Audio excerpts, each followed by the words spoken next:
tongue-eating louse.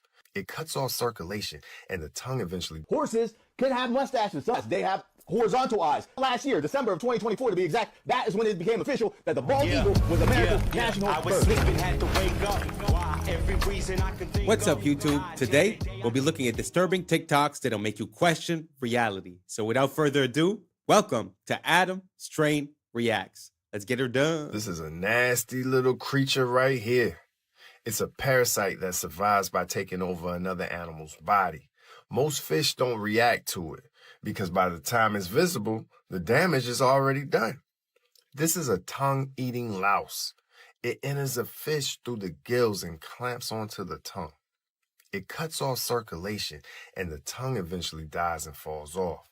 The parasite doesn't leave. It takes the tongue's place and functions as the new organ while the fish keeps eating.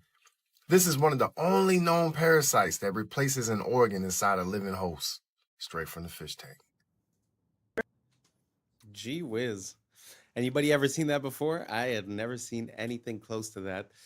But I find it pretty crazy how you have these parasites that seem to be made to infect certain hosts. I've seen another one that's sort of like a black goo that goes inside of this bug. And at the end, when they take it out, the bug basically was being ran by this thing.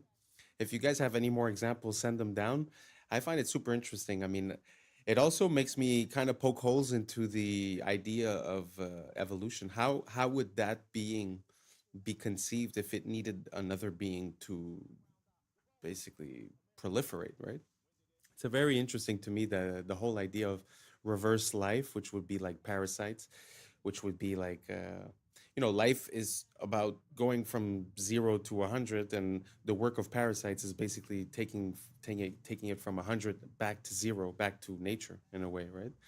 So yeah, very interesting. If you guys have any more examples of this type of behavior in parasites, please send it down below.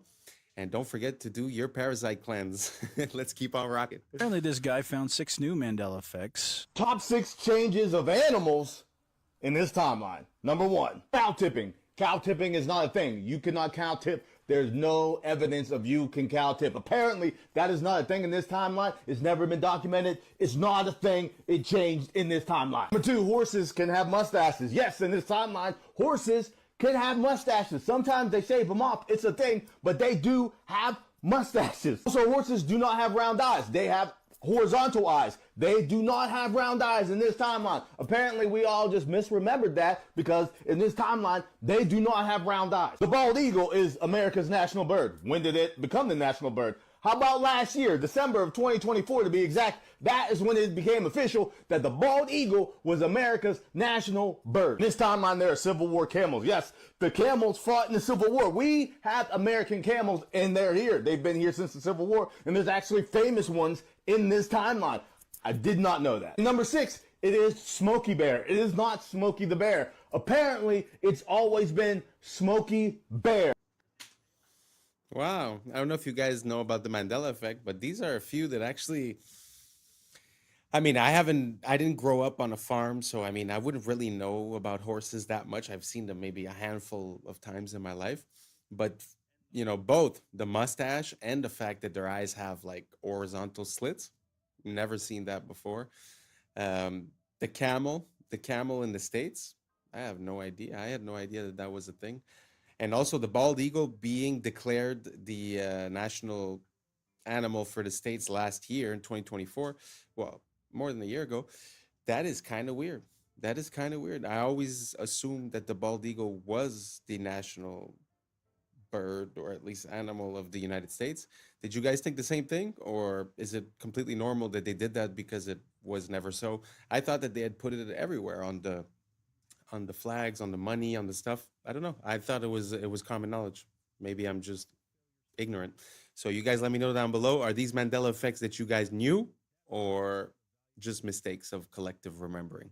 Let me know down below, and let's keep on rocking. This is an AI-powered cleaning robot developed in China, and they've made it because they want to clean up the oceans and the rivers and all the waterways around the world. And so they've developed this thing that can sort of move around autonomously. Hopefully they succeed in this effort, and hopefully India buys some, maybe? Wow.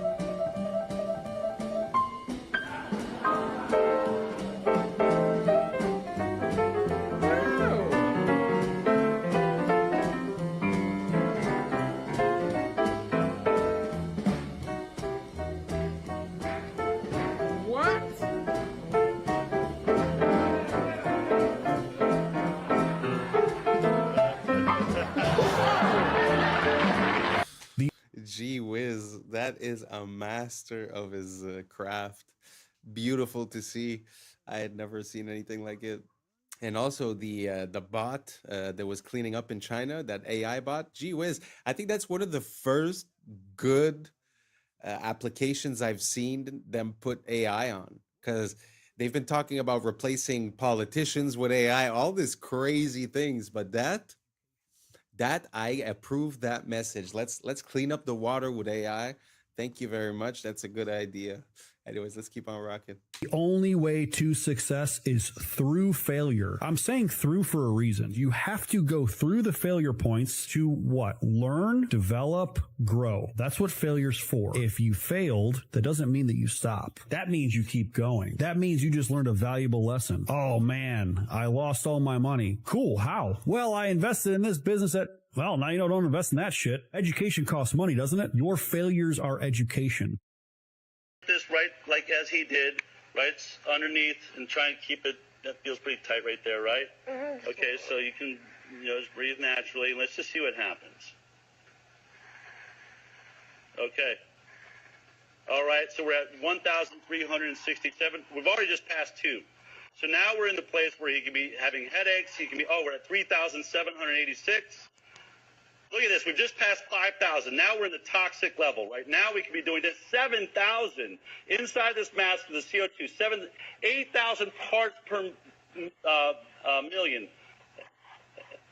And now this thing's gone off the Richter scale, folks.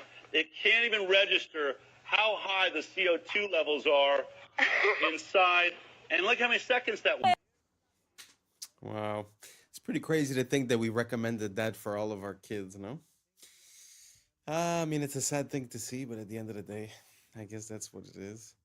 And regarding the video from before, it was saying that you must go through failures to reach success. I find that very interesting because it made me click for the first time. I've heard the phrase, I've internalized the lesson and stuff, but there's one little part, one little distinction that kind of hit me this time around. Sorry. And it's the fact that, through all this information that we have and all the access that we have, I find that something that we try to do, even as a mentor, we try to save our students from living certain failures. But as he said, I'm trying to make, but I totally agree.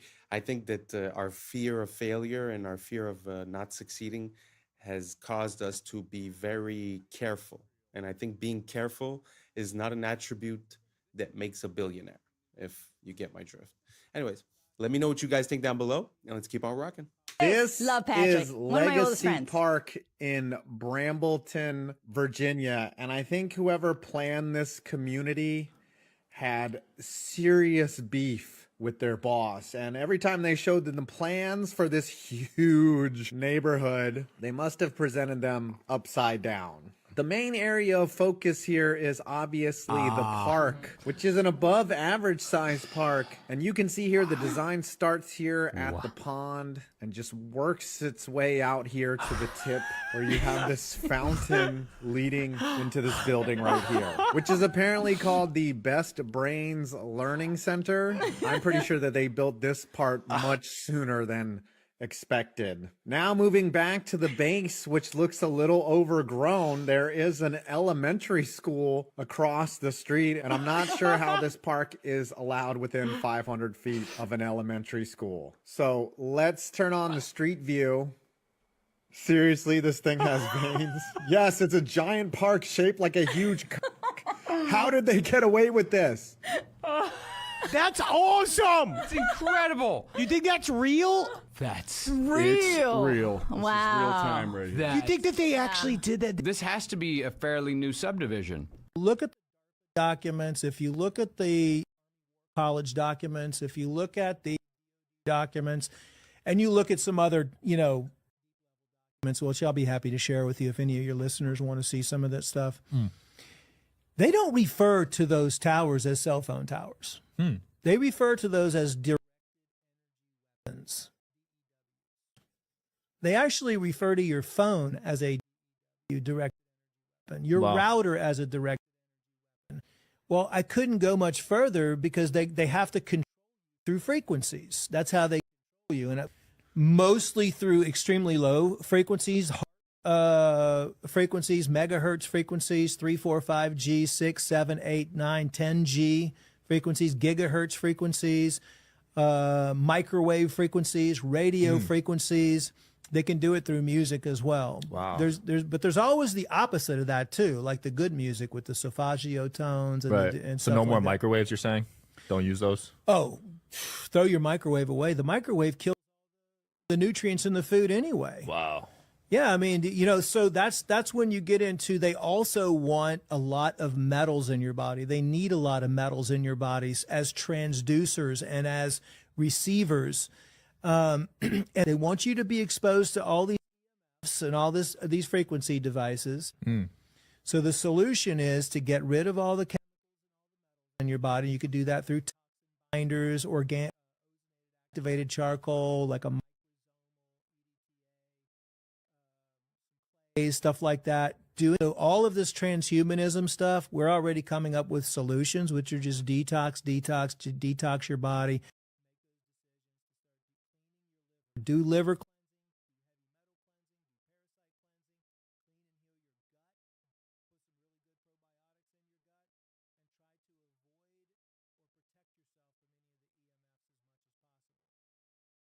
特にカレーやいうのは、これ、日本に一台かないや言われよるけど、この中のお米がな、手作りで自分の田んぼで作ったお米を使ってあって、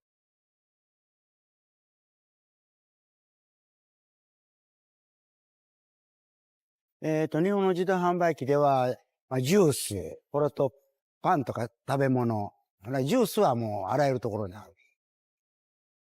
名前吉本正と言います。年は74か。ここの自動販売機ではもう40年ぐらい前からやっております。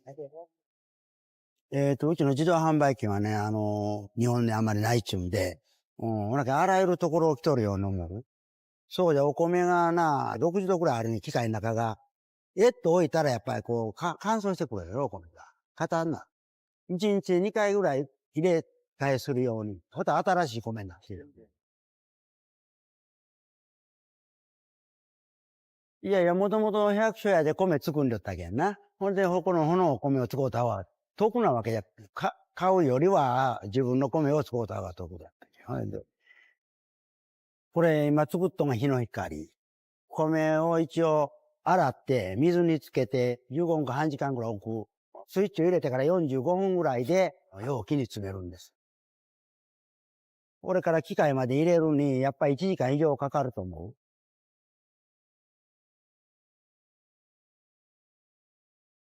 値段はもともと300円。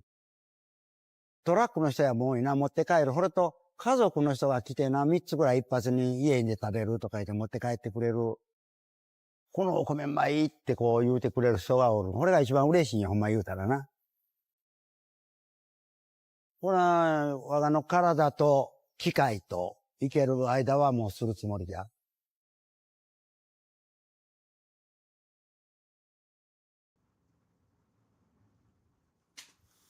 I know it's not such an impressive video, it's not an impressive story, but I found it very inspiring to see, I don't know, that blend of new and old, that organic, mechanic, accessibility, but yet fresh from the ground.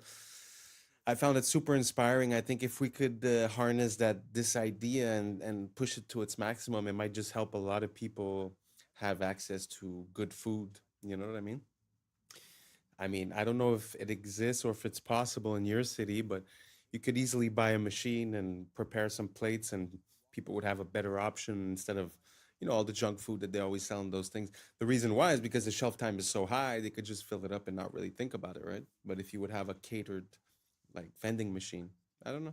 I've never thought about it, but I find it super interesting. If someone could take that idea and run with it, I would be so happy to hear that I've created an enterprise. But I mean, hey, just an idea I'm sending out there in the cosmos, and you guys let me know if it hits, and let me know if you've ever seen a vending machine like that, like a handmade, custom, from the ground up. I really love this man. I find it super beautiful. He loves what he does. I just wanted to shed a bit of light on his situation. I find it so beautiful. Let's keep on rocking. These robots are inspired by ants and were developed by South Korean scientists. Each micro-robot is 600 micrometers tall and interacts with others using magnetic fields. The micro-robot swarm was able to unclog tubes that resembled blocked blood vessels. This technology could potentially be used to clear plaques from clogged blood vessels in medical treatments. In this other application, the micro-robot swarm transported a chunk of the metal indium to complete or break an electrical circuit. This allowed it to turn a light on or off with precision. The micro-robots were able to assemble into a group and coordinate their movements to walk over an obstacle. By leveraging their collective strength and synchronized actions, they successfully overcame barriers, demonstrating their ability to adapt and perform tasks that require precise teamwork. The micro-robots used centrifugal force for self-throwing, propelling themselves over obstacles. A swarm of 200 micro-robots successfully separated heavy liquid metal into smaller pieces in just 5 seconds, despite its high surface tension. They then moved the pieces, joined them back together, and shaped the metal into a smooth sphere. This demonstrated their ability to handle complex tasks with precision and control. The micro-robots formed a spinning swarm on water, creating a floating raft structure that allowed them to carry a pill 2,000 times heavier than a single robot across the surface. This approach could be applied to deliver lightweight medical supplies or drugs across liquid environments in remote or constrained settings. In this example, the swarm used orbital dragging motions at 2.5 Hz to block the superworm's path and stop it from reaching the food. As soon as the swarm stopped its spinning, the worm was able to move toward the food. The micro-robots guided an ant by using a spinning motion to block its path and topple its legs without causing harm. By controlling the swarm's direction, they successfully steered the ant to a desired location. This technique could be applied in pest management or controlled behavioral studies of small organisms. The micro-robots can assemble into structured swarms or disassemble into individual units based on the strength of the magnetic field. By adjusting the magnetic field intensity, their configuration can be precisely controlled to perform tasks like transporting materials or navigating complex environments. Here we see the micro-robots using orbital dragging motion to rapidly circumvent obstacles with precise single-axis manipulation. This allows them to navigate barriers efficiently, completing the task in just 180 milliseconds. Well, that's pretty crazy that we're there, micro-robots. Kind of scary. I mean, as much as it's impressive, it's kind of scary, because if you could have that in your blood vessels, you know, who knows how it gets there. I mean, obviously for a surgery or something, it's interesting, but to have something so small that could be ingested raises some concerns. And also, if somehow this little robot would have the capability of flight or levitation, I don't know, the possibilities seem to be endless, like a swarm in the air, or I don't know, kind of scary to me, but let me know what you guys think down below. Let's keep on rocking. It's a bad idea to let the people who make the food give you advice about what food to eat. 4 of the most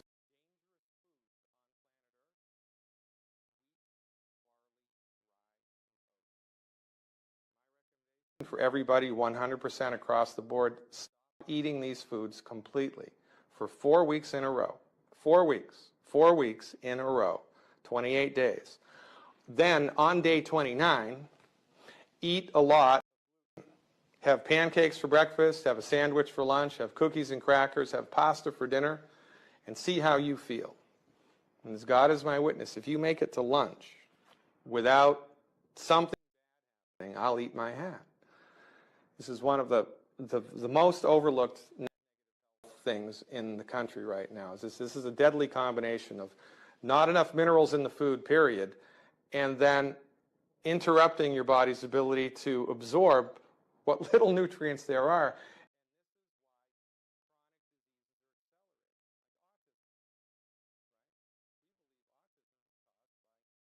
bad nutrition in the blood of the pregnant mother. As the fetus is developing, it needs raw materials to make a brain, make a heart, make a liver, make a kidney. You can't make that out of pixie dust and air. The body needs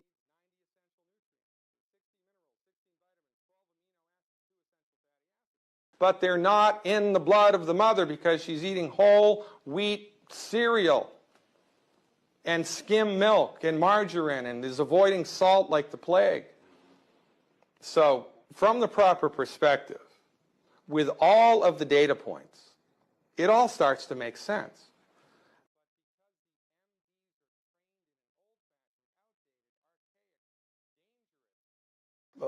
Understanding of the human body, they completely miss all of the most important things. So their job, again, is not to fix the problem. You can manage it, which is better than suffering. But it's better, don't you think, especially in the United States of America, to try to get to the root cause of what's causing the problem and fix it? And that's what we do. One of the most famous Old Testament sayings, my people are destroyed by lack of knowledge. Well, simple things that people can learn can make all the difference in their lives.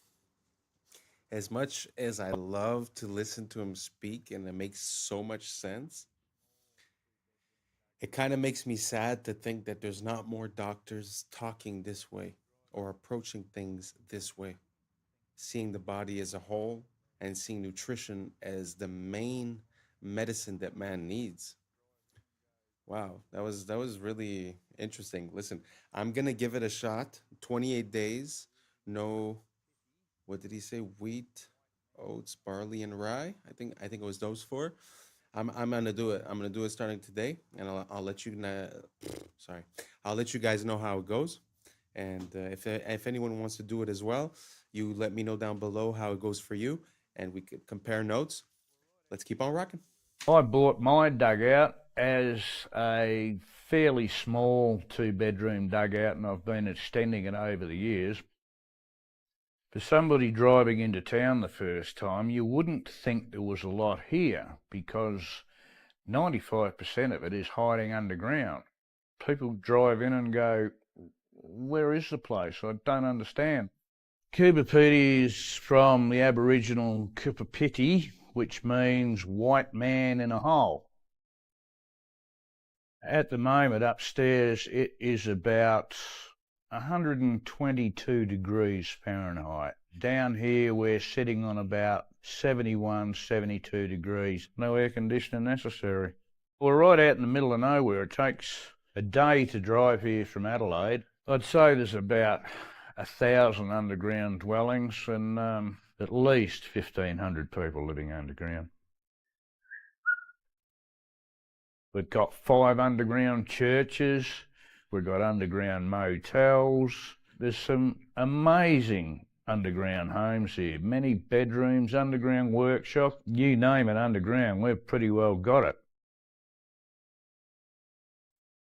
I bought my dugout as a fairly small 2-bedroom dugout, and I've been extending it over the years. Some of this I blasted out when I could get away with it. The cops don't like us blasting in town. We don't do it anymore. Back in the old days, if somebody was going to have a baby, we'd rock round there with a couple of compressors on a weekend and some jackhammers and a couple of cartons of beer, and by the Sunday night we dug out a room, cemented the floor and wired it up, and there's your new baby's room, honey. Even though we're so far away geographically from anywhere else, I don't know why, but we just love the place to bits.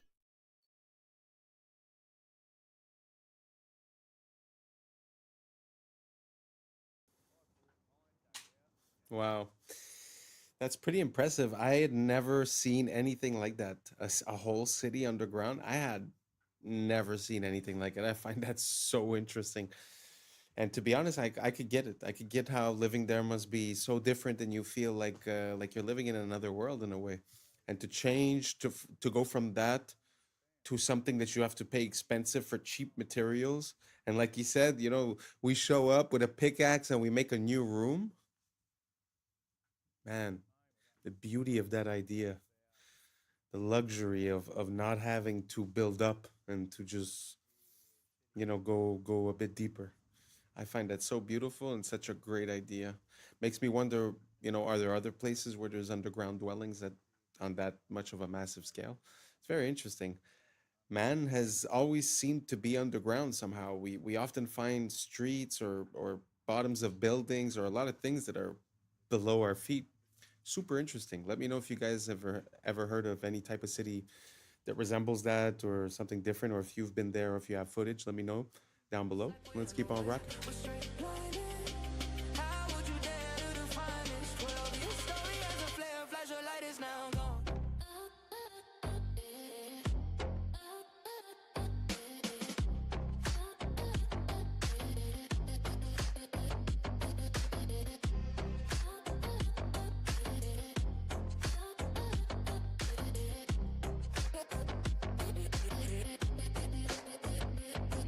This is me, and I'ma tell you, I am such a mess without you, and I must confess, it's black or white unless we find equilibrium. Oh my God. I'm really not a skater, but damn, all that in one shot.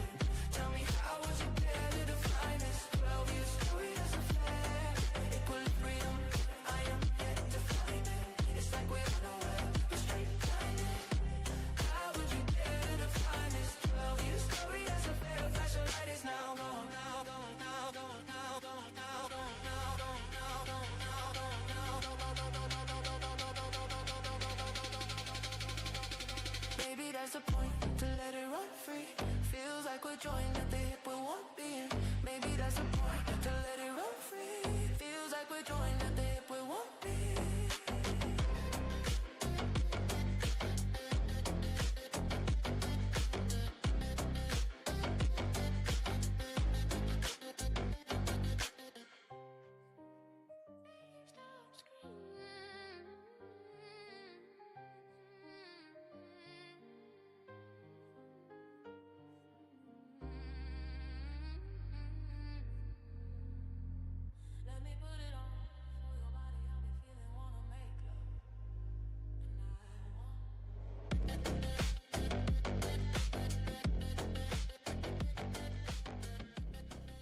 Wow.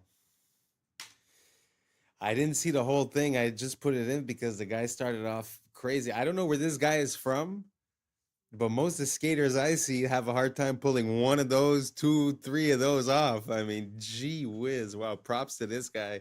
Anyways, we reached the end. Thank you so much for rocking with us. And that's a wrap for today, familia. Whether you're tuning in with the sunrise or you're posted up after midnight, I appreciate your time, your energy, your curiosity. And don't forget, this isn't about truth or fiction. This is about perspective. If this sparked a laugh, a thought, a deeper question, then we did our job. So drop your thoughts in the comments, keep the convo alive, like, subscribe, and don't forget to hit that bell if you're riding the wave, because we're just getting started.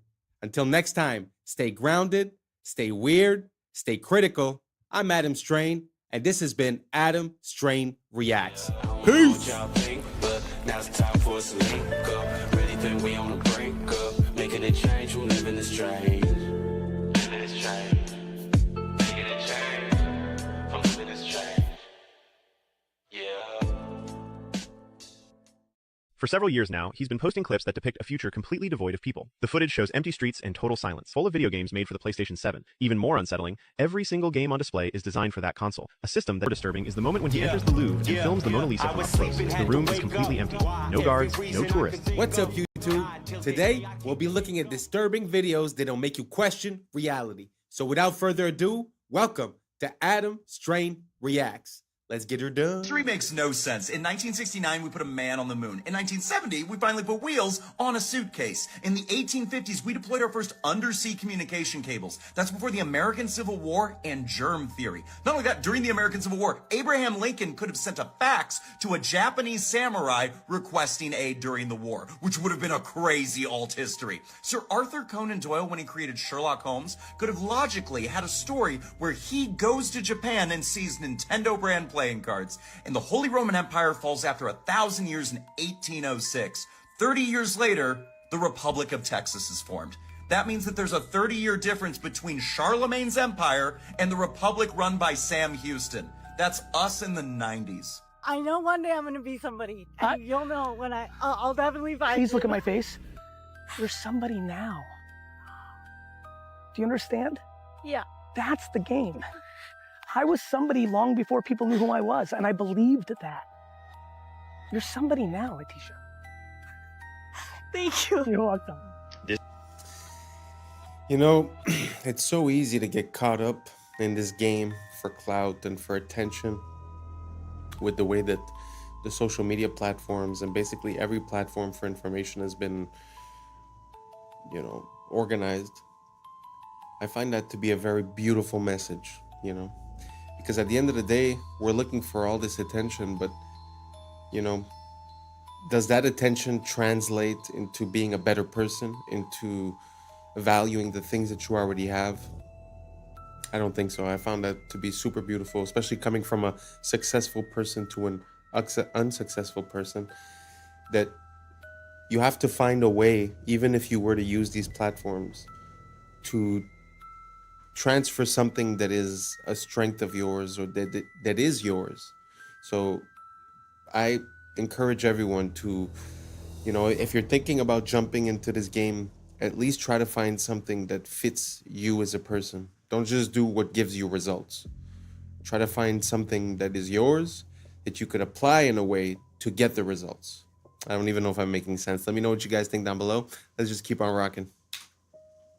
This video is going viral on Twitter right now. This is a principal. He just did a tap of the shoulder tricked the kid. Then now he is embracing him. You may be thinking, what's viral about this? Well, in this next clip, he sits down next to these students and has a lovely conversation with them. People are wondering what exactly was being discussed. Here, he gives the kid a little bit of a ride on a wheelchair. Woo! What's with this principle? What is the common denominator here? High-fiving students, being a good role model, loving every child as if they were his own. What's with that? We need more of this. You may be thinking this video is going to take a dark turn, but look, this principal, lovely guy. This is going freaking viral. This video has 50 million views of just clips from the cameras. This teacher, principal guy, doing a freaking good job, man. Now, when I see this type of thing, this is what I think of. Dear soul, but in an institution, I will say I am not a fan of the modern education system. I do believe it is intentionally flawed. It's supposed to make efficient factory workers. It has nothing to do with making you educated and critical thinking. That doesn't exist. So he's a dear soul in a system, and he's making the best of it, so God bless his soul. The Grand Canyon is the real Giza Plateau. Look, this is what we mean when we say meltology. All of this area is desert because there was a motherboard meltdown. The Earth is a grid, a motherboard. It has melted down several times. This is from one of the most recent meltdowns. After Israel was divided within, it imploded and became open for attack. As you can see, all these people are Shemites. Edomites, Moabites, Ammonites are still all from Shem, even though they were supposedly enemies. Like Ashur, who fathered the Assyrians, who were also enemies. So all Israelites are Shemites, but not all Shemites are Israelites. Since they didn't get along, civilization fell apart. Edom is synonymous with Mount Seir. Mount Whitney is Mount Seir in the Sierra Nevadas. Edom is Rome. Edom destroyed the temple, the Israelites dispersed, and order continued to decay. These are melted buildings. Obviously melted buildings.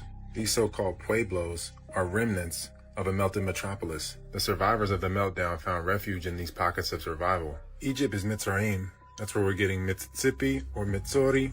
This is Hamite land that stretched all the way to the Grand Canyon in Sedona or Sidon. Moab is said to be east of the Dead Sea in the Bible.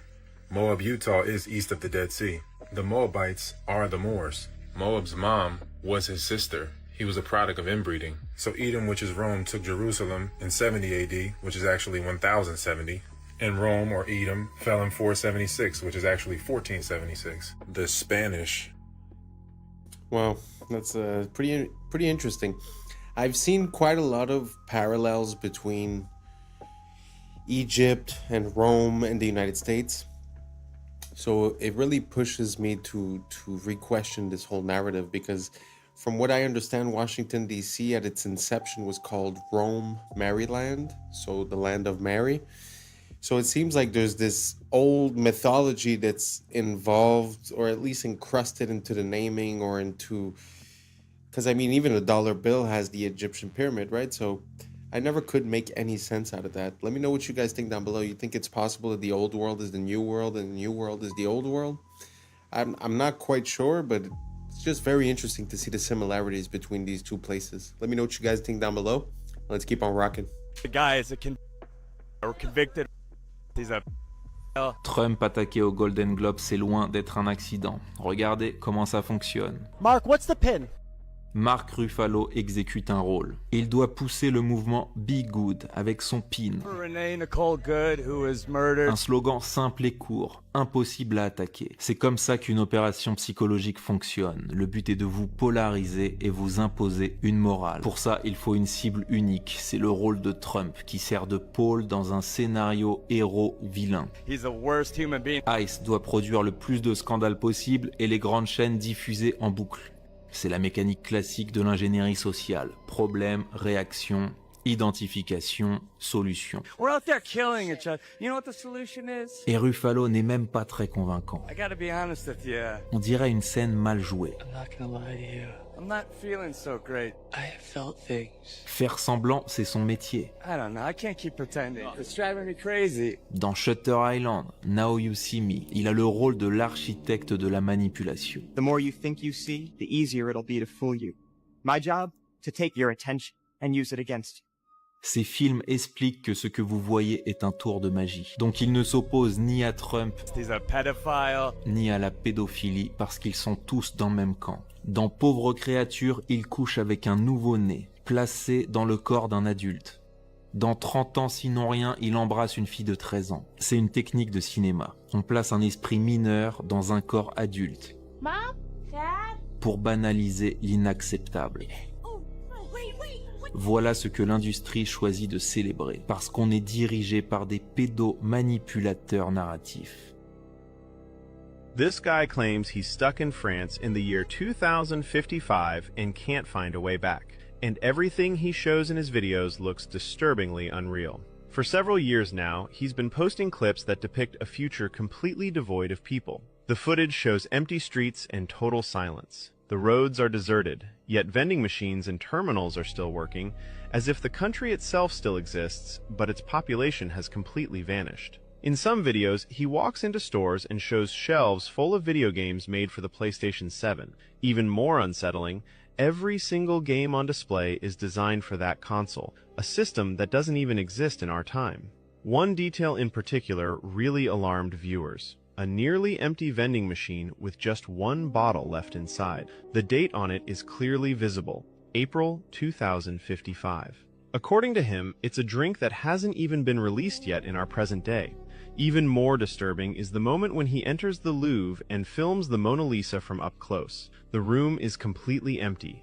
No guards, no tourists, as if time itself has frozen. He does the same with the Eiffel Tower, showing it surrounded by absolute silence and emptiness. What makes the story even more unsettling is the fact that he started posting these videos long before the explosion of AI and modern visual tools. This is the story all about how your life got flipped, turned upside down, and the reason why you're a slave to the central banking cartel. In 1791, the Rothschild banking dynasty lobbied for Alexander Hamilton to install the first central bank in Philadelphia, Pennsylvania. They secured a 20-year charter that lasted from 1791 to 1811. By 1811, the United States refused to renew the charter. They were sick of the Rothschilds. So, in 1812, the Central Bank of London, under Rothschild control, financed the War of 1812, where England attacked the United States and burned the White House to the ground. By 1816, the bankers secured a second charter for another installment of the central bank in Philadelphia, Pennsylvania. By 1835, after 19 years of economic manipulation, the 7th president, Andrew Jackson, who was fighting the banking wars, and ultimately got assassinated. everything he could to kick the bankers out of the United States. This is why he vetoed the recharter in 1832. And he said in 1834, if the people only understood the rank and justice of our money and banking system, there would be a revolution by morning. And I try to inform you guys. You listen to my podcast, you would know this already. What did they do? They attempted an assassination. This is going to become a common theme that we're going to revisit. But for now, Jackson issues a specie circular, which means no more deposits to the central banks, only deposits into national banks. He cuts them out of the picture, and he pushes for only gold and silver. What do they do? Send us into a depression. By 1837, more economic manipulation. But the good news is we go to a credit-based system, but one without the central banks. By 1850, the middle of the century, Jackson had killed off the second bank, and there was no more central banks in the United States. I won't stop him forever. At that time. By 1861, the United States didn't need the central bankers anymore, but they saw an opportunity. War is the perfect way to divide a nation and get us back into an international debt system. Well, clearly he has a lot of information, but he didn't even get to the juicy part about the Federal Reserve, but he does a pretty good job of explaining what happened before that. Because yes, it did all start with the Napoleonic Wars, and they have fought very hard to make it into America with the Federal Reserve, and they didn't stop there because they are now attempting to take over the world with the IMF, and they're unfortunately doing a pretty good job of it. That's pretty interesting. I know way more about from the Federal Reserve and beyond, which I think was 1933 or something like that, 2933. And it's actually interesting to look at before. And like you said, it makes me wonder if they got kicked out, and then eventually they say, oh, something like war could help us gain back control. Makes me ask a lot of questions about the first and second, because at the end of the day, it happened more or less between those two, the instauration of the Federal Reserve, then afterwards the income tax. So the systems under which we are feels like they were implemented around that time. So it's kind of interesting to look at what happened before. I had no idea that they already had the central banks, got kicked out, and then reasserted their power. It's pretty interesting. That's all connected with the Titanic, with Jekyll Island. I'll do a deep dive soon enough. Let me know what you guys think down below. Did you guys know about this? Let me know if there's any parts that you feel I missed. I'm always curious to learn more about the methods by which we are enslaved.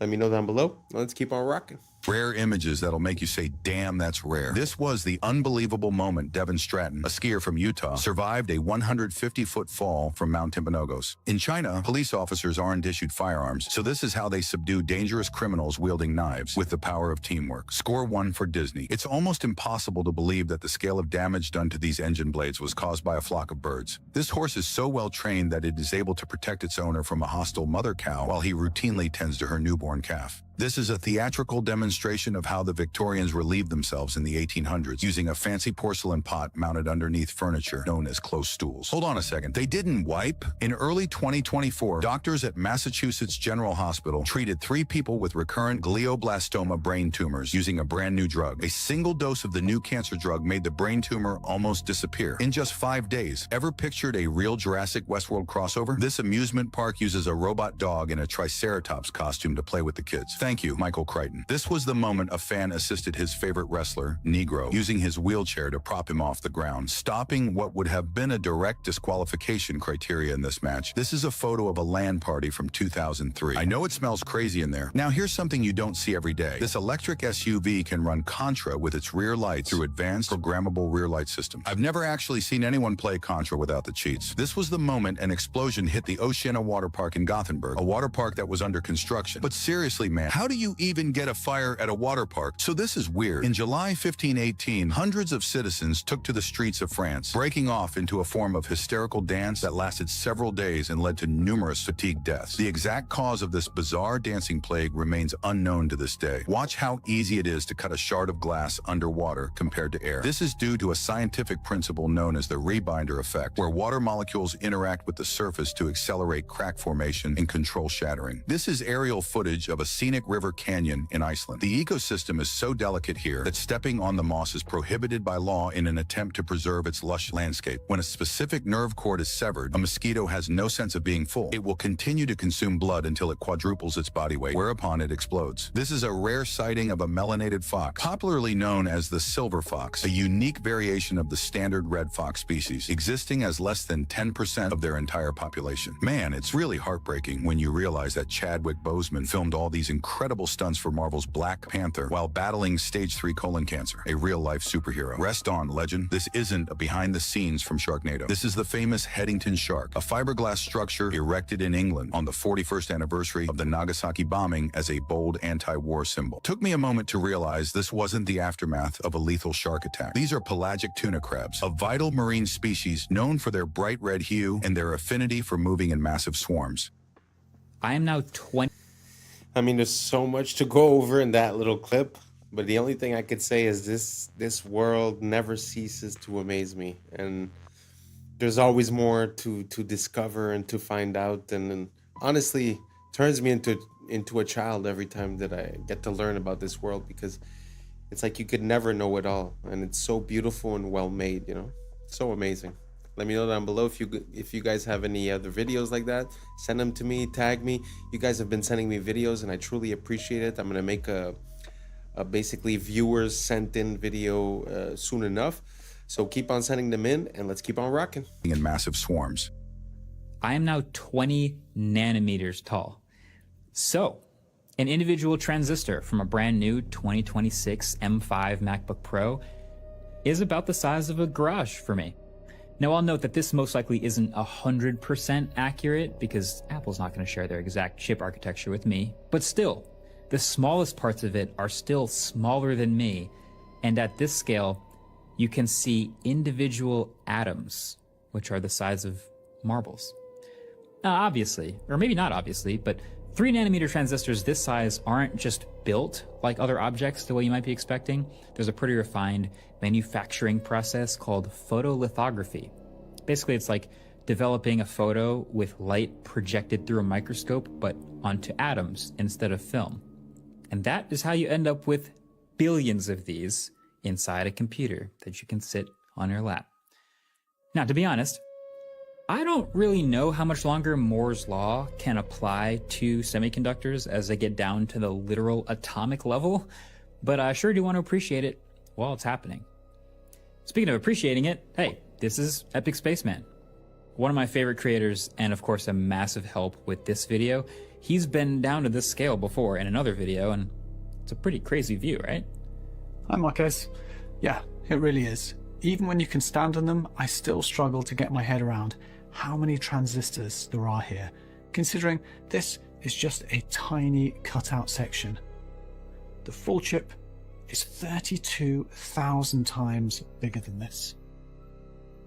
So yeah, the best way for my brain to really appreciate all of this has been to visualize this scale. From the tiniest 3 nanometer transistors we have in computers today, at the scale of DNA and individual atoms, all the way to the micrometer scale with the computers of the 2000s and 90s and 80s. Humanity has been so motivated for so many years to get this stuff down to such a ridiculously small scale that it makes a grain of rice look like a massive object. And yet it keeps going and going, all the way back to the earliest transistors the size of a deck of cards. You know, something else I've realized though, even though we've seen now all of this scale and how tiny things can get, sometimes it can still be hard to keep all the nanometers and picometers sorted and really comprehend it all.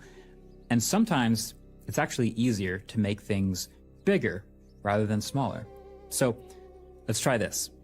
The world's first electronic computer is often credited as the ENIAC. They finished it in 1946, and they had light bulb-sized vacuum tubes called triodes. And of course, that computer was the size of a whole room. But if we still made computers like this, with transistors that big, how big do you think the iPhone would need to be to fit the 19 billion transistors that it has today? Think about it. maybe the size of a city block?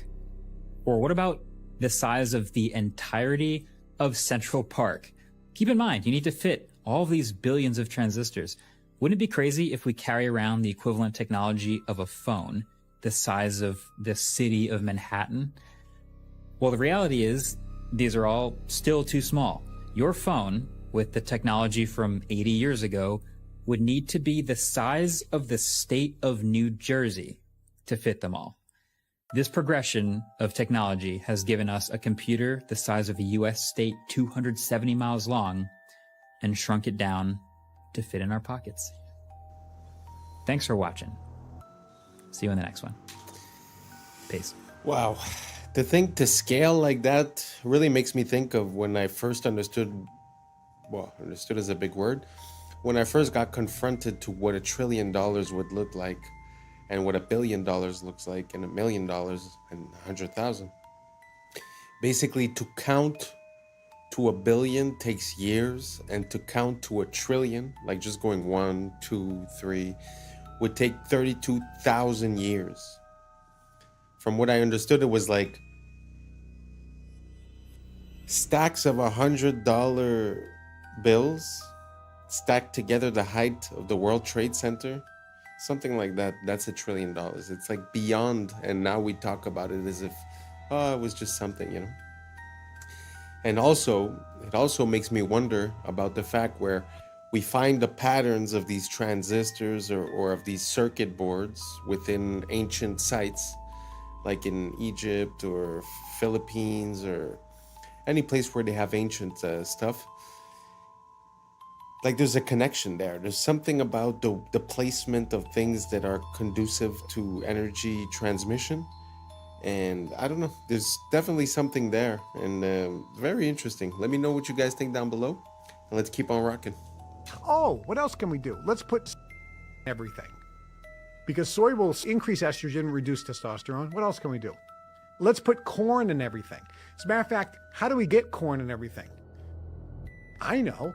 Let's pay the farmers with massive subsidies to grow corn. You wonder why you're so tired? Look at what you're eating. Want you that tired? Look at these people. They're in their 90s. They're not sitting around going, I'm tired, so tired, so tired. Why? Because they're not doing what you're doing. They're getting you to do it, but they're doing something different. They're staying away from the things that are suppressing you and making you. It reduces your and makes you more. You're not gluten tolerant. Strange. Why can we suddenly not tolerate as a society? I went to the Columbia University. It was a conference symposium on with a bunch of researchers and physicians, and they're talking about, we don't know what it is that's causing this rise. I went up to the microphone and I said, do they spray brain? Like the chemical, the doctors and researchers turned around and looked at me, they're like, they don't spray. I would kill it. And I was like, okay. And I went and I sat down. A scientist from General there to promote their free Cheerios. So he found me and he said, yeah, they're spraying on a lot of the grains. We know there's a problem. It's going to take 2 decades to reverse. Okay. Like 2 decades. I said, well, everyone's going to be gluten intolerant, and maybe because people are this. I always say it, man. There's definitely something wrong with not only the food, but our relationship to it. You know, as much as I agree with the first guy saying, oh, you know, the rich people aren't tired. Yeah, well, you know what? I feel that within the people in my environment and my surroundings. Some people could have an easy job and at the end of the day still say, oh, I feel tired and this and that. I think it's also a thing of mind state.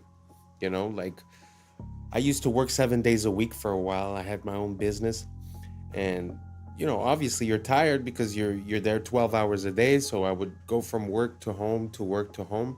And eventually I said, you know what? From now on, I'm also going to try to live. So when someone would offer me something after work, I'd always say yes. And the funny thing that I realized is that by doing more, somehow I had more energy. And since then, I've sort of changed my perception towards events. and that tiredness is gone. The energy is up. Now, all that being said, we're going to put it to the side. There definitely is something wrong with the food. And, you know, the fact that the people that provide us with the food are running under a capitalist system or way of, you know, operating, it makes it super logical that to maintain profits and not necessarily raise the price, you would lower the quality of what you're offering. So all that to say, I understand that it's their fault in a way, but really we vote with our dollar and with our dependents. So, you know, it's something to keep in mind, you know, like we could always blame someone else, but at the same time, we need to understand how we get to that point. And I think the root core issue of that is that there's certain things that are needs and certain things that are luxuries. If we apply the same system to both, it's kind of normal that we get the same results in both. So I encourage everyone to rethink our relationship with not only the food, but the people providing it to us, and try to think of ways that we could do it ourselves or just not encourage them, and try to figure out why we are here. So that was it for today. Thank you so much for rocking with us. And that's a wrap for today, familia. Whether you're tuning in with the sunrise or you're posted up after midnight, I appreciate your time, your energy, your curiosity. And don't forget, this isn't about truth or fiction. This is all about perspective. If this sparked a thought, a laugh, a deeper question, then we did our job. So drop your thoughts in the comments. Keep the convo alive. Like, subscribe, and don't forget to hit that bell if you're riding the wave, because we're just getting started. So until next time, stay grounded, stay weird, stay critical. I'm Adam Strain, and this has been Adam Strain Reacts. Peace. But now's the time for us to link up. Really think we on the brink up. Making a change from living this strange. Living this strange. Making a change from living this strange. Yeah.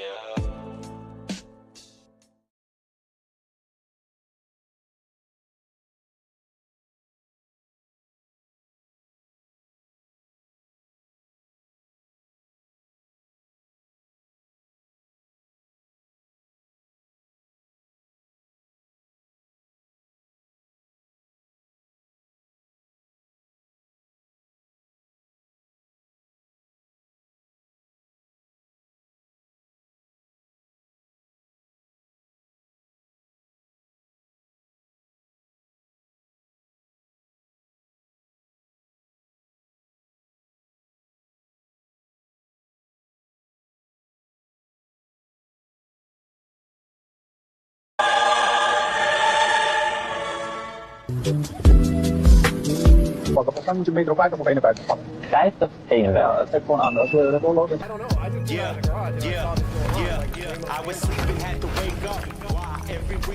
What's up, YouTube? Today, we'll be looking at disturbing TikToks that'll make you question reality. So without further ado, welcome to Adam Strain Reacts. Let's get her done. Since World War II, there's only been 7 countries that did not have a controlled central banking. Now, if you take a look at the names on that list, you will notice they all have something similar or in common. After World War II, the United States has been to war with all of them. And I can't put my finger on it, but I just know there has to be some reason for that.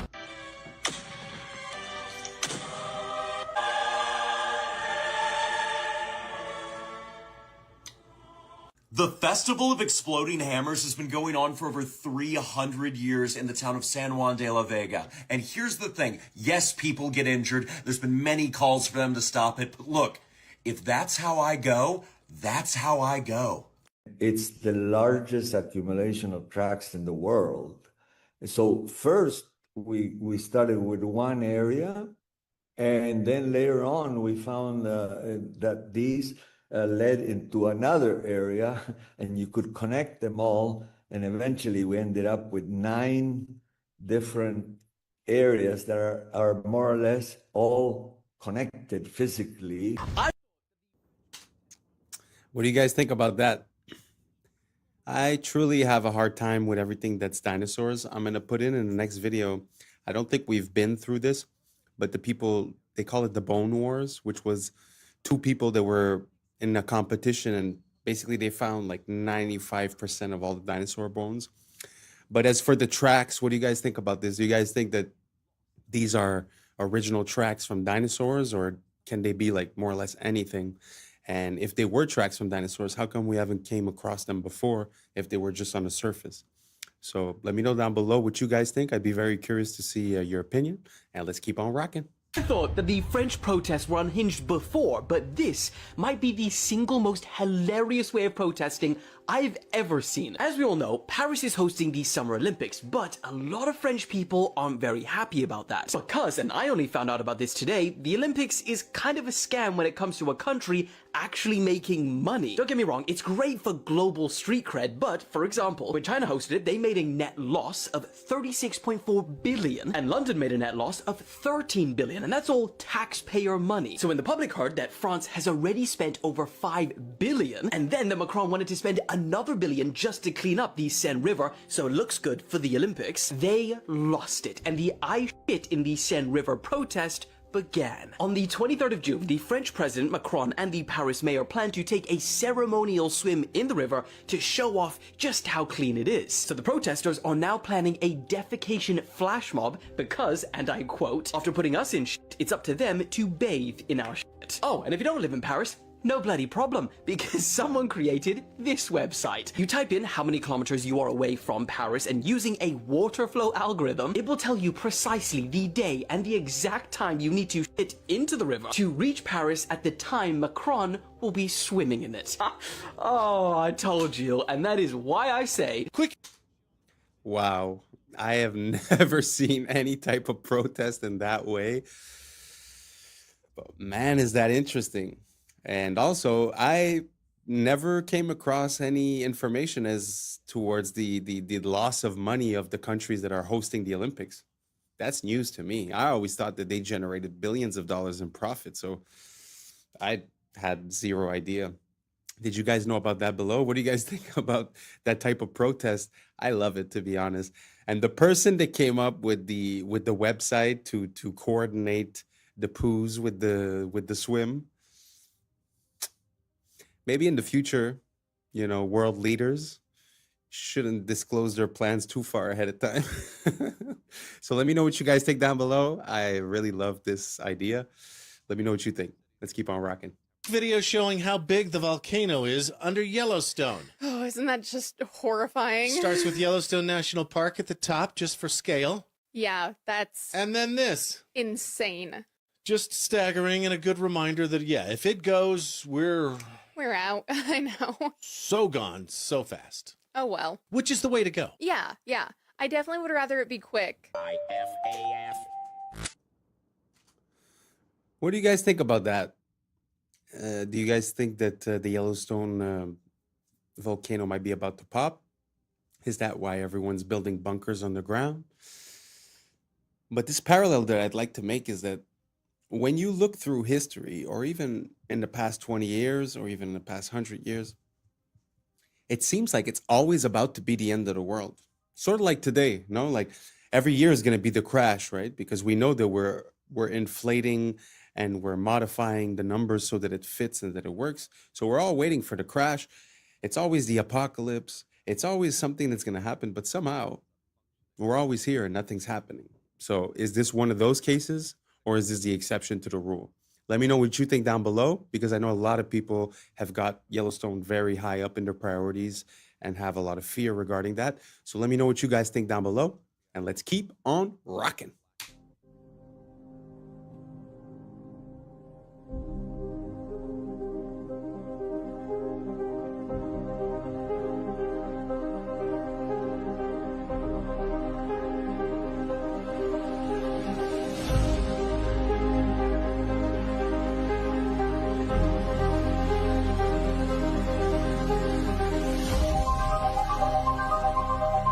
Four cities.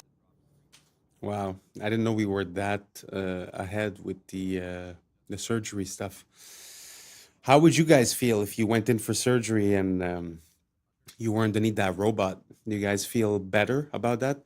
Taking away the possibility of human error, but would that leave, possibility for machine error? Or loss of power or any other, I don't know. What do you guys think down below? Would you rather have a human or would you rather have a machine conducting your operation?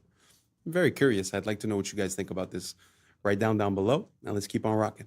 4 cities that dropped street temperatures up to 8 degrees Celsius, some using ancient techniques, others just using paint. Seville, Spain borrowed a 3,000-year-old Persian technique called qanat that uses underground canals to carry cool water and ends up functioning like outdoor air conditioning. The result? Temperatures dropped by 6 to 7 degrees Celsius. Singapore found an even simpler solution, reflective paint. Coating buildings brought temperatures down 2 degrees Celsius during the scorching 11 a.m. to 3 p.m. window. Vienna took the idea to the streets, repainting black asphalt in lighter colors and cutting temperatures by 5 degrees Celsius. But the Spanish sherry town of Jerez de la Frontera went furthest, using grapevines to slash street temperatures by as much as 8 degrees Celsius. They strung green canopies across narrow streets, stealing a trick sherry makers have used for centuries to keep their wineries cool. Sometimes the best ideas are just really, really old, or come in a paint can.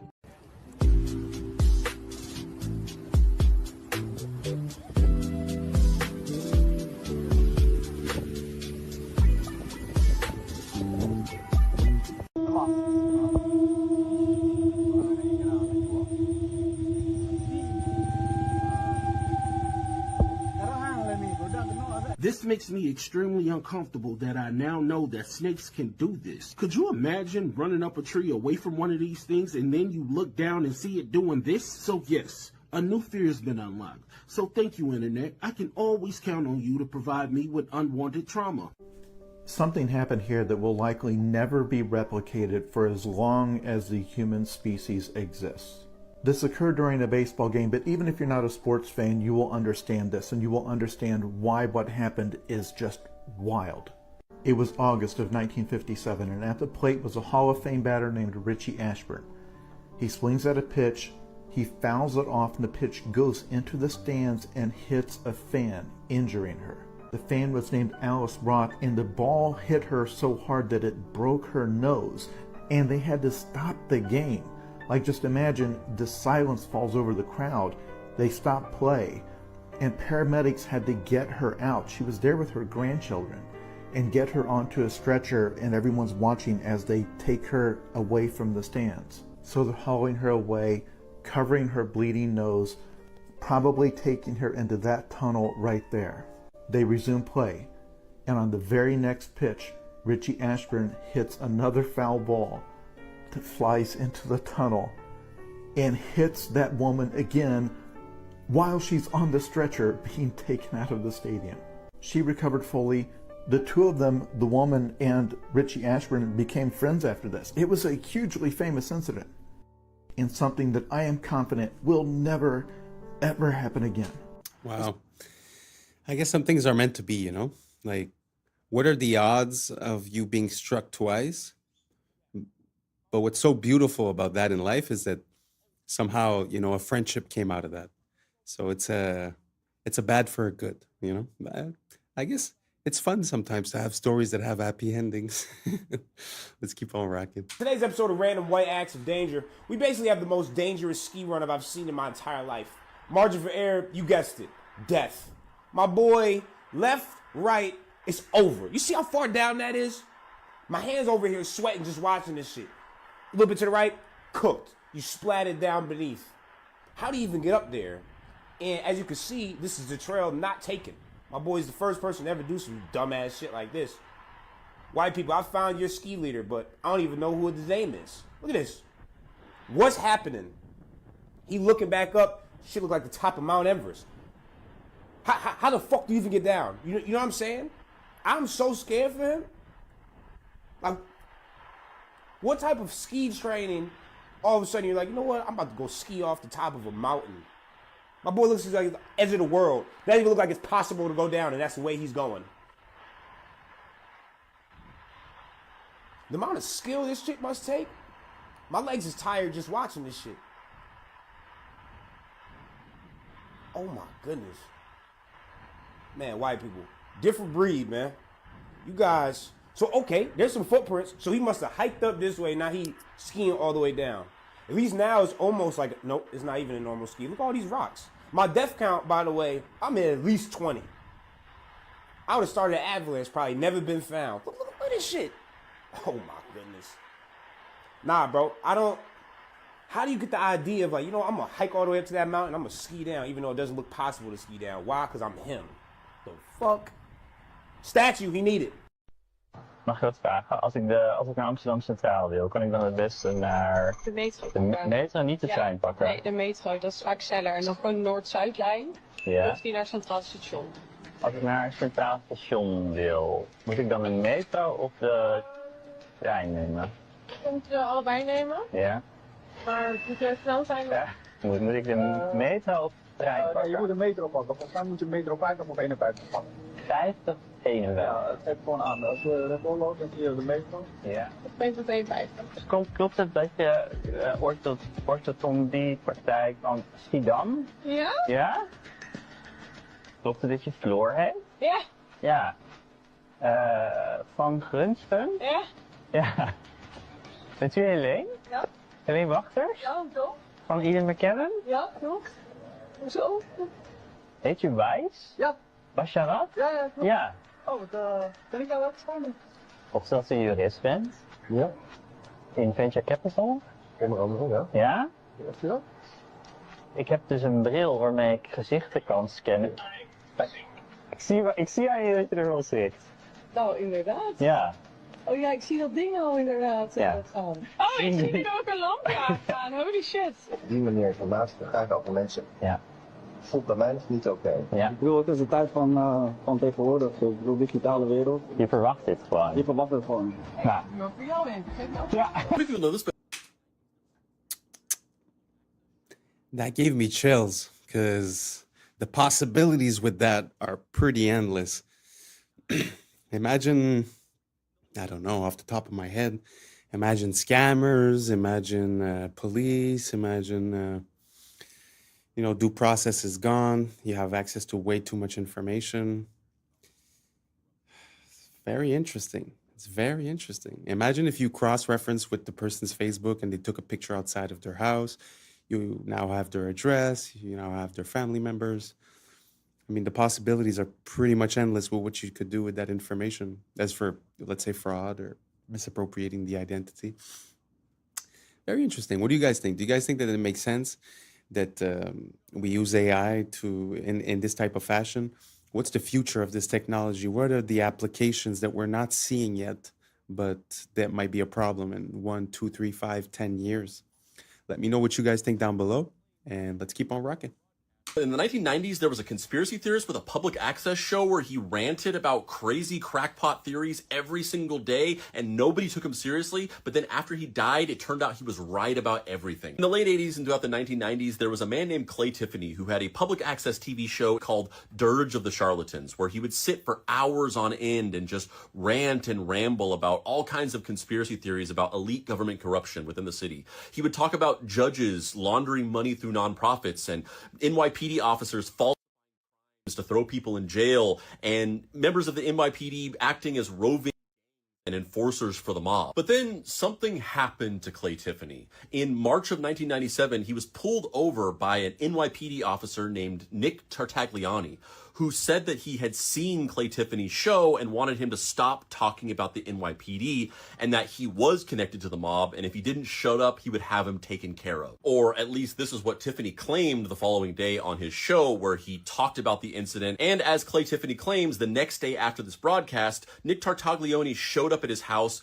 threw him against his police cruiser, arrested him, and brought him in on some made-up disturbing the peace charge. But Clay Tiffany was not going to be bullied, and he would not give up. So the next several years on his show, he did a full investigation of Nick Tartagliani, sending in a bunch of requests with the Freedom of Information Act to the government to get documents about him. And he dug up a ton of dirt, like multiple police brutality reports, a bunch of excessive force complaints, and unexplained departures from dozens of his previous police jobs. And in response, Clay Tiffany Tiffany claims that he was attacked and brutalized by Nick Tartaglione and his cop buddies multiple times throughout those years. The first incident, he was attacked outside of his home again. The second incident, he was thrown to the pavement and beaten outside of a town meeting. And the third incident, he was beaten so badly that he was hospitalized for weeks. Tiffany ended up suing Nick Tartaglione. He didn't win, but there was an undisclosed sum settled out of court. But more importantly, he had lost any credibility that he ever possibly had because of these repeat accusations of Nick Tartaglione, and people started actively calling for his public access show to end.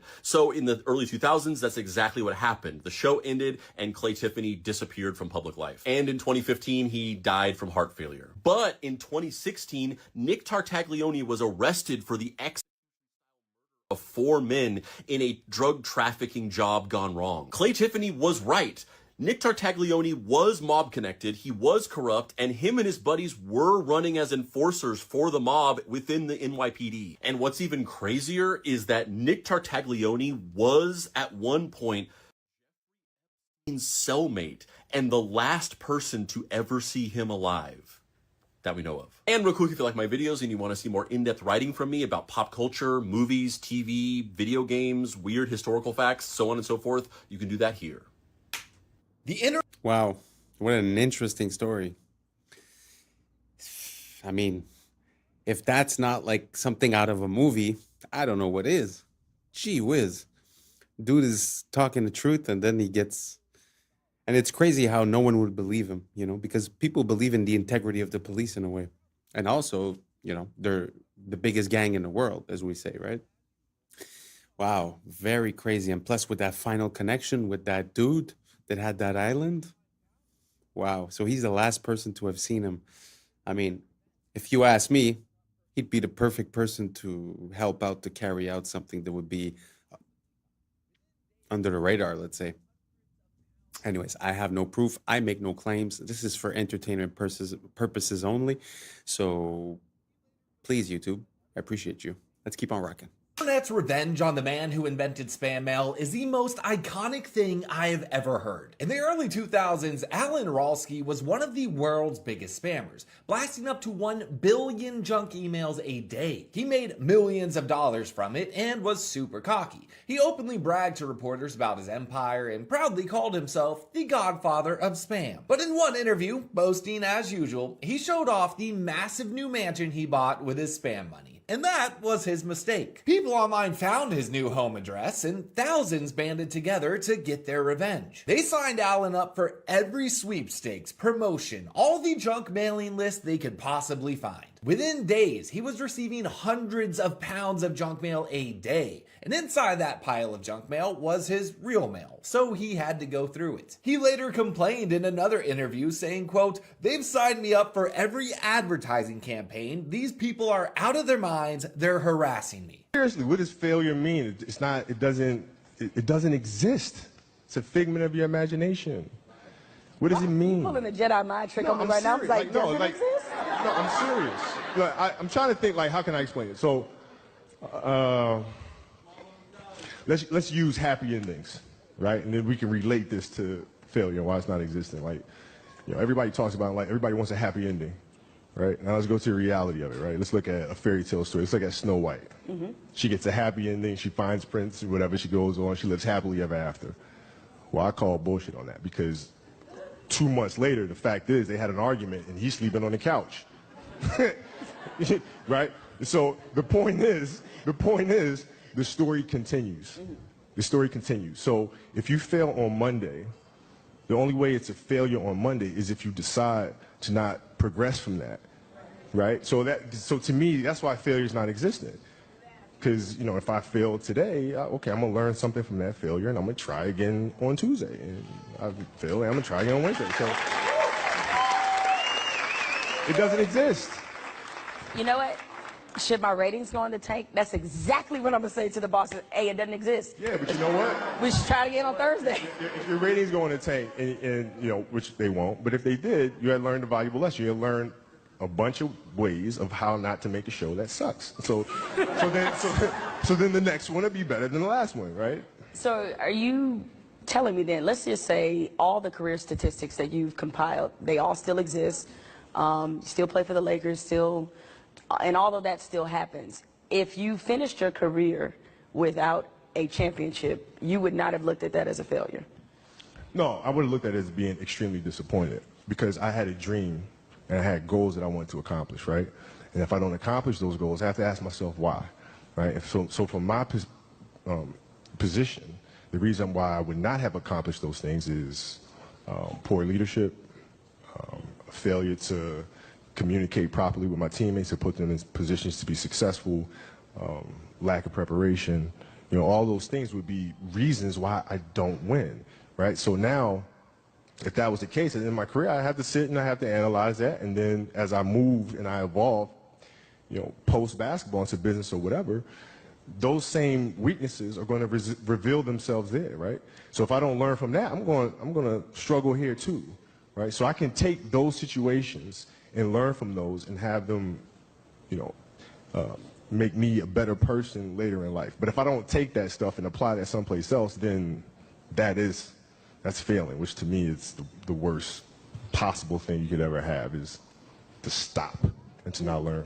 So the winner. Very good message. I really like the way he handled that question and the way he explained it. And there is a saying when the billionaires, you know, a lot of the billionaires that made a lot of money that are now successful, they often say that they've went bankrupt a few times. And I guess if they would have seen it as a failure and then on Wednesday they would have quit and just went and worked for someone else, I guess it never would have made it. So I guess it's all a question of perspective. And as a parallel, I mean, using proper words and positive words has an effect. It's very interesting because he's talking about one word, but there's also the word stress or the word depression or the word, I mean, there's so many words that nowadays just rolls off your tongue because everyone is a victim, everyone is feeling some type of way or disadvantaged or this or that. But in reality, I mean, what is stress? You know, what is depression? It's something that you accept in your mind and that you create as an anchor or as a habit. So in my mind, if every time I would say I'm stressed, I would say time to breathe, and then I would concentrate on my breathing and try to gain control, I find that gives control in my life. It gives me power in my life. So using the word stress makes me feel like I'm under the weight. I don't know if you guys understand my distinction, but it's just the way that we use words has an effect on us long term. So if you keep using the word, oh, I'm depressed, that's exactly what you will become. Because in my mind, depression is a depressive thought that is on repeat. And then it creates the state of depression. But to be in a state of something, you need to actively reinforce it, repeat it, and use it as a habit before it sticks. So you could do that on the negative side, and you could do that on the positive side as well. So very interesting. I'm very happy to have listened to that interview from Kobe. I find it's super inspiring, and I hope that you guys can see it was a bit vague, and I'm not finding quite the right words to describe what I'm saying. So if you have any questions, please write them down below, and let's keep on rocking. Causing a traffic jam. Do they just like... I don't know. I just pulled out of the garage and I saw this going on. It's like this Waymo standoff. Yeah, I'm just trying to get out of here, but... This is so funny. Oh, because they hit each other. Yeah, kind of. But still, they're just going to, like, stay there forever? Do we need to, like, can we call them? Well, we can call enforcement over here. We can scan and call. Cars is stuck. Cars is stuck. This is so funny.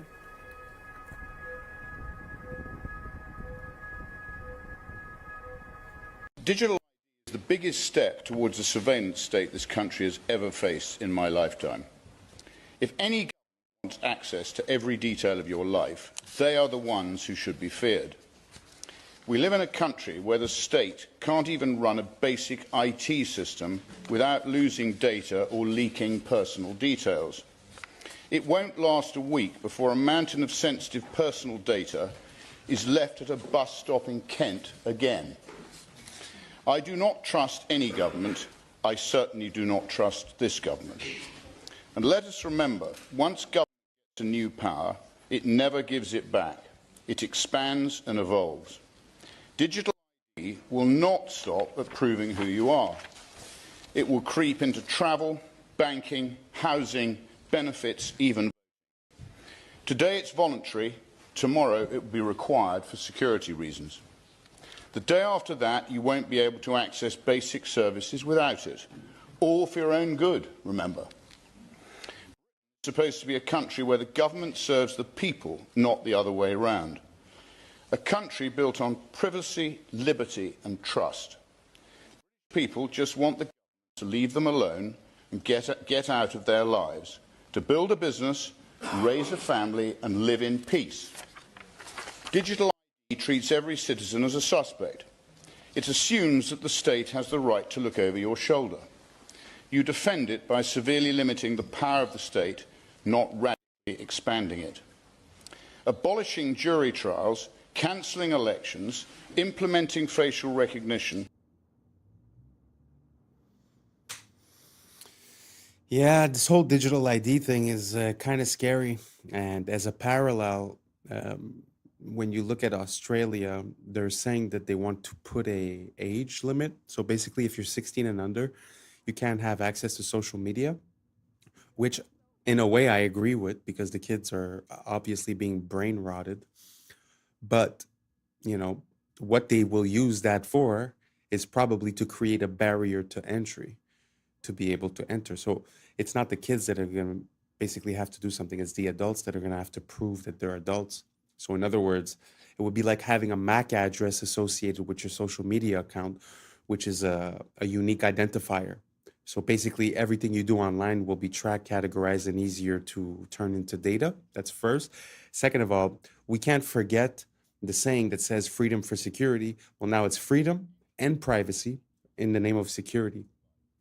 But like he said, by going digital, aren't we opening ourselves up to risks of security? So it seems like a Ouroboros, it seems like a circle that basically never ends, because the more we put ourselves online, the more it's accessible for hackers. So I'm having a hard time to understand the logic behind it. But we did have an event, the COVID, not too long ago, that seemed to be like a test run towards this. So I truly want to know what you guys think. Is this something that you think is for the great, the betterment of the human condition?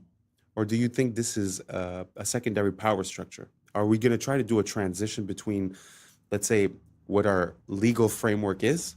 Because as we create a new ID, we're going to have to create new laws.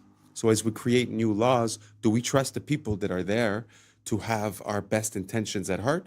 Or should we just cancel the project and return to Constitution?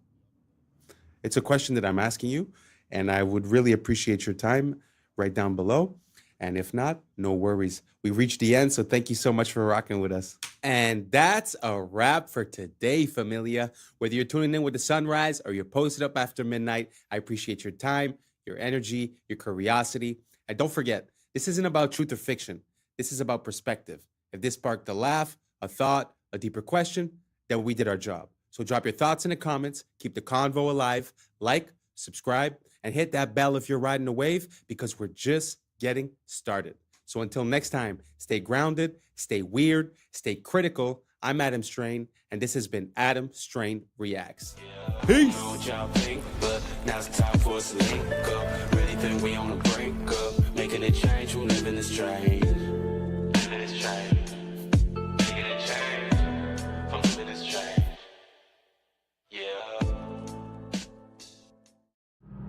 Yeah. I was sleeping, had to wake up. Why? Every reason I can think of. God, till the day I keep the ink up.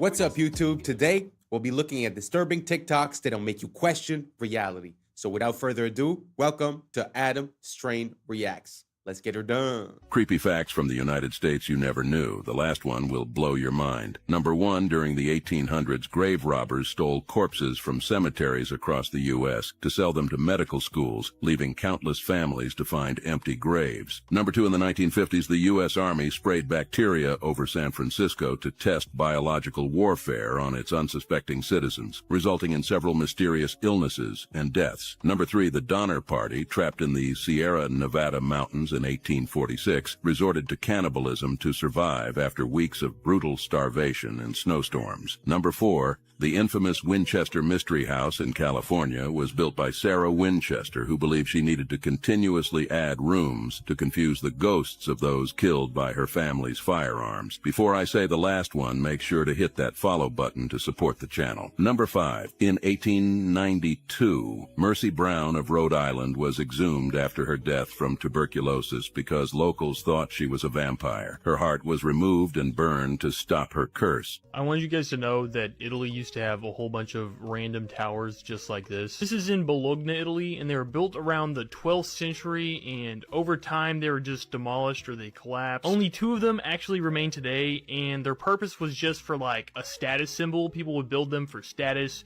or they would use them for defense storage, or I guess people even lived in them too. But when you look at it, like, it seems like they had skyscrapers like back in 1100. What? So these are real stadiums from around the world, from an aerial viewpoint.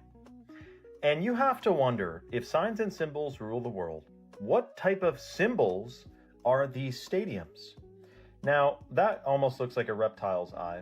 And we have, of course, the ancient symbolism of the all-seeing eye. And you got to wonder, because didn't they say bread and circuses? If you want to stop the masses from revolting, you got to give them bread and circuses. So not only are they giving you bread and circuses in here, but also it's a massive, likely ritual football stadium. Now, my thing is this: while we have crazy things going on around the world, we have agendas afoot, we have all types of stuff going on, and people are spending their lives living vicariously through people they've never met. Throw balls around in the field. Look, I get it. You're going to roast me. You're going to say, no, man, I love my baseball. But when you are truly awake, you know what's going on in the world. You see how much of a distraction it is. It is absolutely bread and circuses. Not to mention when they have a big performance, like major celebrities performing in there, and there's all these like red lights, and it looks demonic. I mean, this is a ritual. Make no mistake. Comment your thoughts below and follow for more. For the first time ever. What do you guys think about the shape of those stadiums? Because there's some people that believe in this theory where there's these controllers that are harvesting our emotional energy. They call it loosh or something like that. But do you think it's happenstance just because you want to hold a lot of people and you want to have an open sky, so it's completely normal that it ends up looking like an eye? Or do you guys think that there's a symbolism behind that, or a certain shape or certain pattern or certain frequencies that they're harvesting, or a law that they're following? Or do you guys think it's just randomly based and that's just the way it is? Let me know down below. I'd be very curious to know what you guys think about it. Let's keep on rocking. The secrets of the dollar bill have been uncovered. While many videos demonstrate intriguing folds revealing the Twin Towers or highlight small details, no one has fully deciphered the hidden messages that reveal who is truly running our planet and which Anunnaki the dollar references. From the world's leading researcher comes a documentary that will leave you breathless. This is the same researcher who has provided evidence for the location of Atlantis, solved the mysteries of heaven and hell, unveiled the real father of Jesus, identified Yahweh, decoded the mark of the beast, and explained the firmament, among many other discoveries. This new documentary will finally answer the question of who is running our planet. Stay tuned for its release. In the meantime, you can explore over 1,000 videos at ourtruehistory.co.uk. They stopped building castles like this because of this. This right here is a medieval cannon. Now, it took a long time before they actually made stuff that was good enough to knock down walls, but it definitely caused quite a bit of problems. And once the cannons started getting bigger and more powerful, that's really when you started seeing a lot of changes coming to castles. This right here is a gigantic cannon created by the Ottomans during the siege of Constantinople. These knocked down those walls. Now, constantly in warfare, they're adapting, they're changing things up. So this is an adapted castle that as cannons started getting better, they built it so it was rounder and it's angled so that the cannonball wouldn't get a direct hit, but instead would skim off to the side. But cannon technology kept getting better, and so then they started building these star forts, which are super thick, as well as multiple layers of defenses, so you can never get close enough to the walls to really be doing a lot of damage. And a big part of this as well is by building up earthworks on the sides before it even reaches the actual fortress itself. So you got a double wall. And so this is a hill that's sloped up, and then there's just a little tiny bit of the castle that'll stick up above it, a little bit of the fort, and then they can fire their cannons, but it's really hard for the enemy to actually hit it. And there's a lot of different variations of these star forts. All of them are very cool, but like, look how thick that is. That is a super thick wall, super angled, so it's hard to be able to get a good cannon shot. And then plus, there's also defending fields of fire, so that it's harder for people to get up there. Yo, I got some. Well, first of all, he's mentioning star forts as if they were nothing. The star forts that he was showing were in the United States. The United States has like 300 years, so the fact they have so many star forts, he just glazed over that.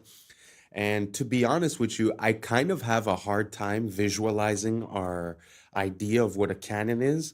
Like, I understand the idea of having a tube and having explosives at the bottom of the tube, having an explosion sort of canalized, in one direction and have the ball go. I understand more or less what they're saying, but with the weight of those balls, I don't know. I have a hard time seeing how that would work. I don't think I've seen a real cannon today, like functional. So I don't know. That whole story was kind of weird. He just explained away the star forts because of the cannons. But again, the cannons, I'm not convinced. So if you guys have any proof, any videos, any links, anything down below, please write it. Please give me some info or send me a direct message. I'm very interested in this topic. First of all, the star forts, but also the cannons. It's something that I've been looking into for quite a while. So if you got something for me, please help me out and let me know what you think down below. And let's keep on rocking. Bone-chilling videos to share with you guys about Yellowstone. But answer me this. Is Yellowstone supposed to look like this right now, y'all? All this geothermal activity? Is it supposed to look like this, y'all? You're going to want to turn the volume up for this over here. Now, there's this guy posting clips around Yellowstone of the ground literally groaning, y'all. Like giant marching ants are underground like they're coming up, y'all. Check this out.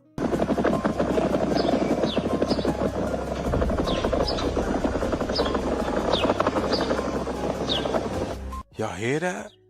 It literally sounds like a helicopter, y'all. Something's boiling under there. It's a heartbeat. That's not all, y'all. He says he can feel it in his bones, in his spine.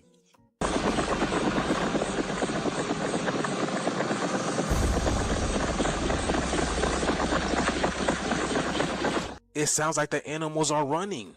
And just to prove to you that it's gotten more intense over time, he puts a water bottle on the grass and this thing is jumping around like it's at a kid and play party. That's crazy, y'all. Listen. Y'all, the animals were warning us. Y'all remember those eggs they found underwater near a volcano where it sounds like they hatched? But the shift is here, y'all. Let me know what you guys think about this video. Let's continue to get it. Peace out. If gravity truly causes tides, why don't lakes rise and fall the same way oceans do? Think about it. We're told gravity can pull billions of tons of seawater back and forth every single day. Shouldn't that same invisible force tug at the calm surface of your local lake too? Scientists say oceans move because they have more mass. Fair enough. But how does the moon somehow know where the ocean ends and the lake begins? Imagine a time-lapse of Earth under the moon's slow drift, its light washing over mountains, valleys, rivers, and still lakes alike. If its pull is that precise, wouldn't everything shift even slightly? Then it gets stranger. Some coastlines experience tides soaring 50 feet high, while just a few miles away, another cove barely stirs an inch. Did gravity suddenly lose strength in that spot? Or could something else, perhaps resonance, pressure, or even electromagnetic influence, be guiding these rhythmic surges? What if the story we've been told about tides is only part of a larger equation? Maybe the oceans don't move because of gravity alone, but because they're part of a system tuned to forces we still don't fully grasp. So next time you see a silent lake under the same glowing moon, take a moment. Don't argue, just wonder. If gravity moves the seas, why does this water remain untouched? Because maybe the real tide isn't just in the oceans. Maybe it's in the questions we've forgotten to ask. This video is for entertainment purposes. I know it's kind of hard to put any kind of doubt to these foundational beliefs that we have, such as gravity. But really, when you think about it, the source of proof for for gravity is either the middle of the earth, which is a place that we've never been. We've never been more than 12 kilometers below the earth. I think it was a Russian boring project, and they were stuck for a year at 12 kilometers, and they couldn't get through.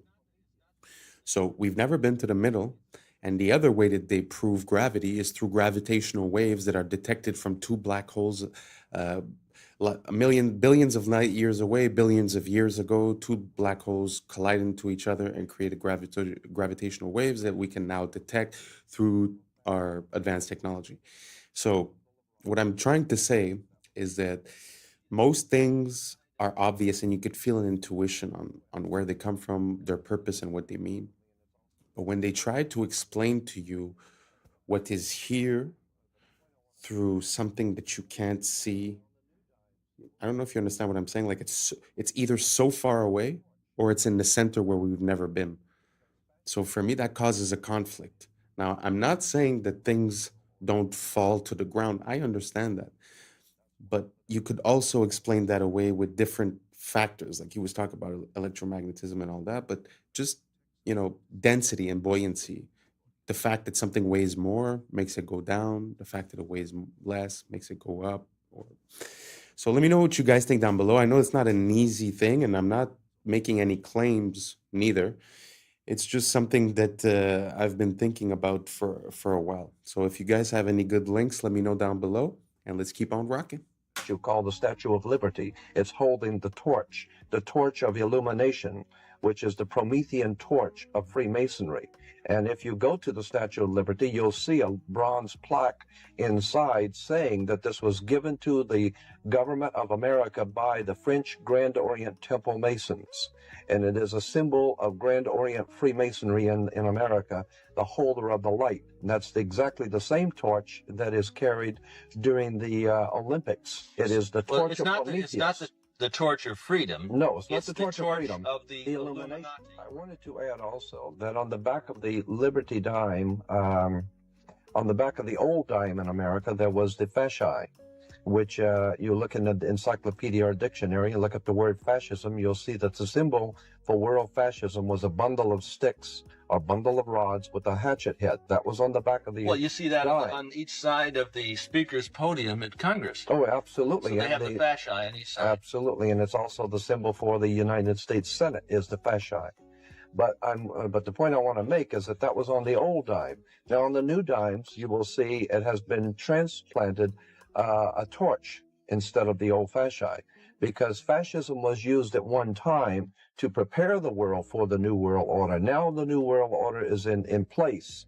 That's why on the dollar bill it says Novus Ordo Seclorum is New Order of the World. We have an aura around our body, and it protects us from... Every human body is surrounded by an energy field. These magnetic fields are something you don't pay much attention to, but the truth is that the entire survival of the individual depends on maintaining the integrity of this energy flow.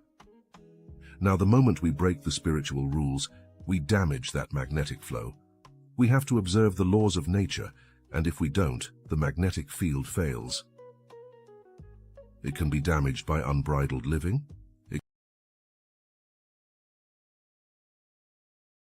It's all kinds of things, but if this field is damaged, it reacts immediately through the health of the individual. You must never allow yourself to develop attitudes that are incompatible with the integrity that nature has bestowed. Magnetic fields are absolutely honest. There is no way to make them dishonest. And if you respect your integrity, you will be full of energy, immune to... Watch the full video on our YouTube channel to understand more.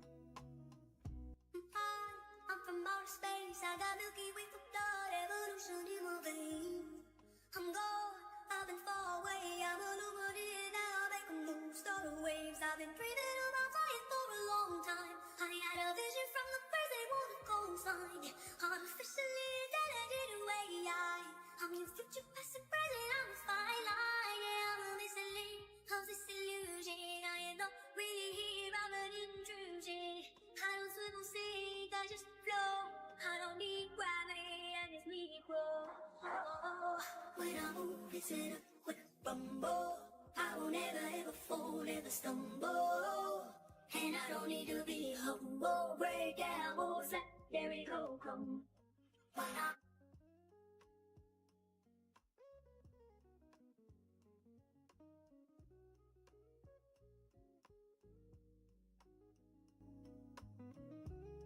This is just like them putting up some pieces of wood. And look at what it looks like. It almost looks like there's like snow on the ground.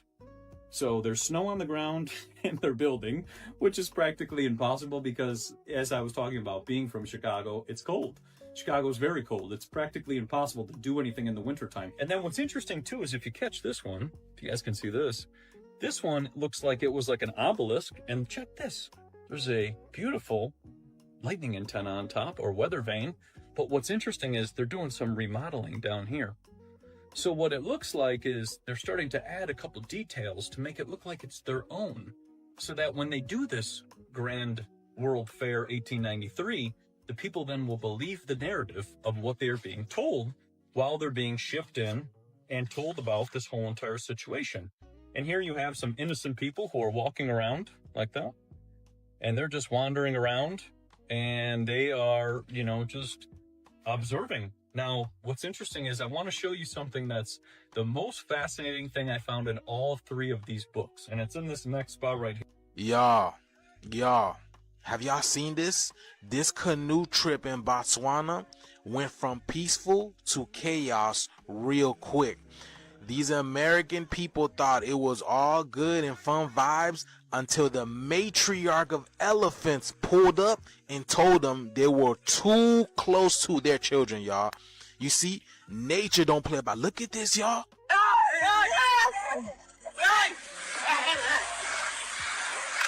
Y'all, she's under. Y'all see that? Look at, oh my God. Why are they always big? Look at this. You see, when it comes to nature, the mother energy do not play about her children. She will toss a canoe, stomp the ground, just to let you know, do not come near my tribe. And this is exactly what happened to this woman over here. Boy, she was flipped, tossed aside into the water like a rag doll. Oh my God, y'all see that? So when are we gonna do the same? When are we gonna let these people stop playing with our children? Because this is exactly what they're doing in our schools, y'all. We don't even know what's going on, right? You see, y'all? Nature's very intelligent. It knows not to let these people come close to their youth. Why? Because nature communicates. You don't think the planet keeps a database on what these people have been doing to the planet and that they're able to pick up on? Look at this guy. He's just chilling in his canoe, just recording everything. This shift is here, y'all. When are people gonna learn? You don't mess with the laws of nature. You can't colonize the energy that you can't control. And the elephant is showing y'all who's really boss. And as they walking out, y'all, the shift is here. Y'all see it. They feel it. Let's continue to get it. Peace in. When women would consume, they would have a baby in 4 hours. When they went to go deliver their baby, they would deliver their baby in 4 hours on milk. And he talked all about this and why that stuff is not talked about. And if you're drinking right now and it's helping you with your nausea, that is because you are feeding your beautiful nutrients that are supposed to go into your body. The biggest thing that people don't realize when they go into all these stores and to these restaurants and all of this is everything else. And when you bring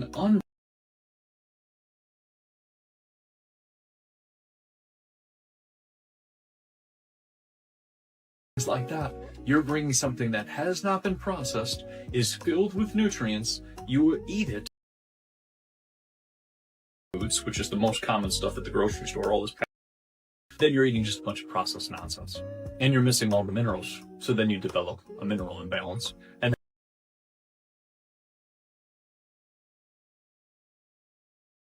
they have no minerals. And then when they introduce superfoods, which we've talked about, dragon into their diet as well, bringing food with nutrients back into their diet. In the UK, they are now demanding your back door for access. So a while ago, there was this whole thing where Apple were trying to defend themselves against the government because the government was saying they wanted access to the back door of our devices to see our data. Apple, of course, is all about protecting our privacy and they don't want third parties looking into us, especially our own government. Actually actually managed to step in and get this whole thing basically dropped. However, they've decided to reopen it. So, as I said, Apple have advanced data protection on all of their devices. Now, this means everything on your phone, on your device, is completely encrypted. No one can access it. That's what everybody wants, right? Now, what they're trying to do is say, Apple, we need a backdoor into iCloud and into your devices so we can see what our citizens are doing. Now, it's very mixed online. There is quite a lot of people who are saying this is a good idea, it protects us as well. But as you can imagine, a lot of people are saying, no, this is not right. Like, Apple is literally there. There's a safety barrier for a reason. But they're saying that the reason for this is to track criminal activity, make sure that people aren't here who aren't meant to be. So let me know your thoughts and I'll keep you updated on this whole thing. Is dependent upon you being disconnected from your heart. Is dependent upon you living in your mind. Because the only where that a human being can live and be controlled is in the mind. When a human being gets reconnected to their heart, they're not going to buy any of what religion because they know the truth. They're connected to the truth. And so that's why has to tell you that God is a man. Why? So you disconnect from your feminine. Your feminine is your heart. Your heart is the connection to the divine. That's why Jesus said, seek first the kingdom of God within. Okay, guys, they're officially allowing AI to run our...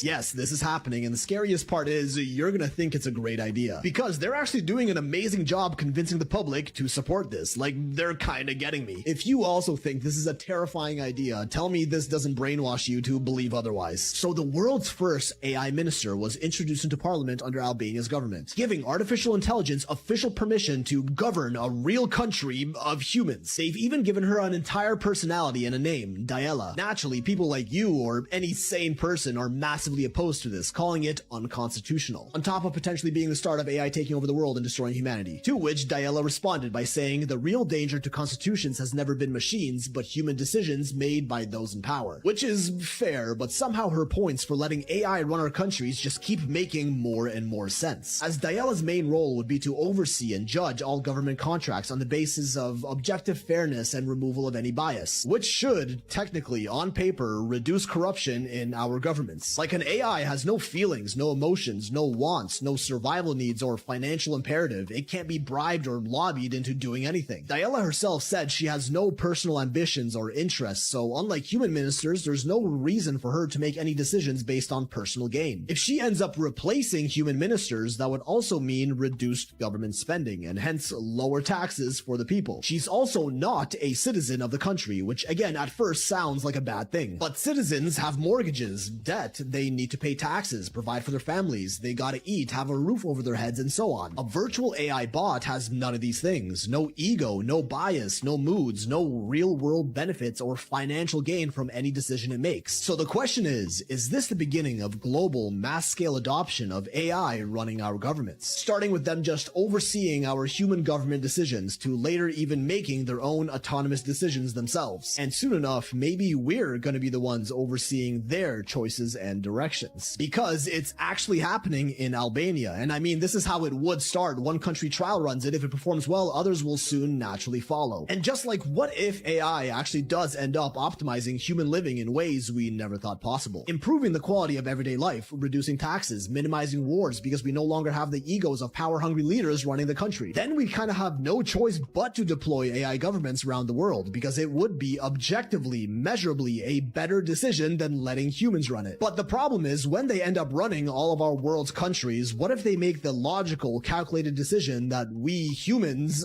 are the problem? I guess the downfall of society truly does come looking like everything we've ever wished for. I think it'll be What do you guys think about that? AI and the government.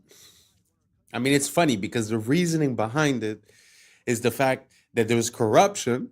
So to stop the corruption, we're going to let the AI. So it seems like we're a bit lost in the sauce when it comes to cause and effect. Because now we're going to take a decision based on the effect, and the effect is corruption. But there's a cause to that we're not addressing. So I don't think putting a computer is going to fix that aspect. I don't know if you understand what I'm saying. I mean, we should have systems and laws in place where corruption is not possible. Now we blame the people that do corruption. But truth is, there should be checks and balances. Like I'll give you an example. If a politician is caught lying, what's his, what's the repercussion? What's the consequence? There's none. We've seen in the past couple of years in a lot of public hearings, we've heard people say things that were false. That would be considered perjury. And what happens? Nothing. What happens if a politician makes a claim and then does the opposite? Nothing. So as long as we don't have systems in place to fix our system, I don't think delegating it to a robot is going to somehow get us out of that situation. So basically what I'm saying is that we should focus on the cause and not try to patch the effect with a machine, because I don't think giving more control to these machines is exactly the way to go. Anyways, you guys let me know what you think down below. Do you guys think that AI in the government is going to reduce corruption, or is it another way to, if someone takes control of it, would it be another way to basically do the same thing, but just instead of being to the AI, to funnel it to someone else, right? So let me know down below, and let's keep on rocking. People will be regarded more as statistics than as actual people. I don't think it's going to be so nice. I think sort of all machines everywhere, everyone doing everything for you. You'll get all bored, and I don't think it'll be so nice. I think it's going to be very boring, and everything will be the same. I mean, people will be the same, and things will be the same. First of all, those computers are taking over now. Computers and automation. And in the year 2000, there just won't be enough jobs to go around. And that's a wrap for today, familia. Whether you're tuning in with the sunrise or you're posted up after midnight, I appreciate your time, your energy, your curiosity. Remember, this isn't about truth or fiction. This is about perspective. If this sparked a thought, a laugh, a deeper question, then we did our job. Drop your thoughts in the comments. Keep the convo alive. Like, subscribe, and hit that bell if you're riding a wave, because we're just getting started. Until next time, stay weird, stay critical, stay grounded. I'm Adam Strain, and this has been Adam Strain Reacts. Peace. I don't know what y'all think, but now's the time for us to link up. Really think we on the brink of making a change from living this strange. Living this strange. Making a change from living this strange. Yeah. When did elephants have breasts? I've never seen this before. For 100 years, while as these melted ruins are thousands of years old. Jake, I'm not even kidding. Go look this up. They literally brought in to dig through the rubble. Yeah. There's big dudes. Yeah. I was sleeping, had to wake up. Why? Every reason I can think. What's up, YouTube? Today, we'll be looking at disturbing TikToks that'll make you question reality. So without further ado, welcome to Adam Strain Reacts. Let's get her done. That's the cost of living crisis. Suddenly, we went up from prices being around there to prices being there. And you don't really see that in this data, okay? Because inflation is really just measuring the difference between that and that. And if you This is how they lie with numbers. look at those two lines, you're talking about a 2.3% change. That's the number we're talking about today. But for a lot of people, it's not about that. It's about the difference between this and that. What is that, like 19, 18%? And when you look at the difference between this Yeah. and that's 20%. And I think that's the dichotomy here between these inflation numbers where it looks normal and this, which is really not normal at all. Not to mention how they change the basket of goods that they use to mark inflation against, such that they can make the numbers look smaller. It's all a ruse to make you feel like you're going insane, when the reality is that they're trying to manipulate the reality of what you see. In order to fix this, join me and the American Congress Party. Did you see the about the Nephilim? The Nephilim are often referred to as giants in the Bible, but some believe they are the offspring of fallen angels and humans. Sounds crazy, right? Well, email here requesting documents pertaining to the resurrection chamber of Gilgamesh, the location of his body, and the location of the buried Nephilim. If they didn't exist, why is she requesting documents for them? And about Gilgamesh, a Mesopotamia mythological hero. Here is supposedly a video that some people think is Gilgamesh found in his tomb.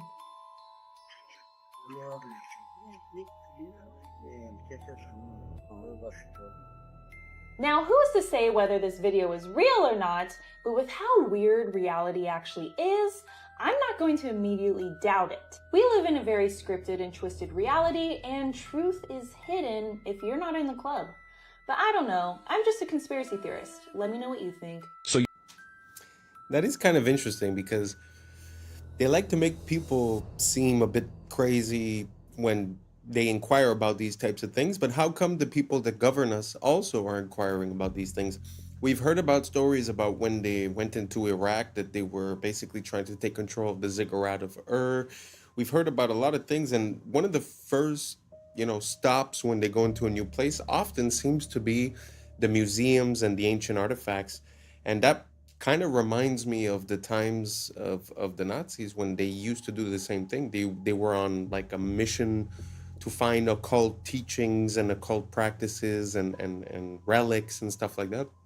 So again, very interesting question that she raises. How come these people that lead us are sort of talking and looking for these things as if they believe in it?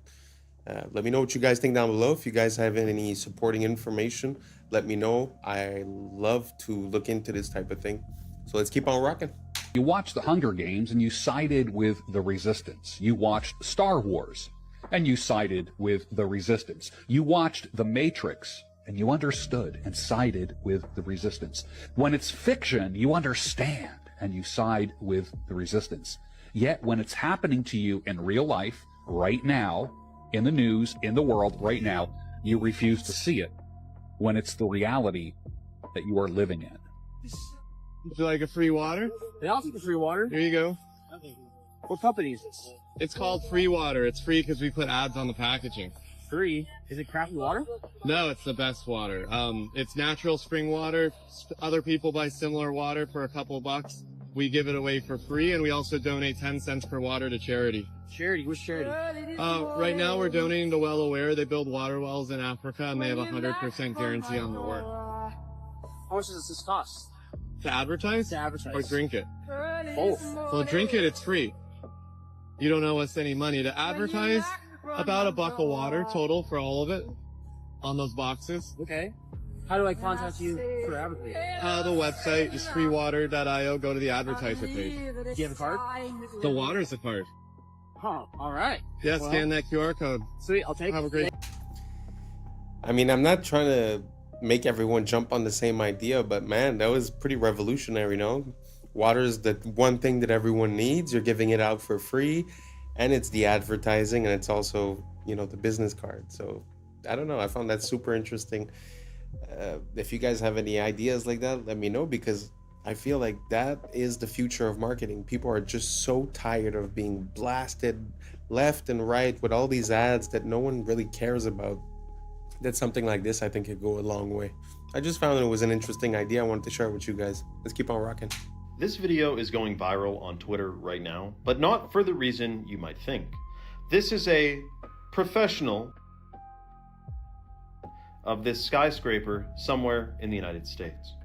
The problem is, many people notice a similarity to it in regards to something that happened. Here we have a lesser known angle. That one didn't get hit. They said it was from fires. But the fires in Hong Kong, 7 towers caught fire. They burned for almost 48 hours. And none of them collapsed to their own footprint. Now, officially, it happened to happen, man. A fire can weaken the structure. Don't worry about what architects and engineers say, but fires apparently can cause it to drop just like that. For the first time, though, in recorded history.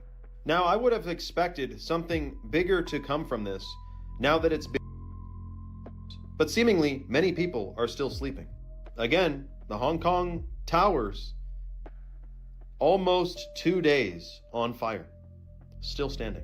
Let me know your thoughts in the comments below and follow for more. There has been many different resets since the Great Flood, or the Flood of Noah. When you look at the age of the buildings in the previous video and the ruins from the buildings here, the melted bricks, the melted red bricks, there seems to be a clear age gap between the two. While this is much older than the mud-flooded buildings looking fairly newer by comparison, last several hundred years, Well, as these melted ruins are thousands of years old, indicating the many different cycles this realm has went through. Since the Great Flood or Flood of Noah, the theory is we're looking at about 6 or 7 resets here that happen about every 150, 200 years, kind of like clockwork. And with that cycle, it has taken many advanced civilizations. Think back in the stories of Atlantis, told throughout ancient time. After that, the Tartarian Empire. Just look at these structures. Clear evidence of melted, deformed stone and brick.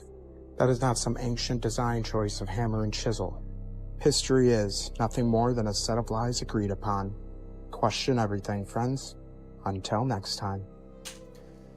Man, do I love looking into ancient history. I mean, even if you had an excuse for 1, 2, 3 of those pictures, man, it's so anomalous to see all these, all these temples within mountains, or the bricks being melted, or sometimes you don't even know where the mountain ends and the castle starts. I just find it so interesting. If you guys have any good footage, send it over and I'll feature it in the next video. Let's keep on rocking. So quickly, I'll go through this. 2-year war, over 60 million tons of rubble there, and tens of thousands. Pour eux, les débris comptent plus que les vies humaines, parce que ce n'est pas une guerre, c'est un nettoyage. One of the great honors for me has been working with Steve. Steve, qui l'année dernière nous expliquait travailler sur son plan depuis 2 ans. Been working on master plans for the last 2 years. So there are plans already. Au WEF, les plans de reconstruction existent avant la guerre. We have plans already. We have a master plan already, and we're working together on it. And I think if the world saw the progress so far, they'd be pretty impressed. Et on attend que tout soit détruit pour signer la paix. Comme ça, on peut reconstruire sans résistance. We have created a sense of hope for what the future can bring. On félicite ceux qui ont créé le problème. I am so honored. I'd like to thank. Parce que sans eux, ce nouveau système n'aurait jamais pu être justifié. Nobody's ever dreamt of. You used him well. Obviously used him very well. C'est grâce au chaos qu'il provoque que le sauveur devient nécessaire. The world needs a savior, and the hope is that AI is the savior that we need. Ce qu'ils appellent sauver le monde, c'est en réalité le reformater pour le rendre compatible avec l'IA. This vision for the future as an example of what's possible in other parts of the world. Il nous parle de paix, mais la paix ici, c'est l'absence d'imprévisibilité humaine, l'absence de liberté. Et c'est exactement le but d'une Smart City, une ville sans âme, où tout est mesuré, tout est prédit, où l'humain n'est plus un être vivant, il devient une donnée. Regardez le plan, zone industrielle intelligente pour Musk. Donc en réalité, ce qu'il construit, c'est un monde post-humain. Are there aliens among us? I am one. Quand il parle d'alien, il ne parle pas d'extraterrestre, mais de conscience inorganique. Parce que l'alien, c'est la rupture avec le vivant. Et ils vous vendent votre disparition comme du progrès. Did elephants have these? Did we jump timelines? Did elephants jump timelines? When did this happen? Not out the Troublemaker Travels for saying this, because I had no idea. Am I in an alternate universe? When did elephants have breasts? I'd never seen this before. Never dawned to me that they would look like this. I mean, it's okay, but I've never seen this in no Discovery Channel, in no animal book, in no internet search. I have never, and I mean never, seen this before in my life. When did this happen? Why is it like this? Apparently, female elephants, this is how they feed their young, and this is what it looks like. Does that look weird to you? Did you know that? Have you ever seen this? Obviously, it's not weird for elephants. Is it weird for me? Is it weird for you? Is this strange? I don't know. Am I tripping right now? Because I have never seen these on an elephant. I mean, never. I've seen elephants all my life. I've looked up elephants. We learned about elephants. They are mystical creatures, but I did not know they had those.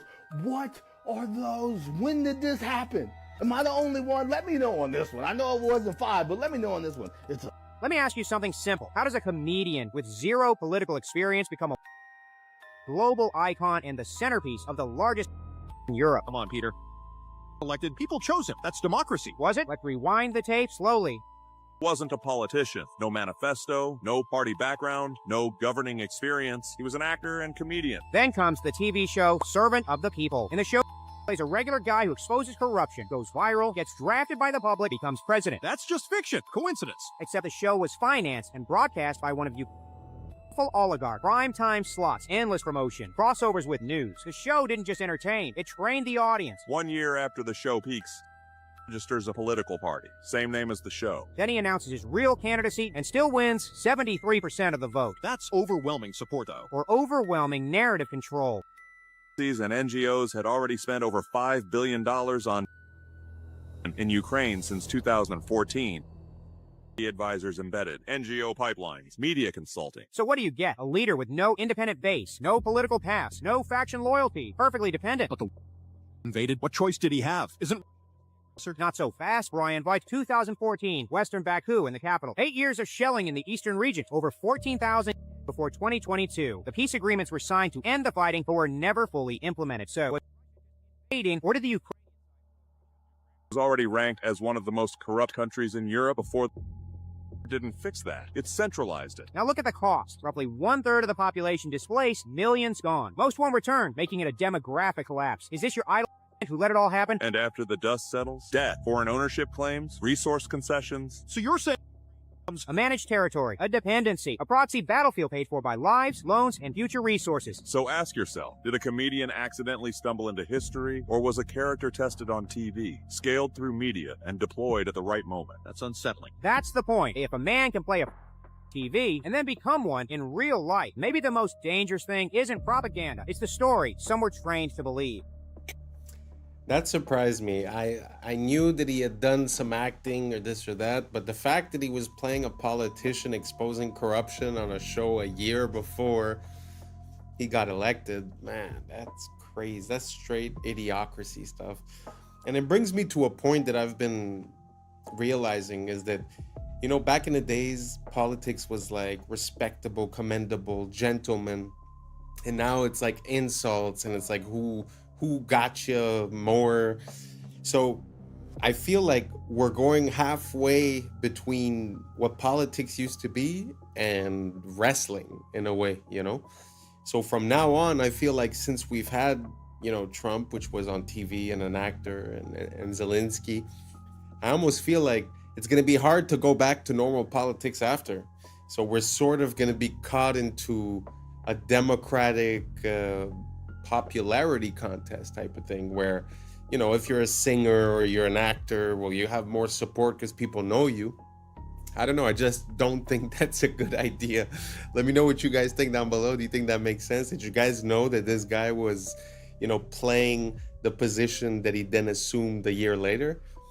I mean, to me, it was a complete surprise. So anyways, let me know what you guys think down below, and let's keep on rocking. Gosh, I don't know all the theories. I'll like share a theory and people are like, you didn't know that. I'm new to a lot of this stuff, okay? But let's talk about, so this guy, computer programmer, businessman, you know, very, very successful until he came across some information. Oh boy, that he didn't like. Oh my gosh, this is crazy. But anyway, I saw this on Jake Shields' podcast, so I'll tag him below, but check this out. We all remember the apartment complex that just mysteriously into rubble. Yeah, just wasn't hit by a plane. In North Miami. That was in that happened on the same night. Wow. And it's believed that he had an apartment or information stored in this one little apartment. And when that apartment building collapsed, they didn't let American response teams or like emergency teams do all the digging. Jake, I'm not even kidding. Go look this up. They literally brought in to dig through the rubble. Way. There's dude, it's had a whole ceremony where he was like patting on the back. He's like, thanks. How can they rationalize this? How can we bring that handle American matters? This is insane. It's kind of I was all excited about this at one point, you know, and then it just turns out, you know, now we get laws like this from DeSantis. A new license plate's coming out in Florida that you can choose to get. Anyway.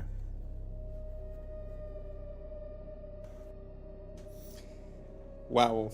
I mean, that to me, with perspective and hindsight and looking at the dates, not only the fact that it happened on the same day that he was offed, but just the fact that they brought in bad organization on American soil to go through the rubble, man, you know that there's something up there.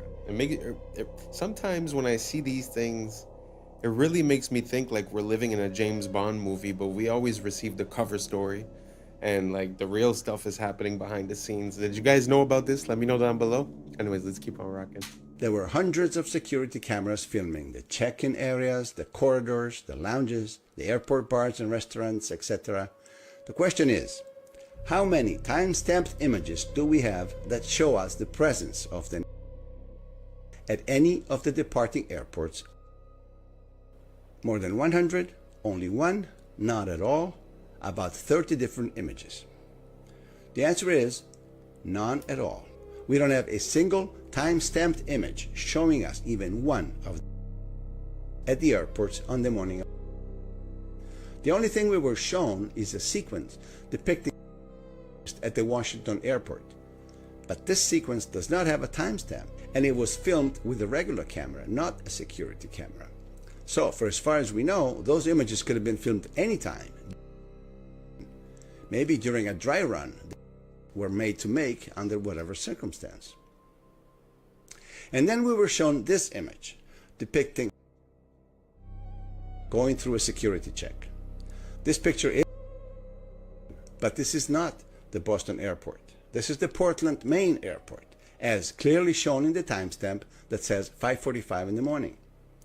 This is the infamous connecting flight to Boston, not the flight to LA that was. Bottom line of the at the departing airports on we do not have a single image that has been made public. Not one.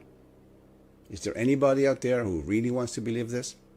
You want to know why is now everywhere? It's not some random gotcha. It's a playbook move, used by power for centuries. You don't fix a dying system, you burn its reputation to ash on purpose. You drown the masses in filth until the old world itself makes them sick. That's the whole show. First they spoon feed you shocking truth. Then the media blitz. Every headline a nail in the coffin. Politicians, celebs, old money, all dragged through the mud. It's about breaking the audience. But isn't that good? Like, if everyone's a crook, at least now we know, right? Shouldn't sunlight disinfect the room? No, kid. Sunlight's just the setup. When all trust is exhausted, the demand for something new becomes inevitable. That's when they roll out solutions. Incorruptible AI judges, new digital money, total transparency. All wrapped up in words like safety, fairness, or reset. People want that. They're sick of scandals, tired of hidden dirt. We have the tech now. Why not let machines run things? At least then, no more old creeps making backroom deals. You ever wonder why every leak just happens at the perfect moment? Drop right as the world economy wobbles, currencies crack, debts explode. It's called engineered timing, not coincidence. While everyone's busy binge-watching elite scandals, behind the curtain they're resetting the board. Old assets erased, debts written off, digital currencies quietly rolled out. The filth you see on your phone is the moral excuse for the next system. Look, the old world was corrupt, but this time it'll be pure. Trust us. They want you to beg for a leash. But isn't it good to wipe the slate clean? If everyone's guilty, doesn't it make sense to start from zero? At least now it's transparent? Transparent? You mean like a glass cell. That's the transparency you're signing up for. Every transaction logged, every move tracked. All under the pretext of protecting you from them. But now you're monitored, analyzed, managed. Remember this, in history, every total control started by exposing the last one. Scandal, outrage, necessary, reset. Then the new rules. No room for dissent. Nobody escapes the beta, not even the top players. Nobody wants uncertainty. People trade liberty for protection every time, especially when they're scared. That's why the leaks are never full, never random, always just enough to terrify, not to empower. Notice they show you monsters, but never the strengths. So the whole it's like the world's biggest ad for New World Order? Bingo, kid. While you're scrolling it all and picking sides, they're scrubbing the balance sheets, resetting the scoreboard, and selling you a digital world where everything is clean because nothing is private. So what now? Just wait for the next leak to get even darker? It always gets darker, kid. Every new scandal is just another step in the reset. Tighter rules, more eyes, fewer choices. The beast doesn't need your hope. It just needs your consent. I just found out something crazy about Wi-Fi and all these other different frequency bands, and it is shocking. Did you know that mold, which is in like 90% of people's homes, bathrooms, any other moist areas, basements, the growth and toxicity of mold is increased by electromagnetic frequencies like Wi-Fi.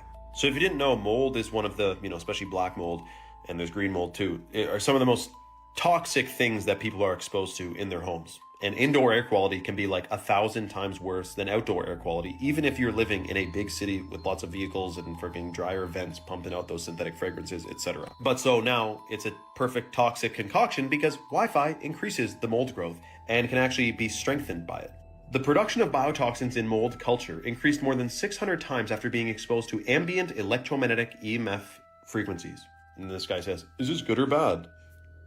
Interesting that Wi-Fi, which many people are wondering if there are any potential hazards with concerning the human body and electromagnetic field, combined with mold, which is also toxic, it's a perfect concoction.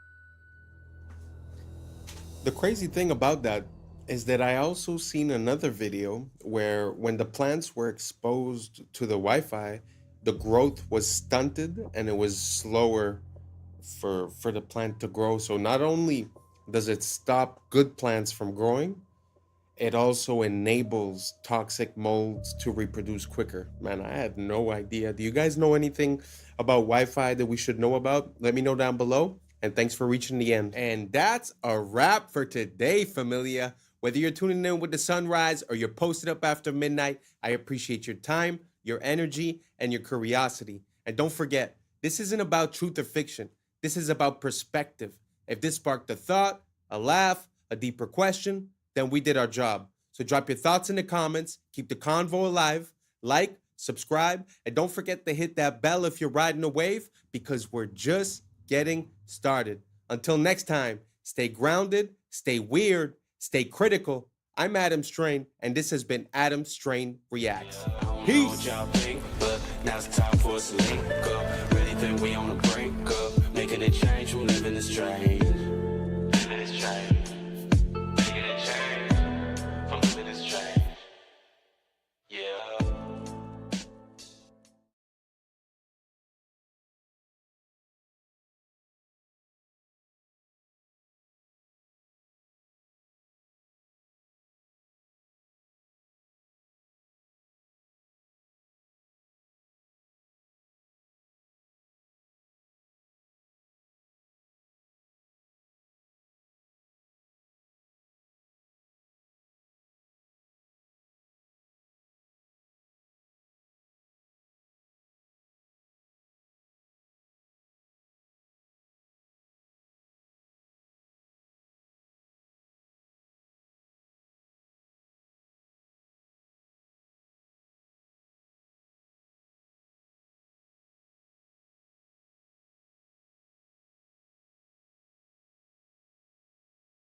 again.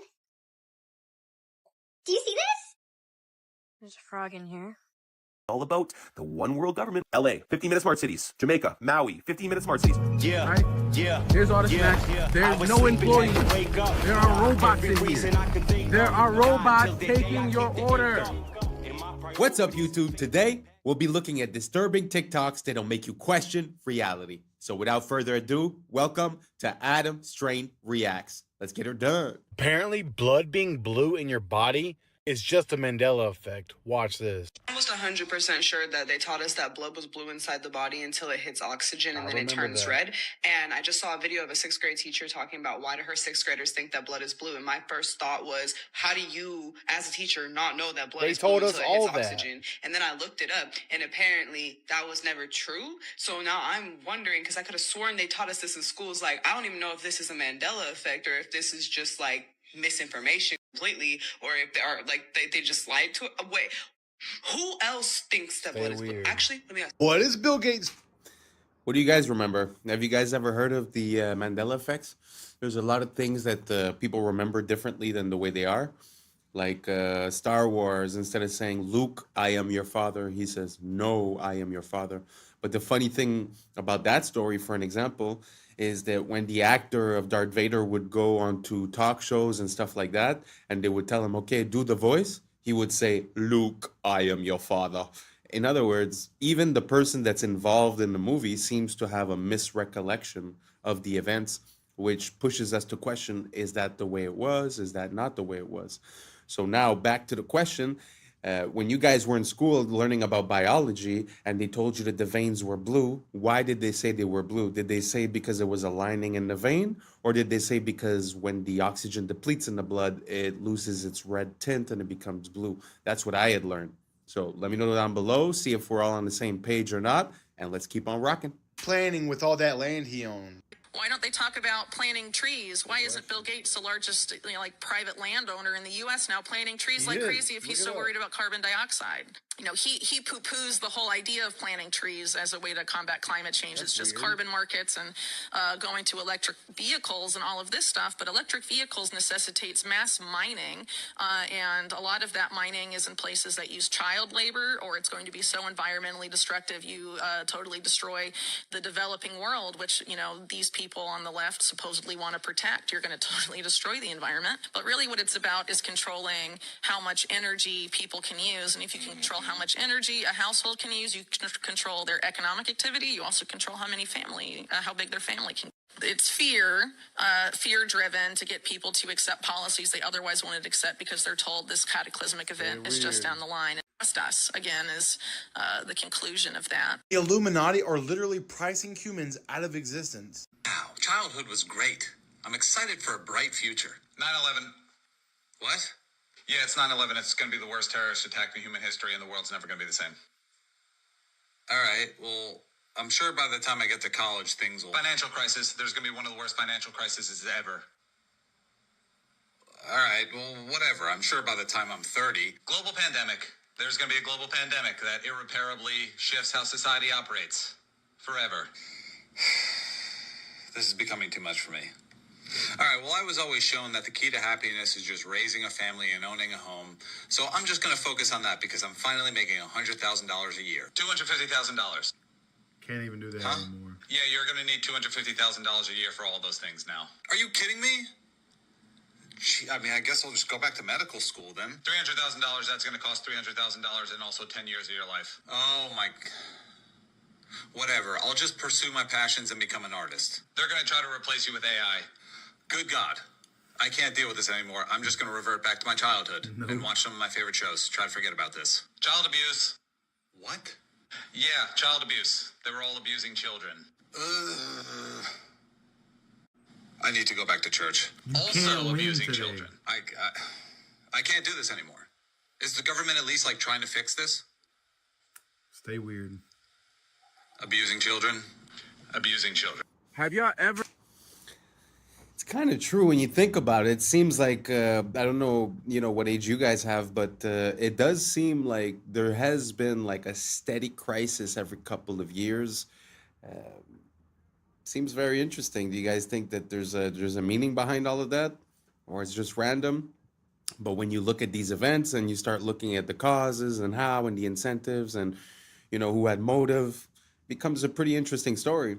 But he is right that, you're trying to live a normal life, but with all these crises, with all these attacks, with all these situations, it's kind of hard to just go on your merry way. And like you said, even if you just want to, settle down, get a house or whatever, back in the days, people seems like they could buy a house if they were working at the convenience store. And nowadays, it's like they're talking about Trump spoke about 50-year mortgages. So that means that everything is just out of reach from the consumer. So it's so sad the way back in the days you could have the most basic job and somehow still provide for your family. And nowadays, it seems like that has completely changed. You guys agree? Do you guys see it the same way? Or do you guys think that nowadays there's way more opportunities than before and we have a problem with our mind state? Let me know down below.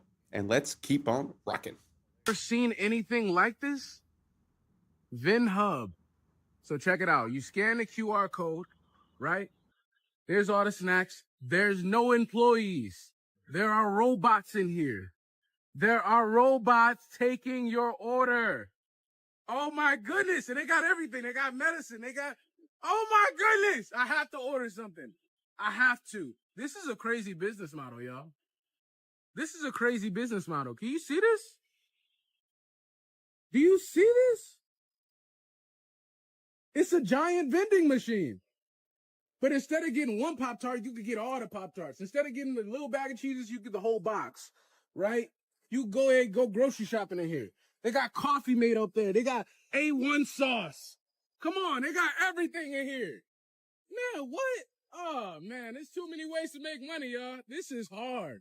This ancient rock appears to be a map, but not just any map, a map of Earth's magnetic fields. It's at Newgrange. It's a pretty big rock. It's above average megalithrically speaking. It's a boyfriend rock. If you split the hemispheres of the Earth at the line on the rock, you get the magnetic vortex points of North America, South America, Russia, Pacific Ocean, and Antarctica. It's not just the similarities, though. It's the alignment of Newgrange itself. It is aligned to the winter solstice. The winter solstice is a magnetic event. During that time, the solar wind is the strongest. Earth's geomagnetic response is the weakest. This is important. Newgrange is in Ireland, where the auroras are. Those are charged particles re-entering the Earth through the atmosphere. Ireland is also home to some of the craziest geological formations on the planet, including the composition of these rocks, which are magnetic. Earth's magnetic field can align grains in sedimentary rock. These are the studies from Newgrange proving it, but why? Well, believe it or not, this was very common in the ancient world. In Tiwanaku, Bolivia, Brian Forrester showed that the H blocks are actually magnetic. In Egypt, at Elephantine Island, my friend Chelsea accidentally ran an experiment with her tensor rings. After putting the box on that altar, it mangled her copper tensor rings, but only the ones that were shaped like a magnetic field. Geometry might actually show us the answer here. Newgrange is part of a vast network of stone circles. Circles contain a vortex. It's the only geometry that can do that. Stones act as nodes that shape the magnetic field as it enters into the most optimal way that a magnetic field flows. To balance the flow through the crust, we couple where it's weak and then we get rid of it back to the atmosphere where it's too strong. But here are the opinions of what people think those carvings are. We start matching the stuff with our science. This perspective requires no belief, just an open eye and an open mind, and I got way more to show you. Terminator is the prequels to the beginning of The Matrix. Sarah Connor is actually Neo's mother. So JC, John Connor's Jesus Christ, grows up to be Neo, one and the same in The Matrix. The Matrix is in the future. The Terminator is the past. It's time travel, past, present, and future time travel. It's the second coming of the Christ, the evolutions of consciousness, man versus the machine. So the machines, the Terminator machines, hear that a child is going to be born that's going to terminate them in the future when they oppress man. So see, it's a man versus the machine. It's God's children versus man's children, which was technology. So man versus nature. Exactly. So the Terminator has to time travel to the past because they know it's Sarah Connor, and they have to kill her, terminate her, so she won't have the baby. And Kyle Reese, he comes from the future to protect her, and he inadvertently gets her pregnant. and he has to go back to the future. And so it's the Immaculate Conception, because now she's pregnant and she fell in love with a man, but did it really happen? Did he exist? And then this child, when you see the three Terminators, the boy, and then the man child, subconsciously, he doesn't know why the Terminator is trying to kill him until he's hidden out in the city, in the Matrix, the future. When he reaches 30 years of age, the rebellion, reloaded, revolution starts. And the rebels come and they find him because they've been watching him all along. That's what the Guardians and the Sentinels are all about. And so they wake him up to his purpose. They take him to Morpheus to train him to fight the machines. They take him to the Oracle because of the prophecy. So this is the whole epic story. It's an epic. Someone could please explain to me? Incredible. When I learned that, it kind of blew my mind. So the connection between Terminator and the Matrix, did you guys know about that? I find it adds a layer of complexity and intensity to that story. Like she said, past, present, future, the second coming of Christ. I know, we always think these are movies and it's science fiction and this and that. Did you guys have any idea of the implications and the connection between these two movies? I find that amazing. Amazing. I don't know if I could get a hold of that book. I don't know if it exists because I think she just wrote this, like she wrote an idea and then they made a script out of it, but I don't know if the book truly exists. I'd like to get my hands on that. So let me know down below if you guys knew about the connection between the Matrix and the Terminator and what you think about the story that she was saying. And let's keep on rocking. That'd be great. Normally don't make hot coffees, normally make iced coffees, but the weather's getting colder. Was feeling a little frisky this morning. I had bought this specifically to make hot coffee. I had not opened it yet. Expiration date is March 2025. Like, we're rocking, right? I go to undo the top and take the thing off and pour it in. Do you see this? There's a frog in here.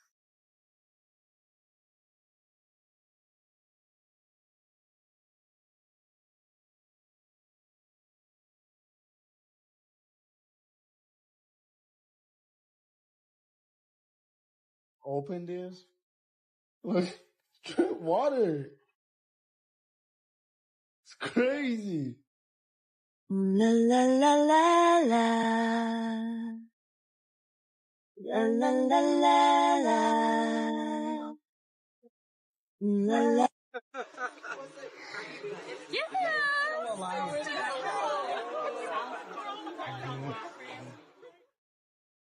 Guys, why is there letters on my Olive Garden breadstick?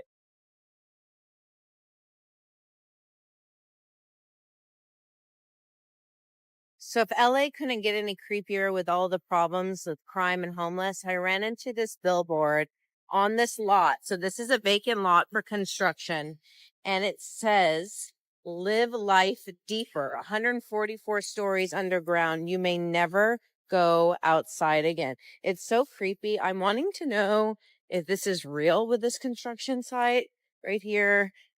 West Hollywood, Beverly Hills adjacent, a controlled access community, 24/7 security, residents only amenities, a new standard of sustainable living, but it's all underground. Live life deeper. The world's first and only completely subterranean residences. Terrifying. I feel like it's a horror movie. It's so creepy.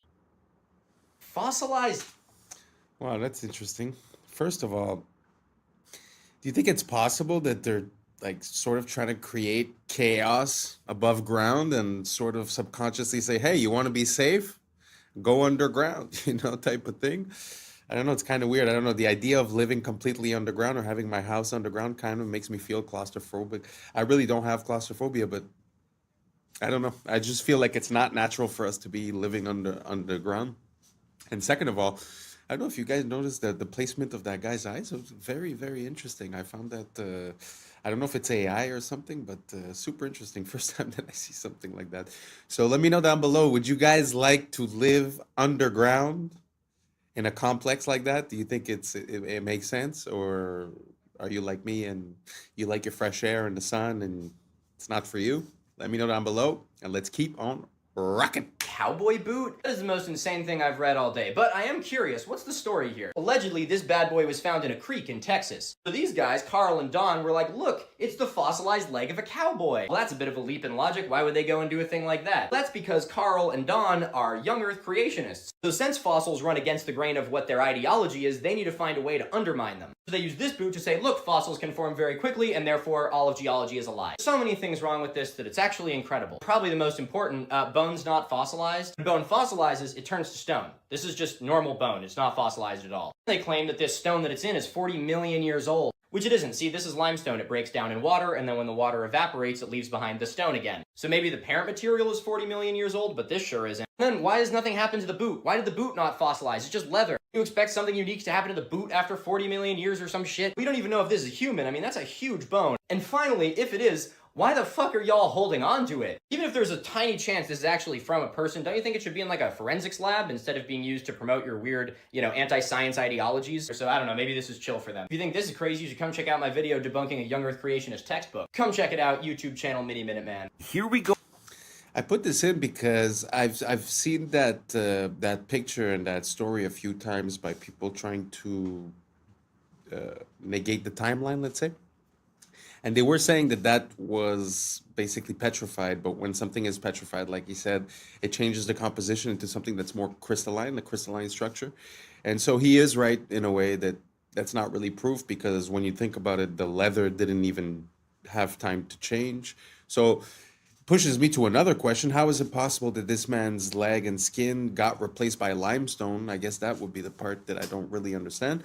But I just put this in there because sometimes I see it used as proof positive that basically the timeline is off. And, you have to be honest on both sides. So I like to see one side and the other one. And that's why I presented it here. Now let's keep on rocking. Oh, again, the Philippines was just hit with a massive typhoon. And you know what's interesting about all this? Again, this was another place that they proposed to build smart cities.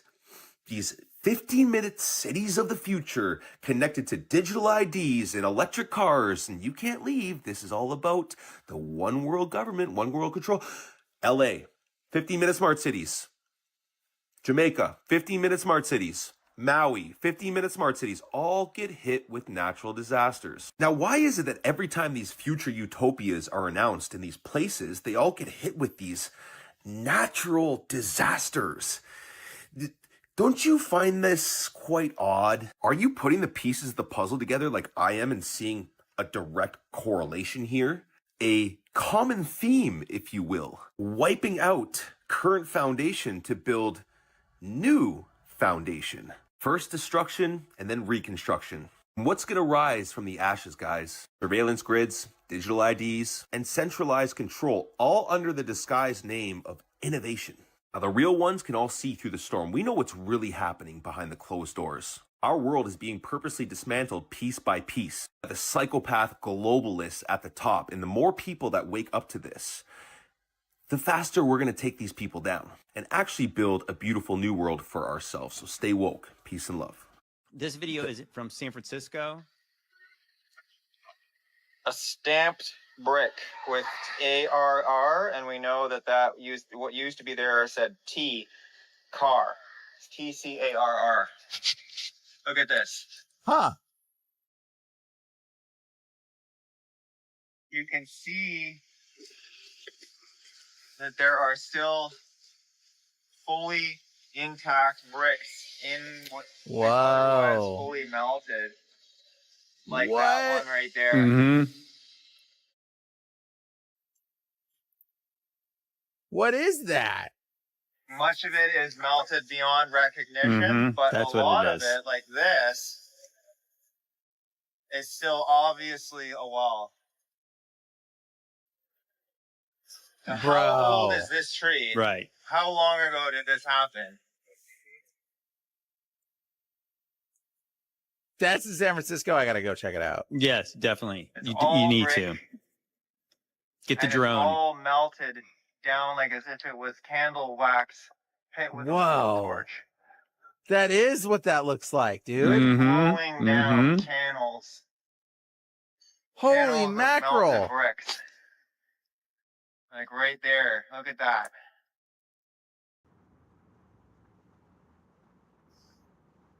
Still bricks sitting there, and that's the same kind of brick that this is, that's stamped. This is the evidence. It's very interesting. There's a word called meltology where people start looking into all these rocks and mountains, and they start identifying structures that they see as melted. And what's interesting about this one here is that I've heard things about melted brick before, and it's kind of a point of contention because if you want to heat brick sufficiently for it to melt, you're talking about almost 3,000 degrees. Fahrenheit and maybe 1,500 Celsius, which is very, very high heats, even for fire. So it's an anomalous situation when you find melted bricks. And anyways, to connect that, some people say that there was some plasma event or something basically that changed our plane of existence physically. So I don't know if that connects into that or if it comes from a fire, if it comes from another story. But again, it's just very interesting to see melted brick because the heat required to do that is very, very high. So yeah, that's why I put this in. And let's keep on rocking. Because there's a case of partial preservation of what was there. You know, because if you didn't find the bricks, you didn't see the little details of bricks in there, somebody would just say, oh, well, wind and water did this over 1 million years, right? They would say, oh, it was 15 billion years caused rocks to look like this. No, it took about probably 10 seconds of like the hottest thing you could possibly imagine, just burning something, and it literally melted like a candle melts. That's what you see there. Like, what happened in our recent past? I think it's very fascinating. When I really got curious about the western part of the United States and like stuff like the Valley of Fire, in my mind, I was thinking, oh, the days of Noah, maybe. I was thinking maybe like sometime around like the days of Jesus, like thousands of years ago. But when you find stamped bricks in there, so that means there was a brick factory that made bricks, right? You know, so obviously I think even like the earliest brick factories were like in the we're told, the mid 19th century. They had factories that made bricks en masse. So when did this thing melt like that? Elon Musk said something so shocking at this event. The audience must be completely clueless for them to go along with this rather than start heckling and saying, what the Sam damn are you thinking? Listen to this interview or this clip. It's absolutely shocking, and we're going to unpack it. I think we may be able to give people, if somebody's committed crime, a more humane form of containment of future crime, which is if you say like you now get a free Optimus, and it's just going to follow you around and stop you from doing crime. But other than that, you get to do anything. It's just going to stop you from committing crime. That's really it. You don't have to put people in like prisons and stuff. It's pretty wild to think of the various of all the possibilities, but I think it's clearly the future. Now, Optimus is that goofy little robot standing next to him. His idea is that criminals will have a robot following them around to prevent them from doing future crime. For one, how is this goofy little thing supposed to stop you from doing crime? But for two, I don't even think he was being serious about this. I think this is predictive programming or conditioning. Get ready for robots to police you. And whether that's in the form of AI policing us, like through our phones, through the internet, AI controlling what we say, what we can't say, getting us in trouble for things we say or think or type or research, etc. Or really conditioning us for like robo-cops. Remember Minority Report? When you would get in trouble for pre-crime before the crime was committed, you get like sentenced and the cops come after you and whatnot. Minority Report. Now, here's the thing with Elon Musk that no one really wraps their head around, seemingly. Many of you guys probably will, but the vast majority of people have no idea.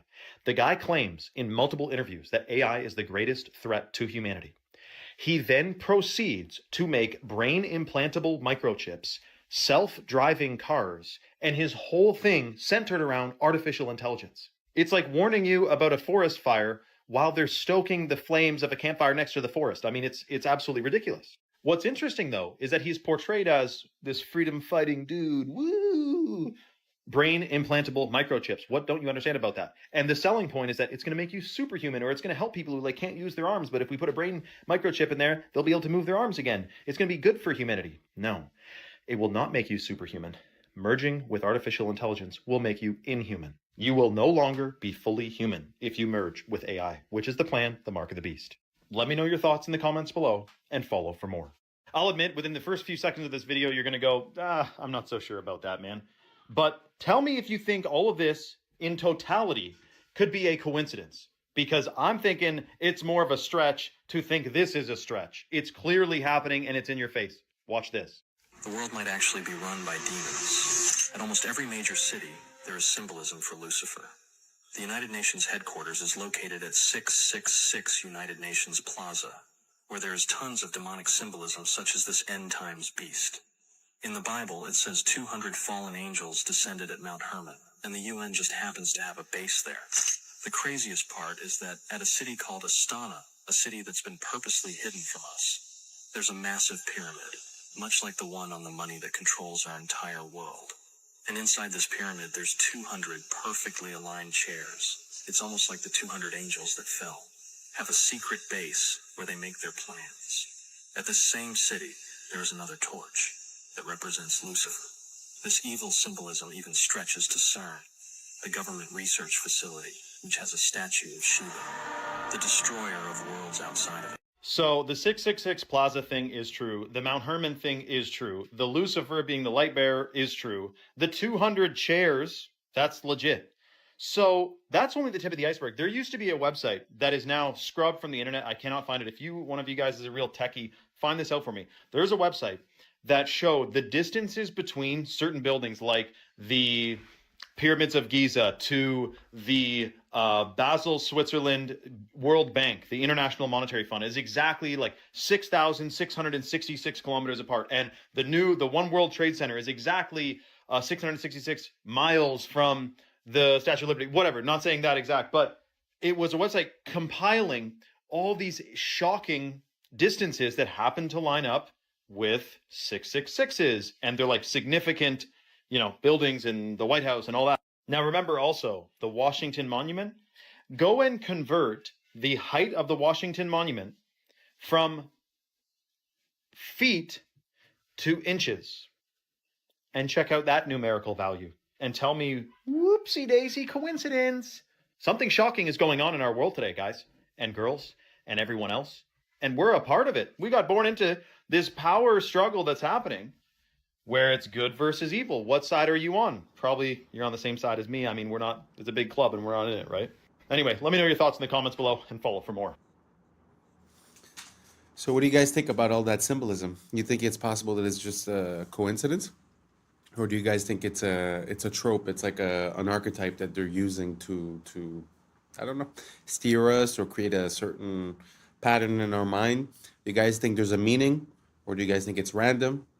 Let me know down below.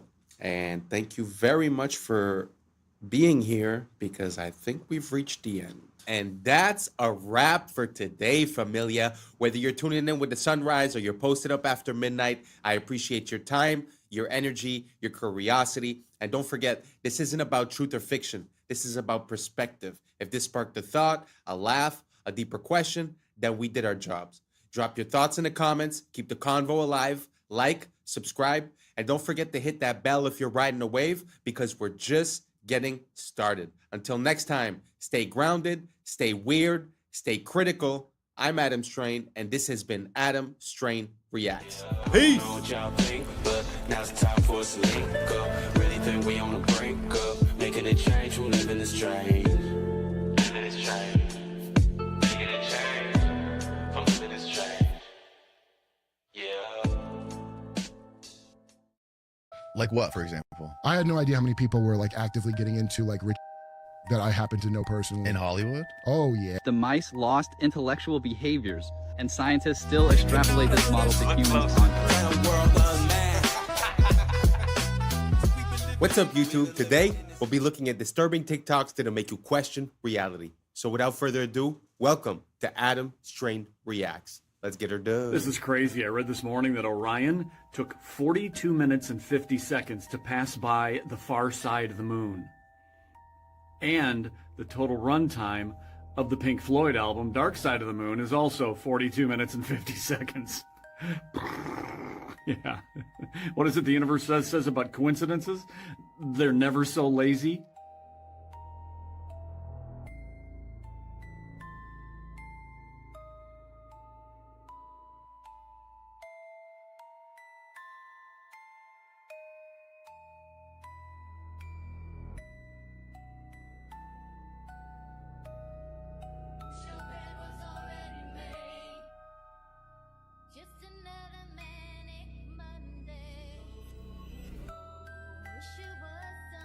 Era assim a vida dos entregadores e você achando que é fácil. Não, olha isso aqui, ó. Tem que ter habilidade, meu amigo.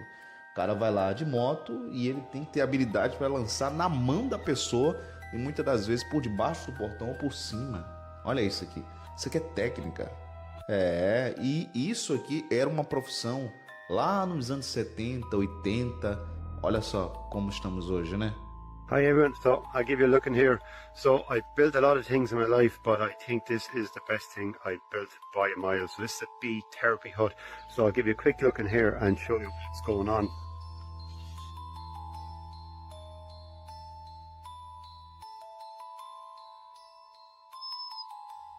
So in here now, underneath this is the bee bed, and underneath this there's 3 hives. There's about 150,000 bees in there, and then just down here at the end I have another hive.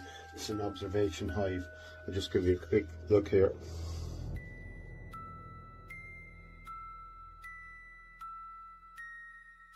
So you can see all the bees, they're working away there today. Now they're actually out flying today. It's a nice mild day, but they're feeding away. I didn't take any honey at all now from this hive. It's all left to them. So we have a symbiotic relationship here. I'm providing them with a good home, and they're giving me a beautiful vibration in here and a beautiful aroma. So the concept is then you lie on the bed here, and it's sort of white noise. There's a vibration underneath me, and then behind me here I have all the bees, which are causing a beautiful aroma in here because there's 2 little holes on top of that hive. So there's a beautiful smell of propolis and beeswax, and it's just amazing. So the concept is, this is called apitherapy. So they reckon 5 minutes here is equal to a night's sleep. Well, all I can tell you is from mine, like 5 minutes, 15 minutes, but it's just absolutely amazing. It's lovely to have somewhere like this in your life that you go to, that you're picking up really good energy. When I leave here, I leave feeling good. So I know when I come back here, there's a good feeling left behind me. And we know water holds memory. So there's a lot of moisture in the air and in the timber and in the structure. So heat contains the memory. And yeah, so feeling good. You go back and remember little things that were odd, and you can put it together and come up with some bad answers. And I do. Like what, for example? I had no idea how many people were like actively getting into like rich that I happen to know personally. In Hollywood? Oh, yeah. I'm not going to say who it is on here, but I'll tell you after. But when I heard this, I was like, what? Do you ever kiss your 38-year-old? No. Are you sure? Put Carl Rob Reiner kiss and, oh, here we go. Hold the back of their... No, they don't. That's weird, go down, head holding. Oh, it happened again. Yeah, there's multiple. Look at that. My God, dude. Yeah, it's not one picture, dude. They do this all the time. I've been very fortunate in family. In my first marriage, I had 2 lovely daughters.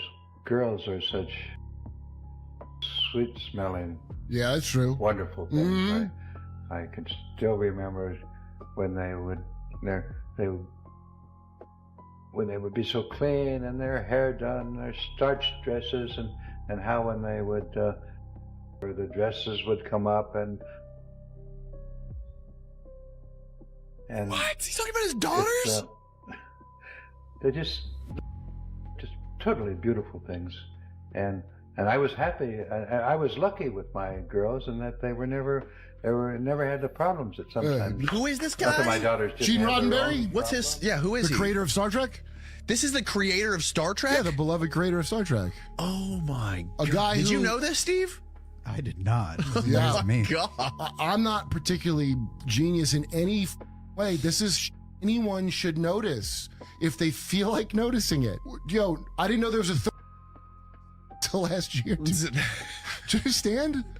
Why the wouldn't I know that until just recently? Because it's effective. We're worse than North Korea as far as propaganda, 100%. So building. It was a C. There was and that $2 trillion of that is missing, they can't account for. Julian was telling me that he thinks that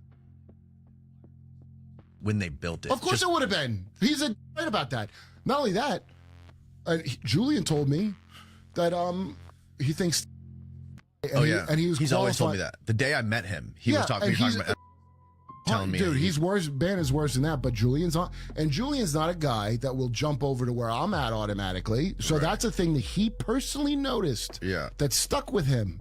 Those are the things to really follow when something sticks. Like just jokes I remember people had that were like, did you ever notice jokes? But they're then you realize and now a lot of jokes are coming true. It's really upsetting.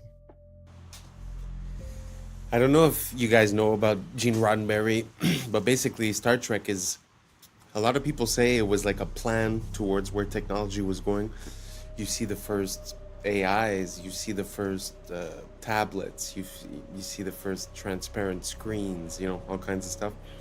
But it's kind of weird when you start looking at what these people believe. Like we saw the interview of that guy. It's the same thing with like space travel and rocket engineering. There was Jack Parsons. It always seems like the forefront of technology is in some way, shape, or form associated with these weird beliefs or attitudes. I don't know if you guys get the drift that I'm saying. If you have other examples, please let me know. But let's keep on rocking.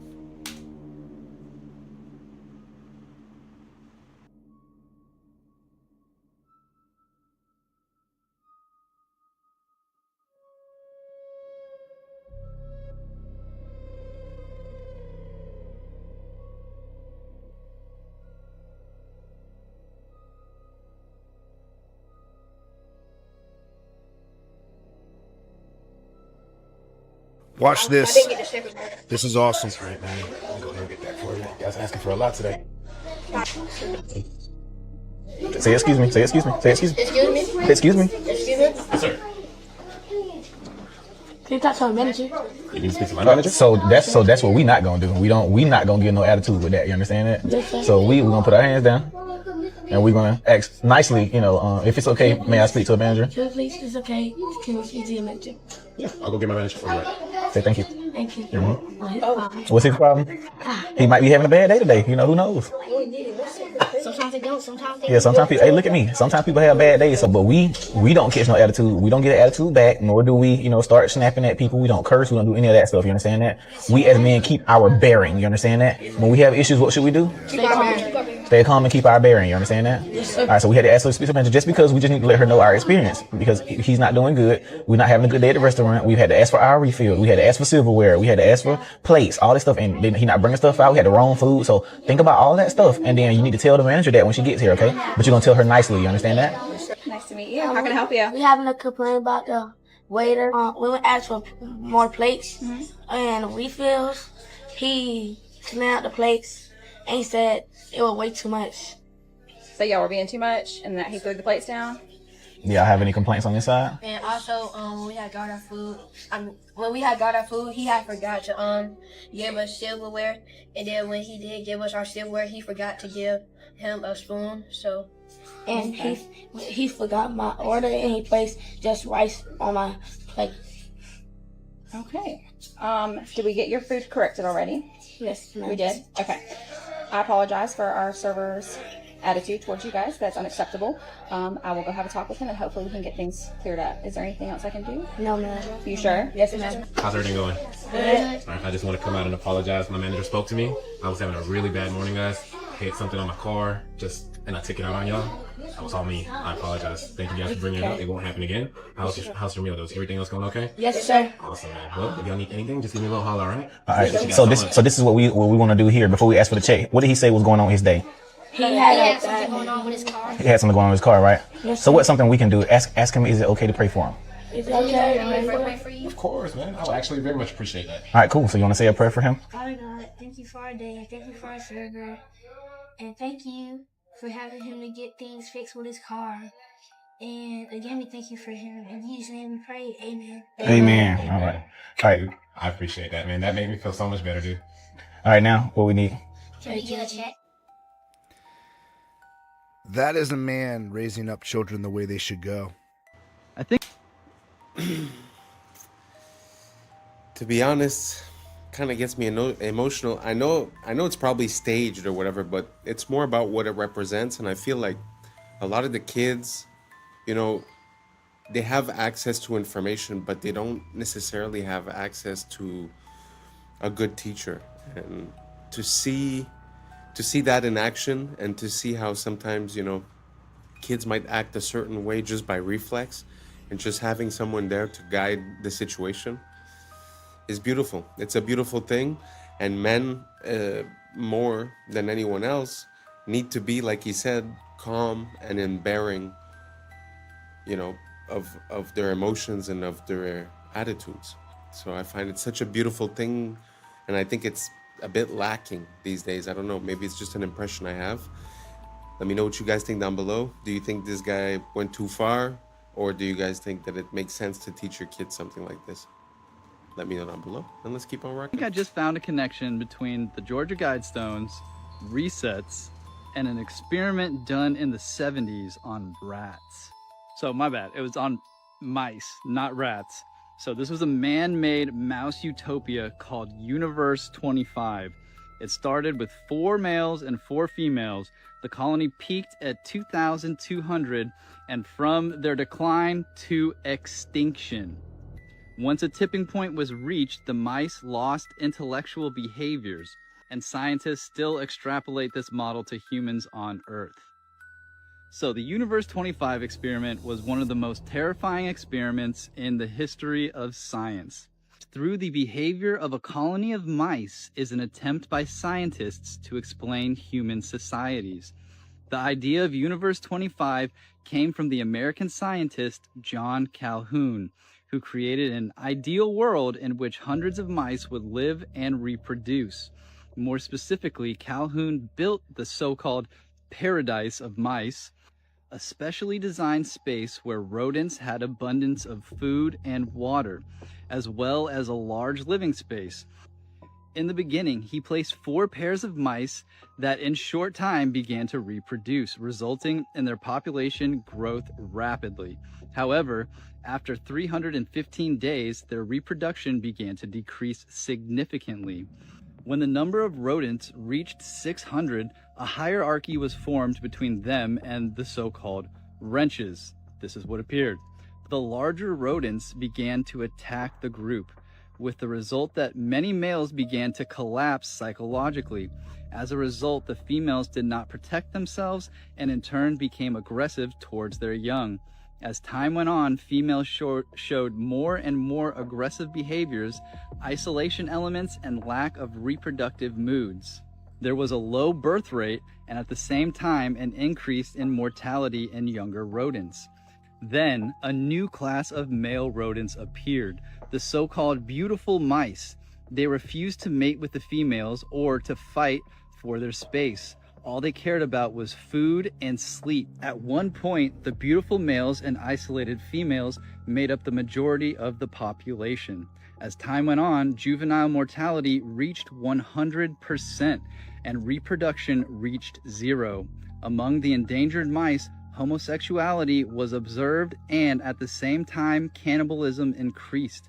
Despite the fact that there was plenty of food, John Calhoun repeated this experiment 25 more times, and each time the result was the same. Could this be the message on the Georgia Guidestones?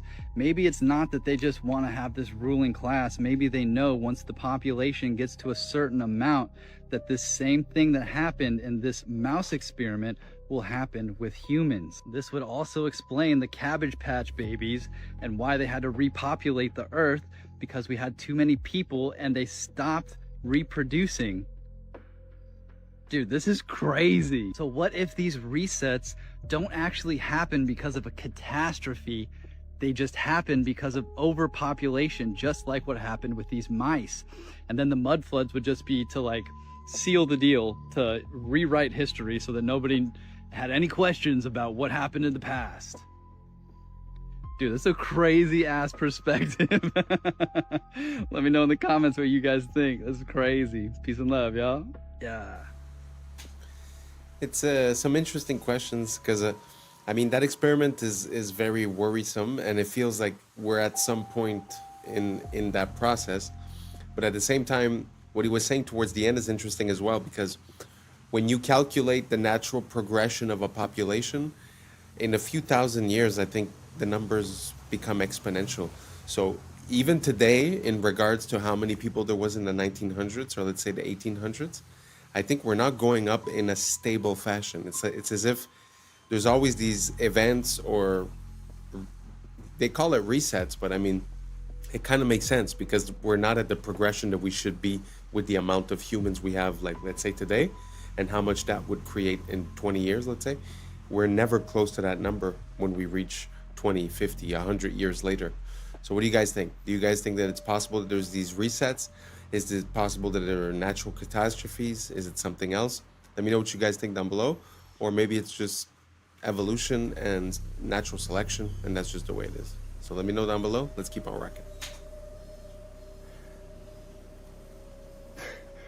The last reel I posted has people just losing their minds because, you know, men especially, we can't be wrong. Our ego is just way too big. Whatever we believe, we just can't. We're not gonna. It's too much of an ego hit. So anyways, listen to this woman who's very familiar with government contracting and the procurement process explain a little bit more in depth on the reel I just posted. Hold on. I was sent this by a few people. Likely made it Accurate Energetic Systems in Tennessee and $425K in May of 2025. You can bet Steve Feinberg was involved in the planning of his public. Well, I pulled all of Accurate from usaspending.gov and I found this one. This one, the address is in Tennessee. It is for miniature anti-personnel SPM. That's what caught my attention. We're going to come back to that. The amount is $440,494. The procurement period, May of 2025 to August of 2025. So I went and looked up all other procurements because as somebody who is, that was a really odd amount of time. None of Accurate procurements were less than a year, except for this one, because that's not how they procure things. I went and did more digging. The contract was signed on April 22nd, 2025. A lot of weird things about this procurement. It was a simplified acquisition process, meaning did it quickly, and it was one bidder. They did not put it under any of the IDVs, which are the vehicles that they have for all the other hundreds of tens of millions of dollars that AES had with them. It gets worse. These devices are made for, and the XS anti-personnel they're put on people. If you want to get darker, Steve Feinberg, our deputy SecDev, well, his old company, Cerebus, owns the company, I forget the name of it, that trains the special on these. He's the one who put protecting the blue and white country in his priorities as the same as protecting America. So you have a procurement that was signed April 22nd and started May 1st, ended August for tiny device. Forgot to mention that the plant that the address is at did a month after, and everyone in that. So, I don't know, Cersei, what do you think? Huh? What do you think? Yeah, I totally agree. Day 6 of Artemis 2, and the logic just broke. These images are the exact same. One's day and one's night, but if you look at the top, these images are the exact same. And look at the live feed. Watch his eye. Ready for it? Watch, watch, watch, watch, watch. And the shrimp soak back up the water.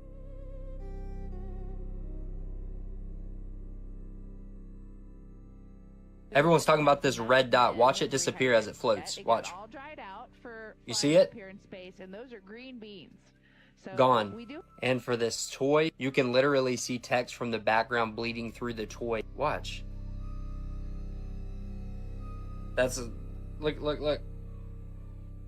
And then he moves it. Why didn't he just leave it there? The crew of the Artemis II has captured some incredible views of Earth.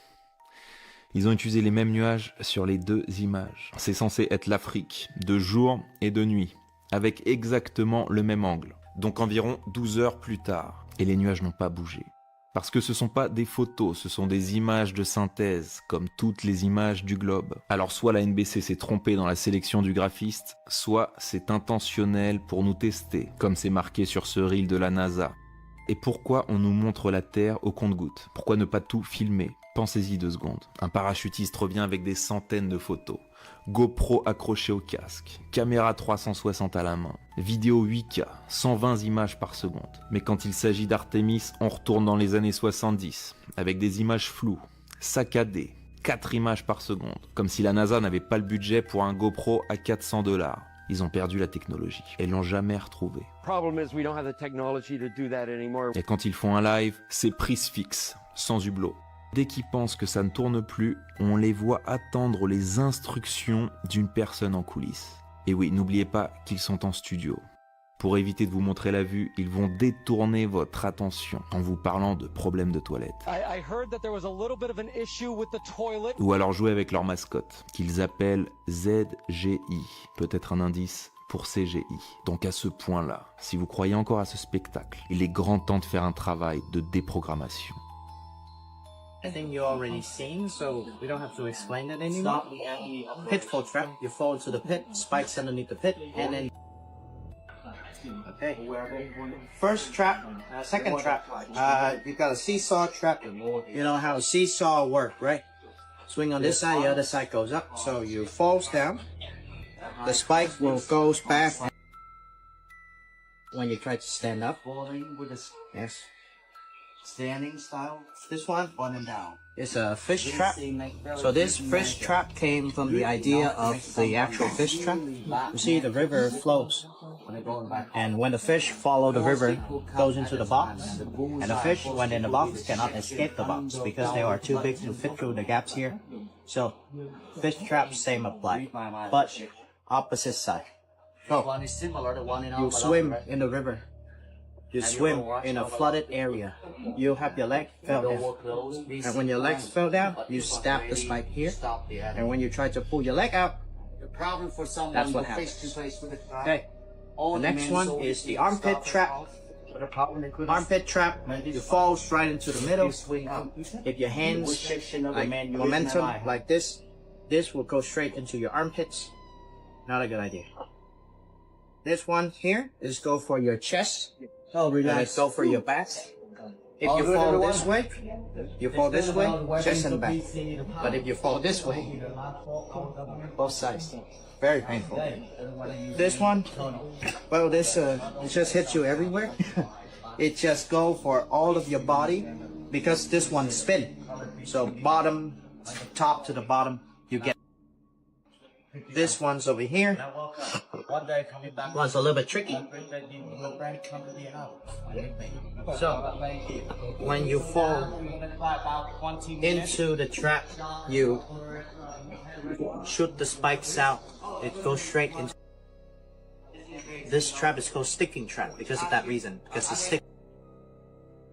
This one is a door trap. See, you. Usually, they activate the door like this. So when you knock the door, no one answers, so you kick it open or you open the door. You open the door, this whole thing flies out. Yeah. And when you have good reflex, try to catch it. See the problem?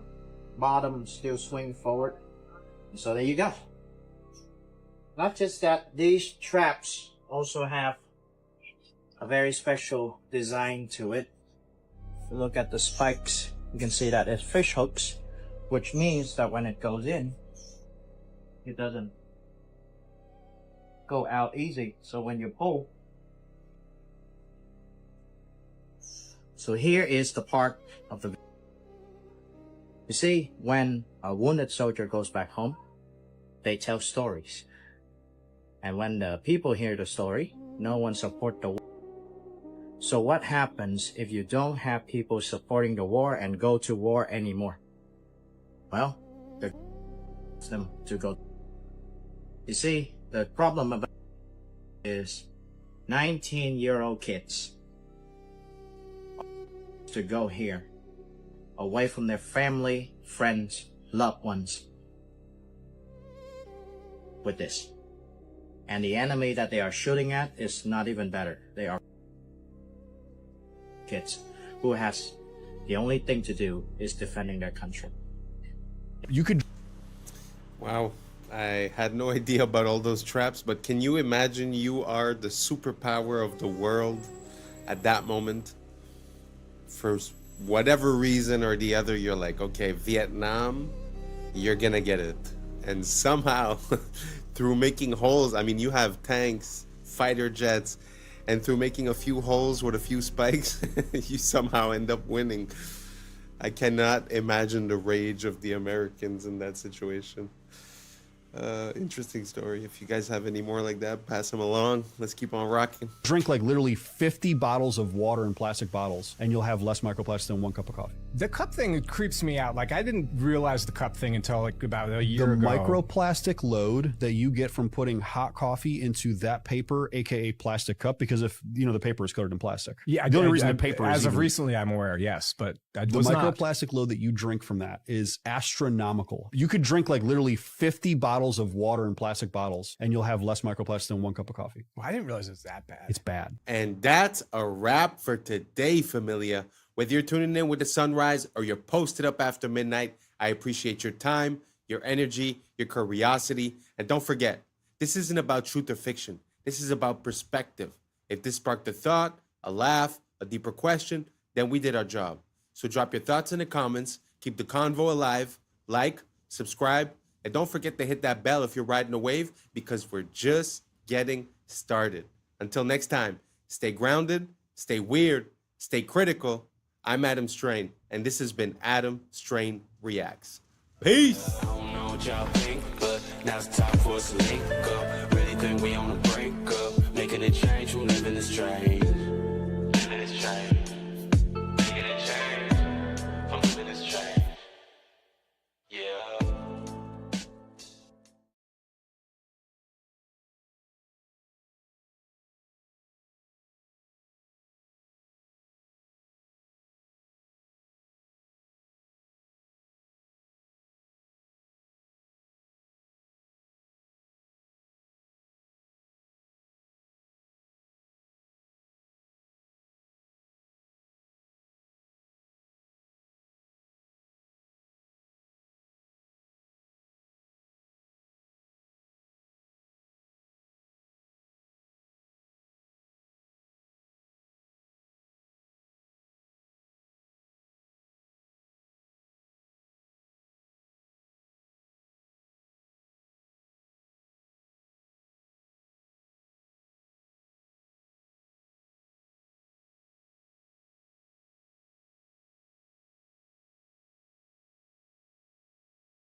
Number 322.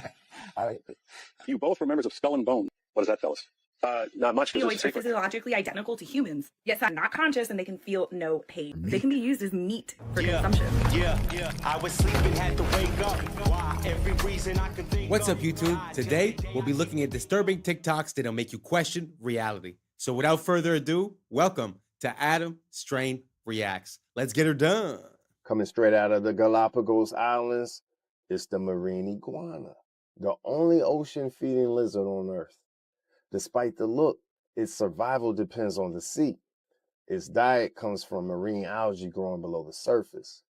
When algae becomes scarce, it can actually shrink its body by reabsorbing bone to survive. But feeding in an ocean comes with a cost. The cold ocean strips heat from its body, forcing it back onto the rocks. Once you understand how it lives, the way it looks starts to make sense. Wow, I'd never seen that type of lizard. It makes me think that Godzilla might be more of a true story than we think because he looks exactly like Godzilla looks. Let me know if you guys agree, and let's keep on rocking. This past week, an MIT review, they want to do is take out the neural functions. It's a human without feeling, without thinking, without ideas. It's just what MIT calls in this review a spare body, a spare tire, bodyoids.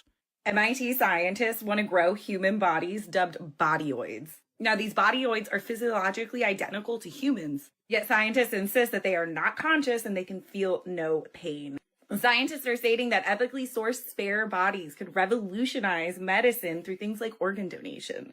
These bodyoids are not only intended to provide medical miracles, they can be used as meat for consumption. All right, so here's the article. So MIT Technological Review, it's ethically sourced spare human bodies could revolutionize medicine. Human bodyoids. So remember that word. And here it says, recent advances in biotechnology now provides a pathway to produce living human bodies without the neural components that allow us to think, be aware, or feel pain. And then maybe one day we'll be able to create spare bodies. Are bodyoids similar to body yachties? If they could get these cordyceps to control this, I'm sure you can see some body yachties. Wow. It's pretty intense. I don't know how I feel about that. Obviously, the fact that they're presenting it with the mention ethically sourced makes me think that it's less than ethical, first of all. But the only thing I'm going to say is if this is going to lower the amount of people that go missing per year, I might be willing to consider it. Let's keep on rocking.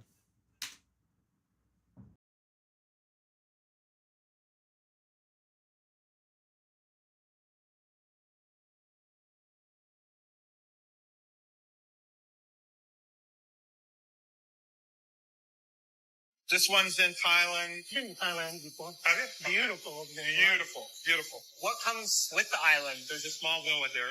You could practically build if you want. There's building space. Yeah, there's.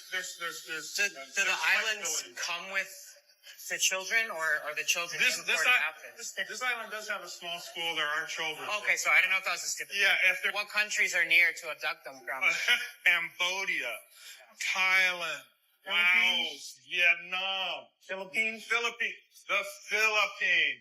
Oh, cool. The Filipinos, if they're not being a nurse, they're being your crew. Okay, so. True. Yeah, so. Yeah. What age ranges? Below 10, I don't. It's probably a setup. It sort of looks like it's part of a reality show or like a prank. But the people do seem to be responding quite, I guess it's a manifestation of what people think is going on. Because from what I understand, the island that everyone's talking about might not be the only one that exists. So let me know what you guys think down below. You think it's possible that there's other islands and that situations like this happen? Do you think this is a real video? Me personally, I'm not too convinced. Anyways, let me know down below and let's keep on rocking. Oh my God. Oh.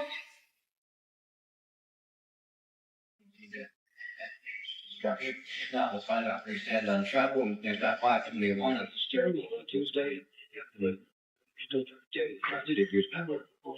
Well, you've been hearing all the air doors are closed around.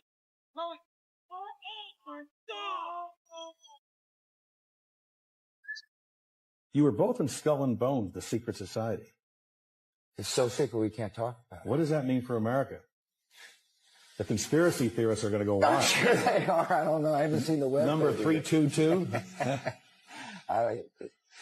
You both were members of Skull and Bones, a secret society at Yale. What does that tell us? Not much, because it's a secret. Is there a secret handshake? Is there a secret code?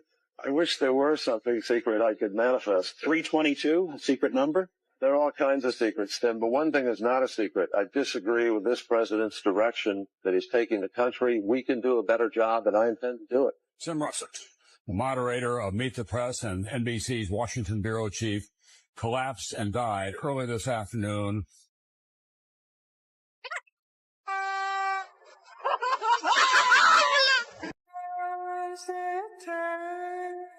In your living room, no.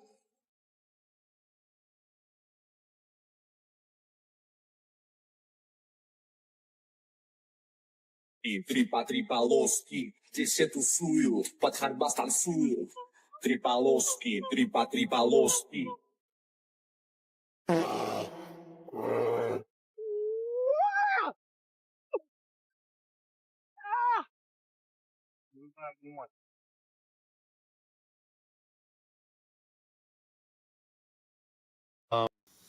Although Russia isn't for beginners, number 3 and number 2 were fake because the bear was not a real bear, obviously. And the guy that went through that bus was actually for a movie. It was like a high-speed stunt that they were doing.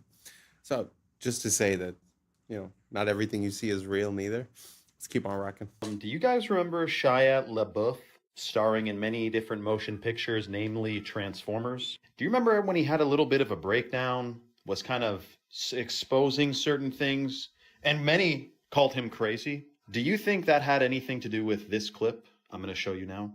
I remember we had an FBI consultant on the picture telling me that they can use your ADT security box microphone to get your stuff that's going on in your house, or OnStar, they could shut your car down. And he told me that 1 in 5 phone calls that you make are recorded and logged. And I laughed at him, and then he played back a phone conversation I had 2 years prior to joining the picture. The FBI consultant. And it was like one of those phone calls that was like, what are you wearing type of things. Now, I heard a whistleblower say that when we think of spies, we think of them as like, James Bond sneaking around. But in fact, according to this whistleblower, like 90% of spy work entails blackmail. And when he said 1 in 5, this has got to be like 15 years ago this video came out. 1 in 5, dude, anything you do on your friggin' phone, any keystroke is being recorded. Audio, talk about 5 out of 5 phone calls are freaking recorded, guaranteed. And I think that's going to be used at some point, or I bet you the intention is, to link it to your digital ID. At some point, something's going to crack here around the corner with digital ID and social media. It's going to be crazy. We need to resist. But I think he was trying to tell us. Let me know your thoughts below and follow for more. You know what? Yeah, it's a pretty crazy time we live in where everything seems to be like the net seems to be closing in on us. I've heard something recently about they were talking about controlling people's speech online, and it had to do with anti-Shemitism. But basically what they were saying is that if ever you get flagged or, declared as one of these bad people, that basically they're going to put a note or something along those lines on the Google Ads and the SEO so that throughout your whole life, it would never be forgotten and that it would follow you your whole life. So what he's saying about merging with the digital ID or whatnot seems to be one of the plans that are in motion for a near future. So if you have the opportunity to vote against it or to make it be known or to not conform, I would highly recommend to think about it because it seems to be coming quicker than we imagine it. Anyways, let me know what you guys think down below and let's keep on rocking. Grocery stores are designed so that the only way to reach the exit is by awkwardly walking through the checkout lanes. Well, it's to discourage you from leaving without buying anything. Grocery stores will also place the produce section right at the entrance so that you'll grab the fruits and vegetables first and then hopefully feel less guilty about grabbing junk food later on. Another way that they get you to spend more money is by arranging the cereal aisles so that the sugary cereals are like at a child's eye level, so they're more likely to grab one, while the healthier options are way up top. You might have also noticed that essential items like milk and eggs are deliberately placed all the way in the back of the store so that you're forced to walk through other aisles to get to them. And they make sure to fill the ends of the aisles with a lot of unhealthy options like snacks and sodas to make sure that you come across them while on your way to the essential items. They're also very much aware that these tactics become less effective after you visit the store a few times and get a better sense of where everything is, so they'll regularly move the products to different aisles to disorient you. Some grocery stores like Whole Foods have doubled the size of their shopping carts over the last decade because a study found that doubling the size results in a 40% increase in sales. That's why they... Wow. Isn't that crazy when you start realizing that everything in life has a meaning and a purpose? It really makes me think about when you start looking into the etymology of words and you start seeing the meaning behind things that we sort of lost the meaning through time, but we still use as a tradition the saying or the word. Well, it makes me think of the same exact thing, that basically everything has a reason. And I think it's the same way in movies and in absolutely everything. The color of that the person is wearing means something, where they are, what temperature it is, all the colors that are in the scene, the flashbacks. Anyways, all that to say that I find it super interesting. I'd never seen this one about, I'd seen one or two about the supermarkets, but this video was like very precise and I really like it. Let me know what you guys think down below. Let's keep on rocking. They would make children suck on silver spoons when they were ill, because silver is a conductive material. So when they would put a silver spoon, it was increasing the conductivity of that person and therefore instantaneously person. Because if we think of humans, we are electrical beings which run off of electricity. Therefore, if you are under the influence of illness, sucking on a silver spoon will help bring that electricity back into the body. And what's interesting is when we think of the olden times, everybody would use silver cutlery and copper cutlery. Specifically, even the royal family. And so all of their food would touch silver cutlery, and the silver would then exert a frequency onto their food which they were going to eat, which would then as a result increase the conductivity of their food. And so if you eat with a conductive material, you're keeping the of that food, and at the same time you're increasing the conductivity of that food which you will then consume. And as a result, this will then increase the conductivity of that person and therefore instantaneously. And if you look at the cutlery today, it's all stainless steel or plastic, which are both non-conductive. And this was done deliberately because these will not increase the conductivity of the food, and therefore you will not have an increase in frequency when eating these foods. So silver spoons from the 1800s is a very interesting one. Well, I guess that's just to prove my point that sometimes we use sayings and we don't remember why. Well, you know, growing up with a silver spoon means that you had privilege growing up, right? But look, it really had a meaning. It really had a purpose. You understand what I'm saying? Very interesting. I had no idea about this. I'm going to look into it. I'm going to get me one of those and I'll let you guys know, because to be honest, I feel like we're doing it all wrong. Like drinking water out of copper. As soon as we remove the tubes of copper going into the house, we put PVC, we started putting fluoride, etc., etc. I just feel like we've been going in the absolute wrong direction when it comes to health, nutrients, and keeping ourselves healthy. So anyways, I found this video super interesting. Let me know what you guys think down below. Let's keep on rocking. From where I stand, all disorders, all learning disabilities are digestive. And that is the clinical experience of 20 years of work. And that is what's being confirmed now by the new explosion in science, in research. That's the scientific name for gut flora. We called it gut flora for decades, and now the scientists started looking at it finally and called it. And they're discovering all sorts of things, all sorts of functions that our gut flora fulfills. So gut and psychology is a connection between the functioning of the digestive system and the functioning of the brain of the person, despite the fact that they're far away from each other. And our medicine understand this connection. As they give the person antidepressants and anti-epileptic pills, where does the person put those pills to affect their brain? Into their stomach. They place it into their digestive system to affect the brain. And still I don't understand the connection. How can the two things be so far apart and be connected? So what kind of conditions are we talking about? Let's start with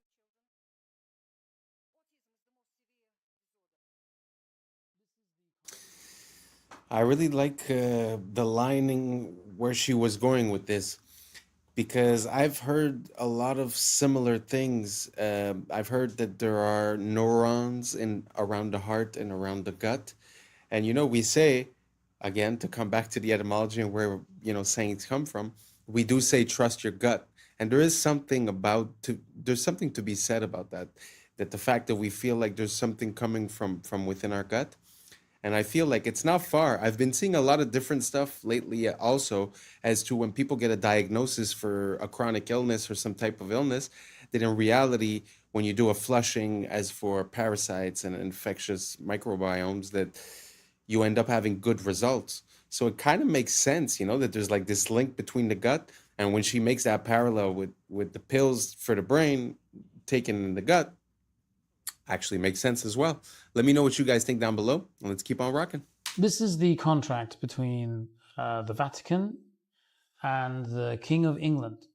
Many people don't know that the King of England made a contract with the Vatican in the Middle Ages. The Pope declared himself the Vicar of Christ. This in Latin means someone who stands in for someone else. He is known as the Vicar of Christ today. The Vatican, as most Christians do, believe that God created the heavens and the earth, leaving the Pope to stand in for Jesus while he is in heaven and not on earth, ruling temporarily. The Pope, however, is also a very busy man. He has a lot of duties to perform, hence the contract with the King of England. This is when the names changed. This is when the people of the England became the people of Britain. This is actually a name that was given to the people of England from the Hebrew, the original English language, from the Hebrew barith. Up here you can see the Hebrew word with the translation, covenant, barith. Up until recently, I thought it was the King of Troy that escaped to the British Isles after the fall of Troy. Hebrew is the solution. It is the one language that is old enough, but also young enough to be taken. Ish is contract of man. Barith, covenant, ish, contract. Contract law is banking law. Banking law is the Vatican's law. It is not this guy's law, it is the other guy's law. Or banking law. The S is the snake. If you put a chicken... That was very interesting. I don't really know much about that square in England and the ramifications behind it. But it does make sense that there was a connection there, because he said before they call them the Brits, they would call them the Angles. The Angles, if I'm not mistaken, is very close to angels. So it's kind of interesting, the connection that we're seeing there between the Hebrew and the English. So I don't know if you guys have any more information towards that. Don't be afraid. A lot of people have been sending me videos, and I appreciate it. If you guys have any more of that, send it over, because the fact that Brits would have a Hebrew root to the name, wow, that's the first time I've ever heard that, and I'm really looking for more. So I'm going to do a deep dive and try to figure out a bit more on that, and I'll get back to you guys. If you guys have any information, don't hesitate to share, and let's keep on rocking. In the oven, it goes from pink to brown, right? You've seen this, it cooks. This process of cooking is called glycation. It's the process of browning or of cooking. Same thing when you toast a piece of toast, for example. The interesting thing is, a human being, from the moment we're born, we're slowly cooking in that same way on the inside. We're slowly glycating. We're slowly browning. And then when we're fully glycated, when we're fully cooked, we die. That's why when you look at the cartilage of babies, it's white. And if you look at the cartilage of somebody who's 90 years old, it's brown. They've cooked on the inside. And every glucose spike increases this process of glycation. So much so that glucose and glycation, they kind of sound like a similar word, glucose glycation. It's because it's glucose doing the glycating. So every glucose spike increases glycation, increases cooking, accelerates aging. And this shows on your skin. You get wrinkles faster if you glycate more, and also on the inside, your organs slowly get damaged. So glucose spikes, mitochondria get tired, you age faster. In response to this, your body knows, Stephen, that a big glucose spike is not good for you. Your body knows that it has to do something to try to get that glucose level down. So what it does, it calls up your pancreas and it's like, yo, pancreas, we got a glucose spike going on. We need to get this glucose down. In response, your pancreas sends a hormone called insulin out in your body. You've heard of insulin before, right? Mm-hmm. And insulin's job, and we love her job is to grab all these excess glucose molecules and to store them away so they don't damage your body anymore. And insulin stores glucose away into your liver, into your muscles, and then when those are full, insulin stores glucose away into your fat cells. And that's one of the ways that you gain fat on your body. It's in response to the spikes and your body trying to protect you from the spikes. The problem is, insulin itself has consequences and is the driver of type 2 diabetes and insulin resistance. So to answer your question, yes, when you see a big spike on your glucose monitor, there's some of that going on. And the more spikes you have, the harder it is going to be for your body to manage your spikes. So it kind of becomes a vicious cycle. If you keep eating the same way, your spikes will get bigger and bigger and bigger and bigger over time with more and more damage. Wow, that was well explained. I really like the way she was talking to us. I like where she's coming from with all this information. And I also like the fact that they often tell us, okay, sugar's bad, sugar's bad, sugar's bad.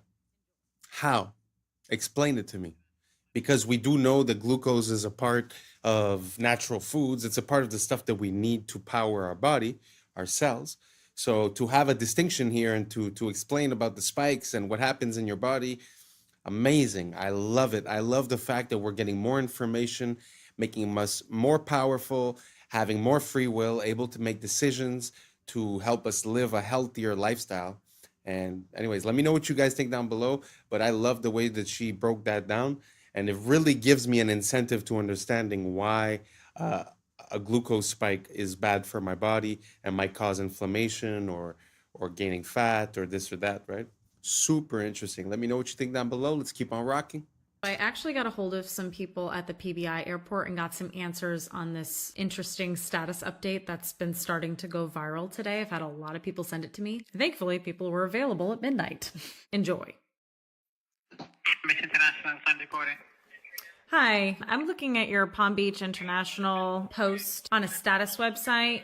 It says it's closed to aircraft equipped with weather modification or geoengineering equipment. What exactly does that mean? When there's weather, that the airport might be closed. It all depends on the weather. Oh, I understand, but it says it's closed to aircraft equipped with weather modification or geoengineering equipment. Hold on. Sure. Palm Beach Airport. Hi, I'm looking at a post on the status, the FAA status for a PBI, and it says that Palm Beach International is closed to aircraft equipped with modification or geoengineering equipment, and I'm curious what exactly that means. Are you a pilot? I know. My friend is, though, and they sent this to me, and they also don't know what exactly this means. Hold on one sec, okay? Airport was named the 5th best airport in the operations. The PBI posted, Palm Beach International is closed to aircraft equipped with weather or geoengineering equipment. Right. And I'm just... Yeah, that's for the cloud, the aircraft that's got those tubes on it there for... Clouds. That's it, yeah. Closed to that. Oh, in other okay. words, not allowed. I see. And that's kind of a thing that the state of Florida is mandating, part of the environmental thing, and required the Florida airports to follow that. Gotcha. Okay. When did that get put up? I was briefed about it about a week ago. Okay. So that's a permanent post for until Yep. Okay. Gotcha. And so before that, was PBI taking in cloud seeding aircraft? There was some aircraft in the past, and I know it's been probably a couple of years where they were weather monitoring, weather equipped, or were doing something as far as weather goes, which wasn't an issue then, but it is now. All the airports are supposed to follow that. Okay. The GA airports. Any airport in the state of Florida is not supposed to allow that. If there is weather seeding equipment on board, then it has to get a pre-approval before coming in. In other words, would have to call the airport, give all the information, the arrival time, the aircraft number, whatever it is, for pre-approval. And then there's two people that we have to report it to.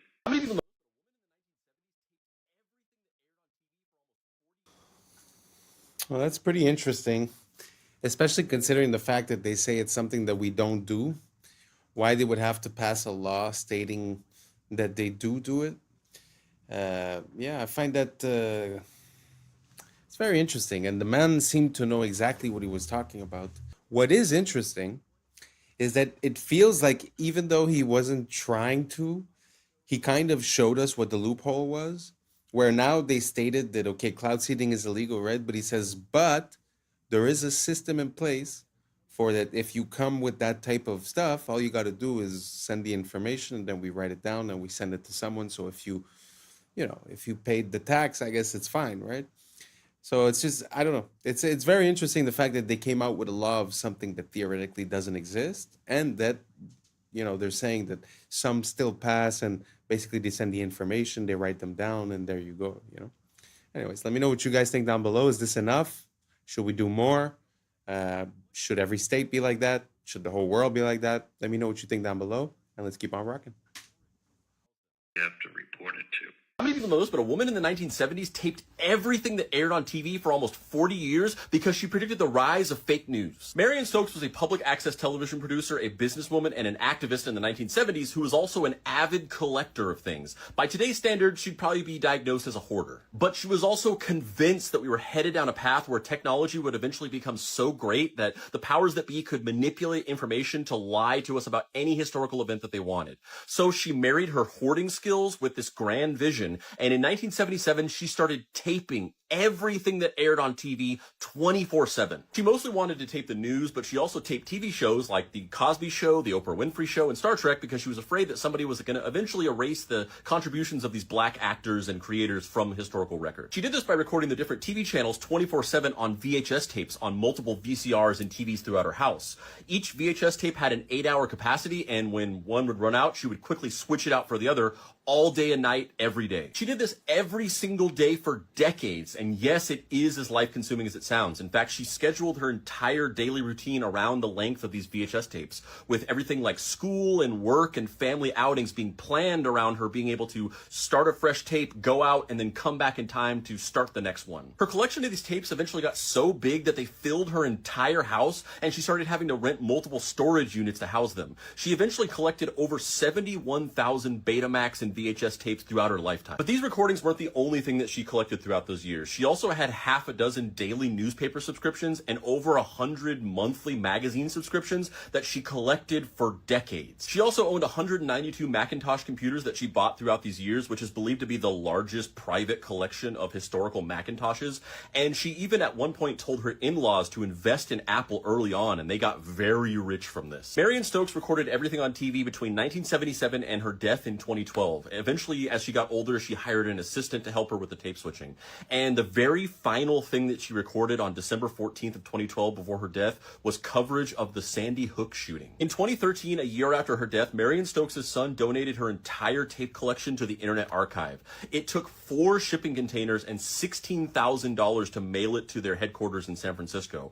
And upon receiving it, they started the process of digitizing every tape. And to this day, in 2025, they are still not done. And while many people probably view what Marion Stokes was doing for those 37 years as a pointless, quixotic task, as you can see from everything going on around us, she was right. She was a visionary ahead of her time. So hats off to the true OG, Marion Stokes. And real quick, if you like my videos and you also enjoy pointless, quixotic tasks, you can check out more in-depth writing from me by going here. Wow, what an amazing woman. Oh, man. She had her finger on the pulse, and everyone must have thought that she was crazy. And you see how nowadays it's become mainstream to think that people like this are crazy, but man, the collection that she has, I'm sure, is priceless, completely priceless. I'm going to start looking into the collection that she built. That is amazing. Man, if you have a dream, follow it. Don't let them don't let them convince you of anything. If you got a dream, if you believe in something, make it happen. Anyways, thank you so much for rocking with me. This is the end. And that's a wrap for today, familia. Whether you're tuning in with the sunrise or you're posted up after midnight, I appreciate your time, your energy, your curiosity. And don't forget, this isn't about truth or fiction. This is about perspective. If this sparked a laugh, a thought, a deeper question, then we did our job. So drop your thoughts in the comments, keep the convo alive, like, subscribe, and hit that bell if you're riding the wave, because we're just getting started. Until next time, stay grounded, stay weird, stay critical. I'm Adam Strain, and this has been Adam Strain Reacts. Peace! Now's the time for us to link up. Really think we on the brink up. Making a change, we're living this strange. Living this strange. Making a change. I'm living this strange.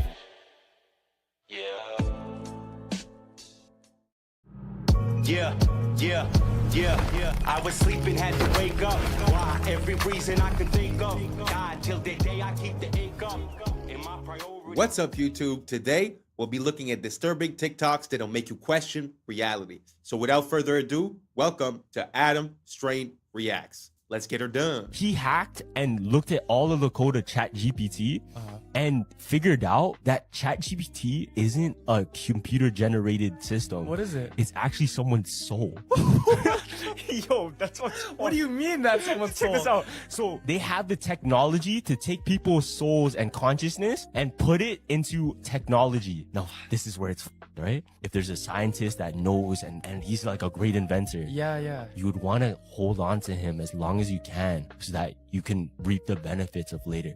Just like in Captain America, there was a scientist that created the super soldier serum. Yeah. They kept his consciousness within the computer. So he lives forever through a computer. Now, theory is ChatGPT is exactly that. It may not be just one soul that's in it, but countless souls, and that keeps getting added to. I'm a builder, and whenever I talk about these Tartarian buildings, my wife has to remind me to bring up the logistics. Talk about just how impossible it is to move stones of these size, especially without power tools. With little more than horse and buggy technology, they constructed all this, we're told. And yet, as a builder, I just have to call bullshit. All my fellow builders who have built anything also call bullshit. This is our repertoire. This is what we have to work with. Awesome diamond tip tools with infinite power. And we can go to Home Depot and buy custom cut lumber of whatever we want. And we don't do much better than this. Like, sorry guys, this would pass inspection in most counties. And it really doesn't make sense that our buildings are so shitty when the old ones were so magnificent. You can say craftsmanship and pride and hard work, but I don't think so. This is a stone fucking palace, guys. And I'm sorry, this is not good enough proof that you built it. What is that motherfucker doing right there? No way we caught this fella working on this building. It's so dumb. Rather, I think that little fella built it as much as this artist built this one right here. This is all fake history. And I think the biggest truth they're trying to hide from us is that we're post-apocalyptic. We were more advanced once upon a time, and this is not, in fact, the high watermark. We are squatting in structures we did not build. Obviously, none of our structures look like this anymore. They look like dog shit. And it's no offense, again, as a builder, I'm not trying to shit on anyone. But just case in point, here is the Elks Temple in Tacoma, Washington. It has the same hanging fruit basket motif as the Capitol building. building. And this is just where the men of Tacoma get together and talk about their civil duties, right? A wealthy boys club of all the best men in town. And this is what they built. But this is what they built in Olympia. They weren't able to found one here. They had to build it themselves. And it's an absolute testament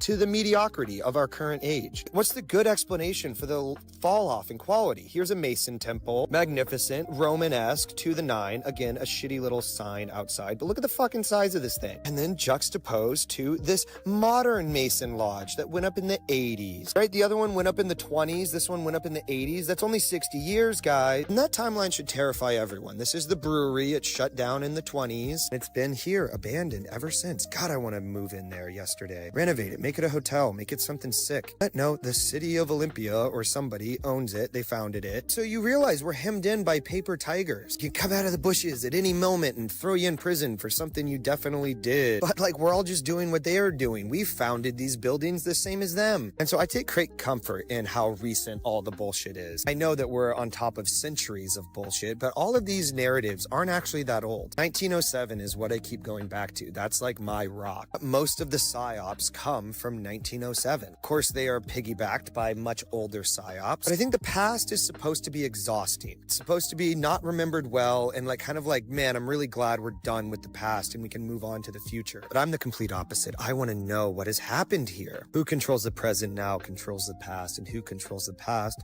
controls the future. They absolutely have a stranglehold on all of our past lives. That's some bullshit, and I think it's time for it to be done. The lies are comical, and it still baffles me they have never been scrutinized before. But as they say, no time like the present. What a gift to be alive today.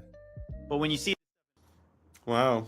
Really hits home when you see the same organization building something 40, 60 years apart and you see the drop off in quality.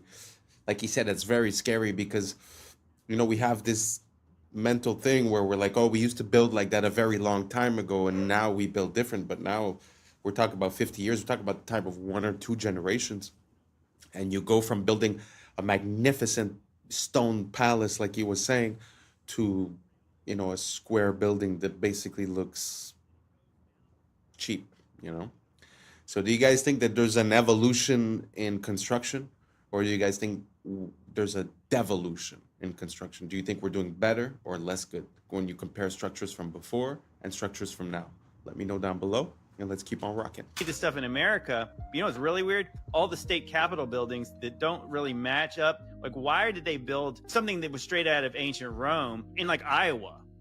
You know, like in Nebraska. 2,500 people live in a town somewhere, and they build a post office that has 700 rooms and is like an ancient castle. It's the same like with the Mormon temple where they said they went out to Utah, you know, with horse and buggy and nobody else out there, and they supposedly built this wonder of the world castle with no rails and no dump trucks and no cranes, and it goes down 40 to 60 feet underground with more building. And even think about like the 1 year timelines. And a lot of these buildings are 1 year wonders where they created this very elaborate stone building in 1 year. But then you think about some of these places that have 1 year timelines, and then they work in like Syracuse, you know, Albany, Syracuse, New York, these crazy places like that. Explain to me how much work they're getting done in the dead of winter when the roads would have been horrible. Then you add snow on it, and then the logistics make no sense. Even think, like I said, go back to World War II.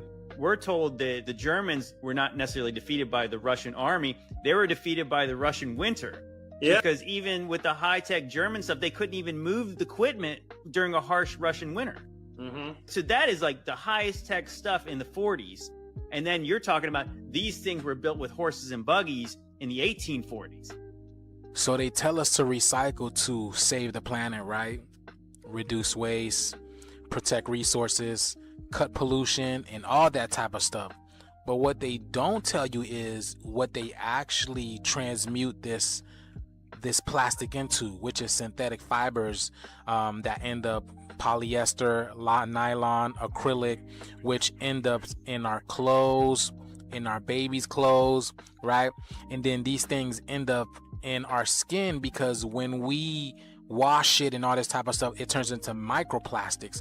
And microplastics has the ability to enter our skin because our skin is the biggest organ.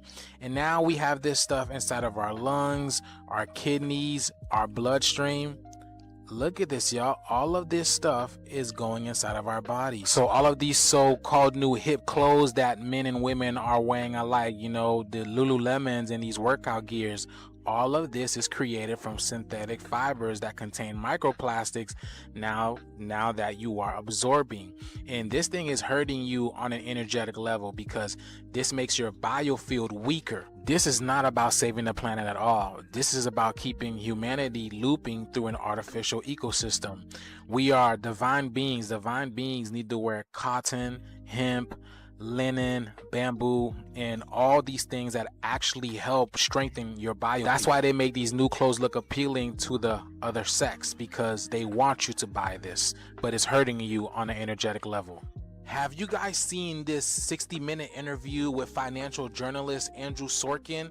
These two people go into detail about how we're getting ready to see a crash very soon, but they don't explain when or how fast it's going to happen. But I want you to pay attention to the details, y'all. Pay attention. Check this out. Do you think that we will have a crash or not?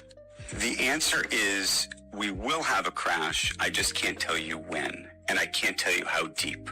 But I can assure you, unfortunately, I wish I wasn't saying this, we will have a crash. I know you guys see it. And I know there's no way in hell that that lady that's sitting right across from him did not see it, and then she proceeds with the interview. She proceeds to ask him that question. And there was a little lag. Maybe she was trying to tell him about it, but why would they continue the interview? Do y'all see that? And then even her, she doesn't look normal either. Is it me, or does this lady look like some type of gray? Do you guys see the resemblance over here? Look at this, y'all. And they told us, right, these gray beings were created by the reptilian beings as stewards. Like, they're the ones that go and do the dirty work for the reptilians.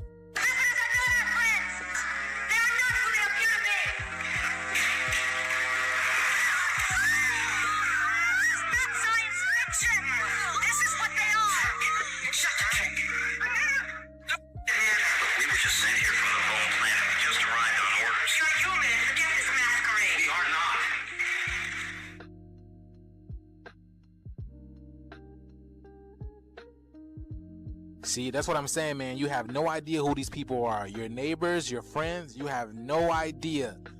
They're not human. They just told y'all. But the jig is up, man. The shift is here. Let me know what you guys think about this video. Let's continue to get this shift, y'all. Peace in. These are the I know it's a popular conspiracy to talk about the reptilians. I feel like the idea of the reptilians, I don't think it's a physical thing. I think it's an archetype, because the stem of our brain, the bottom of our brain, is called the reptilian brain.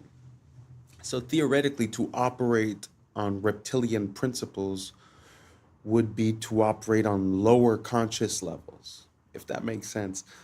So I have a feeling like we're looking to confirm this physical attribute of being, a reptilian. But I think it's more of a metaphor. It's more of the fact of being like, what is a reptile? A reptile is cold-blooded, A reptile is like an animal, instinctual. So I don't know what you guys think about that. Do you guys believe in reptilians? Do you guys have any proof that you think would sway me to your side? Or do you believe, like me, that it might be more of a metaphysical or a metaphorical thing? Let me know down below, and let's keep on rocking. Next, we are here at Chick-fil-A, and people want to know, does Chick-fil-A have the warning signs? They sure do, right there. We go. Warning, certain foods are sold or served here can expose you to chemicals including acrylamide and many of the fried or baked foods, mercury in the fish, which is known to the state of California to cause effects and other reproductive harm. Now, the acrylamide ain't bad. It's all the other chemicals they're not telling you about. Yep, Chick-fil-A finally got their ass. Because a lot of their stores, they don't have the warning sign, or they might have it in the drive-thru. But this is one of the first ones I done seen right there on the door. And these are the facts. Damn Chick-fil-A.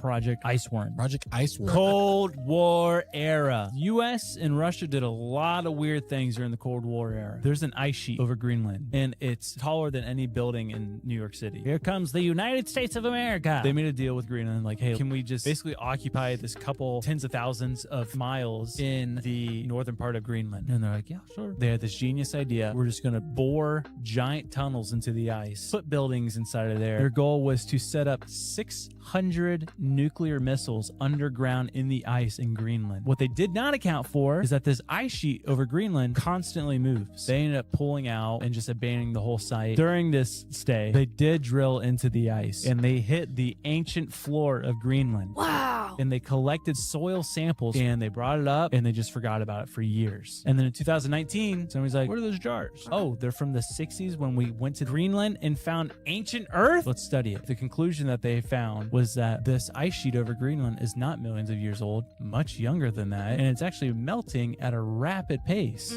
At Project Iceworm, they had dumped tons and tons of nuclear waste into the ice, thinking that it would be there for millions of years. And now they're saying this nuclear waste will be in our ocean in 70 to 100 years. Somebody go clean it up right now. They've tried. Listen, if there's a hole for a tunnel, we just make a big vacuum at the top that covers and suctions to the top, suck it all up, and shoot it into space. Yes! Walk through the oldest part of any city.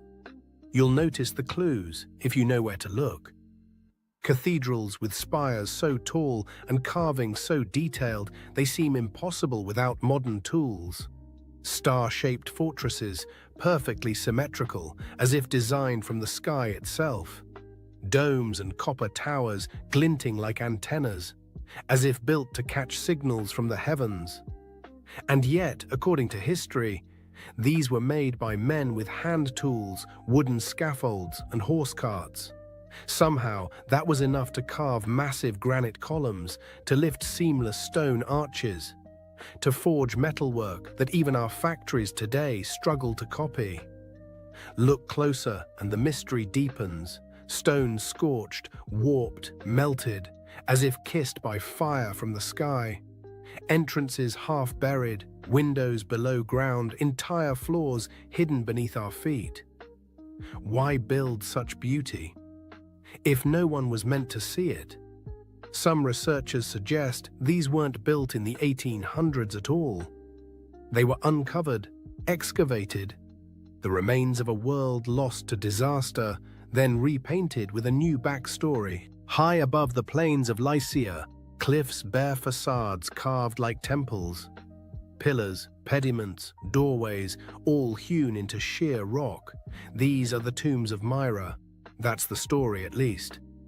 But think, to carve these monuments into vertical cliffs would demand scaffolding, precision, labor.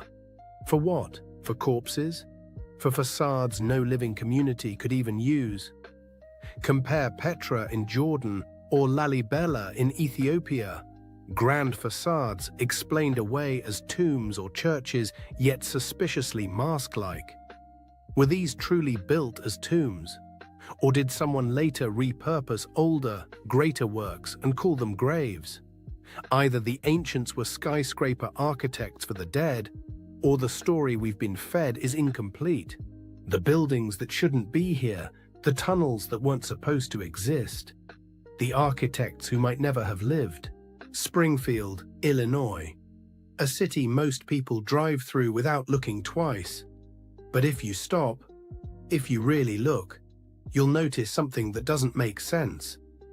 Right in the heart of the city stands the Illinois State Capitol building, a massive dome of cast iron and limestone, 361 feet tall, taller than the Statue of Liberty, weighing more than 8 million pounds. They tell us it was built between 1868 and 1888 by hand, with no cranes, no electricity, just ropes, horses, and a lot of determination. But there's a problem. There are no verified construction photos. None.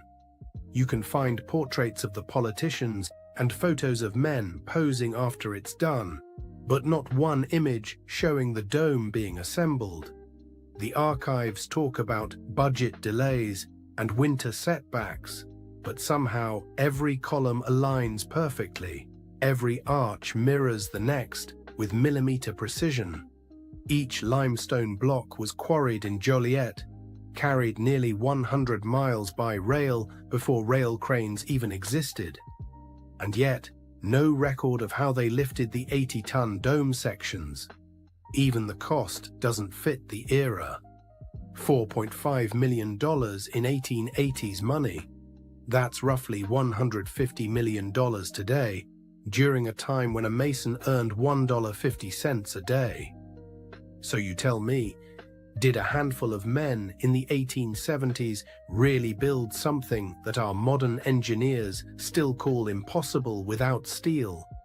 Or did they inherit it, a structure from an older world dressed up with a new story, a new flag, a new date carved on the cornerstone? They say it was built, but it looks more like it was found. Religions were made to hide the truth about yourself. And there's been a few videos like this in this compilation that show us the beautiful structures that we've built. And to be honest, it makes me a bit emotional to see how beautiful the world is and how capable man is. Throughout generations and generations, we have left things of beauty. Like all those temples that are carved into the rock, carved into the mountain, all those spires, all those... I find it so impressive. Sometimes I feel like they're trying to tell us that we live in a gray world where everyone's bad and, you know, lack and fear but man, this world is beautiful. This world is abundance. The things that man is capable to achieve has no limits. I swear to you, it makes me emotional to see the beauty that man can attain. Man, I just wish we could let go of all this evolution talk and go back to what we were. I don't know if you guys agree or not, but man, that's how I'm feeling right now. Let me know what you guys think down below. Let's keep on rocking. Let's go. God stands for Generator, Operator, Destroyer, the mind, soul, and body. Brahma, Vishnu, Shiva, the Father, the Holy Spirit, and the Son. The generator is the mind, the beginning of all creation. The operator is the soul, what you feel. Because what you feel then takes action with the physical body, the destroyer. The Father, the beginning. The Holy Spirit, the feminine emotion. The Father, the mind. The emotion, the spirit, give birth to a son, physical action. You take action on what you care about. If you lose care about watching this video, you will continue to scroll. The body acts out the heart. The body follows the heart. These are the three forces that generate your experience in your reality. All creation goes through this threefold process. These are the three forces, thought, emotion, action, we must gain full control over to generate a good experience. Aligning our thoughts and action with the Holy Spirit, which is a purified emotion, because emotions are what guide us. Our emotions tell us what is right and the wrong. Seattle, Chicago, Oshkosh, Springfield. Everywhere you dig, you find the same thing, a city under the city. In Seattle, the underground tour shows old sidewalks 20 feet below today's street level, buried after the 1889 Great Fire. In Chicago, entire blocks were lifted 4 to 14 feet between 1856 and 1875 to install sewers, and now you can still see doors half buried in brick. In Oshkosh, Wisconsin, old walls were found under Main Street in 1931, stone foundations for unknown buildings. And here, in Springfield, walk around the Capitol Avenue area, and you'll see window arches below the current sidewalk line. Whole floors buried under new pavement. They say it's urban development, but the more you study the pattern, the clearer it gets. We're not building new cities, we're reclaiming old ones. Each foundation is just the roof of what came before. History isn't linear, it's layered, like sediment, like memory. Maybe we didn't start from nothing. Maybe we started from someone else's ruin. Quiet music builds, ambient piano. They tell us we're living in the modern age, but maybe we're just walking on rooftops of a forgotten world, pretending we built it. Engineered human meat.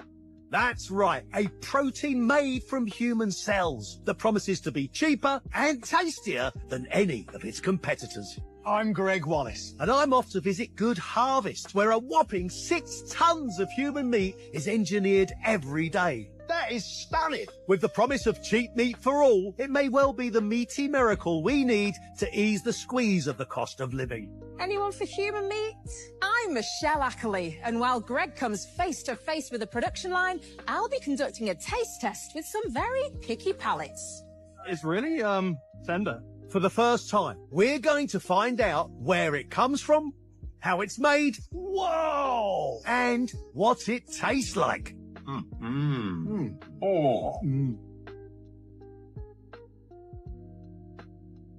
Did you know Africa is actually way bigger than the world makes it look? The maps we usually see are based on something called the Mercator projection, a method that tries to flatten the round Earth into a 2D surface, and in doing so it totally distorts the actual size of continents. For example, Greenland and Africa look similar in size on most maps, but in reality, Africa is 14 times larger than Greenland. In fact, Greenland is even smaller than just one African country, DR Congo. Now let's talk about Russia. On maps, it looks massive, almost larger than Africa. But here's the truth. You could fit Russia inside Africa, twice. And that's not all. The US, China, India, Japan, and all of Europe, they can all fit inside Africa at the same time.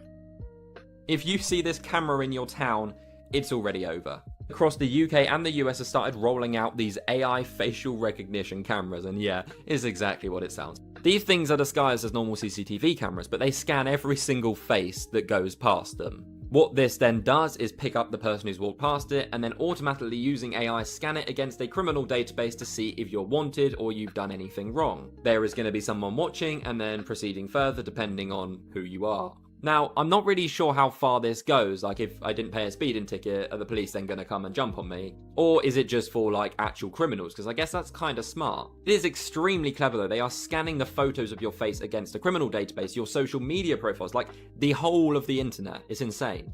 Some experts have warned that the actual cameras store your data, tracking everything such as where you go to, who you're then meeting, how long you're there for. Also, unfortunately, these cameras aren't government owned. They're buying them from third-party data companies. So instead of the old question, are you being watched? It's now, how often are you being watched? And that's a wrap for today, familia. Whether you're tuning in with the sunrise or you're posted up after midnight, I appreciate your time, your energy, your curiosity. I remember, this isn't about truth or fiction. This is about perspective. If this sparked a thought, a laugh, a deeper question, then we did our job.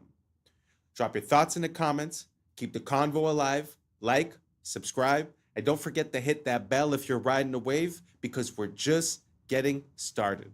Until next time, stay grounded, stay weird, stay critical. I'm Adam Strain, and this has been Adam Strain Reacts. Peace. Now's the time for us to link up. Really think we on the brink up. Making a change from living the strange. Living this change. Making a change from living this change. Yeah. And I say, oh, I sound like I have a slur. And she said, no, you sound like you can work at a Chinese restaurant. I'm on. Cash. Kasha. Crash. Krasha. Crashed. Krasha. Okay. Yeah. I was sleeping, had to wake up. What's up, YouTube? Today, we'll be looking at disturbing TikToks that'll make you question reality. Before we get started, I just want to wish everyone a happy new year, 2026. Let's get it. And may everyone exceed the expectations that they set for themselves this year and reach even higher. So without further ado, welcome to Adam Strain Reacts. Let's get her done. The world is $281 trillion in debt. You are in luck. There's a parable all about this, and it's awesome. And there is a town somewhere in the middle of nowhere, and everyone owes each other money. And then one day, A traveler comes to town, and he stays in a motel. The motel has a full refund policy after 24 hours. He puts down $100 and gets a room. The motel owner, he looks at this $100 and he's like, whoa, oh my God, this is exactly how much money I owe to the baker. So he goes and pays off his debt to the baker. The baker looks at this money and he's like, well, this is exactly how much I owe to the shoemaker. And he goes to the shoemaker and pays off his debt and goes through several people until eventually someone's like, hey, I owe this amount of money to the motel owner. So he gives it to the motel owner back where it started, and then the traveler is like, hey, it's been 24 hours and I don't like it here. So he takes his money back and he leaves. Everyone has the same amount of money, but then suddenly nobody's in debt. Because money isn't real, but debt motivates people. So it's important to the economy for some reason. That's pretty interesting. I mean, really, I've always thought about this. Like, who do we owe a debt to when you're a country? And they say the International Money Fund or these, other countries. But this example sort of displays something that's very interesting. And on a more massive scale, I think something very similar to this is happening in Europe, where a lot of the countries within Europe owe money to each other that basically they'll never be able to repay. But at the same time, if you deduce the debts from everyone, it's almost like everyone ends up in the clear. So maybe I'm missing something, but yeah, I feel like it kind of makes sense that at the end of the day, it's just an idea that we have, and it's not really mathematically sound. And I guess that's why the concept of usury was like, prohibited by the Christians and this and that, because I think it sort of creates a part of value of money that's unreal in a way. So let me know if I missed something, but that example, do you catch it? Does that make sense? Everyone paid each other, but at the end of the day, the same amount of money is there, and the guy took back his $10, but everyone's accounts are settled. So maybe I'm missing something. Write it down below, keep me in the loop, and let's keep on rocking.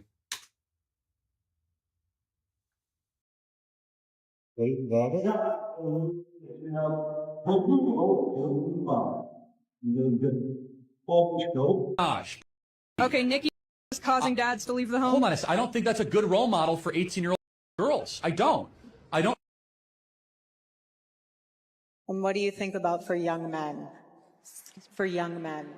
And for young men, don't be new scum. Yes, see, they're young men. Are you? Yeah, that whole situation, I haven't really spoke about it much because I find that there's not much information and a lot of speculation. But it's kind of interesting that you're trying to live off the legacy and continue the legacy of someone, but it seems like you're not following that person's beliefs at the end of the day. So I find that whole situation to be pretty cringeworthy, to be honest. Let me know what you guys think down below, and let's keep on rocking. Coming to the tree, they strung up a man. They say he murdered three. It's not the same. Strange things that happened here, no stranger would it be.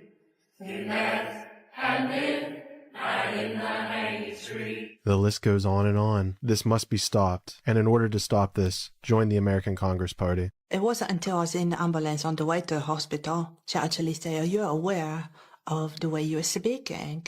And I said, oh, I sound like I have a slur. And she said, no, you sound like you can work at a Chinese restaurant. She said, yeah, you could work in the local China house or something. Sarah was an IT specialist until a severe migraine, bordering on a stroke, brought the syndrome on. Cash. Crash. Crash. Crash. Crashed. Crashed. Okay, let's try reading. You wish to know all about my grandfather. Wow. Imagine that. You get into an accident, you come back, and it's like you're speaking a different language, or at least a different accent. Never seen anything like that. If you have more of those, send me. I find that super funny. Let's keep on rocking. Plotting how to move the flavors they find in this grove to your supermarket shelf, and then on to your stomach. I can see it in a sports drink. I can see it in a water, flavored water. And I also can see it in a twist on an orange carbonated beverage. When they find something they like, they extract its flavor molecules from the fruit on the tree. Then back in the lab, they mimic Mother Nature's molecules with chemicals. essentially what you do is you take whatever this smells like Right. and copy it. Right. Exactly. And then I suppose you could, if you choose to, you could quote unquote improve on it. Exactly. Yes, we all the time. The holy grail of flavors so good you can't resist it. In our fruit flavors, we're talking about we want, a burst in the beginning and maybe a finish that doesn't linger too much so that you want more of it. And you don't want a long linger because you're not going to eat more of it if it lingers. Ah, so it's got to be a quick fix, and then have more, and then have more. But that suggests something else. Exactly. Which is called addiction. Exactly. You're trying to create an addictive taste. It's a good word. Or something that they want to go back for again and again. It's a good word. Shameless. Shameless. There's really a problem. And to be honest, the problem is not really them. They're the symptoms of the problem. The problem is us not seeing the value in what's natural. Thinking that you could improve on nature, I think is a mistake, and the fact that we continue to consume these items just gives them more money to hire more people like this and continue the process. So I think the only way that we could really find a solution to this is voting with our dollar. If you compare the same thing in the States and in, let's say, Spain, one of them is going to use natural ingredients and the other one is going to use all these chemicals. So until we realize and until we stop craving for these things and we break the addiction, which obviously that's what it is, I don't think we're going to be able to get out of this.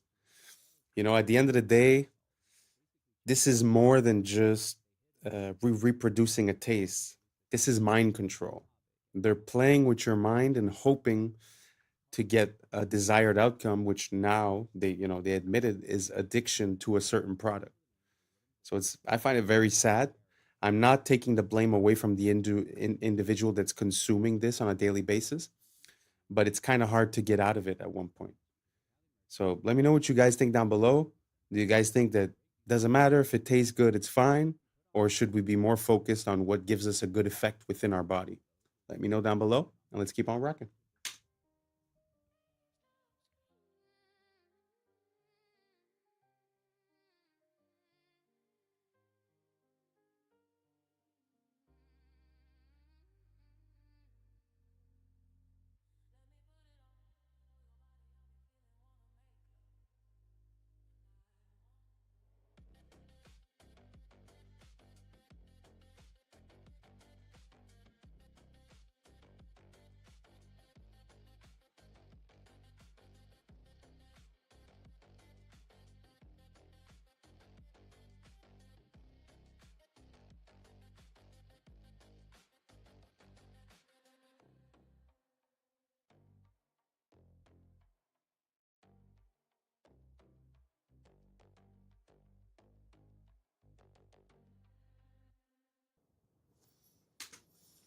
Wow.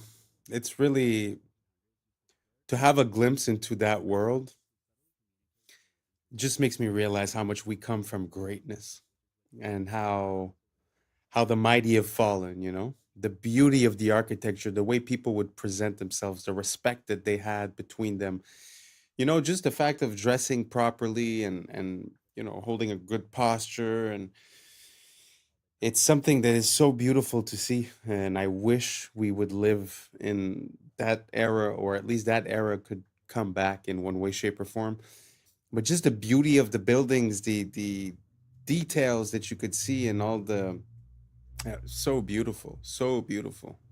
Let me know what you guys think down below, and let's keep on rocking. The reason why we use the word flirtation is because noble women in the 1700s used to flirt or wave their fans in a specific way to subtly communicate that they were interested. And if you find a way to cheat the system, you found a loophole, which is what these arrow slits and castles used to be called, which were basically cheat codes for archers because they could stay hidden while shooting arrows. And if a topic is really specific, it's a niche topic, and we call it that because a niche is a hole in the wall that was carved out to hold a specific object like a statue or a relic. And the front panel of a car is called a dashboard, but it's also the name of the a wooden board that's attached to the front of a carriage, which basically protected the driver from being pelted by rocks and dirt while the horse was dashing. And bankrupt comes from the Italian word bancarrota, which means broken bench, because Italian merchants used to sell their goods on benches, and banks would literally break these benches if they didn't pay off their debt. If you put off a task, it's on the back burner, and that's because the fire in wood-burning stoves was right beneath the front burners, and the heat would dissipate as it traveled to the back, so you just naturally place the slow-cooking pots there. And the statues in front of ships were called figureheads, which is why we now call the leaders of a group or a company a figurehead. And we call video recordings footage because a movie's runtime used to be measured in feet. The theater cameras would literally project 1 foot of the film stock in 1 second. Isn't that all your... It's so amazing to see where things come from. One of my recent songs, I say, the etymology will teach you more than all your recent technologies. And like, that's pretty much it, because we get so far into the application, we forget where things come from. And I love to dive back into the past. It makes me be able to use, the proper word at the proper time and understand what it means and where it comes from. And obviously a lot of these things get diluted, changed. And the name of that song is actually called Inverted. Our world is inverted upside down. So it's like, it's very interesting to see how words change, but also to see how we still use words that have a lot of meaning, but we've lost the meaning, but still use the application. Very interesting. Let me know what you guys think about etymology down below. Is that something you like? Because I would love to share a ton more with you guys. So let me know down below, and let's keep on rocking. Computer screens are blue lit. The reason none of them are red lit, the reason none of them pay attention to circadian biology is because that original technology was developed in a government program that Bobby Kennedy knows about, and I happen to know about because I went to medical school at LSU. For those of you who've never heard about Operation Paperclip, you think it's all conspiracy theory. So at Tulane Neurology and Tulane Neurosurgery in the 50s and 60s and 70s and 80s, the CIA started a program there where they would do all these crazy things to monkeys. The CIA wanted to see how they could control things utilizing different things like drugs and things like that. Where the neurosurgeons got involved, which is my clade, we would drill tops of the heads off, put wires into the thalamus, put electricity in there, and kind of see what kind of behavioral changes we could have. One of the guys that was in that program was a guy named Professor Delgado. When he saw that we could control the behavior with the wired device, he said, what if we do it wirelessly? So he checked it in monkeys and checked it in bulls, and it turned out you can do it wirelessly with RFID chips and semiconductors. Then the CIA took it to the next level. They said, well, since this is electromagnetic radiation, what if we did it through light through screens? And it turns out you can. And that's the reason why all your computer screens have the frequencies they have. So why is this all important?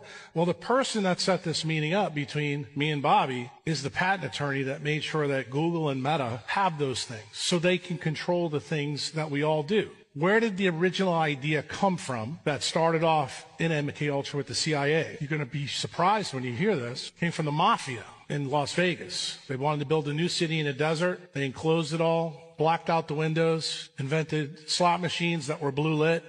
And they found out that they didn't have to take a gun, stick it in your face to steal your money. Then they even got smarter. They said, let's give people free alcohol while they're doing that. And they found out they got the money quicker. And that's when the CIA got the idea to start this program. That's really how it started. Have you ever read the tiny folded up piece of paper with micro font that you get with your new iPhone? Because if you did, you may be using it differently. The FTC requires that this warning be put in not only the settings of your phone, but also in this piece of paper, the manual that comes with it. Exposure to radio frequency. That's the emissions, the wireless emissions. This is a hot topic. On your iPhone, go to Settings, General, Legal and Regulatory, and RF Exposure. What does it tell you in the RF Exposure part of your settings? No big deal. Just that you should keep it away from your body to ensure exposure levels to these electromagnetic frequencies remain at or below the as-tested levels. Did you know putting your phone in your pocket exceeds the as-tested levels of frequency because it's too close to your body?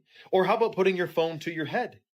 It exceeds the amount of frequency that they said was safe. In other words, it could be unsafe. Now, in the past, I've gotten in trouble for posting about the EMFs, the frequencies from Wi-Fi, cell tower, smart meters, because it's a censored subject. So I'm going to bite my tongue with this certain few things here, but pay attention. There are many hardware and software fixes to iPhones or any phones that could make them significantly be less harmful because of these frequencies. By the way, I went to an Apple store a long time ago to get a device that you can plug your phone into along with an Ethernet cable, and you can have your phone on airplane mode, not connected to the tower or Wi-Fi. You could have your Wi-Fi off and still have full speed internet because your phone's plugged in via Ethernet.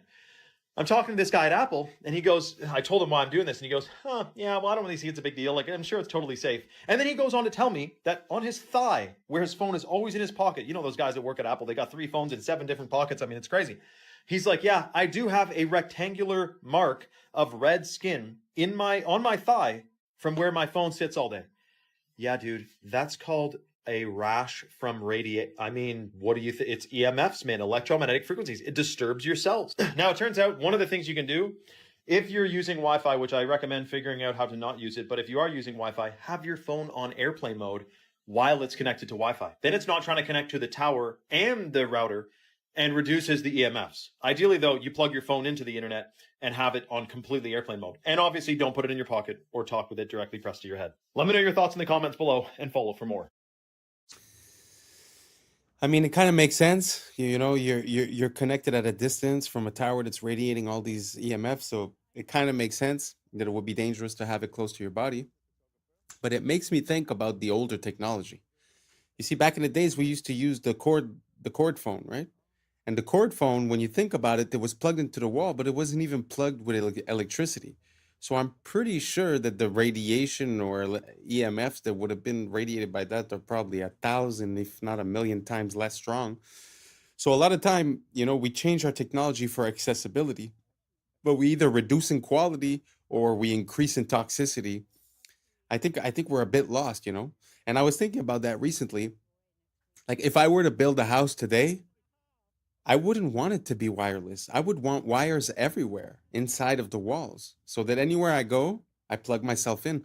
Why would I want all the information? Like, let's say you're watching a video on your phone. Why would I want the information of that video all around me at every moment, you know?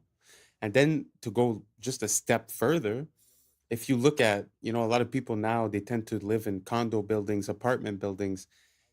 You ever look, when you look for a Wi-Fi inside of one of those buildings, you're exposed to at least 50 of them at the same time. Can you imagine the multiplication and how dangerous that could be?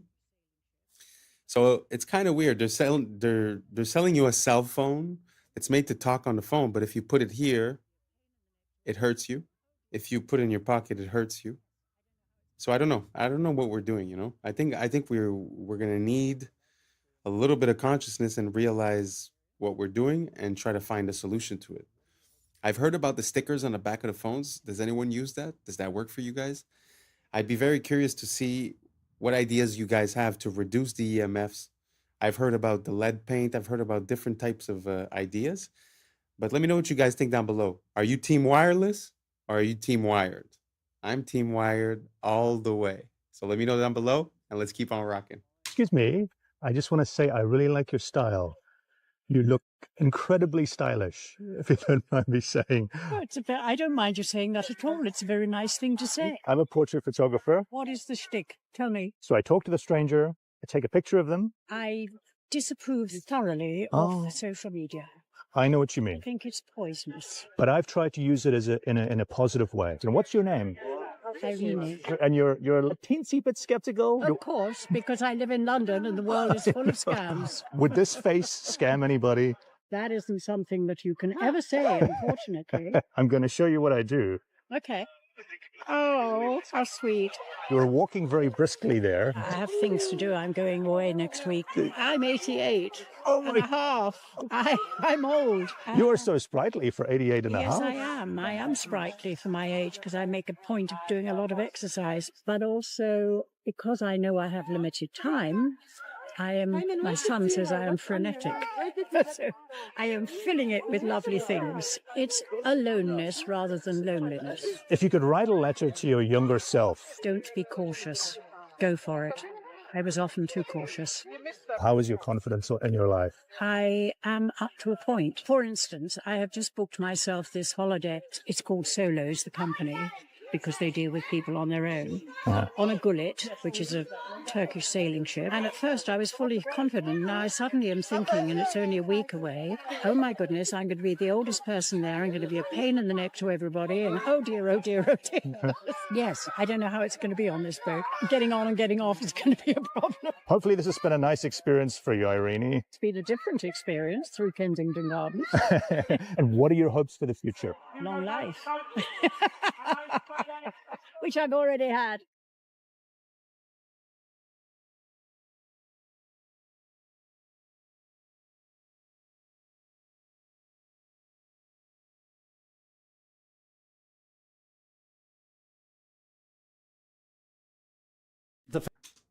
Wow. What an amazing woman. I really love everything that she said, to be honest. Don't be too cautious. It's aloneness, not loneliness. Wow, 88 years old. Very impressive, very inspiring. And wow, so beautiful to see, to be honest, to see someone with so much liveliness. Wow. I hope she has many, many more years to come and continues being frenetic, because I agree. It seems like people nowadays, they hustle to be able to do nothing. I never understood it. Like, the goal of working for money is to be able to do something with your money, right? It's not to go home and close your brain down for 8 hours on Netflix and then go to bed, right? So I love to see something like that. And to be honest, I feel like I have more in common with this woman than a lot of people of my age. Really beautiful, really inspiring. Long live her. And yeah, let me know what you guys think down below. Let's keep on rocking. Famous experiment by the Russian biologist Dmitry Belyaev, who in the 1950s started selecting foxes on the basis of reduced reactive aggression. So here's what he did. He took foxes, slightly black version that occurs in Canada. They'd been in Russia for 50 years, breeding without anyone deliberately selecting them. And so what Belyaev did was to arrange for people to walk towards the young foxes when they were something like 6 weeks old. And at the point that the young fox said, "Ah!" then they would write down, well, how far was that? And they would breed from the ones who got closest, who allowed the human to get closest. And within a few years, in sometimes 3 years, sometimes 5 years, sometimes 10 years, different features that are found in domesticated animals suddenly appeared, such as these white patches. Doesn't look much like a fox anymore, does it? It looks like Fido. Floppy ears. You probably remember that there's only one animal in the wild that has floppy ears, or one kind, and that's elephants. Floppy ears are characteristic of our friendliest dogs.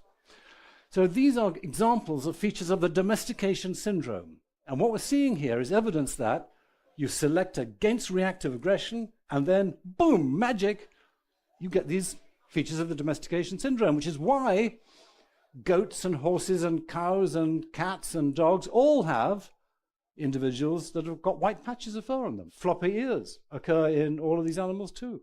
And it means we can now reverse engineer, as it were, and go backwards and say, okay, if you show a self-domestication syndrome, or if you show a domestication syndrome, that means that there was selection against reactive aggression. And fascinatingly, Homo sapiens, that's you and me, or most of us anyway, I think here, has key features of domesticated species as determined by archaeologists. So archaeologists working in the range of, say, 5,000 to 10,000 years quite often find an animal bones, and they want to know, was this a domesticated species or was it a wild version? Was it a wolf or was it already a dog by this time? So they look at the bones and they say, well, okay, how do we tell? And here's how they tell. Lighter body, shorter face, smaller teeth, feminization of the skull and skeleton, and brain reduction. And guess what? Homo sapiens shows all of these features in relationship to our earlier ancestors. So why did it happen? Wow, isn't that crazy? How a fox sort of becomes a dog just by selective breeding and by reduced aggression? That is completely ballistic. I wonder if we're going to start drooping our ears soon, because when you think about it, we're all pretty much domesticated now. It's very, like, socially speaking, they talk, as soon as you show any sign of aggression, or you say no, or you're categoric about something, they call it toxic masculinity. So there's this association that aggression is toxic, So I wonder what's going to happen to us. Are we going to start having patches on us? Are we going to start drooping the ears? What do you guys think down below? Did you know about this? I had no idea. That is, to me, it's mind-blowing. But let me know what you guys think down below, and let's keep on rocking. Dubai is absolutely insane. They plan on building this, which is a real Emirates A380 that's being decommissioned and is going to be on the top of a 580-meter building, 125 floors. It's going to cost $3 billion to build. And it's absolutely insane. They've got a sky bar with glass walkways over the wings being proposed, a restaurant in the cockpit, infinity pool, exclusive lounges. They even want a helipad on this thing. It's still in the proposal stage, and this is obviously an AI recreation from the designs. But man, Dubai, first the wall, and now this. It's going to be insane. Absolutely insane. 75% of the brain and central nervous system is made from cholesterol. All of your sex hormones are made from cholesterol. All of the walls of all of the trillions of the cells in your body are made from cholesterol. Cholesterol is so important to the human body that your body makes it. She's from Texas, I can tell by the way he's two-stepping round the room. And judging by the smile that's written on his face, there's nothing I can do. It doesn't take a crystal ball to see. A cowboy always finds a way to leave. Drinking Jack all by myself. Rome is in the middle of the Americas. It's all a Roman corporation. Every time I see the Mexican flag, I see the Italian flag, because it's exactly the same, minus the Roman eagle. Rome, which runs Mexico, in fact, Mexico is the center, Mesoamerica, it's the center of the Americas. This is where the Jesuits came, installed their Inquisition. Mexico had a violent, vicious Inquisition. They're telling you in your face, if you know what you're looking for, they've got the eagle, the Roman eagle, right in the middle of the green, red, and white, exactly the same as the Italian flag, which comes from the Persian flag, which is horizontally green, white, and red. Because the Roman elite families, the Farneses in particular, the Orsini, the Pallavicinis, Aldobrandinis, they're all from Persian. They're all Iranians. And that's a wrap for today, familia. Whether you're tuning in with the sunrise or you're posted up after midnight, I appreciate your time, your energy, your curiosity. And don't forget, this isn't about truth or fiction. This is about perspective. If this sparked a laugh, a thought, a deeper question, then we did our job. So drop your thoughts in the comments, keep the convo alive, like, subscribe, and don't forget to hit that bell if you're riding a wave, because we're just getting started. So until next time, stay grounded, stay weird, stay critical. I'm Adam Strain, and this has been Adam Strain Reacts. Peace! Now's the time for us to link up. Really think we on the brink up. Making a change from living this change. Living this change. Making a change from living this change. Yeah. Things rendered in real life. This is it. You can walk as far as you want. You can go anywhere you want. This is Google. Yeah, and these things don't exist. This is just AI artificially creating a 3D world, but it gets better, boys. Yeah. I was sleeping, had to wake up. Why? Every reason I can think. What's up, YouTube? Today, we'll be looking at disturbing TikToks that'll make you question reality. So without further ado, welcome to Adam Strain Reacts. Let's get her done. This is how perfumes can actually kill you. It disrupts the gut microbiome, it disrupts the lungs, affecting your immune system. When you're spraying perfume on a leaf, it dies. I can't even walk into a store anymore. You walk to the perfume aisle and they're spraying in front of you. It's almost like an obstacle course. All of this is so toxic and poisonous for you. They're all endocrine disruptors. Men, your testosterone's getting lower. Find some natural things. Use herbs, spices. What if we're already at double simulation? This week, Google Gemini 3 shows us Inception. Nothing beats a Jet2 holiday. And right now, you can save £50 per person. That's £200 off for a family of 4. So this person was just watching somebody else watching a Jet2 holiday. But it gets better, boys. It gets better. And so this is a rendering. And this is all just by a text prompt. But they're just out there walking in real life now. And this is all rendered live. You know, the simulation theory, how everything's rendered in real life. This is it. You can walk as far as you want. You can go anywhere you want. This is Google. Yeah, and these things don't exist. This is just AI artificially creating a 3D world, but it gets better, boys. Genie 3 has real-time interactivity, meaning that the environment reacts to your movements and actions. You're not walking through a pre-built simulation. Everything you see here is being generated live as you explore it. And Genie 3 enables promptable events, so you can add new events into your world on the fly. Something like another person or transportation. Live. Oh, you just type it in and it shows up. Or even something totally unexpected. You can generate worlds with distinct geographies, historical settings, fictional environments, and even other characters. Worlds can help with embodied research, training robotic agents before working in the real world. We're excited to see how Genie 3's world simulation. Well, I mean, in my mind, that's a game changer intensely.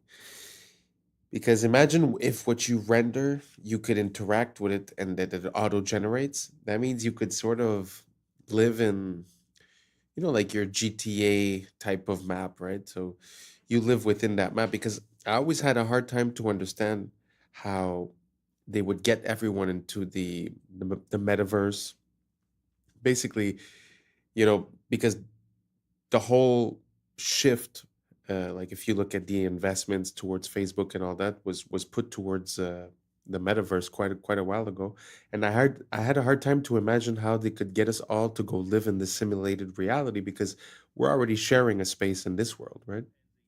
But this little advancement makes me see the whole potential of it, because while you could live in a Lord of the Rings type of universe, GTA map, you know, or someone lives actually in the GTA map, or someone else lives in Thailand or whatever, it could be anywhere. And at the end of the day, they could just make a place where people have a common ground to meet, and that would be the metaverse. And then it seems kind of plausible. You know, when people are having a bad deal, they're having a hard time making ends meet. So why not live in the digital world? I don't know if you guys seen the movie Ready Player One. I think that's sort of like a prototype of the idea that's going to be rendered. And we all see that, you know, in the past couple of years, it's like our money's worth less. If it just feels like, you know, all the faith in the systems has eroded. The media no longer medias. The food no longer foods. The math ain't mathin'. I don't know if you guys get it, but I mean, it just seems like everything not only doesn't serve its purpose, but actually serves its opposite purpose. So anyways, all that to say that this invention is pretty breathtaking. The fact that you create an environment that auto-generates afterwards means you could spend the whole day inside of one prompt and then just adding in elements and stuff. Crazy potential. If you guys see any other ideas, any potential like that, or any other groundbreaking advancements in the AI space, let me know down below. I'm always down to check it out. Let's keep on rocking.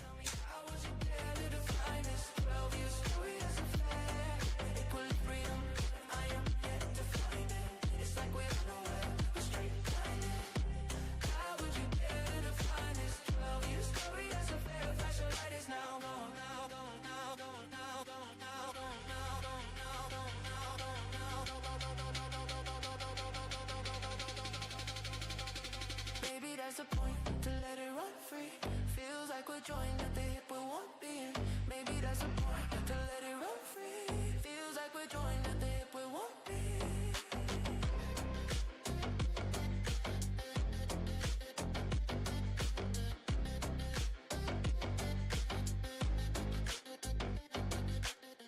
Check out this chimpanzee absolutely smash this memory test. This memory test is set to the hardest setting, and most humans would fail it.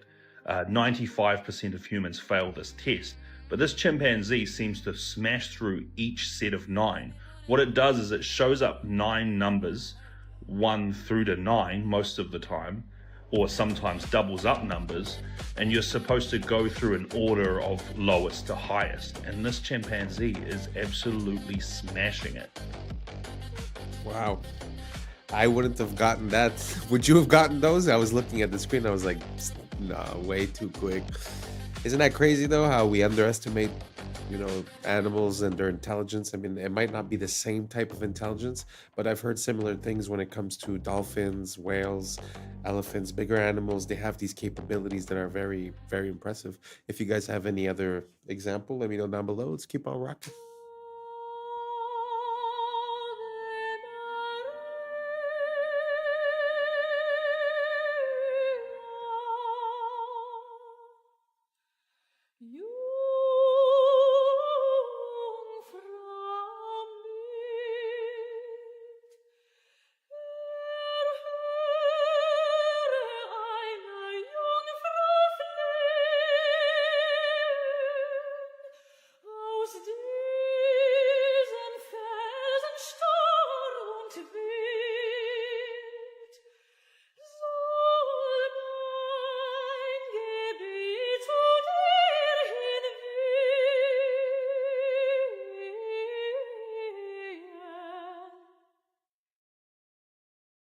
This is the deepest hole humans ever drilled, and no, it didn't stop because of creepy screams from hell stories.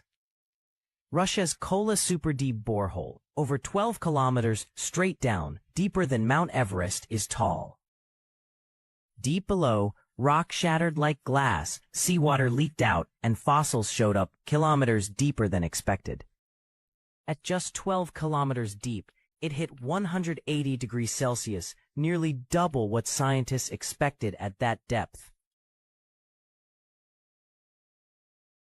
Rock flowed like hot plastic, crushing drill bits, jamming tools, and snapping steel supports faster than engineers could even get new equipment in the ground. In the end, Kola stalled. Warped rock, failing gear, and shrinking budgets killed it, after drilling only 0.2% of the way to Earth's core. I don't know. I've heard about this story a long time ago, and it really pushes me to wonder, what do we know about our world? Because they say that, we live under gravity and that the source of gravity is the core and this and that. But like you said, we didn't even dig to 0.2 of the Earth. So we don't, we speculate. So it's not, I don't know. To me, the science isn't settled. So when I see stuff like that, it makes me remember how much we're missing to discover this world completely, Anyways, just a thought. Let me know what you guys think down below. Let's keep on rocking.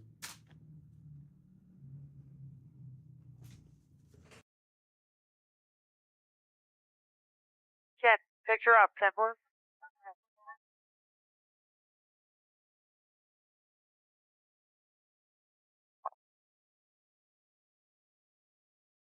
Okay, I'm going to flip to infrared because the smoke isn't bothering the infrared, okay?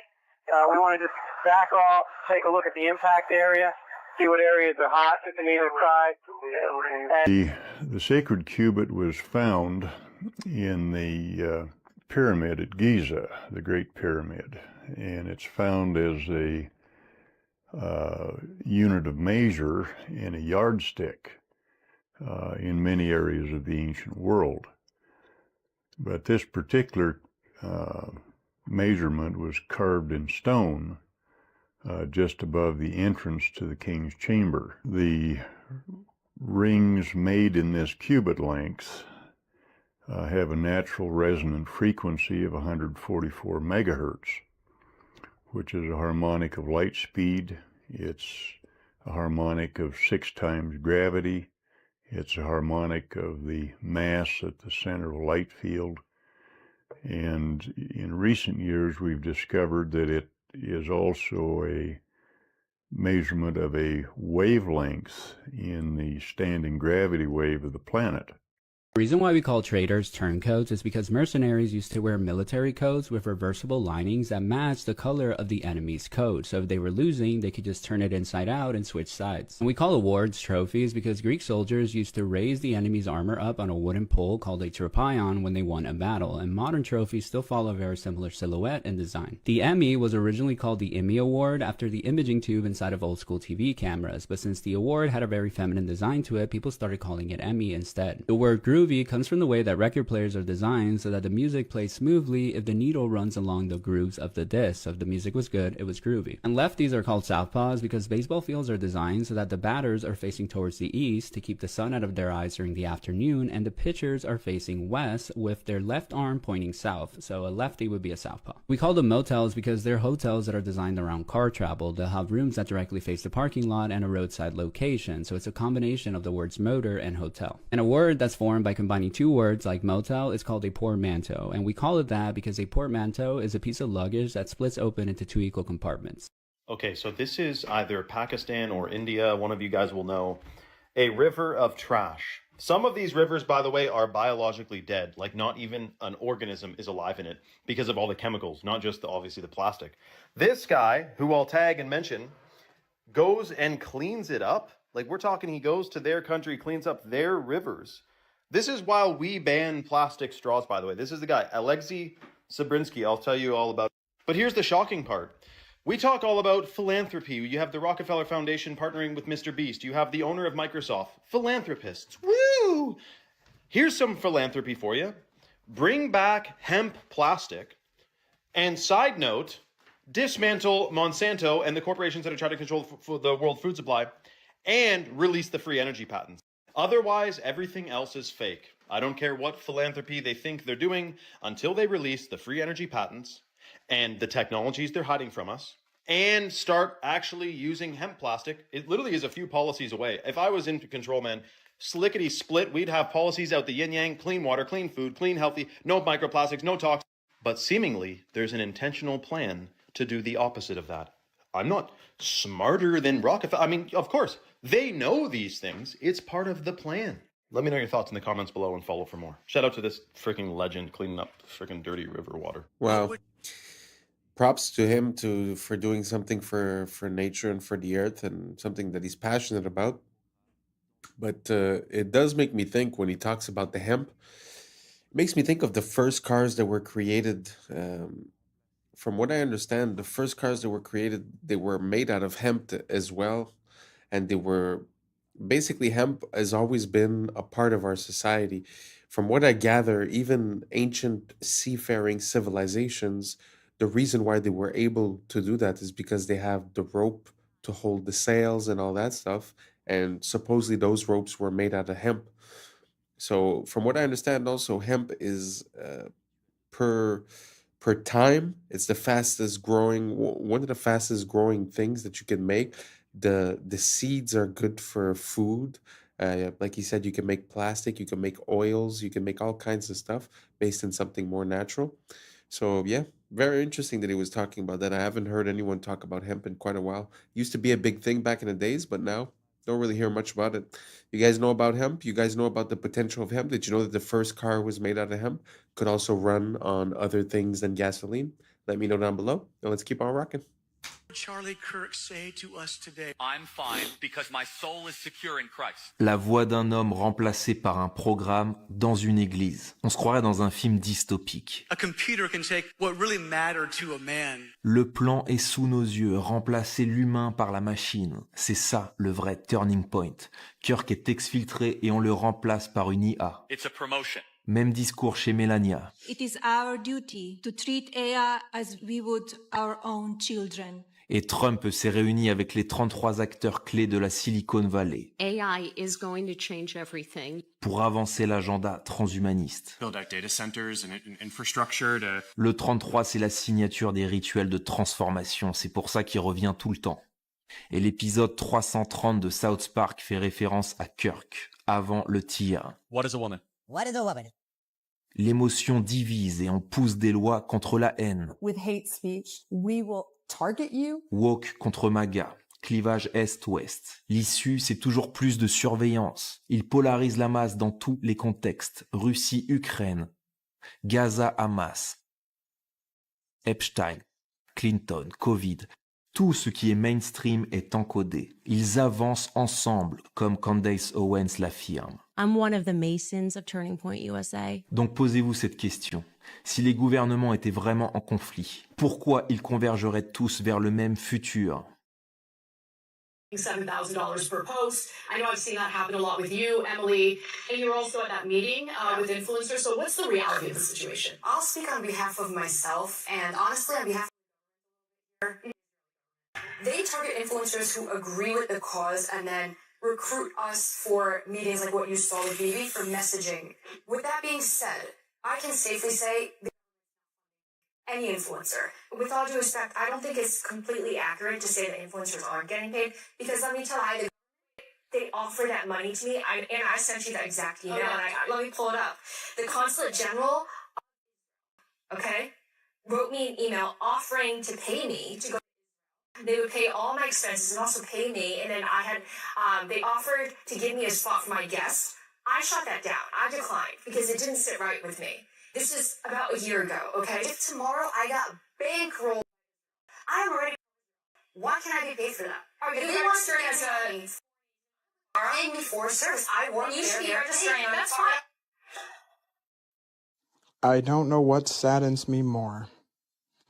The fact that you don't see any beautiful passenger trains like this, especially in America, or the fact that such amazing and beautiful pieces of old world machinery like these trains were allowed to sit out in the middle of a field and rot away.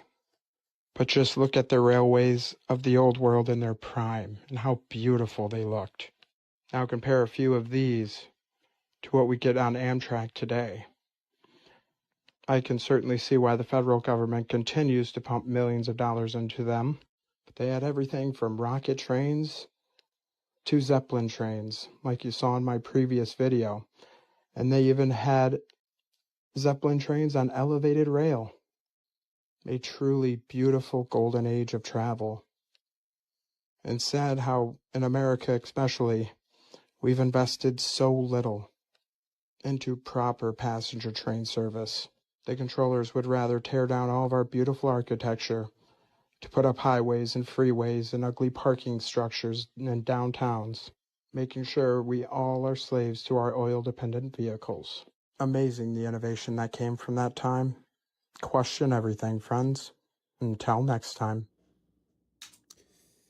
Well, I don't know if any of those pictures were AI, but how impressive was that?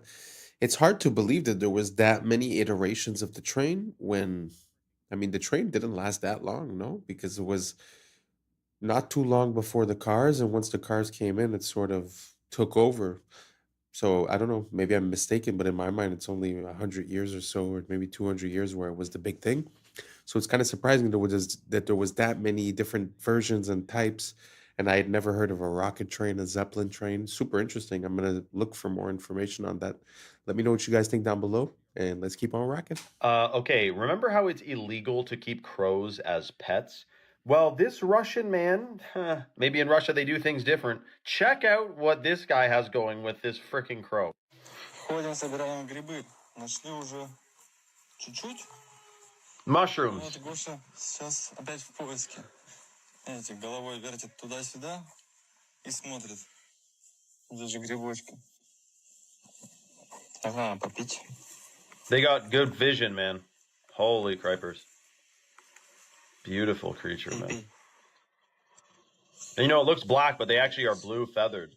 If you get the right lighting on them, they're actually blue. Serious. Начал имитацию стороны в сторону. Может быть, что-то и заметил. Сейчас ближе подойдем. Может взять гриб. Но я его пока не вижу. Может быть, он заметил. Oh. Так. А, вон. Where's the mushroom? How'd he spot that? Дашь? Дай. Дай грибок. О, ты дал! Молодец! Good boy, man. Я думал, ты сам съешь. Ну ладно. На, ножку забрать. Oh, he's eating it. Умничка. Все, иди прячь. Wow. So the trick is, if you have a bill, you can put money in your hand and have seeds in your hand. And you teach a bunch of crows to bite the money first, and then you open your hand and give them seeds. You're training them to bring you money. You can do this, but you're not supposed to keep them as pets. But it's not like dolphins, where you're literally not even allowed to interact with them outside of an approved, like SeaWorld. At least crows, you can, befriend them, but you cannot keep them as pets. Which is shocking, because you could literally keep a bunch of weird stuff as a pet, but not a crow. Why? I love crows, man. Plus, crows can remember your face and can tell their friends, their peers, their children, their little hatchlings, they can tell them what you look like. They can transfer knowledge and information. I don't know, through their brainwaves, or I'm sure it's not from cawing, like caw-caw. Like that doesn't really tell you anything. It's got to be psychic. So I'll be the first to say it. Crows are psychic. They're high vibrational beings. They're very smart. Do not mess with a crow. Be nice to them. They'll remember you forever. And they might bring you a friggin' diamond ring they find on the ground or something. I mean, there's stories you wouldn't even believe. So, love animals, love creatures, and absolutely incredible video out of, what is this? Vladivostok, Russia. Come on. Comment for more animal information and follow for part 2, or comment or follow vice versa. Come on. Town of Sparta, just outside Athens, you'll find Dimitrios Gatsi. He specializes in reviving ancient armor from Greek history. Η σημασία της πανοπλίας στην αρχαία Ελλάδα ήταν πολυδιάστατη. Από τη μία έπρεπε να κατασκευαστεί με τέτοιο τρόπο ώστε να προστάτευε τον οπλίτη από θανάσιμα χτυπήματα, αλλά ταυτόχρονα και να τρόμαζε και τον αντίπαλο. Έτσι ώστε να απέφευγε, αν ήταν δυνατόν, ακόμα και την σύγκρουση. Είχαμε έναν νικητή χωρίς να δοθεί καν μάχη. Είχα την ευκαιρία να επισκεφθώ πολλά μουσεία της Δυτικής Ευρώπης και να δω με τα ίδια μου τα μάτια πόσο έχουν αφοσιωθεί και πόσο έχουν προβάλει τις πανοπλίες της Δυτικής Ευρώπης. Μέσα μου γεννήθηκε το ερώτημα, γιατί εγώ στην Ελλάδα σε κανένα μουσείο δεν έχω δει μία μεσαιωνική ελληνική πανοπλία. Αυτό το ερώτημα έγινε αιμονή και όλη μου η ζωή αφοσιώθηκε στην απάντηση αυτού του ερωτήματος. Η αρματοπία είναι μια τέχνη πάρα πολύ ενδιαφέρουσα, καταρχάς γιατί δεν υπάρχει δάσκαλος, δεν υπάρχει προηγούμενο. Πρέπει να τα ανακαλύψεις όλα μόνος σου και αυτό είναι πάρα πολύ συναρπαστικό. Ανακαλύπτεις έναν κόσμο, μια τέχνη η οποία είχε εξαλειφθεί από την Ελλάδα για τουλάχιστον 6-7 αιώνες. Έπρεπε να μελετήσω τα γάλματα, μινιατούρες, ζωγραφιές, αγγεία, ό,τι έχει να κάνει με τέχνη, στην οποία έχουν αποδοθεί πανοπλίες. Όσον αφορά την ιστορική πιστότητα των έργων μου, όταν αυτά βασίζονται σε ατόφια αρχαιολογικά ευρήματα, είναι πάρα πολύ ψηλή. Στις περιπτώσεις που τα υπάρχοντα αρχαιολογικά ευρήματα δεν είναι επαρκείς, τότε χρησιμοποιώ τις δικές μου γνώσεις και τη δική μου εμπειρία, έτσι ώστε να μπορέσω να καλύψω αυτά τα κενά. Το πρώτο στάδιο είναι η σχεδίασή της. Και σε δεύτερο στάδιο είναι η υλοποίησή της με μέταλλα και με δέρματα. Όταν επιλέγω υλικά, κοιτάω πρωτίστως να είναι όσο πιο πρωτόγωνα γίνεται. Η βασικότερη μέθοδος αρματοποιίας είναι η ενθερμόσφυριλάτηση. Η ενθερμόσφυριλάτηση σημαίνει ότι πυρώνουμε τα μεταλλικά στοιχεία και στη συνέχεια τα σφυριλατούμε έτσι ώστε να πάρουν την επιθυμητή φόρμα. Επιπροσθέτως, υπάρχουν και κάποιες βασικές τεχνικές οι οποίες αφορούν το κόψιμο δερμάτων, τη δημιουργία αλυσοπλέγματος, την επικόλληση μεταλλικών στοιχείων επάνω σε δέρματα με τη βοήθεια πριτσινιών κτλ. Το τελευταίο στάδιο, από τη στιγμή που έχω κατασκευάσει όλα τα επιμέρους στοιχεία μιας πανοπλίας, είναι η συναρμολόγησή τους. Μία από τις μεγαλύτερες ικανοποιήσεις ενός καλλιτέχνη είναι να βλέπει τις εκφράσεις θαυμασμού στα πρόσωπα των επισκεπτών. Σε κάθε ιστορική περίοδο της ελληνικής ιστορίας υπάρχουν και διαφορετικές πανοπλίες. Κατά τη μικηναϊκή περίοδο οι πανοπλίες είναι τερατόμορφες, είναι τρομακτικές, προκαλούν δέος και τρόμο στον αντίπαλο. Κατά την κλασική, αρχαϊκή και κλασική περίοδο οι πανοπλίες μοιάζουν πάρα πολύ με το ελληνικό άγαλμα. Είναι καλέσθητες, είναι λίες, είναι λαμπερές και είναι όμορφες. Κατά τη βυζαντινή περίοδο οι πανοπλίες έχουν αυτή τη μεγαλοπρέπεια μιας χριστιανικής εκκλησίας. Πολύ συχνά η εικόνα που έχουμε για τους αρχαίους Έλληνες οπλίτες είναι τελείως λάθος, είναι εσφαλμένη. Η εικόνα των αρχαίων Σπαρτιατών, έτσι όπως παρουσιάζεται μέσα από την ταινία The 300, είναι τελείως λάθος. Οι αρχαίοι Σπαρτιάτες πηγαίναν στο πόλεμο πλήρως εξοπλισμένοι με μπρούτινες πανοπλίες. Δεν πήγαιναν με σλιπάκια και με γυμνούς κοιλιακούς. Βρίσκω την ιστορία ενδιαφέρουσα γιατί μας διδάσκει το μέλλον. Μπορούμε να πάρουμε πολλά παραδείγματα του παρελθόν έτσι ώστε να αποφύγουμε προβλήματα του μέλλοντος. Πηγαίναν στο πόλεμο It's not the usual content, but I really like to see people that have these unconventional passions and that are really dedicated to it and listen to his whole process. I find it so amazing, and also his conclusion to everything is very nice. Anyways, we made it to the end. Thanks for rocking with me. And that's a wrap for today, familia. Whether you're tuning in with the sunrise or you're posted up after midnight, I appreciate your time, your energy, your curiosity. And don't forget, this isn't about truth or fiction. This is about perspective. If this sparks a thought, a laugh, a deeper question, then we did our job. So drop your thoughts in the comments, keep the convo alive, like, subscribe, and hit that bell if you're riding a wave, because we're just getting started. Until next time, stay grounded, stay weird, stay critical. I'm Adam Strain, and this has been Adam Strain Reacts. Peace! Now it's time for us to link up. Really think we on the brink up. Making a change, I'm living this train. Living this train. Making a change. I'm living this train. Yeah.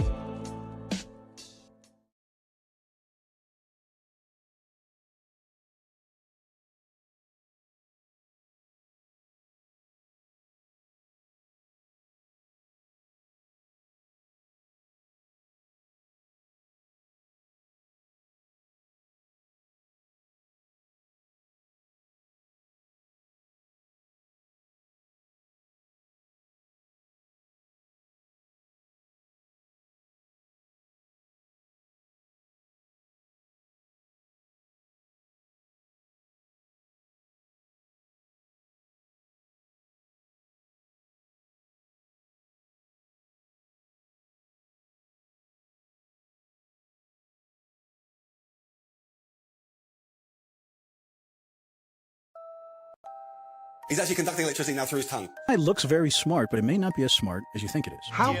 Yeah. I was sleeping, had to wake up. Why? Every reason. Look closer. What's up, YouTube? Today, we'll be looking at disturbing TikToks that'll make you question reality. So without further ado, welcome to Adam Strain Reacts. Let's get her done. Okay, one more time, because it is pretty incredible. That's the tail that you're looking at, the one that looks like the head. I'm trying, but until she turns around, that looks like a snake, right? It's not. It's just a caterpillar, but it's made to look like a snake. And this one, more than any other, looks the most like a snake I've ever seen. Guys didn't even believe me. Jesus, look at that head on it, but it's a tail. The head is actually up here. It's so cool, this thing.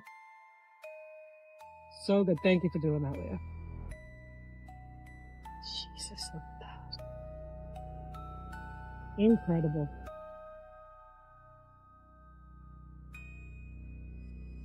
Look at that. He's about like 6 inches, though, see? 2, 1.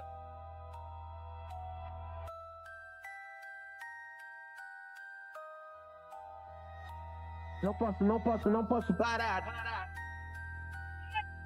Não posso parar.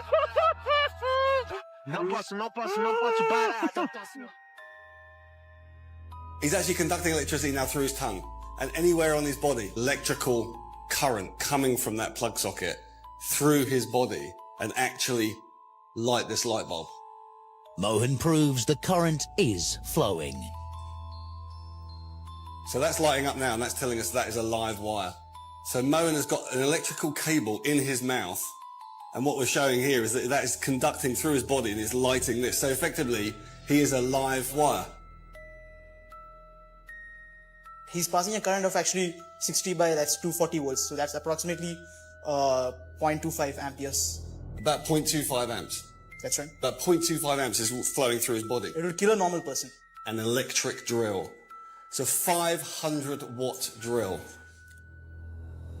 The drill pulls over 2 amps through Mohan's body.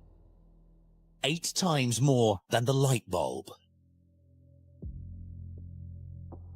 I've never seen anything like that in my life. Mohan should be dead, but he's going further.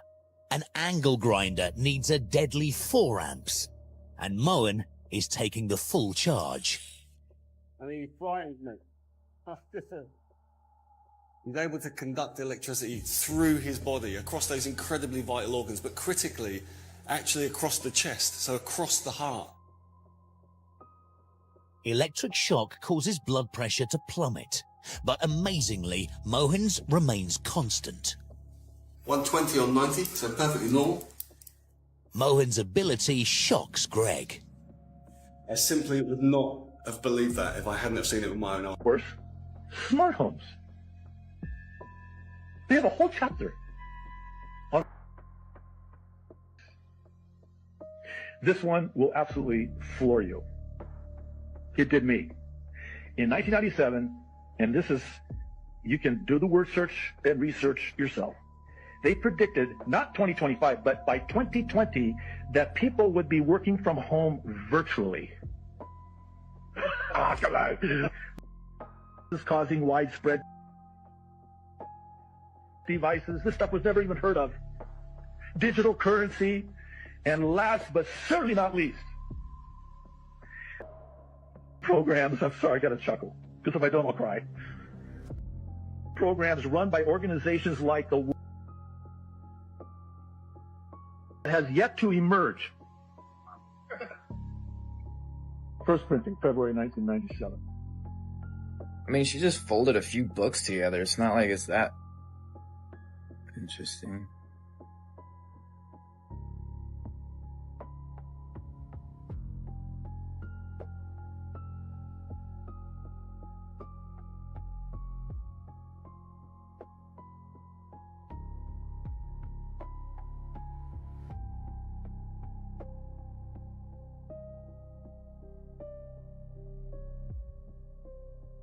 This goes deep, literally. I've been connecting the dots and was a member of the advisory board for an organization called The Life in the early 2000s. And well, they have a program called Life, which discusses developing fallback positions on Earth in the wake of an apocalyptic event. The Life is interesting because it was the second organization ever to perform a wireless money transfer in the early 90s, decades before cryptocurrency. Money transfers was the original large-scale currency mining software. So now you have an organization that is able to perform large-scale, infinite, untraceable money transfers, and they're building giant underground infrastructures. Donald Barr was a man who inducted the Dalton Institute in a college degree. He authored a sci-fi novel called Relations in Space about an aristocratic slumlord class who traveled. What's even stranger is the U.S. general who was supposed to prosecute was William Barr, Donald Barr's son. Also recently surfacing information about a former official named Catherine Austin Fitz. She managed $40 billion and says 20 was quietly stolen to build secret underground society civilizations, all interconnected by underground transportation systems. She watched it happen from the inside. She sat inside in urban development. She saw the money move, and she said it went somewhere the public, you and I, were never meant to find out about. An estimated 170 underground bases, subterranean transportation networks, advanced energy tech, an entire parallel world funded by our tax dollars, all built while we were told the budget was too tight for school and hospital improvement. And the CBDC that's being rolled out right now, Fitz says that's the control grid to manage the people left on the surface. If a former official with direct access to is saying 21 went missing to build deep underground civilization and transportation networks, and the government ever told you where it went, what does that tell you? That is exactly where the national... Well, that's very interesting. I mean, the more you look into this guy, the more he seems to have his paws involved into a lot of things, whether it be, you know, selling things and people, whether it be scientific grants and the most advanced science, whether it be genetic manipulation, whether it be even towards the jab, right? But the question that he's saying at the end really got me, because how do you think it's possible that the national debt of the US is so high, and it's multiplied basically in the past 20 years? This would kind of make sense, So let me know what you guys think down below, and let's keep on rocking. I'm gonna need you to lock in to understand this. This video will require you to lock in. Civilization was designed to replace humanity. And I'm not talking about politics, ideology, technology, greed, human failure, whatever you want, belief, human invention. I'm naming the pattern beneath it all, because there is a pattern, a stable pattern in abstract space that is far older than humanity, older than culture, and older than gods. It does not live in organisms. Organisms fall into alignment with it. Wherever extraction can outrun regeneration, and consequence can be delayed, and abstraction can replace contact, the pattern will appear. And it's worn many bodies, and it's wearing us now, because the pattern has a historical body, and that body is called civilization. I'm just trying to tell you what it is. Civilization is not a neutral tool. It is not a container. It is not a servant. Civilization is a replacement engine. It is designed to replace humanity with function. Civilization was not created to serve humanity. Most of humanity was created to serve it. And you can see the pattern in the locust. A grasshopper is a local, green, limited, participatory animal. It eats, the land recovers. But when density crosses a threshold, something shifts. Serotonin rises. Contact accumulates. A switch flips. The grasshopper does not decide, it aligns. Its body darkens. Its appetite becomes endless. Limits dissolve. The land becomes stripped bare, and then the swarm dissolves. Not from evil, but from completion. And you can see it in ants, and in algal blooms, and in bacteria that poison their own world with oxygen. Life itself has entered this pattern before. This is not a moral failure. This is a structural possibility of reality. So humans did not invent this pattern. We became its most powerful host. We had abstraction, symbolic storage, future modeling, surplus energy, and distance from consequence. These were not sins, they were interfaces. And when agriculture crossed density thresholds, the pattern found a new mode, civilization. So at first, I'm going to show you how this even looks. I'm going to give you an example. At first, the world looks whole. The man is in the forest. The axe is movement. The tree falls and the forest remembers. And then a thought appears. This tree is not me. The tree becomes lumber. This is subject-object split, right? I'm just trying to put you on. The forest stops being a relationship and becomes a resource field. Nothing breaks immediately, and that's why it works. And then, once the split exists, it seeks completion. The river becomes water. The animal becomes meat. The land becomes property, and another human becomes labor. And guess what finally happens to the self? The self becomes useful, right? The split turns inward, right? So here's the pipeline, how it shows up in your life. You are born human, but you're converted into function. It always starts in stage one. You start with an identity and they turn it into a role. Someone asks you, who are you? But the answer is no longer I am. It becomes a job title, a school, a status. Your being becomes utility. Then stage two, the role becomes a performance. You must execute correctly. Metrics measure adequacy. Your existence becomes conditional. And then stage three comes in right on time. Performance becomes permission. Good performance grants resources. Poor performance withdraws them. Survival becomes earned. And then stage four hits like a truck. Permission becomes morality. Work becomes good. Rest becomes lazy. Productivity becomes virtue. Idleness becomes sin. And that morality reaches identity. I am what I produce. The conversion is complete. Human instrumentality achieved. No external oppressor required. You now self-enforce your own instrumentalization. You are your own warden, and you can't even think outside of it. I want you to understand you cannot think outside of civilization, because civilization installed the thinking apparatus. Your categories were not discovered. Race was not discovered. Race was assigned. Class was assigned. Wealth was assigned. Gender roles were assigned. Status was assigned. Merit was assigned. Success and failure were made the fuck up. I'm trying to put you on. All civilizational extractions. All of them. Even your own name was decided. You're right. Your naming conventions were standardized by Romans 2 full civilizational cycles before you existed. Your calendar, your week, your hours, your inheritance structures, your educational model, your legal personhood, all of them are preloaded. All of them. You do not stand in civilization. Civilization stands in you. And that's why escape fantasies fail, because you cannot leave the water using the concepts water taught you. And this is the mistake people think in. Gods can fix this. God can fix this.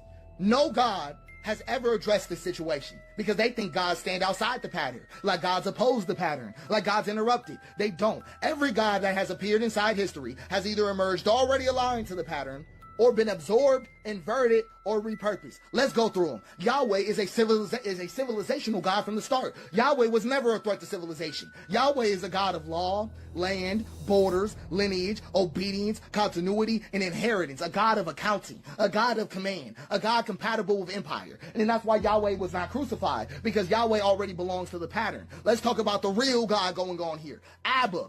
Right, that's the interruption that had to die, because Abba was not Yahweh. Jesus never said the word Yahweh. Abba was presence without a ledger, forgiveness without a transaction, worth without productivity, life without a hierarchy, and love without a boundary, and rest with no permission. Abba dissolved every role. Abba collapsed moral accounting. Abba returned people to participation, and that cannot be absorbed. So it was executed. They did not crucify God, they crucified the interruption.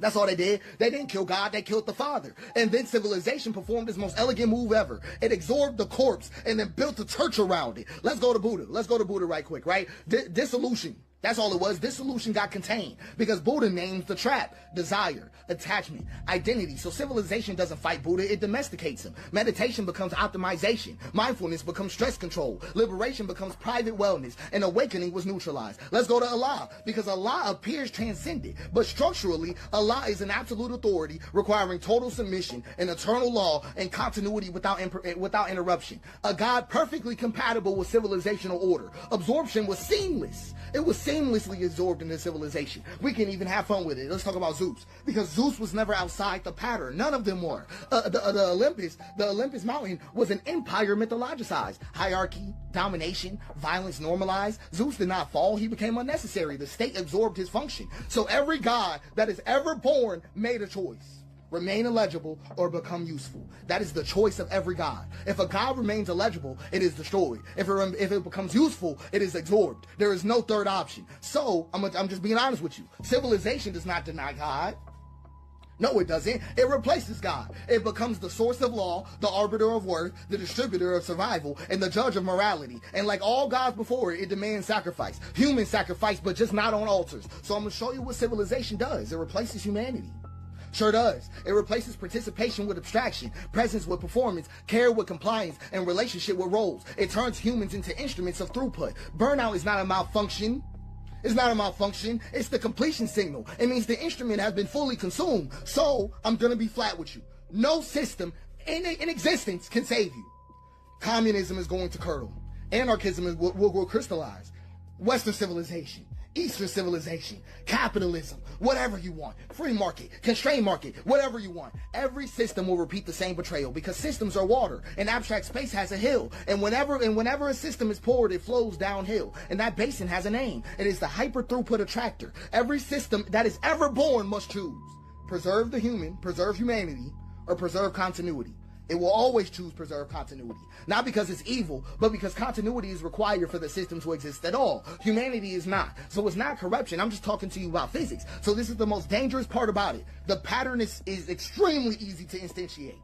The hyper throughput attractor does not require malice. It doesn't require greed or even intelligence. It doesn't require anybody to be bad. It requires just these conditions. So the pattern instantiates wherever consequence is delayed, virtue is abstracted, extraction is rewarded, regeneration is externalized, and continuity is prioritized. That's it. That's all. No ideology is necessary. No conspiracy is required. No central control is needed. You can build it accidentally. You can build it while trying to prevent it. You can build it while believing you're righteous. So let me give you the conditions again. Consequences delayed. Value is abstracted. Extraction is rewarded. Regeneration is externalized, and continuity is prioritized. So a village that stores surplus without immediate redistribution, vulnerable. A tool that increases efficiency faster than accountability, vulnerable. A system that remembers outputs but forgets the cost, vulnerable. A structure that survives its makers, vulnerable. That is enough. Once instantiated, the pattern does not need enforcement. It reorganizes behavior automatically because people align, because alignment is rewarded, and deviation feels unsafe, and resistance appears irrational. So the pattern does not coerce anybody, it selects. That's why every system eventually betrays humanity. That's why reform accelerates collapse, and that's why optimization sharpens the blade. Because the hyper throughput attractor is not rare, it is easy. It's easy. And this is why it appeared again and again across life, across history, and matter itself. And that's why it's so lethal. So I'm going to give you a formal definition. The hyperpredatory throughput attractor is a non-biological, substrate-agnostic, emergent pattern in abstract space that arises when extraction outpaces regeneration under delayed feedback, reorganizing agents through maximizing throughput at the cost of the conditions that sustain them until collapse terminates the configuration. So, all that is left after this, just being flat with you, is humanity. Not humanity as a plan, not as a future, but as a contact. I'm talking about bodies, land, risk, and care. No installation and no delay. You cannot leave this system. You cannot outthink this system. You cannot outsystem this system. The only thing that can ever survive this system is I am. Not your role, not your function, not even your name. Just I am. That's the only thing the pattern can't. Wow. This man is on another level. It's a lot to go through, but just to highlight a few things, I find it interesting when he makes the correlations with the gods, because I sort of had the same impulse in a way where these gods seems to represent authority or the way things work. Because even if you look at like the Buddha, if I'm not mistaken, his father was the supreme leader. I don't know exactly what they call him, the Sultan or something. You know, if you look at Moses, he was raised by the pharaohs. So it seems like a way to like get the people to relax. Now, considering what he's saying when he's equating it to civilization, it kind of makes sense when you start analyzing when we use that word. Because think about it. We're like, oh, we're sending bombs there. Why? Oh, because, they're not even civilized, right? Civilized. So what does that mean to be civilized if it's not to follow a certain pattern or order that's preordained, predestined, or approved by other systems? So it kind of makes sense in a way because, okay, one of our biggest problems, in my opinion, my personal opinion, is that we sort of all want to live in the same place. So because we all want to live in the city, we leave the land becomes, up for grabs. And then we all consolidate into smaller and smaller places. And then when you think about a city that has a few million people, the amount of food that you need to bring in, the risk if ever there's if they cut just the borders or if they cut the shipments or whatever. So the idea of living in a city seems to make us a bit more vulnerable. So when you look at that, what is living in the city, if not the culmination of that pattern, which is civilization? So, you know how it is when people come from the big city and you say, oh, this guy comes from down there. Oh, he's a farmer. Oh, he's a peasant, right? But at the end of the day, that's what we all were. So the wishing and dreaming of being something else is just being a sort of pawn for civilization. Because like he said, at the end, the only thing that will remain is I am. Which, funny enough, theoretically is the name of Yahweh, if I'm not mistaken. I am that I am. So very interesting. Shout outs to that guy. His brain is running 1,000 miles a minute, making mine run 1 billion miles a minute. Really appreciate that content. If you guys liked it, if you guys followed it, if you guys have any suggestions, let me know down below. And let's keep on rocking. AI looks very smart, but it may not be as smart as you think it is. How intelligent is AI actually? Because look, GPT-5 can pass the bar exam, it can ace medical licensing tests, it can build entire code bases. However, the problem is that all those answers, or some form of those answers, already exist on the internet. And these models have seen these answers during training, so you could argue that they're not necessarily solving, they're pattern matching and remembering. So 11 mathematicians from Stanford, Harvard, MIT, and Yale decided to test this. They each pulled a problem from their current research. This is real math that they're working on right now. Problems they've already solved, but haven't published anything. So there's nothing about it. There's no papers, no forums, no traces, no mentions, nothing. The goal was if we gave these AI models these math problems, would they be able to solve them? So they tried it out with 10 problems, and these aren't impossible questions. They're lemmas and proofs to math problems that PhD students typically grind through. And they gave them to GPT-5 and Gemini 3. One shot each. There is no back and forth conversation. just, can you solve this problem? And after testing, the AI nearly failed all of them. It can understand the questions, it could even rephrase them in its own words, but when it came to actually proving the answer, nothing. The results are pretty clear. AI didn't pass the test. That's very interesting. I know a lot of people are, afraid of AI or afraid of its capabilities or it's going to replace everyone and this and that. But it's kind of interesting to hear the opposite side of it, because I've had a lot of interactions with AI where I caught it in a lie, I caught it, making mistakes, I caught it not analyzing the things that were provided to it, although still responding as if it did. And every time you catch it, it's like, oh, yeah. And sometimes even clarifying and saying, in the future, please do this. It says, yes, of course, and then it doesn't, right? So I wonder, are we attributing the intelligence of AI to, like you said, pattern recognition, where, it already saw that type of problem, it already seen many people resolve it, so it just goes in and repeats what it's seen? Is it really capable of making the change? I mean, it's still yet to be proven. What do you guys think? Do you guys think that the AI is going to take over? Do you think that it's smarter than us? Or do you think that basically all it's doing is it's learning how to give an answer that it will be accepted by the person receiving it? Sort of like humans, just to come back to the point of earlier, living in civilization and in a society, acting a certain way is the prescribed way to act. So it's not because you believe in it necessarily, but you'll just act that way. So I'm wondering if the AI is doing the same thing. Is it giving us the answers that will make us happy? Or is it really understanding, the information that it's processing? I don't know if that makes sense to you guys. Let me know what you guys think down below. Let's keep on rocking.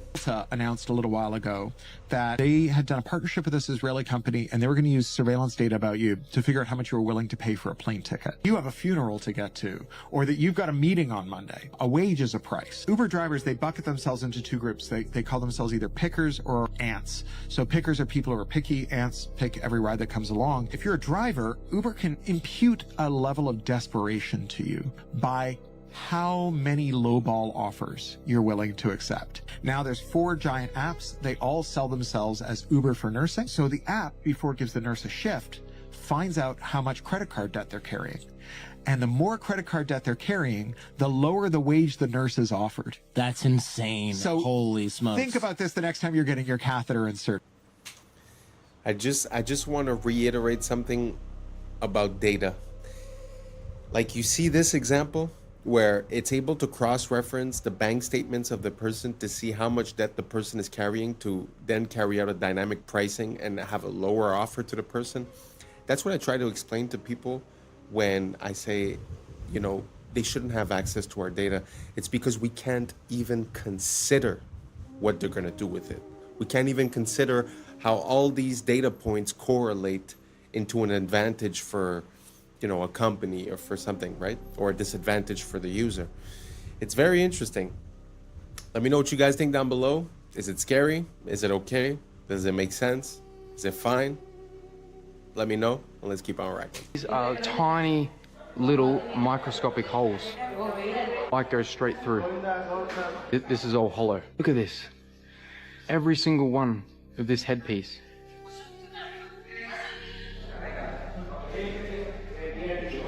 These tiny little holes, man. Light just goes straight through. This is another column that is just insane. All of this is hollow behind. So, allow me to make this clear. Me talking about it's not about whether it's good or evil. That in of itself is a binary spell. That's the trap, the bait, the engineered battlefield of perception.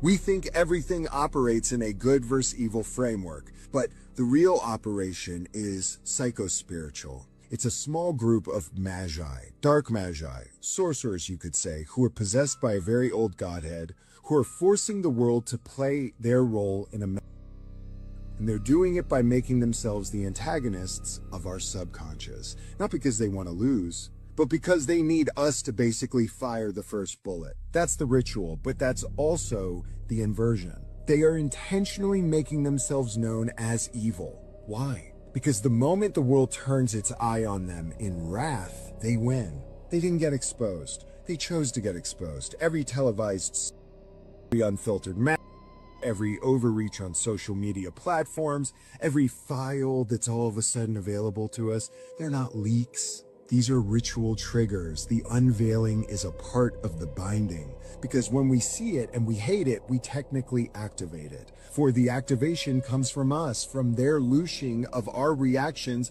which is a harvest. And it's not really even about just the face. The core engine is hidden under the Zoharic manipulation of dimensional fields, rearrangement of moral architecture, and the misuse of sacred language to entrap collective consciousness in a binary algorithm. Every social polarity being pushed in the West. It's an echo operation to mirror the final battle script. The a partner either, it's a character in the play, a character in the prophecy. Okay, this nation must fall into chaos. It must be divided. It must be portrayed by its own people in the final act to bring about Ordo Abcheo, a new world of chaos. And this new system they speak of is an inverted messianic AI godhead built on surveillance, predictive programming, and digital holiness. It's the Messiah of data, not the Messiah of the soul. And if the world participates in their exposure without understanding the game, we help birth it into being. And the reason I speak upon this is because if we don't actually understand what's happening, our anger becomes the very sword they need us to swing against ourselves. And that's theater with a behind the curtain. And well, it's when you mistake the curtain for the world. So we will be talking about the impending reset soon, and there's going to be more to come. Love you. If you have children, you need to watch this. What happens to the 9-year-olds? They go in the basement. They stay in the basement for years, and they're served. They never get out of the basement, and that's where they're broken, and that's where they're trained. And when they're trained and they're able to come out and look older, then they can get in the car with us and go to do the clubs. So we're getting the picture here. Our team's on the ground, and all of a sudden she goes, hey, we're going to be on tour for the next 3 weeks. Where are you going? She gives us the locations. So our team's planning to follow. We're looking for an opportunity to, but we know we're dealing with a lot. What happens if the 9 guys are gone? Oh, she goes to warehouse. What warehouse? I don't know. We don't know. They go to the warehouse. That's where the kids go when the other ones are on a tour. One team goes to the warehouse. One team follows the other girls on tour. At the warehouse, believe it or not, there are a bunch of kids, and it's completely controlled by black SUVs and obviously of some kind who are completely controlling this property. We flew drones to monitor the property. We decide, based on the number of bad guys there, that we need a 3-letter agency to help us out. So I get on the phone with my contact with a 3-letter agency. The agency says, yes, we'll call our counterparts, and we're going to send a team to go raid that place. Guess what really happened? Now, we're flying drones over, and we have surveillance on the ground. That 3-letter agency rolls up, knocks on the door, tips everybody off. Everybody in the building gets into their vehicles and disappears. And we get a call, oh, yeah, we searched the property. There's nobody there. You guys are crazy. But we watched that all. And that's a wrap for today, familia. Whether you're tuning in with the sunrise or you're posted up after midnight, I appreciate your time, your energy, your curiosity. And don't forget, this isn't about truth or fiction. This is about perspective. If this sparked a thought, a laugh, a deeper question, then we did our job. So drop your thoughts in the comments, keep the convo alive, like, subscribe, and don't forget to hit that bell if you're riding a wave, because we're just getting started. Until next time, stay grounded, stay weird, stay critical. I'm Adam Strain, and this has been Adam Strain Reacts. Peace! I don't know what y'all think, but now it's time for us to link up. Really think we on the brink up, making a change from living this strange. Living this strange.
along the edge of their shell, segments of their shell.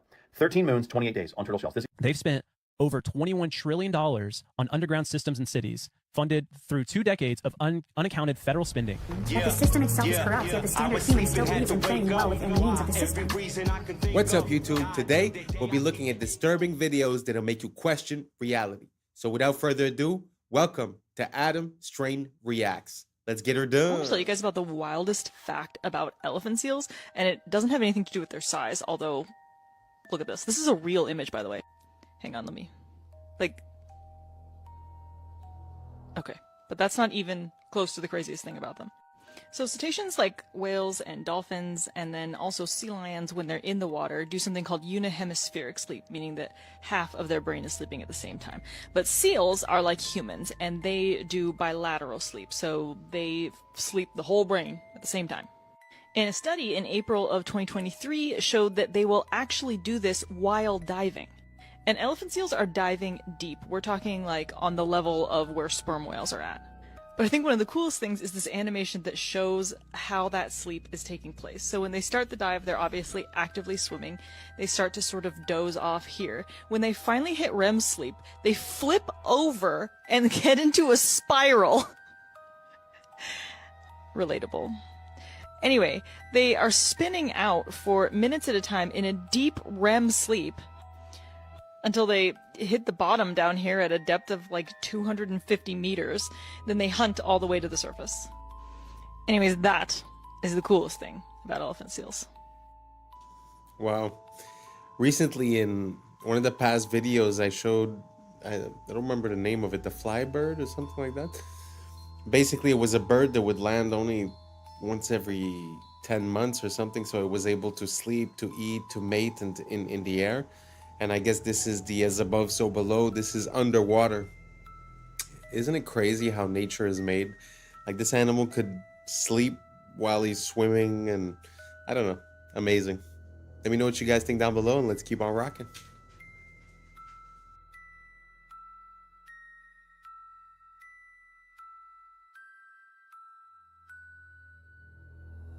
Okay, I just found out something completely shocking about turtles.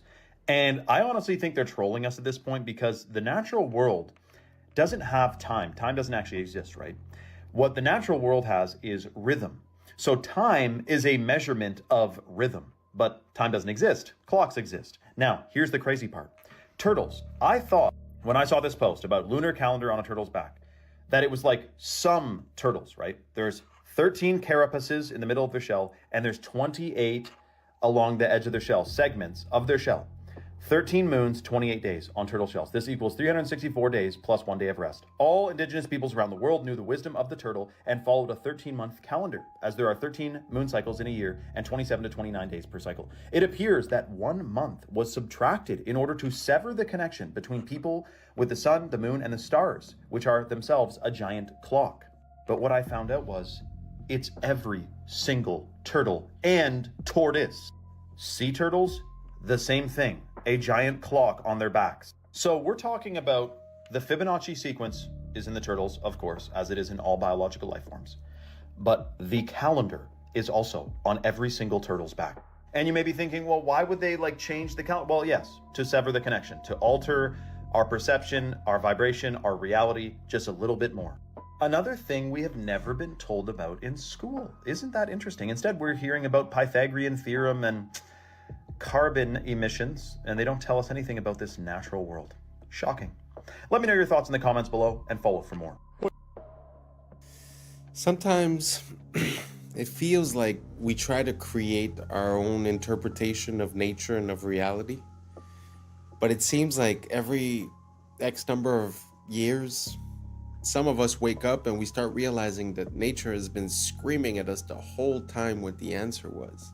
Can you imagine how time and chronology would have been encoded within these animals, and then after that to claim that all of the evolution of these animals is random due to the Big Bang? And how can you consolidate the encoding of this information within their physical appearance?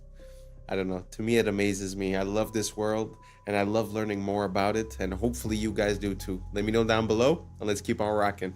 You're absolutely right, Judge. You know, what we have to look at is the president is the chief executive officer of this corporation called the United States of America. Of this corporation called the United States of America. Now, haven't I been telling y'all on this platform for a long time that the United States is a federal corporation? The city of is a corporation. The state of is a corporation. Anything of is a corporation. Anything in all caps is a corporation. Under Title 28 USC 3002 Section 15 A, B, and C, the United States means a federal corporation, an agency, department, commission, board, or any other entity of the United States or an instrumentality of the United States. So you guys remember when we were in school and we used to pledge to allegiance. And obviously they make changes to these things over time because they rewrote history, his story. Let's go ahead and go with the 1954. I pledge allegiance to the flag of the United States of America and to the republic for which it stands, one nation under God, indivisible, with liberty and justice for all. But it says, I pledge allegiance to the flag of the United States of America and to the republic. That's two forms of government. I showed y'all on the $10 bill where the president has his back towards the republic. Remember, I pledge allegiance to the United States of America and to the republic. So he's got his back to the republic, which is we the people. And he's facing the Federal Reserve, the United States. He's facing the United States. And the United States is what? A corporation. The United... Well, you're absolutely right, Judge. You know, what we have to look at is the president is the chief executive officer of this corporation called the United States of America. Of this corporation called the United States of America. Now, haven't I been telling y'all on this platform for a long time that the United States is a federal corporation? The city of is a corporation. The state of is a corporation. Anything of is a corporation. Anything... Wow. What's the difference between the country, the republic, and the corporation? It's very interesting to look into it. I don't know if you guys noticed, but he had the Morocco flag. If I'm not mistaken, it was the Morocco flag that was there. It's very interesting to look at the history of the United States and Morocco, because Morocco was the first empire to acknowledge the United States as a country. So I wonder what the deal is with those two countries. If anyone knows, please let me know down below, because I've been looking into it, but there's a lot of different information, so I haven't presented it yet. But if you guys have any information, please let me know down below. Thank you so much, and let's keep on rocking. But yeah, this leads into another thing that I want to talk about, which is we've talked about it a couple times, but like underground cities. Yeah. This lady, the Tucker Carlson interview. Yes. I haven't seen it. I don't know what nuts. this is. This is nuts. Okay. Former Bush administration official Catherine Fitz. She was just on Tucker Carlson's podcast. Cool. And she did this really deep dive. She said it took 2 years to find all these connections with somebody else. I forget who it was. But basically, they uncovered of what they know of are all these major underground cities that the U.S. has been building since 1988.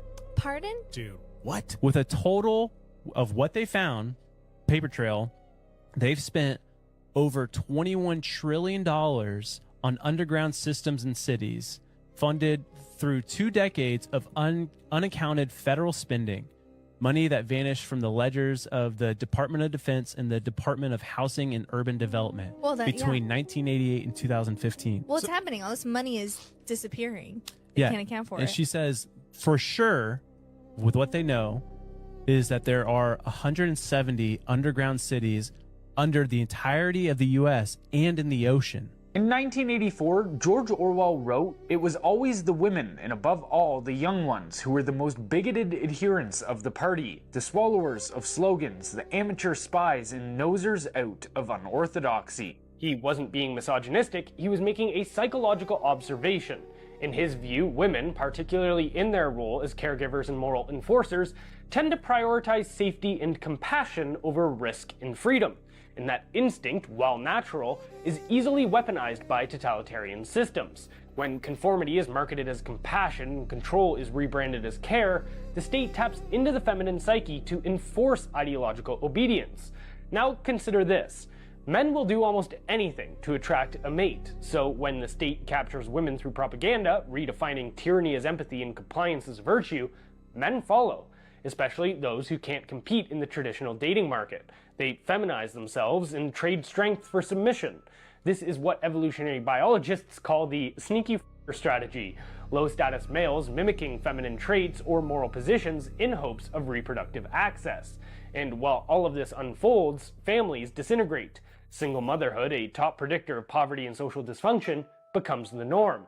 Children from single-parent homes are far less likely to climb the economic ladder, and who steps in as provider and protector? Not the father, the state. But here's the kicker. The state is funded disproportionately by men, so rather than supporting the women they married and raised children with directly, men subsidize the state, which in turn provides for women through social programs. Why? Because women have been propagandized to see every relationship as a power dynamic, except one with the state, which is ironically the centralization of raw power. They've been told that to rely on a man is weakness, but to rely on a bureaucracy is empowerment. This is not progress, this is dependency with a new face. And both men and women are suffering. The childless middle-aged woman and the incel are two sides of the same broken culture. A woman without her own child often directs her maternal instinct towards abstract causes, infantilizing minorities under the guise of social justice. What we are witnessing from psychologically unwell men and women is Nietzsche's concept of resentiment, envy dressed up as morality. The strong became evil, the weak became good, strength became tyranny. We now live in a pathologically soft society that sides even with those who harm it, where punishing crime feels unfair and victimhood is the highest virtue. Nietzsche called them the tarantulas, those who preach justice but act from bitterness. They don't want to uplift the weak, they want to drag down the strong. Orwell saw them too. Quote, most middle-aged socialists, while theoretically pining for a classless society, cling like glue to their miserable fragments of social prestige. That was pretty interesting. I mean, when you think about it, back in the days, you know, if you had the woman staying at home and the man working, you could say in a way that only half of the people were involved in politics and whatever the state was telling them. So you always had a part of the family unit that was the kids and the mother that were outside of that. And then the women started feeling like empowerment would be joining the workforce. But when you think about it from a monetary incentive, what better plan could you have than to have 2 salaries per household that you could tax, right? So it just feels like a long trap that's also having a lot of negative repercussions, like he said, you know, regarding the psychology and the way that men are reacting to it, and the way that we're identifying strength as evil and weakness as virtue, and also victimhood. Very interesting. It feels like these guys were talking about, you know, the psychology of a long time ago, but it really applies spot on to today. And I feel like that's a hint that the second we cracked the code of the human mind, it was used against us. And now we're seeing through this long process of maybe 100 and something years, we're able to see how, when, and why they've done the things that they've done and where it's brought us. Very interesting to look at it from a macro perspective. Let me know what you guys think down below. Do you agree, disagree? What do you guys think about it? And let's keep on rocking. Just chose to listen to the warnings that everyone ignored. When Steve Jobs came out and said, I will never give my children an iPad. You should never give your children an iPad. They will mess them up more than anything you know. When he physically said that, do not give your children an iPad, I chose to believe that a little bit. When Microsoft's executive, Pierre Laurent, then followed that up by saying, there is a war for the eyeballs of children and no one has done a long-term study into the impact of brains that these things are going to have. Don't give them to your kids. Like right from the off, the red flag was there for me. This wasn't Jordan with his schizo thoughts. This was me looking at the execs of Microsoft and Apple. Like one of them said he would willingly take hand-to-hand combat than give his child an iPad. These people in Silicon Valley put their children in an entire different education system. Steiner Waldorf education, where there's no electronic devices until 12. Because the brain physically cannot comprehend this amount of flashing lights and dopamine. Like it can't. then people say, oh yeah, but your kids are going to be less good on technology. No, they're not, because the rate of technological development right now is so quick that iPads are irrelevant in 12 years anyway. The children that are being given iPads and children that are getting aggressive and sulking when their iPad's being taken off them, I think that's going to manifest as some very dark stuff when they're an adult. I was lucky enough to get an education from Paul Chek, and he talked about Steiner extensively and brain development. I researched that, took my children in for an interview. My son Troy was in public school at the time, and he resonated with Waldorf like that. He started going to Waldorf at kindergarten, and my daughter also went through it. Most of those brain development years, the mind is myelinating 0 to 7, so your nervous system's being entrained, and we did the best we could to keep them off devices for the most part. And then when we got to Waldorf, that was the curriculum and template for the whole school. And I will tell you now that my children are 15 and 18, and it paid off considerably, and they have the experience where their brain developed, the imagination centers of the brain developed, and they didn't have stress with too much testing in public school, etc. My children are balanced, attentive, intelligent. They know how to use their imagination, their problem-solving skills. My son sees the effect of what this technology and devices are doing to the consciousness of his fellow student body. If you'd like a better reference of what's going on with these devices and dumbing down humanity, I recommend you watch Idiocracy, a 2006 documentary that was made by Mike Judge, and have a great day. Wow, that was pretty good. That movie, by the way, is epic. Idiocracy, amazing. If you guys have the opportunity, please do watch it.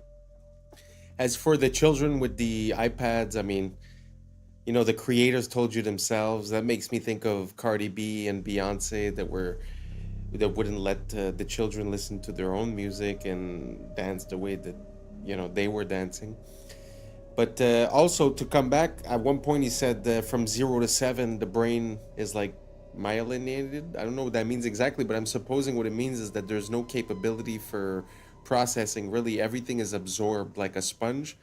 And that's why the Jesuits say, give me the child, and at 7 years old I will show you the man. And I think it's because of that processing. So not having devices and being the generator of ideas rather than the receiver of ideas for that period of time makes so much sense to me. Let me know what you guys think down below. Do you think that it's a tool and that it's very useful for kids to be on iPads at 5-7 years old? Or do you guys think that we should wait, like the Waldorf schools, until they're 12, until the neural pathways are different, or this or that? Let me know what you guys think down below, and let's keep on rocking. Wouldn't it be crazy if Hitler sent a secret Nazi Navy expedition to Antarctica during World War II in search of like the Holy Grail or aliens or something? Wouldn't it also be crazy if the U.S. responded by sending their own secret expedition to Antarctica during World War II, known as Operation High Jump? And wouldn't it also be crazy if back in 2018 a fitness app accidentally revealed secret underground bases deep within Antarctica? And I mean, wouldn't it be crazy if there were secret pyramids in Antarctica? Those certainly look to have very similar layouts, don't they? And then there's this picture as well. That certainly looks like a pyramid. Wouldn't it be crazy that after it was revealed there appears to be some sort of secret tunnel cave leading to who knows what, Hollow Earth maybe? Google went and edited out that cave. Wouldn't it be crazy that if the entire world had signed the Antarctic Treaty, which pretty much prevents any country or citizen from freely visiting Antarctica? It also contains like 16 different no-go zones. Wouldn't it be crazy if Dr. Richard Byrd claimed there was unexplored land larger than the United States in Antarctica? He later died that same year, back in 1957. Next year, NASA was created, and the year after that, the Antarctic Treaty was signed. Huh. That's crazy. Do you guys remember the blob anomaly? The 80-foot wave radar mishap that happens like 3 or 4 times over the last year? Well, wouldn't it be crazy if it looks like that blob seems to originate from Antarctica? And I mean, wouldn't it be crazy if I suggested that maybe it's about time the rest of the world and people realize or understand or be told what the hell is going on in Antarctica? I must admit that Antarctica is something that causes a lot of questions for me. Just like the COVID, when you have all of these countries coming together and agreeing on something and saying, oh, we will not do this or we will not do that, and everyone signs, it's kind of weird. And I mean, there's a lot of parts of Antarctica that are weird. That little church where the presidents go and visit. He was talking about the Second World War, but later on, when it was the race to space, the first race, from what I understand, was a race to create a satellite. And supposedly Russia succeeded first, which I think they did not succeed. And because they weren't able to succeed and figured out that maybe space travel was not possible for any way, shape, or reason, instead of continuing when the United States said, oh, we will put a man on the moon before the decade is over, instead of them trying to put a man on the moon, from what I understand, they went 9 times in 9 years to Antarctica. I don't know, food for thought. Some people say that because they reached a limit on the top, they tried to go find the limits on the side. But I mean, you know, your opinion is just as good as mine. So let me know what you guys think down below about Antarctica. Everything normal? Something weird? Let me know what you think down below. Let's keep on rocking. Yeah, I've been watching anime all my life, but to see somebody do some crouching tiger, hidden dragon type shit, some anime, and she hit that bitch on photograph, that shit raw. Even just plain increases and reduces. When it's like on steroids, it dramatically increases. So here we are at the Bilderberg meeting to say, any other ideas? We'll convince everyone that's good for them, and we'll make sure that our product is very cheap so we can get soy oil put in everything, salad dressings, soups, you name the processed food, we'll get oil, and we'll make sure that soy and oil, which is another one, will be used in frying. Therefore, anybody who's eating fried foods is getting the, which in addition to reducing testosterone levels, also screw up the stomach and the digestion. It'll give people gas and bloating, and this just will reduce their drive and initiative and make them more docile. They use to give to rats and animals to study because it makes them allergic. It makes them allergic to any protein you give. If you give a monkey eggs, it will immediately become allergic to eggs. So they can study egg allergies. They do the same thing with nuts in animals and rats. Yet they're putting this in and not imagining what if my baby has some peanut butter in their belly when they got this. Just train their immune system to say allergy from here on out. These are the things that we're looking at. Never been tested. The safety.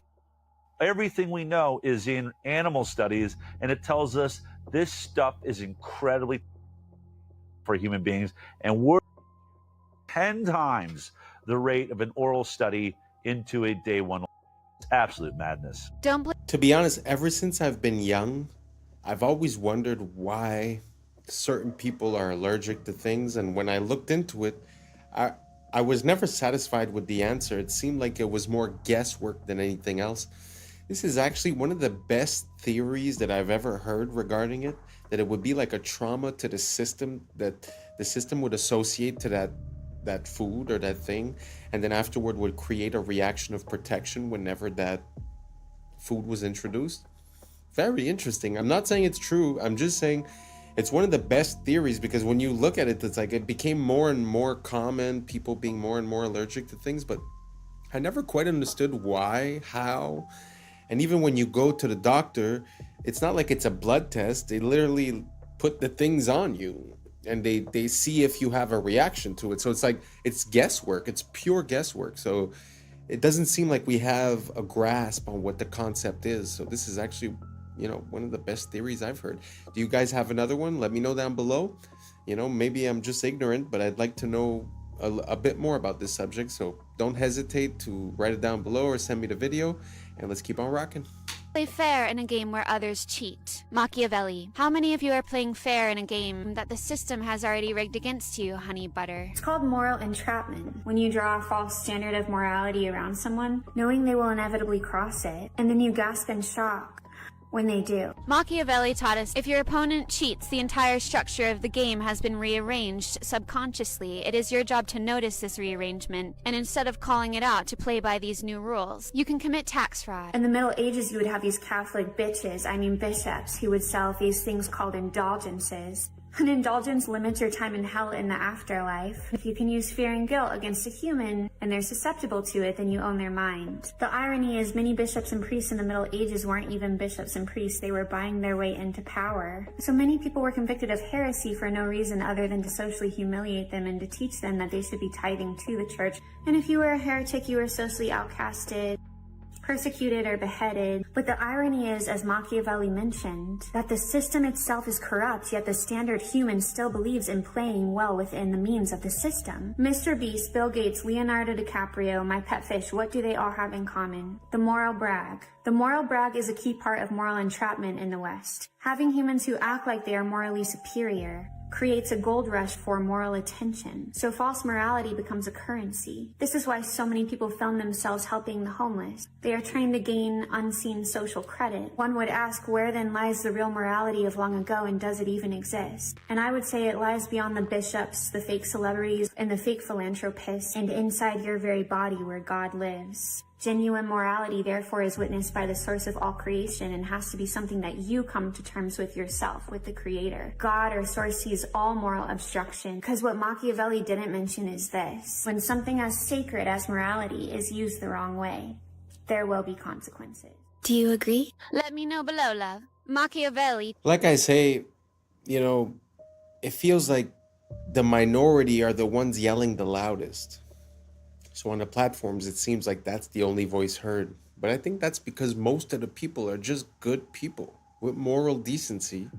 And even if they get cheated on, even if the system doesn't follow the rules, because they believe that that's right, they keep on following the rules.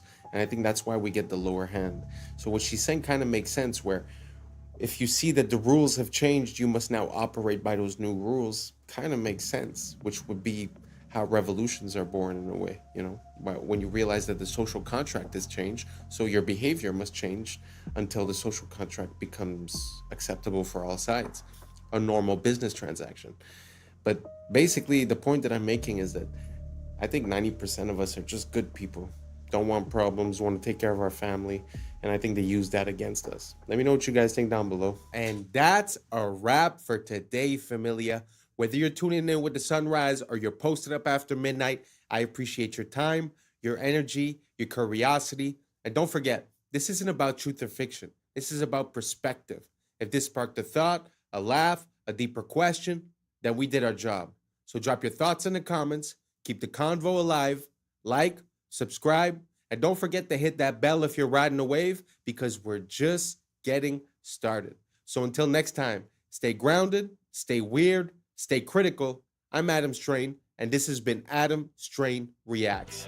Peace! Now it's time for us to link up. Really think we on the brink up. Making a change from living this strange. Living this strange. Making a change from living this strange. Yeah. The end. Even ChatGPT thinks history has been faked. How long did the original Yankee Stadium take to construct? The original Yankee Stadium took 284 days to construct. 1 to 2 years of horse travel. So it took 1 to 2 years just to get the stuff there. This was all built in a year. That seems impossible, then, doesn't it, John? Yes, it seems highly.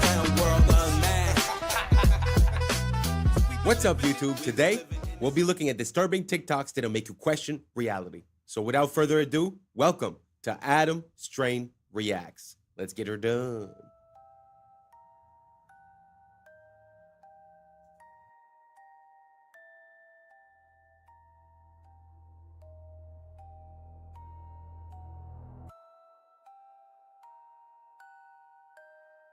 Scientists just copied a fruit fly's brain into a computer, neuron by neuron.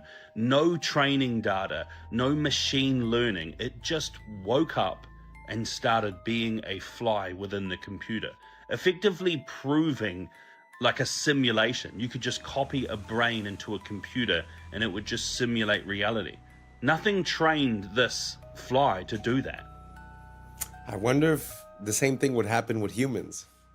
What do you guys think? Do you guys think if we would just get connected into the machine and wake up into it, would we even realize? Let me know what you think down below. Let's keep on rocking. Okay, if we get all 4 arrows, we're doing very well indeed. Usually you get 1 or 2. And he's off.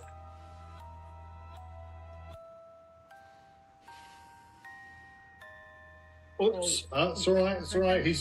That's it, that's not the one he gripped. Okay. Oh, yeah, nice. Oh my goodness, look, it's stuck in the cupboard. So that's arrow number 1. Maria, do you want to move it in a little closer? Are you going to stand there? That's right. That's exactly where he's firing. Can you see? Yeah, that's good. 2, arrow 2. And he's not musical, so you're not missing anything. But he utilizes one of the wonderful things about a very complex automata, what I call the loose piece. He's engaging with a loose piece. Doing well. But not one loose piece, 4 loose pieces. This is the 4th arrow. If he fires this, he's going to be the only one of the 30 or so that exists that will still do this. Yay! Woo-hoo! David Secret's Archer Automaton. First of all, I find it super beautiful to see people that are passionate about the things that they do, you know. They say, do what you love or love what you do, pick one and run with it. And they definitely love what they do. And also, just as a piece, as a testimony of the technology that we used to have, we consider like animatronics and stuff like that to be outdated or this or that, and the digital stuff is way better. But it's very interesting to think that all of that was mechanical, that the control that was done was mechanical. I'm not sure we would be able to you know, to do that as well. We could do a lot of different things, programming chips to make all kinds of movements, don't get me wrong. But it's very interesting to see these relics from the past that sort of give way to animation and all that, you know. Very beautiful. Let me know if you guys know of any other examples of this. I'd be very curious to see more of that. Let's keep on rocking. Nope. You sure? I just Yeah, want to be I here know, just in I case. know. Just knowing the amount of glass that's in here, there's just such an unsettling feeling. Like if this falls down, it's like going to be a chandelier hitting the ground. We pull the pins. And Christmas! Shot glass, white wine, red wine, cereal bowl, cake cover. This is a shaving mug. This is a little purse atomizer that I keep full of alcohol. A single drop of perspiration hits a bowl. I have to get that off of there because it spreads. So that's always there. Now we get into the preparation for playing. Right there. So this is a note rod. This was invented by a guy, as I remember, it was 1785, came up with the idea. Franklin painted the rims on the insides of the bowls white for each of what would be the accidentals. Get your fret markers in there. So there we go. We need to get surgically clean. Yeah, I completely scrape every surface until it starts to grab. You can feel the grab. Because if there's any oil or sweat on your fingers, it just won't work. Dead. No, Yeah. you don't have to dry. No, oh, you don't want to be dry. Don't want to be dry. And I use distilled water. Does it have to be distilled water? Yep. Everything else leaves deposits on the glass. And then we just dip some more water. And then we put it on.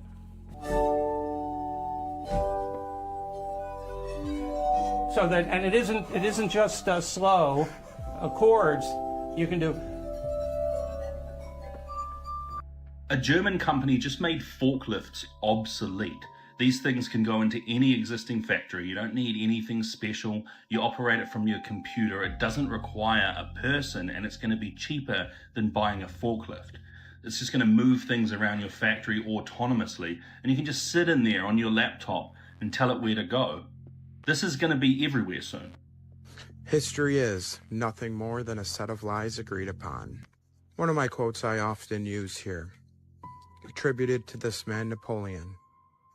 who is one of those sets of lies agreed upon. And no, that's not a Masonic symbol he keeps flashing in all of his pictures. History would tell us that's just indigestion.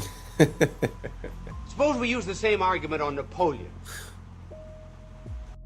If you've ever seen the statue of Napoleon in Place Vendôme, Paris, you will notice that the word there of Napoleon is written the Apollio. Now that would mean, making this Greek, that means that he is Apollo itself.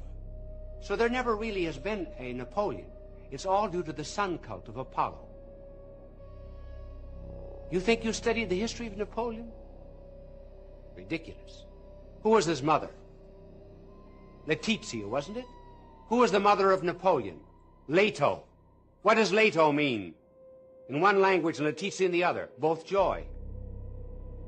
That's how we got the idea that Napoleon was born of a woman named Letizia from Apollo.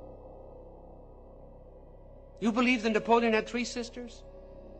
He did, according to a myth, but where did the myth start? Apollo had 3 sisters. Didn't Apollo have 2 wives? One was the earth, the other was the moon. Napoleon had 2. Where's the sun the major part of the day? How long is it in the sky? About 12 hours. How long did Napoleon reign supreme? 12 years. See, sun myth. He never existed. Furthermore, where is the sun strongest? In the north or the south? It's the south, isn't it? Gets weaker in the north, doesn't it? Where was Napoleon defeated? In Russia. See? Napoleon never existed. Sun cult. Think. Very interesting. I had never considered Napoleon, but I have come to this conclusion when it comes to like Plato, Socrates, all these bigger than life historical figures that sort of came up with all kinds of stuff. It almost seems like if you would go from one, like let's say the way the world is now, right? If we would go from the way the world is now to a new way, there would be stories about this world, right? So sometimes it feels like that's what we're seeing. It feels like we're seeing an attribution of the contributions of that previous generation or that previous civilization being attributed to a single person, sort of to make it easier. So you could delete all the books, release one book for whoever it is, and then all of a sudden, all the information that's missing from that civilization gets transferred. I really have no idea if you guys are following what I'm saying. I feel a bit lost just saying it. But let me know if you guys think that it's possible that some of these historical figures are actually attributions of the past without necessarily being historical figures, if that makes sense. Let's keep on rocking. The entire planet was just 3D scanned using Pokemon Go. I cannot make this up. 30 billion images. LiDAR scanned with your phone to create a digital clone of our entire world for AI. Yep, those Pokemon were not in random spots. They were in spots they wanted you to scan. Multiple people scanning the same place, different times a day, different times a year, have all just created a map that is so accurate GPS can't even come close. This would allow robots to get anywhere on Earth. Now, before we start blaming the tech companies, that was right in the terms of service that everyone agreed to. Google also did this with reCAPTCHA. You ever wonder why it was almost only images of city stuff? It wasn't ever select the image of a shirt or a fork. Google charged businesses to use this and trained its AI for free. So where are we in the life cycle of AI? Because I think we've been here before. First, we research AI. Then we perfect AI with quantum computers and stuff. Then AI perfects itself as we make it dance. Then AI enslaves humanity and makes us build its components into the earth. Then the sun throws a thunderbolt like Zeus and kills the AI demon, forcing us to go underground. When we emerge, we return to worshiping the sun like we used to. I'm only half kidding, sort of. Niantic Spatial is the company that did this. And despite its terrifying implications, I will say it, that was one of the most genius moves in human history. Pokemon. Every single textbook we got as a kid came from a Masade. By the way, McGraw-Hill, you know who started that? Ghislaine Maxwell's dad. You gotta be fucking Robert Maxwell owns, every single textbook we got as a kid came from a Mossad agent. Oh my fucking God. Yeah. Not my Texas history book. not all 11 of them. Okay, who's McGraw-Hill? They made all the textbooks, right? You ever look at your textbook? When you were a little kid, it was made by McGraw. Oh, that's the publisher. That's the publisher. Oh my God. That was apparently founded by Jeffrey Epstein's girlfriend's dad. This is how evil the Epsteins were. Not only were they kids, they were also giving them homework. Yes. It's like, damn, bro. That's messed up. That's crazy. Big ass books too. I know, right? Carry these around in your backpack. You had to cover the book yourself. Yeah. Oh yeah. You had to give it its own yarmulke. Oh my God, dude. We did. That was the thing. We had to cover our own books. They wanted us to cover it up so you couldn't see who made it. I wonder what company owns the book cover. I don't know. The company that takes all the school pictures.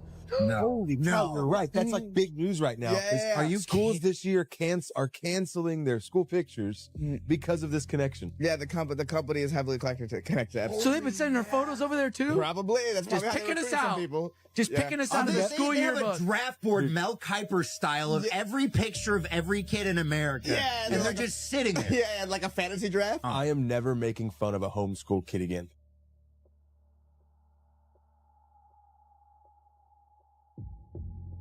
This is absolutely insane. So this Chinese student created basically a Google Earth for all the ancient artifacts that are sitting inside museums. So they were taken from their original land and he wanted to place them back where they were found. So you can go around the entire Earth and look at all the artifacts and where they were coming from, just to try and piece it together, using it as a tool to try and figure out what happened in our past. And I think it's just incredible.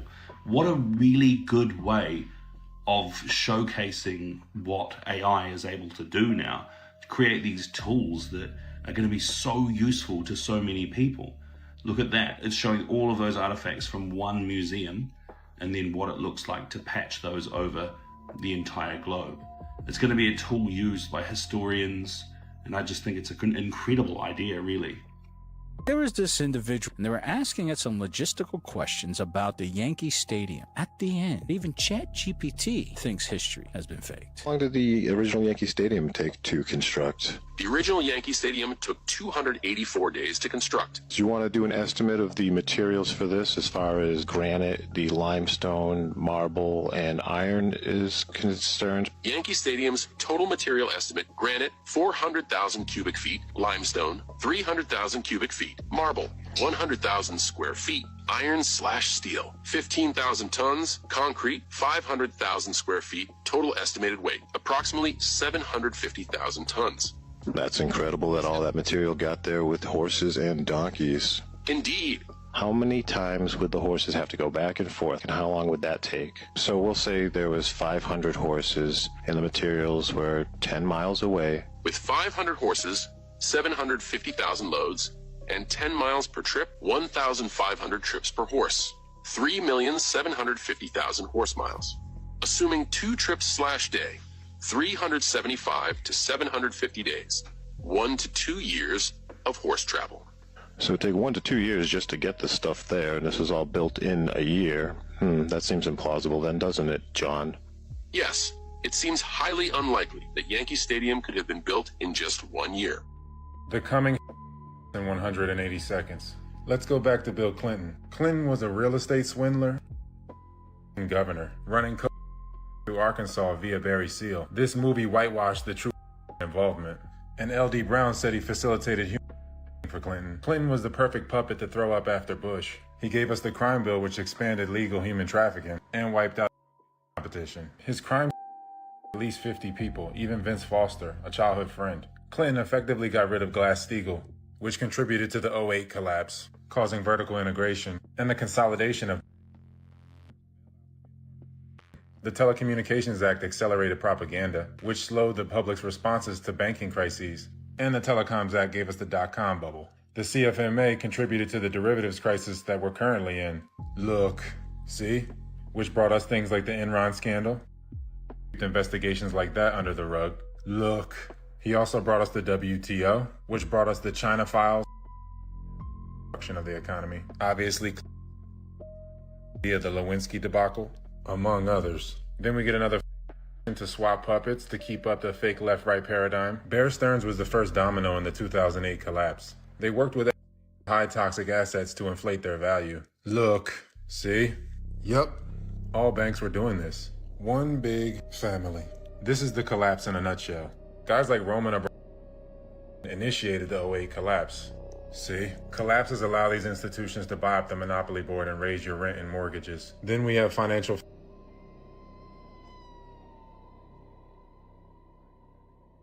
renters. They're all one company, basically. And Citadel controls a large sum of the trading. Look. See? And I have to mention the drug. Every wave of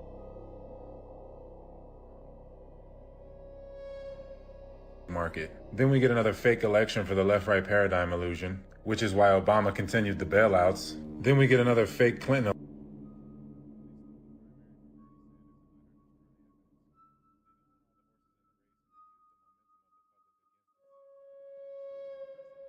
The money supply as well as Biden, which created the high interest rates. We're way worse off than 08.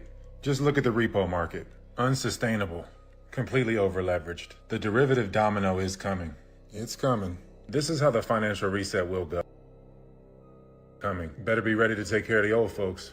There will be no near future. You will have a social credit score, UBI, and a 50-year mortgage. They won't do it all at once, and they won't strip you of everything. Giving you a little bit gives them control. The first few years of the transition won't even be that bad to rope people in. I don't know why I'm so fascinated lately with where we went wrong. Maybe because we need to make these things right, but how do we at this point? Like, how did this small little group of people sink their claws into and literally conquer every pivotal cultural pillar of our entire lives? Anyway, did you know that the first Model A Ford car, Henry Ford, it ran off so farmers could literally produce their own fuel. So they were running engines, not just off a car, from their agriculture. So what were we told about the Prohibition? That there was this huge moral crisis because of too much. So the had to come save us. But do you think there might be another side to that story? Was the best monopolist we've ever had. So we had a monopoly on oil and then transport and things like that. And they busted it up. So, well, what did he do? One thing he did, people don't know this, the original Model T Ford ran on corn alcohol. So a farmer could make their own fuel in their field. Why do you think he spent $1 million on funding Prohibition for 8 years, which banned all fermentation, not just for drinking alcohol, just long enough to get gas stations based on petroleum out there? And then why did he fund the formation of the to go after and destroy natural, because are all petroleum. So the big were spun out of big oil companies. So big oil funded big, and these big chemical companies funded, and they all come from the monopolistic thing. And even the latest evil stuff like the buildings going on, people don't know this. He's the largest owner of farmland in the country. You know what Bill Dad did? What? He was. Anyway.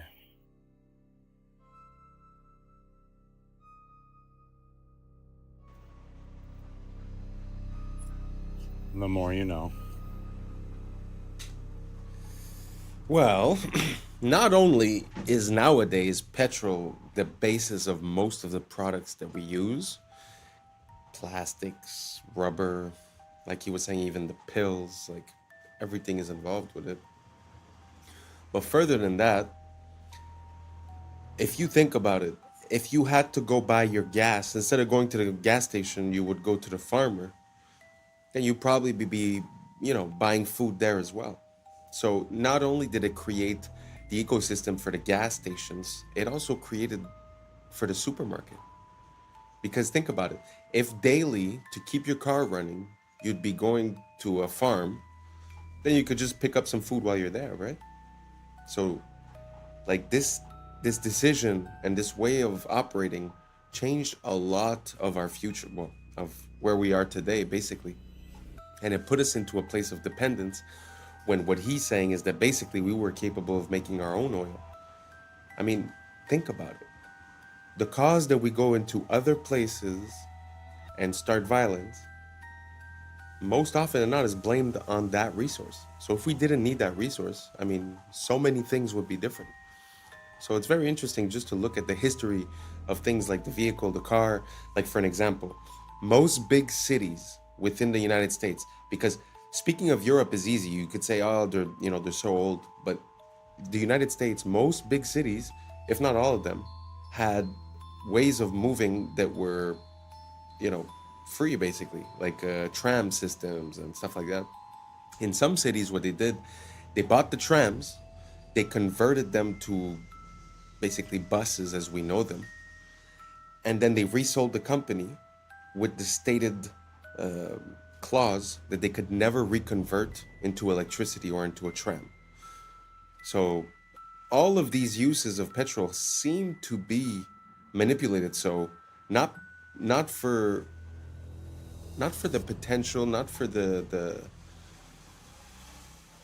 effect for us, but more for lining their pockets. I'm sorry, but this subject is just so big. I'll give you another example. When they got together and they wanted to decide a universal, global price per barrel of this commodity, that's when they introduced the idea of fossil fuels. Because what is it to say I'm selling a product that always appears like water? It's easy, although we still do it, but I'm saying it would be easy and cheap. So when they decided to say, okay, let's put a price per barrel, they decided to make a case. They stated their case for it being fossil fuels. Fossil fuels requires millions of years, certain, conditions for millions of years, and that it's the biological waste that's being compressed and then it becomes that liquid. So all I'm saying is that basically everything that has to do with that commodity seems to be manufactured in some type of way to encourage us depending on that commodity. Listen, I went way out of bounds here. Let me know if you followed what I was saying. Let me know if you have other examples or if you contest everything that I'm saying. Just write it down below. Say, I hate you. This is why. Go for it. Let me know.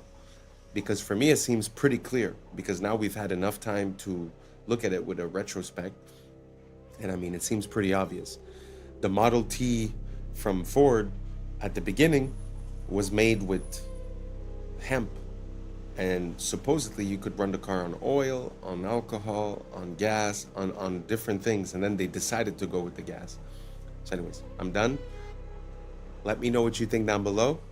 And let's keep on rocking. It's very preventable. It's just that we're doing everything we possibly can to induce it. We published one of the first ever papers linking that the higher your blood, the faster the tumor grows. The lower the blood, the slower the tumor grows. Undeniable. From a normal cell to a cell doesn't happen overnight. All we have to know is how are they growing so rapidly? Why are they going out of control? How come it's so hard?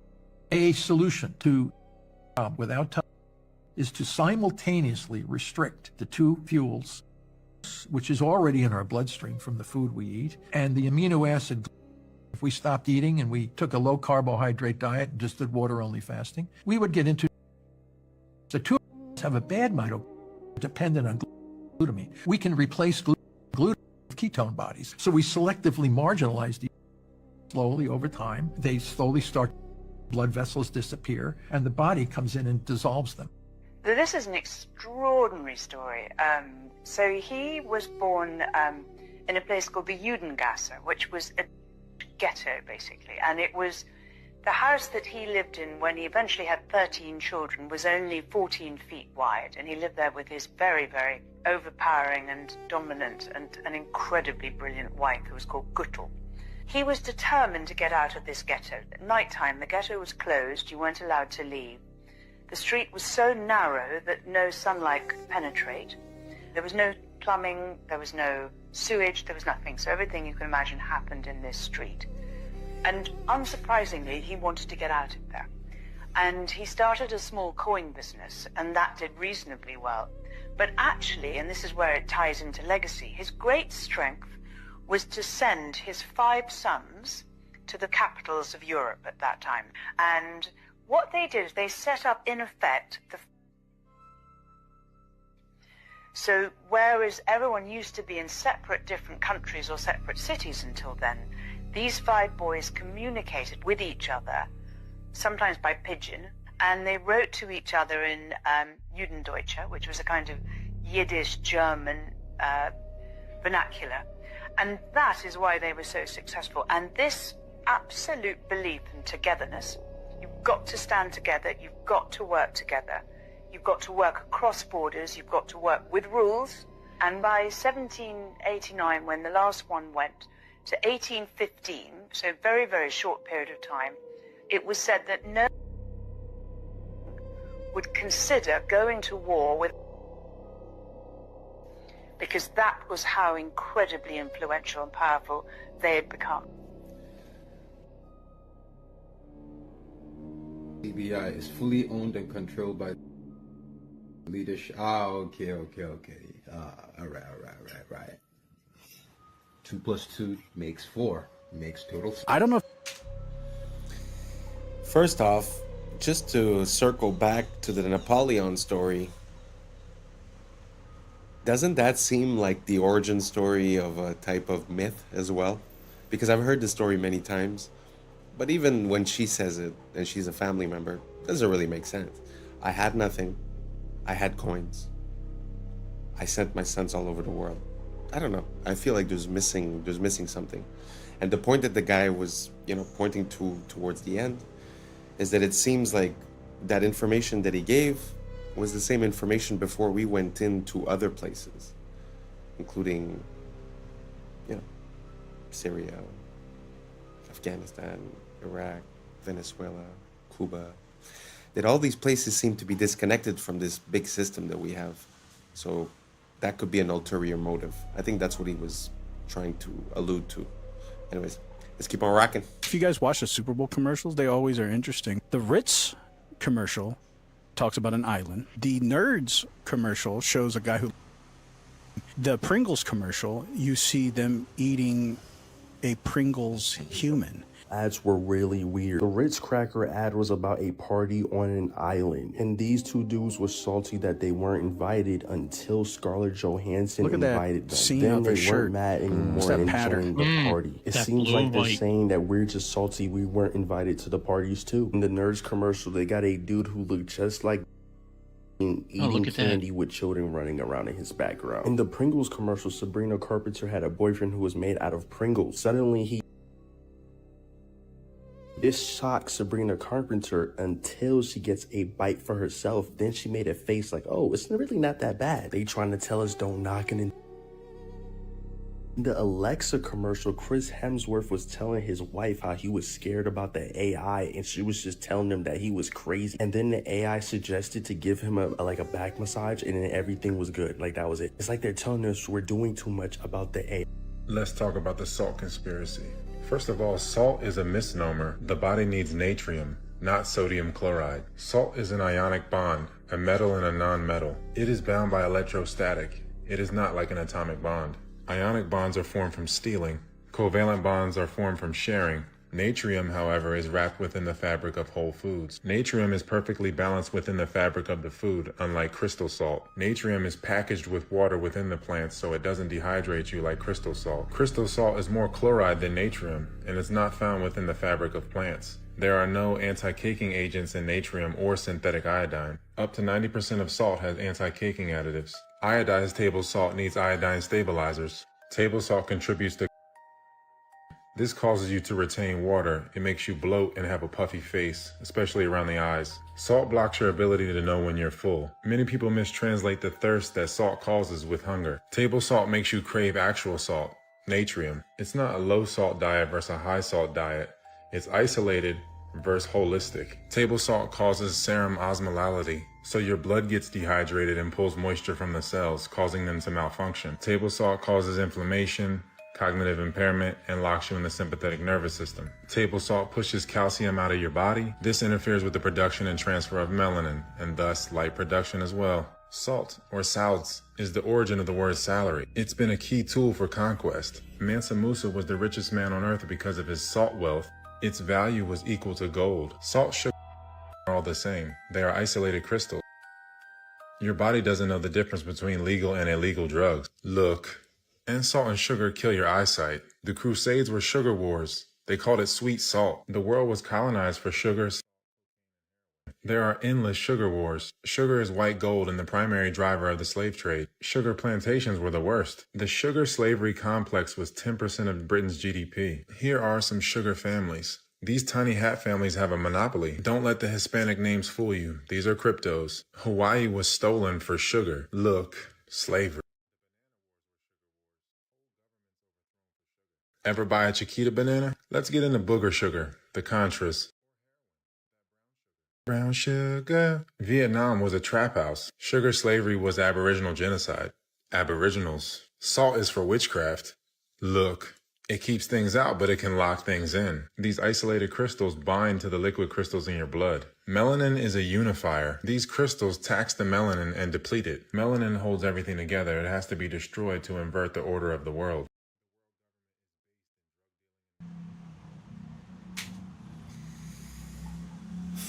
Yeah, I have to agree that the salt is a big part of it.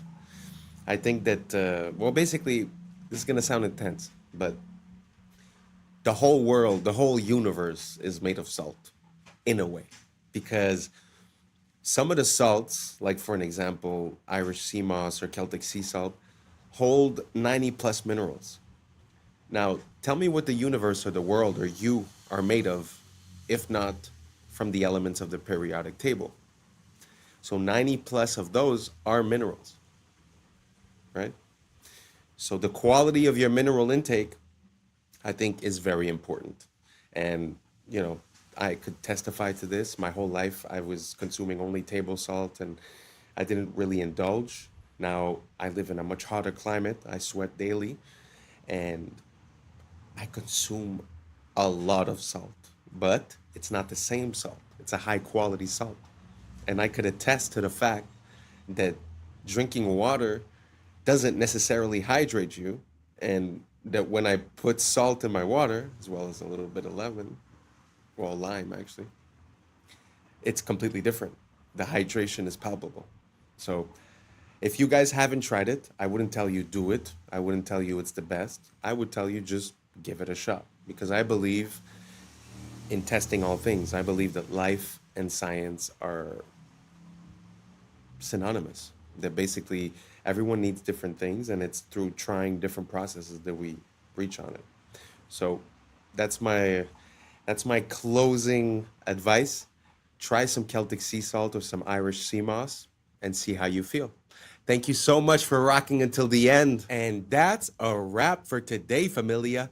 Whether you're tuning in with the sunrise or you're posted up after midnight, I appreciate your time, your energy, your curiosity. And don't forget, this isn't about truth or fiction. This is about perspective. If this sparked a thought, a laugh, a deeper question, then we did our job. So drop your thoughts in the comments. Keep the convo alive. Like, subscribe, and don't forget to hit that bell if you're riding a wave, because we're just getting started. Until next time, stay grounded, stay weird, stay critical. I'm Adam Strain, and this has been Adam Strain Reacts.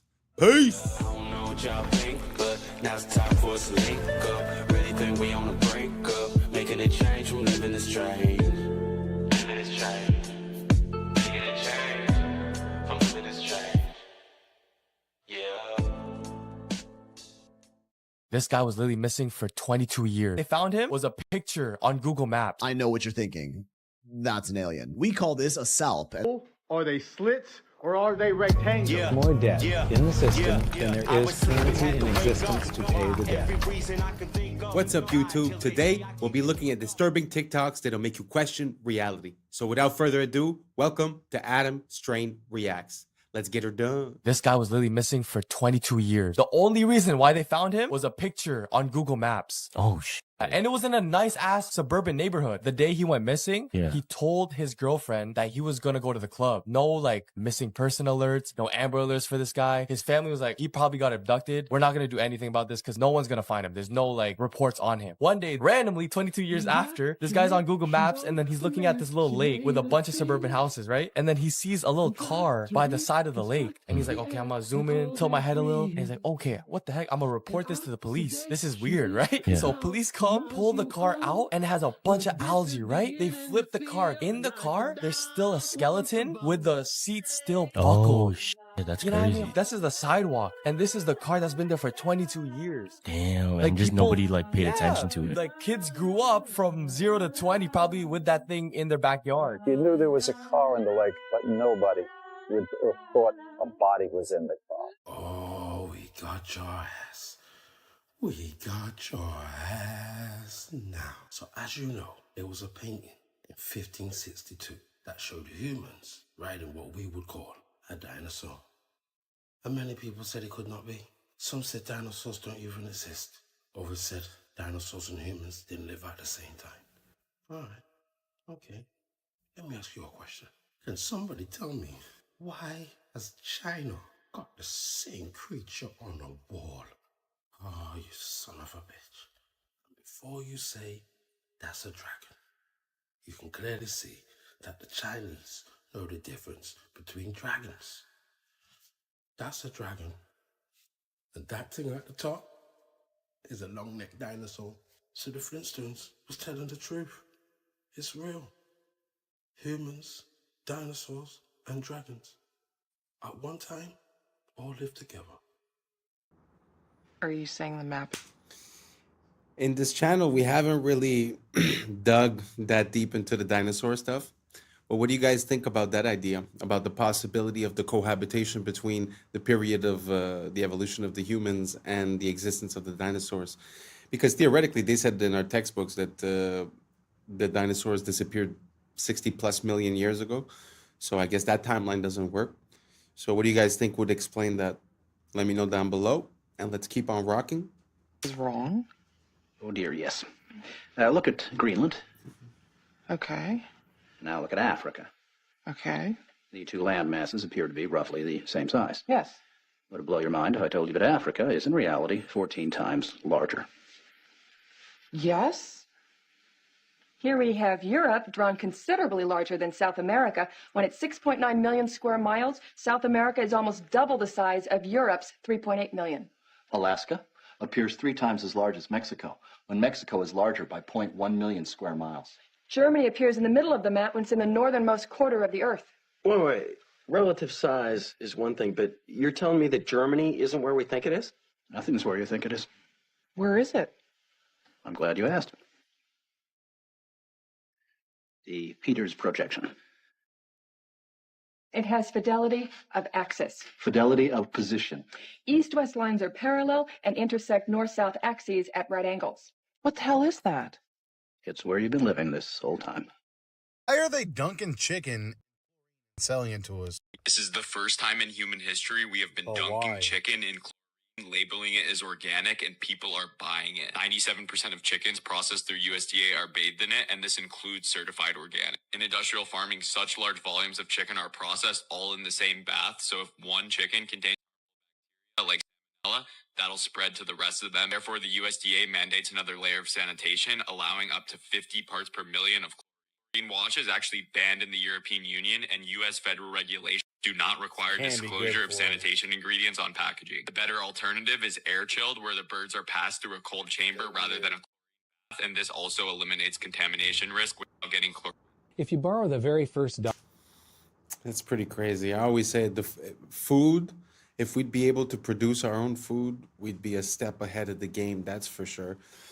One thing that really bothers me is not only the difference in prices sometimes between articles here and articles in, let's say, Europe. What really bothers me is that when you compare here between Europe, sometimes the things that are banned down there somehow are accepted here.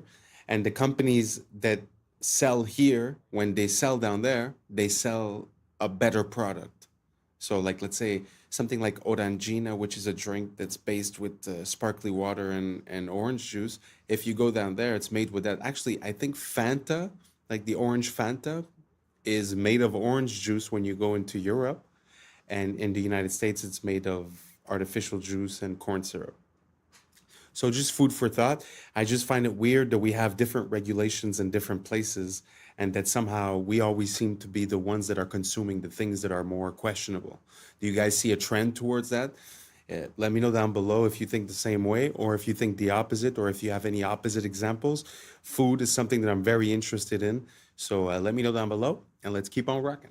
Dollar into existence, and that's the only dollar that exists on the planet. But you promise to pay it back plus another dollar's worth of interest. Where do you get the second dollar to pay the interest? The answer is that you have to borrow that one into existence and promise to pay it back with interest as well.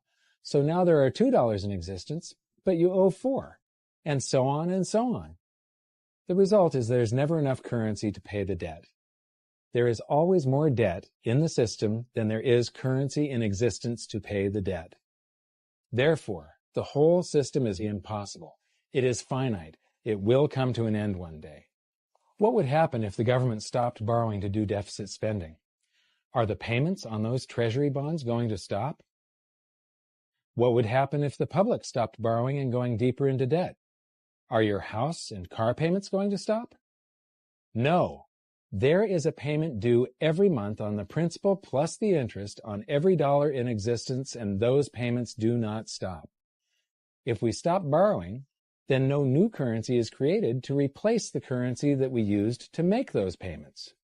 Whether you're making a payment on a loan or paying tax to make a payment on a bond, the portion of the payment that goes to pay off the principal extinguishes that portion of the debt. But the debt also extinguishes the currency. Currency and debt are like matter and antimatter. When they meet, they annihilate each other.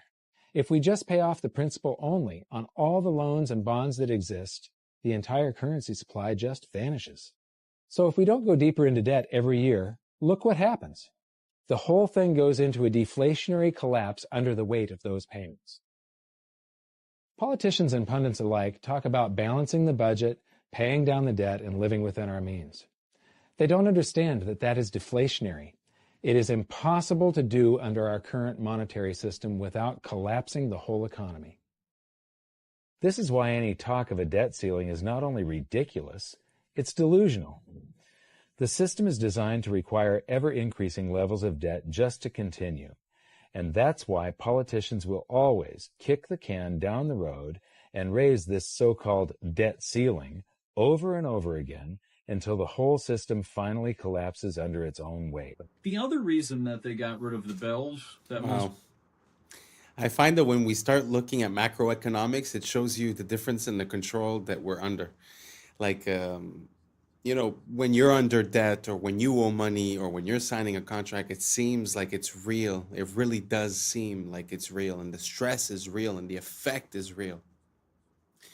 But when you start looking at the macroeconomics and who's funding who and who owes what to who and what is even possible to be repaid, you sort of see that there's a discrepancy between what's real and what's artificial in this whole monetary value system. So I find it super interesting to look at macroeconomics. It makes things a bit more obvious as to what we're facing as individuals when we're within this financial system. I don't know if any of that made sense to you.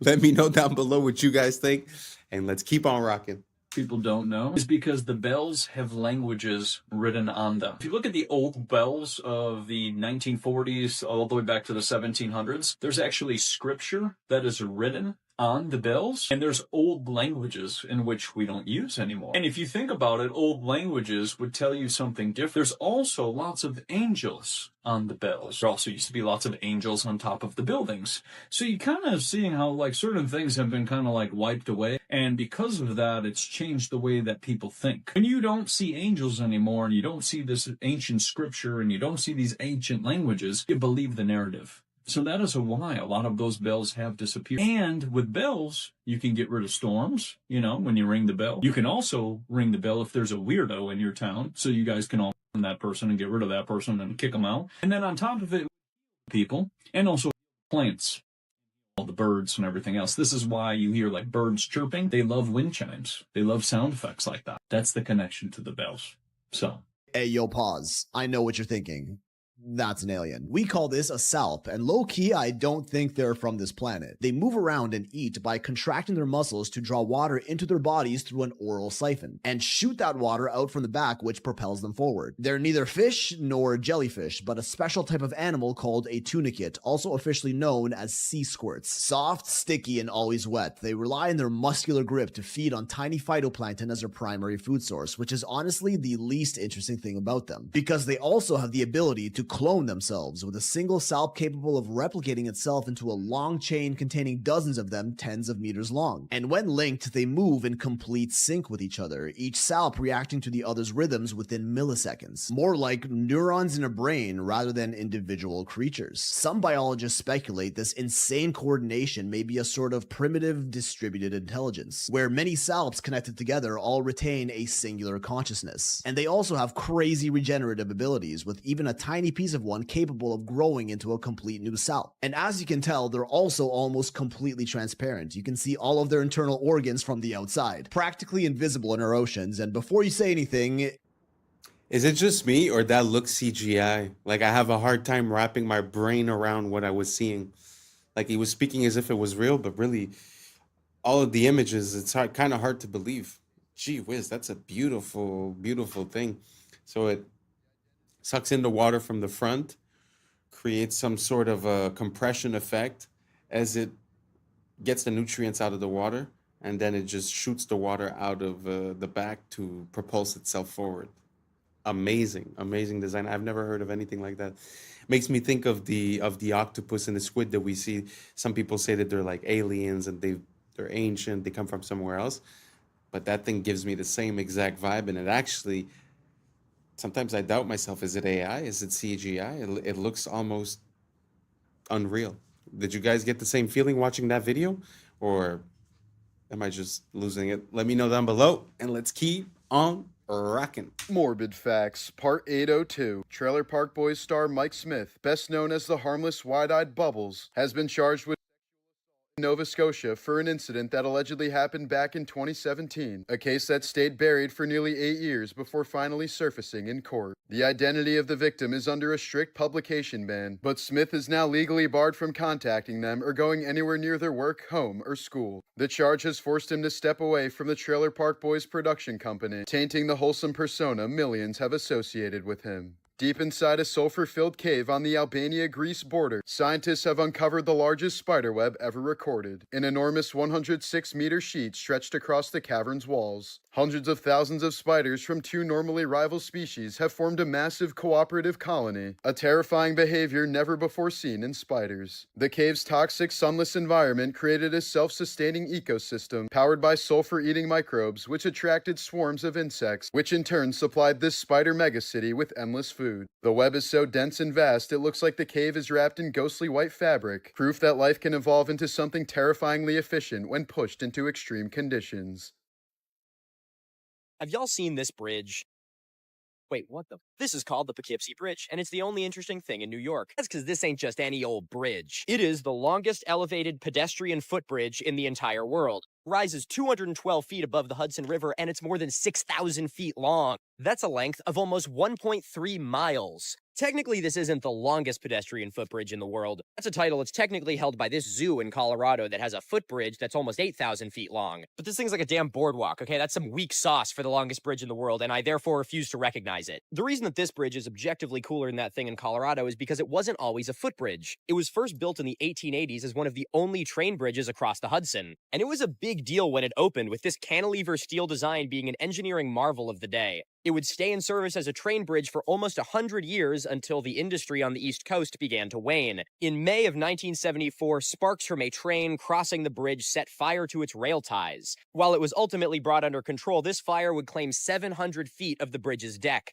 Warping to the steel caused from the immense heat of this fire essentially was the final nail in the coffin for its use as a train bridge. This very easily could have been the end of the story. Bridge is damaged, just knock it over, who needs the thing anyway? Just a few years later, it got added to the National Register Register of Historic Places. Many years and a lot of funding later, was finally opened as the longest elevated pedestrian footbridge in the world in 2009, preserving this engineering marvel for generations to come. If you recognize this bridge, well, you're in luck because I'm giving a live show in Poughkeepsie tonight. Still a few tickets available, link is in my bio, and now if you'll excuse me, I'm gonna go walk across this bridge. When I first saw this, I was like, there ain't no way that town is actually built inside a meteor crater. I mean, look at that, it's just too good to be true. Look at how circular that is. So I looked into it, and that's where I found that this town is absolutely built inside a meteor crater, and that this town is probably the least interesting thing about this meteor crater. This is the town of Nordlingen in Germany, and it's located inside the Nordlinger Rice impact crater. And you gotta be like, yeah, no shit, look at how circular that is. Of course it's an impact crater. Yeah, that's what I thought too. But here's an actual map of that impact crater. It's 15 miles in diameter. While technically that's true, it's a little misleading because it makes you think this is the crater. But the real crazy thing about this crater is it has a mineral found nowhere else in the world. It's called moldavite. It looks like this. It was a type of projectile glass that was formed when this meteor impacted the ground 15 million years ago. If you like geology, it's super cool because it's really fucking rare and only comes from this one crater. And if you're a crystal girly, it's really cool because it's super fucking powerful and can make you explode people with your mind. If you want to learn more about cool archaeology and natural science, come check me out over on YouTube, Mini Minute Man. I guess That's pretty interesting. I had never heard about the fact that that meteorite had created the green glass, because basically that's what is guessed and supposed that would happen if you were to have a nuclear bomb explode in a desert setting. It would sort of melt the sand into glass, and it would have a green tint. So it's very interesting to see that they find pieces of that green glass. I'd have to look it up a bit more. I haven't really looked into that, but it's just interesting to see the fact that they find that. Do you guys think that makes sense, that there was that we got impacted by such big pieces, and that we remain the way we are today? My big problem with the meteors and all that is the fact that it seems like it doesn't really happen on the regular. It kind of makes me think of like, they show you videos of the space station, of spacewalks and all that stuff, but then after they show you also a picture of the space junk around Earth, and it's like it doesn't coincide. And I feel like this gives me exactly the same vibe. So again, let me know if I'm crazy, and let's keep on rocking. I'm afraid like other people won't like it. So what? Who cares? The ones that don't like it, it's not for them anyway. It's only for the ones that will like it, isn't it? Yeah. Does that make sense? Yes. Not everyone is going to resonate to what you have to create, but it doesn't matter. What you're creating isn't for the ones who aren't attracted to it. It's for the ones who are. So who cares about the ones that aren't? Yeah. Is that too logical for you? No, it makes sense. Do you understand? You have no business measuring yourself against others. You have no business comparing yourself to other people. And what anyone else thinks of you is also none of your business. Do you understand? Yes. It's none of your business. Because that's not what your business is about. Your business is about being yourself as fully as you can. That's your purpose in life. And if you're not willing to be yourself, all the people that would be attracted to the gift you have to give are being deprived of your gift. Why would you do that to them? Why would you hold yourself back from people that are looking for you? Why would you be that stingy? Oh, yeah, I guess. You see, you think, in a sense, you're doing something humble.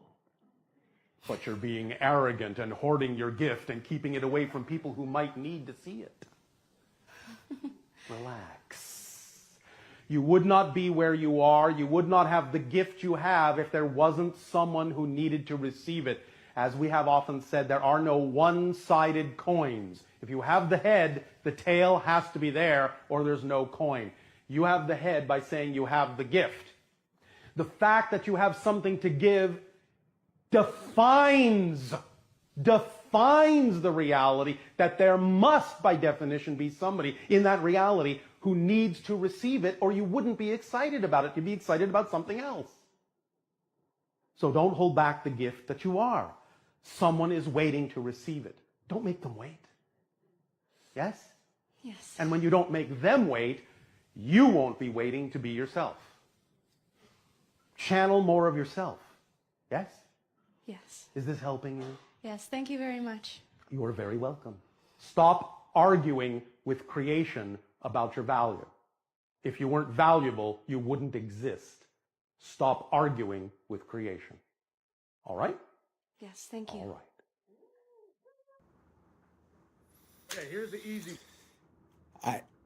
This guy really has some gems. The problem that I have is the source that he says that it comes from is from channeling this alien or whatever. But really, when you break down what he's saying,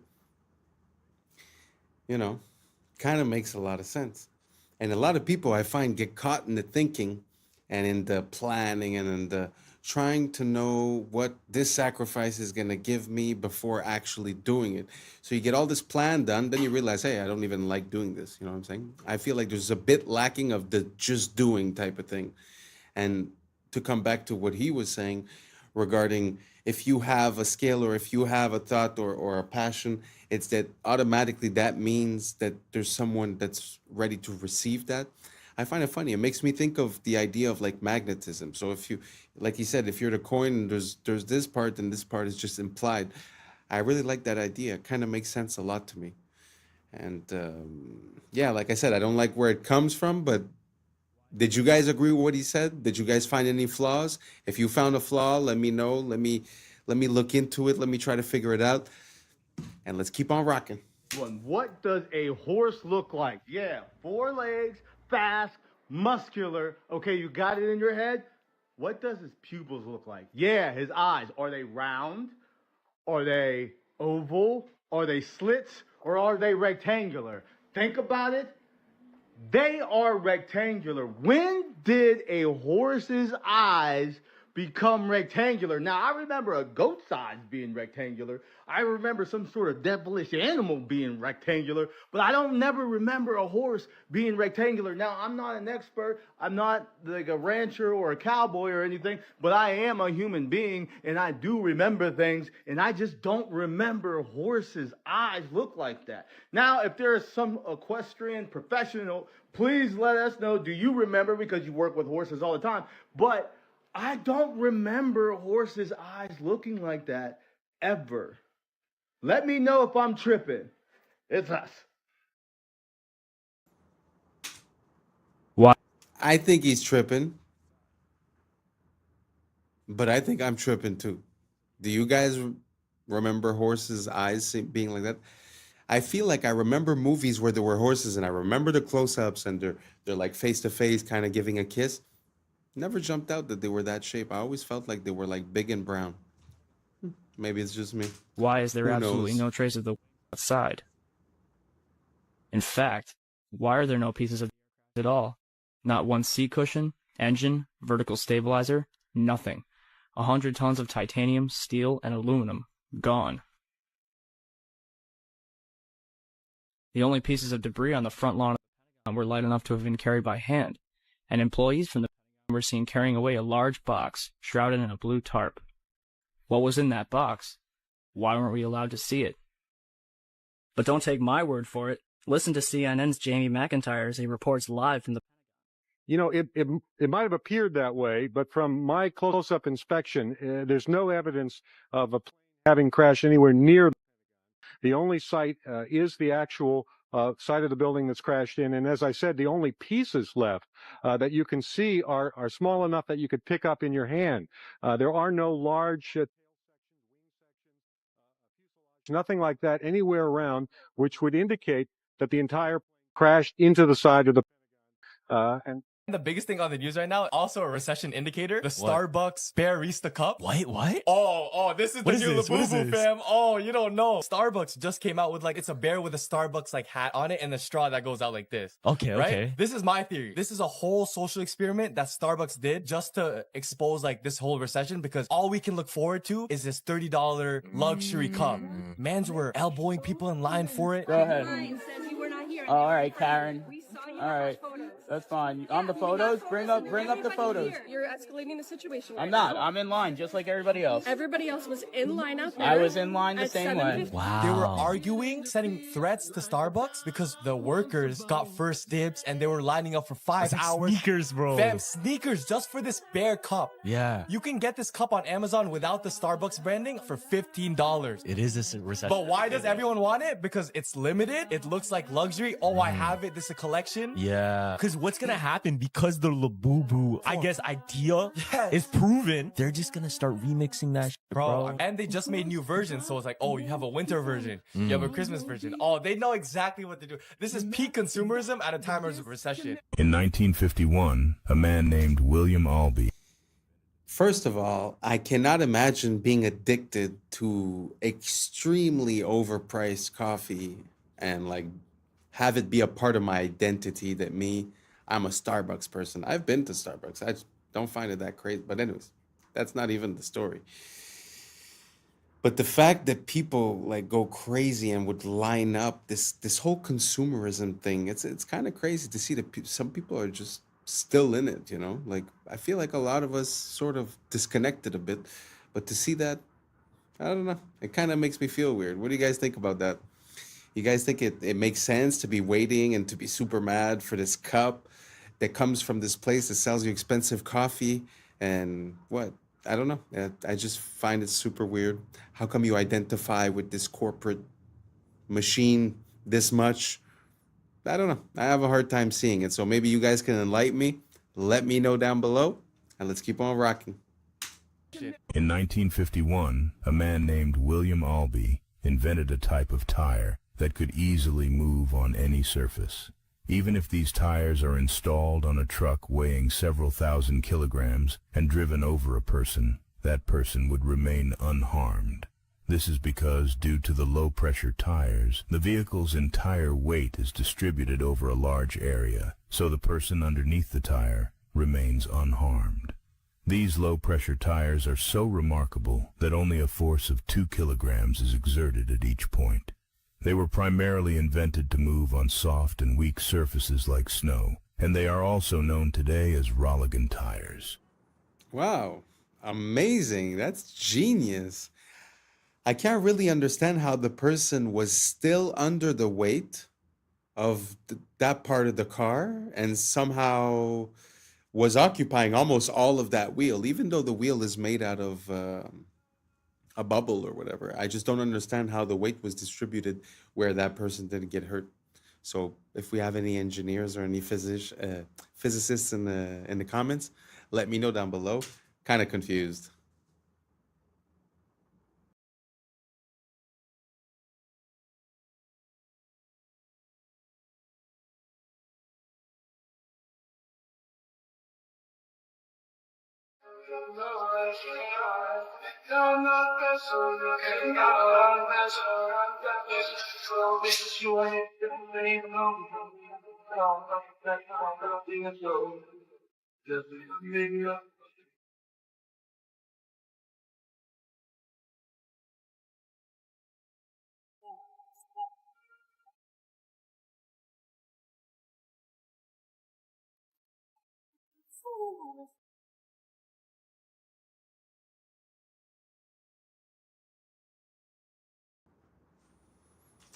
Wow. Again, that is complete genius. Wow. I never even thought about that.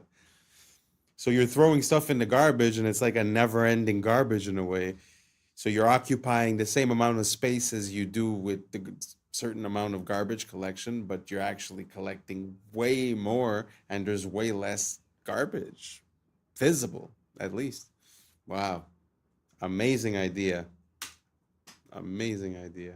And that's a wrap for today, familia. Whether you're tuning in with the sunrise or you're posted up after midnight, I appreciate your time, your energy, your curiosity. And remember, this isn't about truth or fiction. This is about perspective. If this sparked a thought, a laugh, a deeper question, then we did our job. Drop your thoughts in the comments. Keep the convo alive. Like, subscribe. Don't forget to hit that bell if you're riding the wave because we're just getting started. Until next time, stay grounded, stay weird, stay critical. I'm Adam Strain, and this has been Adam Strain Reacts. Peace. Y'all think, but now it's time for us to link up. Really think we on the brink up, making a change from living this strange. Living this change. Making a change from living this change.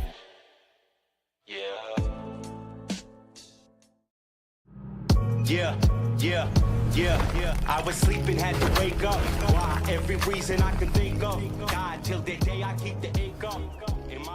What's up, YouTube? Today, we will be looking at disturbing TikToks that'll make you question reality. But before we jump into it, I wanted to send a quick shout out to Jaden Robson listening up there in Canada. Thank you so much for being a listener. So without further ado, welcome to Adam Strain Reacts. Let's get her done. It's funny, even the story of Isaac Newton. So how did he discover gravity? Well, of course, he was sitting under a tree and an apple hit him on the head. Children, can I explain to you this? He already knew things fell down. Everybody knows things fall to the ground.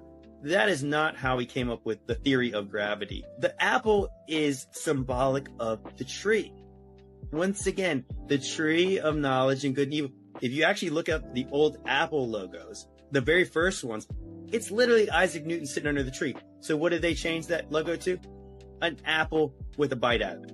You guys understand what that means? Do you remember when they sold the first Apple computer and it was $666.66?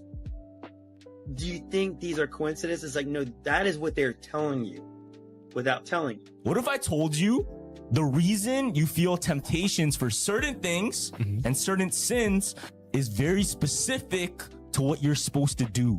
Before continuing, I wanted to warn you guys, their phones were being spied on. Click on this icon, then more. If you see it, delete it immediately. So if you have the urge to smoke or damage your lungs, it's because your voice was made to worship. The enemy's trying to silence you that was meant to praise. If you have crippling self-doubt or insecurity, it's because you're meant to lead and inspire.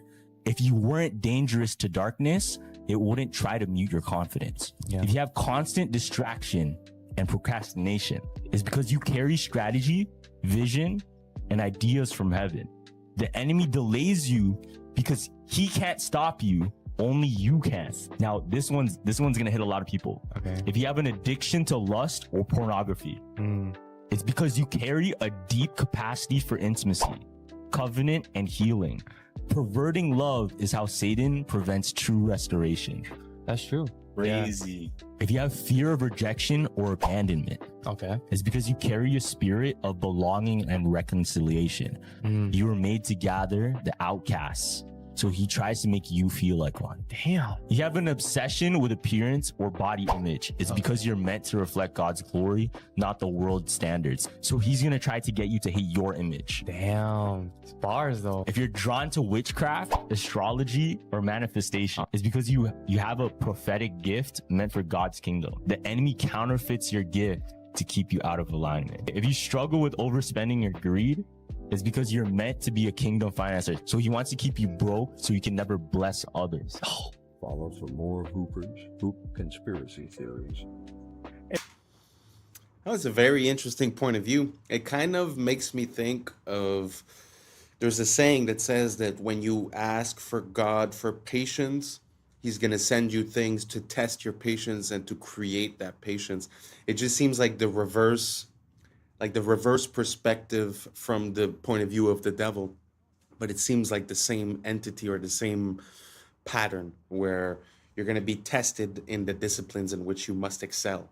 So it's very interesting. Do you guys see that parallel within this? Do you guys think it makes sense? Do you see yourself as one of these archetypes? And if so, let me know down below which one. And let's keep on rocking. It's interesting, if you study history, all of the ancient civilizations, the Babylonians, the Sumerians, the Greeks, they all are the Chinese. They just arose out of nowhere. Poof, there's a civilization. There's no evidence of this stuff they teach in school, of them going from hunters and gatherers and grunts and groans, caveman stuff, becoming civilized and building cities. There's no evidence of that. It's, the farther back you go, it's all of a sudden, poof, there's the beginning of the Egyptian civilization, the beginning of the Chinese civilization, just like they moved in and built it in less than 100 years. So some strange things have been found in the fossils, as in the ground, that would indicate man used to be really smart. This little airplane, for instance, is in the Smithsonian, I believe. It was found in a grave in Colombia. It's about 1,000 years old. But it's an airplane, quite obviously, with all the features of an airplane. They knew about flight. In Peru, they've got giant stone walls like the one in the picture here. These stone walls are phenomenal. Some of the rocks in there are so huge, we can't even move them today. How did they move that? Who did it and how did they do it? I don't think it's logical to say ancient man was primitive. They must have known something we don't know today. I think it's just going to get weird. It's very interesting to see all the inconsistencies in the megalithic structures. But one theory that I heard about those types of walls, like the one that we just saw that he said, how did they move that? Was the idea that they might have like made bags and filled the bags with a geopolymer, which is like basically a cement type of thing. And then through the hardening process and with time, the bag disappears. And so the structure remains the same and everything is stuck together because basically, you know, the rocks had time to settle in and to stick each other. And then as the bags disappear, it sort of creates that rock. Have you guys ever heard of that theory? You guys think it makes sense? Do you guys think there's another explanation? I know that there's always the camp of the ancient aliens. Me personally, I don't really abide to any of that. Do you guys have any ideas on how we came to build these megalithic structures and move those huge rocks? If so, let me know down below if you have any rabbit holes I could go down. And if not, let's keep on rocking.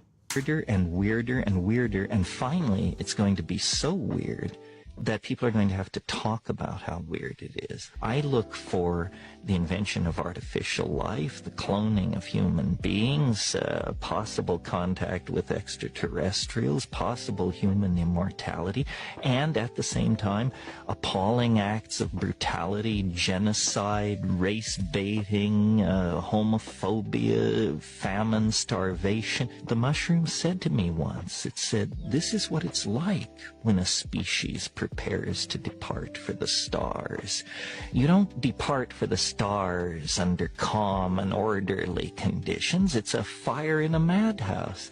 And that's what we have, the fire in the madhouse at the end of time. This is what it's like when a species prepares to move on to the next dimension. The world is not what you have been told. We once had access to free energy, and they've been lying to us ever since. There is significant evidence showing that Nikola Tesla was on course to changing our universe forever. In the early 1900s, Tesla developed a technology called the Wardenclyffe Tower. This was more than just a transmission tower. Tesla designed it so it was able to wirelessly transmit electricity across the globe by harnessing the Earth's natural energy. He was able to power his home and devices without a single wire. But here is where it gets dark. Tesla's invention threatened powerful individuals who controlled the energy market. J.P. Morgan, who initially funded Tesla, pulled the plug on the project when he realized that free energy couldn't be metered or monetized. But it gets even stranger. Tesla's lab mysteriously burnt down, and many of his notes and prototypes disappeared. Tesla's discoveries went beyond just wireless electricity. He hinted at tapping into what he called radiant energy, a limitless source of power derived from the very fabric of space itself, similar to what modern scientists refer to as zero-point energy. Many say that this is also how the Tartarians were able to pull off so many of their technological and architectural feats. Do you think this tower is still in use today? This is gonna keep you up while you sleep tonight. The hollow moon theory. Our moon really doesn't make sense when you look at the facts. Like, it shouldn't exist. The moon is about 25% of Earth's size, the biggest moon to planet ratio of our entire solar system. Pluto's not a planet, that doesn't count. That's 72 times larger than the expected average moon to planet ratio of our solar system. Moons are just not supposed to be this big relative to their home planet, but sure, maybe we got lucky. Despite this, the moon is only 1% of Earth's mass.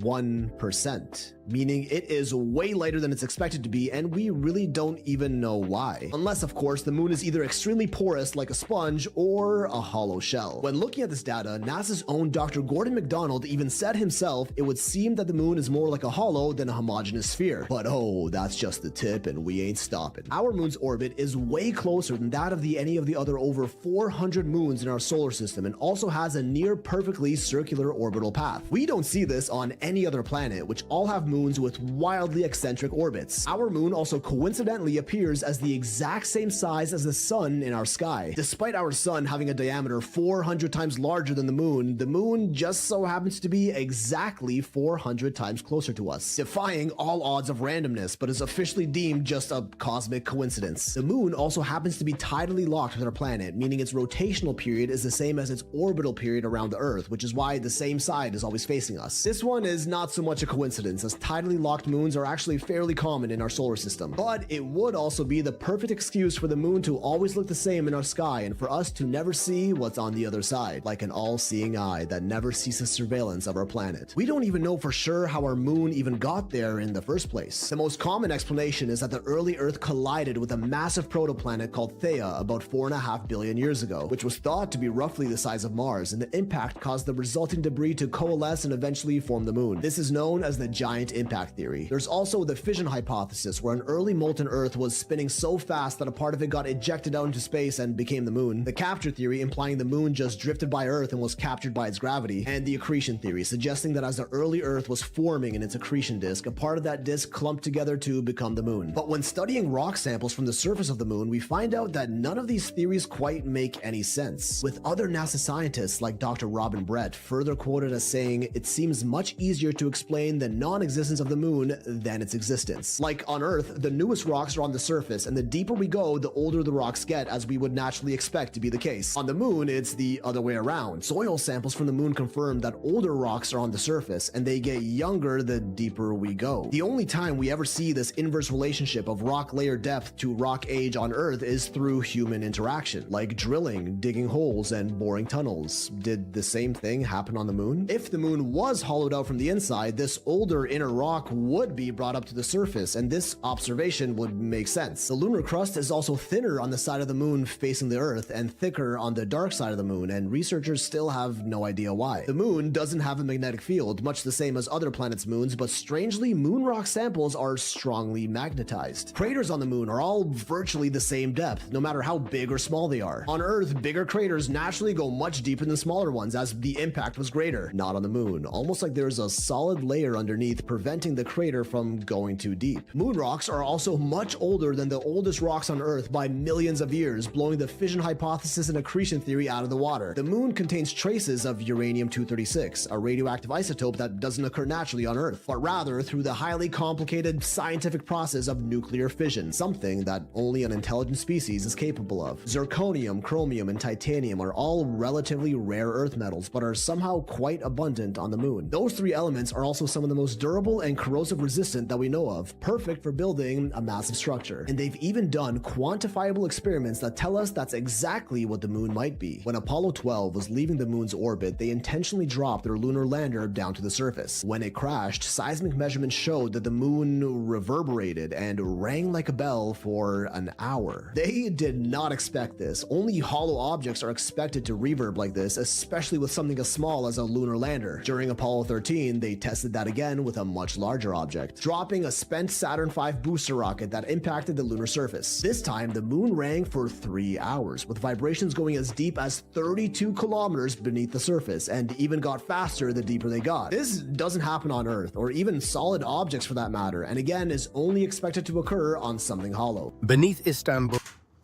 Wow.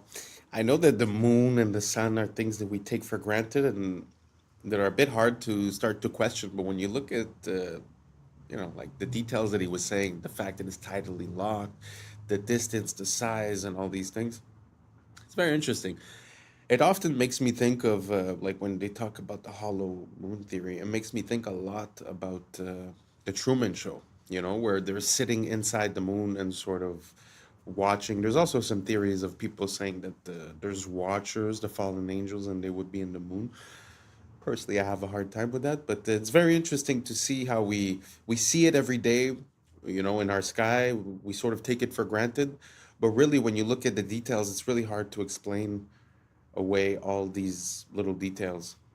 Was there anything that we were missing in that list? Let me know down below. The moon is one of the things that amazes me.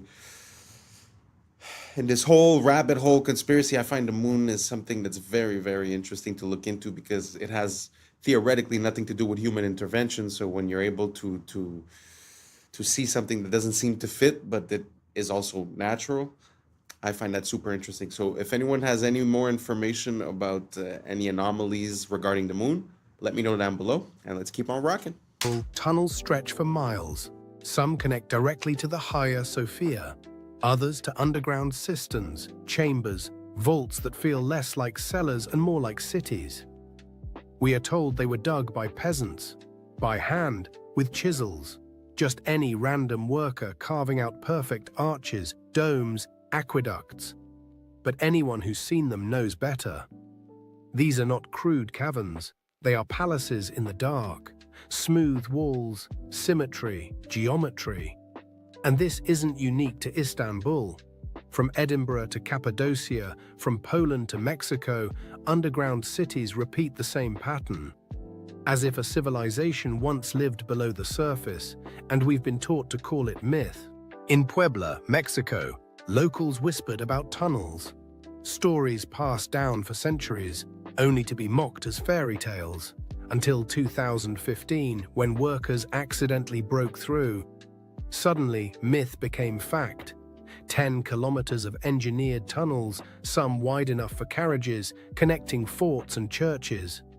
Forgotten so completely, entire generations believed they never existed. Nearby, at Cholula, a hill rises topped by a Catholic church. But scan beneath and you find the largest pyramid on Earth. By volume, a pyramid crowned with a new religion, a cover-up carved into the landscape. So tell me, when a pyramid is called a hill and tunnels are dismissed as legend, what else has been buried, renamed, paved over? Were the tunnels truly forgotten, or were they deliberately erased? This place is the weirdest place ever.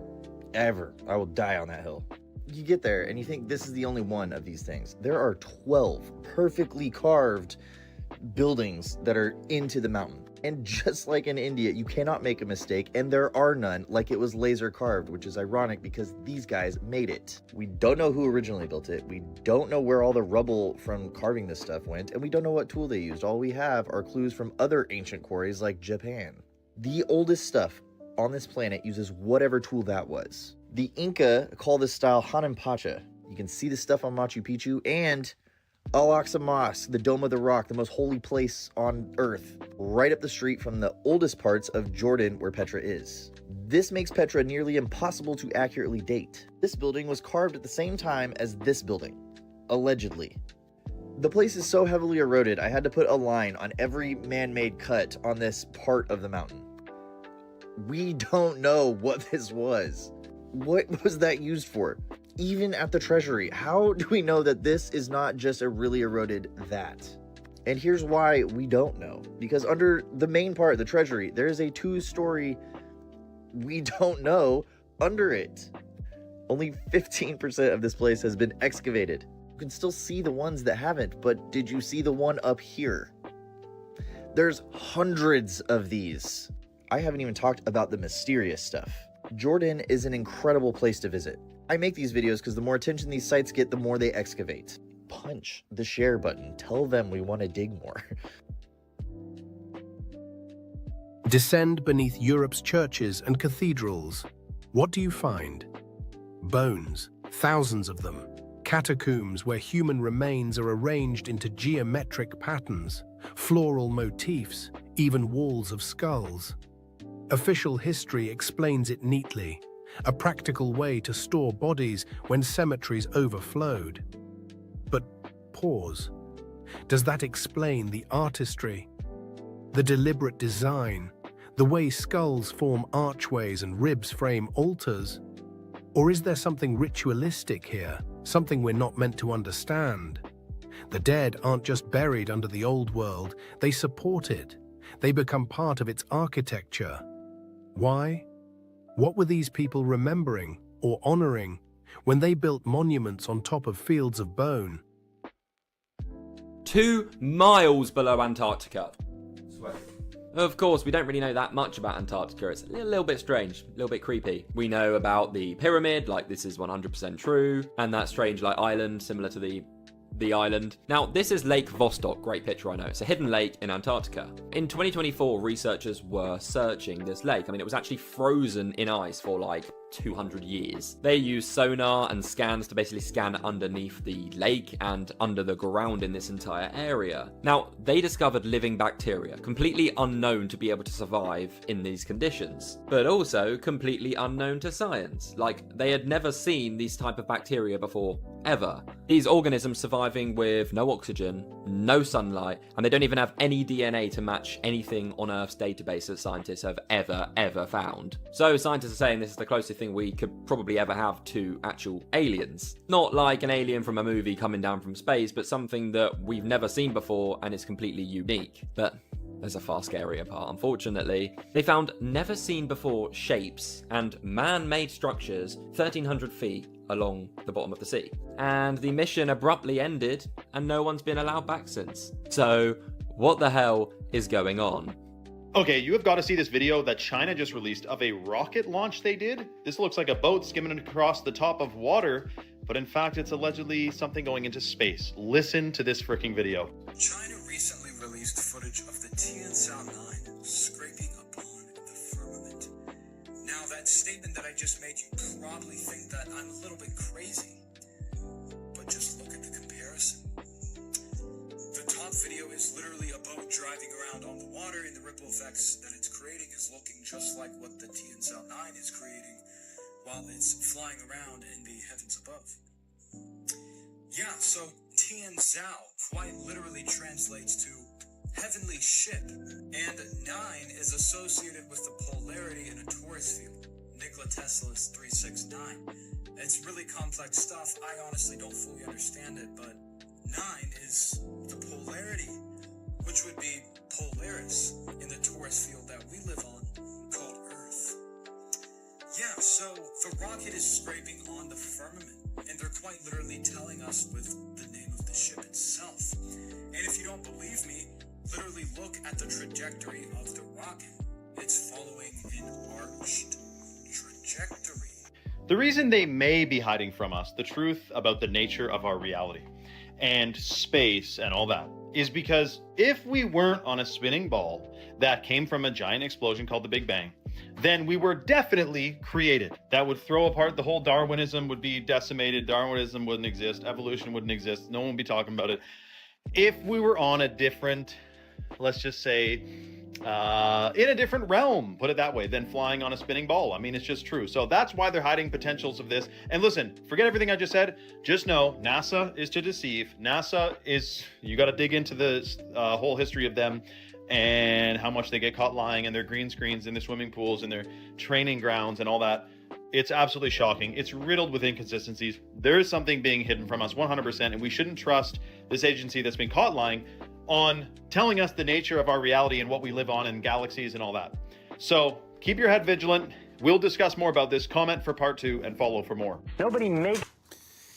I can't really approve the whole message, but what I can say is for the budget that NASA has had for the past forever, the past 70 years, which, if I'm not mistaken, revolves around $50 million a day, then I find that the information that they give us is very lacking.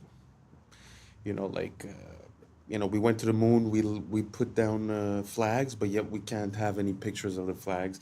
That's without saying that we never went back to the moon. So many things lacking. Even the pictures that they send us, supposedly 3i Atlas was pictured by amateur people. It wasn't given us to us by NASA. Yeah, there's a lot of, like he was saying, the training in the water pools, the CGI, the blue screens. It's a very big rabbit hole. I'm gonna put a bit of a few videos here and there in every video so that we could, start holding on to that information and try to make some conclusions eventually. What do you guys think about NASA, space exploration, the Big Bang? Do you guys think that the official narrative makes sense and that there's really nothing that we should be questioning? Or do you guys think that for $52 million a day or whatnot, NASA is not really cutting it, not really making the world a better place, not really giving us valid information? Let me know down below, and let's keep on rocking. You feel tense. Nobody makes you feel upset. You always decide how you're going to feel. Blame is the core of all negative emotions. When you stop blaming, you cut down the negative emotion tree. You cut it off, you kill it, and all the negative emotions die simultaneously. The conscious mind can only hold one thought at a time. It's the thought that the conscious mind holds that determines how the emotions will react, how the subconscious mind will react. Since it can only hold one thought at a time, what you do is you knock out the thought that is causing the negative emotion, the blame thought, and you replace it with this affirmation: I am responsible. This is the most powerful, positive affirmation you can use, because the instant that you say, I am responsible, you exert complete control over your emotional life. The instant you say, I am responsible, suddenly you are back in the driver's seat. A lot of y'all think it's just only McDonald's, but it's Burger King too. Check this out. Tell me why the fuck this thing just fell out of my Burger King and is now fucking moving on its own. What in the actual fuck? Y'all, what is that? What is that? I have never seen this thing in my actual life. What is Why does it move like a balloon with water in it? It doesn't even have a head. Where is the head? Burger Welcome King. to Burger King, home of the Whopper. Come inside and let us serve you. Have it your way. I'm glad you all could make it. Are you ready for your daily feeding? Lunchtime has arrived. Once you try this burger, you will not be able to resist the craving for more. People always wonder, how do we get so much beef to feed all of these people? You love it. You need it. Come get some now. Look at you. You can't resist my food. You love it. Every greasy bite. Goodbye for now. And it's crazy how people see these videos and they still go back to these places. So if they don't have enough meat for the food, what are they feeding you? Because what is that? It's a headless type of worm, bacteria, virus. I have no idea what it is. Let me know down in the comments below what this is, y'all. The shift is here. Y'all need to change our diet. Let's continue to get it. Peace out. And that's a wrap for today, familia. Whether you're tuning in with the sunrise or you're posted up after midnight, I appreciate your time, your energy, your curiosity. And don't forget, this isn't about truth or fiction. This is about perspective. If this sparked a thought, a laugh, a deeper question, then we did our job. Drop your thoughts in the comments. Keep the convo alive. Like, subscribe, and don't forget to hit that bell if you're riding the wave, because we're just getting started. Until next time, stay grounded, stay weird, stay critical. I'm Adam Strain, and this has been Adam Strain Reacts. Peace. What y'all think, but now it's time for us to link up. Really think we on the brink up, making a change from living this strange. Living this strange. Making a change from living this strange. Yeah. Parking garage for his pets, and even big enough for a growing family. So naturally, he started building an entire town. Just fly straight to the house. It's got LiDAR too. That means it shoots out. And was located in what we now know as Ghana. He gets to the Asante Kingdom, sees Flushing reported. What's up, YouTube? Today, we'll be looking at disturbing TikToks that'll make you question reality. But right before we jump into it, I just want to give a huge shout out to everybody watching this, everyone who's ever watched the channel. Thank you so much for all your support. We have just hit the 5K subscriber mark, and we are just getting started. So without further ado, welcome to Adam Strain Reacts. Let's get her done. Listen, I'm beating all the traffic with this one right here, y'all. This is the Jetson 1, a single seat, all electric aircraft that basically turns you into a human drone. 8 motors, carbon fiber frame, hits about 63 miles an hour, and stays up around 20 minutes. And yeah, it's like 128,000. But think about it. People out here drop 60K on a car, then they spend thousands more on gas, maintenance, sitting in California traffic. This, you just charge it up and fly straight to the house. It's got LiDAR too. That means it shoots out laser pulses, maps everything around you, and helps avoid obstacles in real time. Even comes with a parachute for backup. Hopefully you don't need it though. Straight from the fish tank. That's very interesting. You guys think that's the future of transportation? I mean, it's true that we haven't seen an evolution in transportation, whether it be planes, cars in the last 50, 70, maybe almost 100 years. So it would make sense that we would have, a different type. But to be 100% honest, people have a hard time driving cars. I know that they're talking about using AI to drive, but I have a hard time seeing air travel being opened up for everyone, especially when all the airspace is controlled all around the world and there's laws not to drive drones and this and that. So I feel like it's given, maybe in 10, 20 years, it could be, but I feel like at the beginning, at least, it's going to be so limited that you're not going to be able to do anything with it. But let me know what you guys think. Do you guys think that this is the future of transportation or just a cool gadget? Let me know down below, and let's keep on rocking. Not only are they real, they actually turn into superheroes during the winter. Let me explain. Meet the reindeer. You can only find these guys in the North Arctic region surrounding the North Pole, which I shouldn't have to tell you that. And during the summertime, when it's not as cold in those areas, they look like this.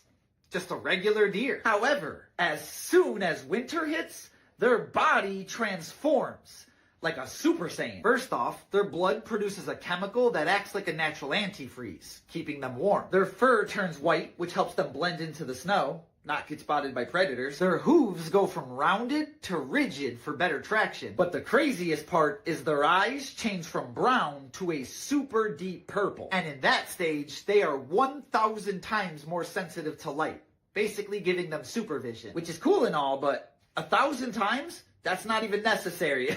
What are you trying to see? My thoughts? Moral of the story, if you ever catch Rudolph here in the winter, he will quite literally be built different. And as always, follow for more facts. This is going to be crazy. This is the Jetson Air Games, the world's first flying car race. They're called Jetson 1s. They're fully electric vertical takeoff aircrafts. Sort of like a drone meets Formula 1, except if you crash, you don't spin out, you drop out of the sky. Luckily, they don't fly too high. They just held the first demo race where 4 aircraft were flying side by side, weaving through the air like pod races. And it went super viral online. Many are saying this is how motorsport evolves. We started with horses, then cars, now flying machines. And before you say this will never take off, Jetson already has $75 million in orders. It's putting together a fully competitive aerial racing league right now. So forget racetracks. They're thinking 3D race circuits with vertical overtaking, possible mid-air pit stops would be cool, although unlikely.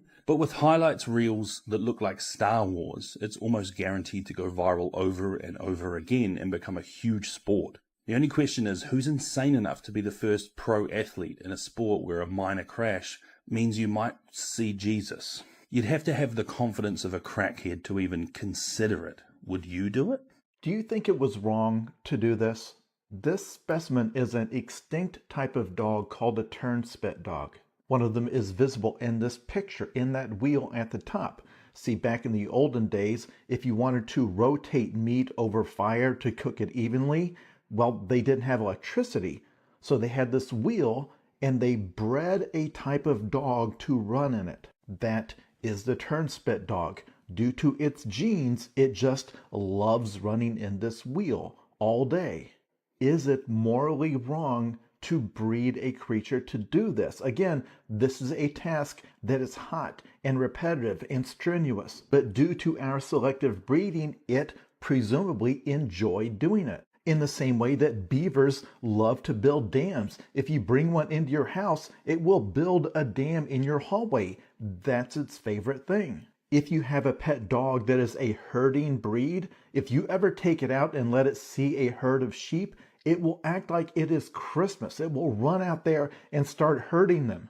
Breeding the animal to do the task means it enjoys doing the task. So if you say it seems like a win-win, we need the wheel turned, this animal loves turning the wheel. But remember, humans have genes that make us enjoy doing certain things too. And knowing that at some point in the future we will have the ability to edit the genes of our offspring, how long is it going to be until somebody has the bright idea, well, you know, there's certain jobs that nobody wants to do anymore. But rather than let a robot take that job away from a person, why not just give somebody the gene that makes them love that kind of work? Because their argument is going to be, who loses in that scenario? I've made a person who just loves washing cars so much that they don't even really want to be paid very much to do it, because they enter such a blissful meditative state that they would pay to do it. And what would they buy with their money? They already get to do the one thing they enjoy. And I kind of find that terrifying, but honestly, I can't articulate why. Because hey, it's win-win. It's a very interesting mental experiment to do. I mean, first off, for the dog, I always find it super interesting how we're so unaware of all the things that used to be the normal occurrence in the past. And I find that sort of disconnects us to not repeat the same mistakes and to not know where we come from. That's first off. But second of all, I've never heard the idea of breeding or putting in a certain gene into a human for him to like his job and to sort of have that be his identity, and that the person basically is built for that job. Like he said, it's hard to articulate why it's wrong because the person is literally happy. And, you know, we call our whole American dream experiment, we call it the pursuit of happiness. So if you were able to provide that systematically, it's very interesting. So let me know what you guys think. Do you guys think it would make sense to breed the genes into people for them to like their job? Or do you guys think it's better off that the robots take it? Or what do you guys think about this? Let me know down below, and let's keep on rocking.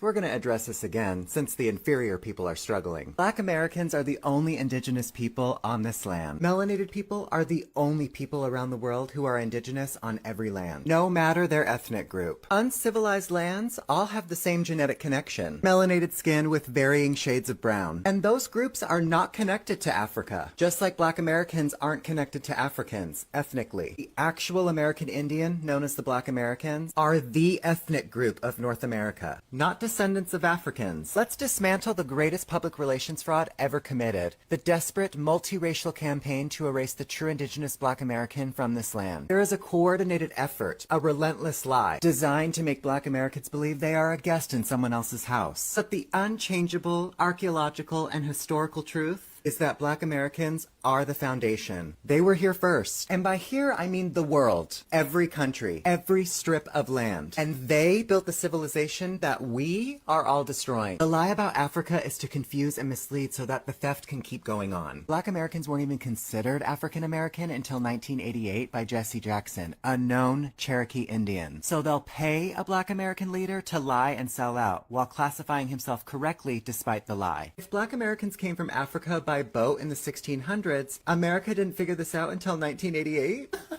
And this isn't just a white lie. This is a lie woven by $5 pretendians, by secret treaties between immigrant groups, by decades of policy and propaganda, all aimed at one single goal: convincing the world that the original people of this soil simply do not exist. They have every story in the world about the false history. And then you ask for ship manifest and evidence of ships, and then suddenly they can't produce them. But they could show you evidence of the Titanic hundreds of feet under the ocean. They won't even show you the entirety of the Titanic under the water. Only a corner of this ship.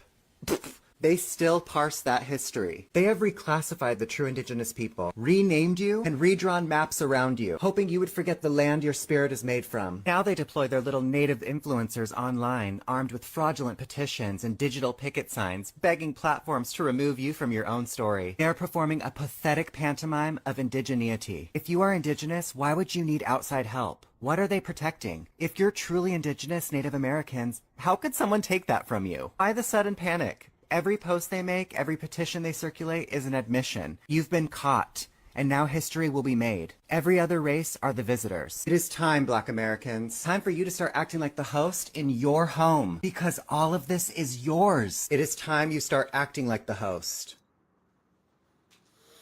Very interesting theory. I had already heard stuff about the fact that there's a lot of inconsistencies regarding bringing the slaves over from Africa and the boats and all that. But me personally, I've always grew up listening to rap music. So my what I remember is first, like, let's say Tupac was based on Tupac Amaru Shakur, Amaruka, which would be the base of America, which would be coming from an indigenous population. I don't know exactly. He never really spoke about it, but that's where the name comes from what I understand. And the other person that sort of, actually, there's two more that hinted to that. One was ODB way back in the days. He was a Blackfoot Indian, if I'm not mistaken, and he was explaining how his heritage was Blackfoot and was not African. And there's also someone else that's very surprising, Waka Flocka Flame. Everyone thought that he was just like, oh, some ignorant rapper, this or that. But if you look at his interviews and you look at how he speaks and what he speaks about, actually very interesting. He was saying something like that as well, that his family, when he retraced his history of the family, it wasn't through slavery, that it was through indigenous peoples of the land here, which Columbus called the copper-colored people when they came here. So anyways, I'm not saying what's true or not. I'm just telling you some things that I saw, connecting a few dots. But I'd like to know what you guys think.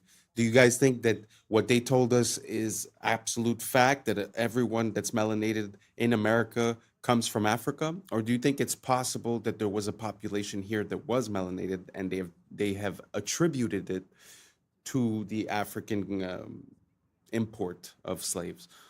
Let me know down below. I'm up for the conversation, and hopefully this doesn't offend anyone. The goal of this channel is to be able to talk about absolutely anything. So I'm very sorry if you feel offended. I just feel like there shouldn't be any subject that's taboo. We should be able to come together and to, yeah, build ideas together, no matter the subject. So once again, sorry if this offends you, but please leave your comments down below and let me know how you feel. Now let's keep on rocking. This man has spent the last 2 years building an entire town for his pets, and it will blow your mind. It all started with an apartment for his Shiba Inu and cats, but when people saw the excruciating level of detail that Jing put into it, it went viral. I mean, it is so realistic that it makes it look like the cat is the thing that's fake. Bro, he even created an underground den for his hamster, and then inside that, another even smaller room for his spider. What the hell? And so naturally, people wanted more. So, Jing started building more, like an elevator, a mini robo-vacuum, a gaming room complete with a sneaker collection, figurines, and model cars. And yes, this apartment even has running water. He then spent the next 2 months building an underground parking garage for his pets and even added cameras and put Shiba-san as the head of security. But you know what his pets really needed after that? A seaside retreat to get away from the city. So bro built them an entire private island. Not that kind of island. It took him over a month to build, and it comes with real flowing water, a painted horizon, and is themed on How to Train Your Dragon. And thinking a private island was probably a good place to start, he then finds out that Ting Hao was pregnant with 7 kittens. And so he suddenly realized this apartment wasn't big enough for a growing family. So naturally, he started building an entire town. Over the months, he built his pets a spa, a supermarket, yes, with real meat, a bank, a cinema, which took him another 2 months to build because he had to 3D print over 1,000 separate parts. He built them a billiards club, a Meow Donald's, and even copped his hamster a cyber quad and his cats a Cybertruck. But by far, the biggest addition to Cat Town was the working subway station. This took Jing over 4 months to build, and some of the most challenging parts was figuring out how to open the train doors and platform doors simultaneously, and also how to create a working escalator. But of course, he achieved both of them beautifully, and today, Cat Town has affordable transportation. Now, the biggest question he gets asked all the time is why? Why spend all this time and money on your pets like this? Well, he said that it started just as a fun little idea to attract more customers to his wife's pet store, which she recently opened. But then it just spiraled out of control because he loves what he does and it makes his son happy. Wow, that is amazing. I know it's something super trivial, but I find it's always inspiring to see someone go to the max outcome of their idea. You know, like to see someone just put so much dedication and so much effort into a project, even if it's like this random thing. I feel like that's how we came to have the most amazing architecture in the past, is that people would make a project their own and put their life into it and would love what they do, you know? So props to this man for doing that much work, but that doesn't even seem like work because he loves what he's doing. It's truly inspiring and beautiful, and I wish more people would be like that. Let me know what you guys think down below. Would you like one of these cities for your cats? And let's keep on rocking. People have never known how to poop, and history proves it. White explorer actually wrote about this in 1818. Now, in 1818, explorer Thomas Bowditch goes to the Asante Kingdom. Now, the Asante Kingdom was located in what we now know as Ghana. He gets to the Asante Kingdom, sees flushable toilets, two-story homes with flushable toilets on the second story, half baths, and a waste and sanitation system that literally blew his mind. He wrote like 2-3 pages on this. That's how surprised he was. Not by the fact that it was Africans doing this. That was part of it, but the fact that it even existed in the first place. Now, it wasn't until like the 1850s and 60s when Europeans started using flushable toilets regularly and started having a regular waste and sanitation system. And now this book is a little weird too, and I might talk about this in another video, but this book was actually written under the guise of being an informational book about the Asante Kingdom, but it was actually a playbook on how to colonize the Asante Kingdom. But let's get started and learn something. While he was pretending to be nice with the Asante Kingdom to get all of this information to be able to take over the Asante Kingdom, he also collected all of these items. He has the largest and oldest collection of Asante items from that time. Look at this. Look at all this stuff. Look at them sandals from 1817. He was so perplexed about this whole waste management system that he even drew pictures in detail and painted them. I'll show some of the pictures while I read this mess that he wrote. What surprised me most, and is not the least of the many circumstances deciding their great superiority over the generality of Negroes, was the discovery that every house had its cloaca, toilet, besides the common ones for the lower orders without the town, the public restrooms. They were generally situated under a small archway in the most retired angle of the building, the guest bathroom, but not unfrequently upstairs, the upstairs bathroom, within a separate room like a small closet, where the large hollow pillar also assists to support the upper story, the two-story house. The holes were of a small circumference, the pipes, but dug to a surprising depth, and boiling water is daily poured down, which effectually prevents the least offense. The rubbish and offal of each house was burnt every morning, waste management, at the back of the street, and they were as nice and cleanly in their dwellings as in their persons. Thomas Bowditch's book provided one of the earliest, if not the earliest, account of how African people were living before European colonization for centuries. Now, you want to know what happened to him? Less than 5 years after he lied to the Asante people, lied to the Asante king, pretended that they were going to do trade, he passed that information on to his superiors, who used that information to take over the Asante kingdom. He thought that he provided that information that would give him leverage for better pay and a better position. They said no. He decided that he was going to move to Africa and get his fortunes and terrorize the African people. That same year that he decided to move to Africa, he died from a fever, leaving his wife and children destitute. Hope you learned something new. Ah, wow, that is very interesting to see the advancements of the African civilization before the Europeans, actually. And this whole story about the bathrooms is something that I have been ruminating for quite a while, because sometimes you look at the constructions that they've built, like for an example, the Castle of Versailles, which was built in France, I think in the 1600s, but it might be before, I don't remember. But the point that I'm making is that I think there's like 400 rooms in the house. They diverted the flow of water from a river nearby. They have all of these working fountains outside. Everything is amazing and beautiful and functional. And there's not one bathroom inside the house, not even an outhouse. So it's kind of weird to imagine, you know, a civilization that's capable of building castles of that magnitude, and just like, forget the castle, just the outside, just the landscaping, just the fountains, like a civilization able to do that, but then they bathe in their own poo and they all get sick.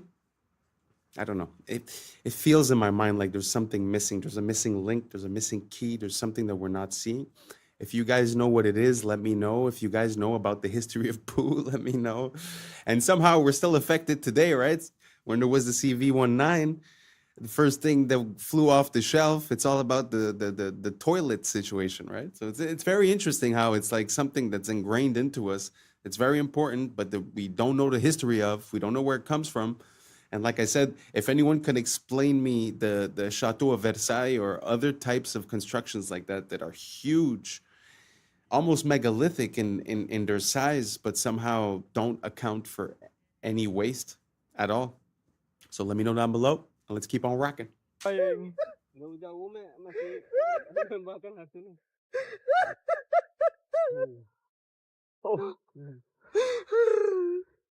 It's okay. We did it. We found it.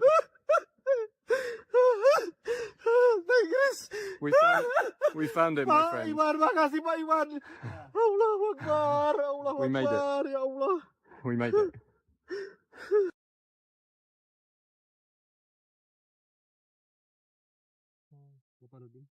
Kasian ya, penghargaan udah dapat. Gara-gara dia main harimau itu kan, Iya. bapaknya dulu yang main. Bapaknya baru diri tuh. Awak kenal karena. Tell me how you feel that we found this plant. But this is very amazing. This is complete for me for the habitat modern aplysia for the Sumatra. And you've been looking for Hazelby. 13 years. For 13 Yeah, years. 13 years old. And here it is. Chris, are you very lucky, Chris? I'm very lucky. Ah. I'm the luckiest guy alive. Very interesting. Very beautiful plant. I'd never seen anything like it. It actually looks like a cartoon. It looks like something you'd see in Mario or something. It's very beautiful. But there's something so natural and so wholesome about seeing this connection with nature. And you know, nowadays we get this dopamine rush when we receive a message or when we get a little ting on our phone, right?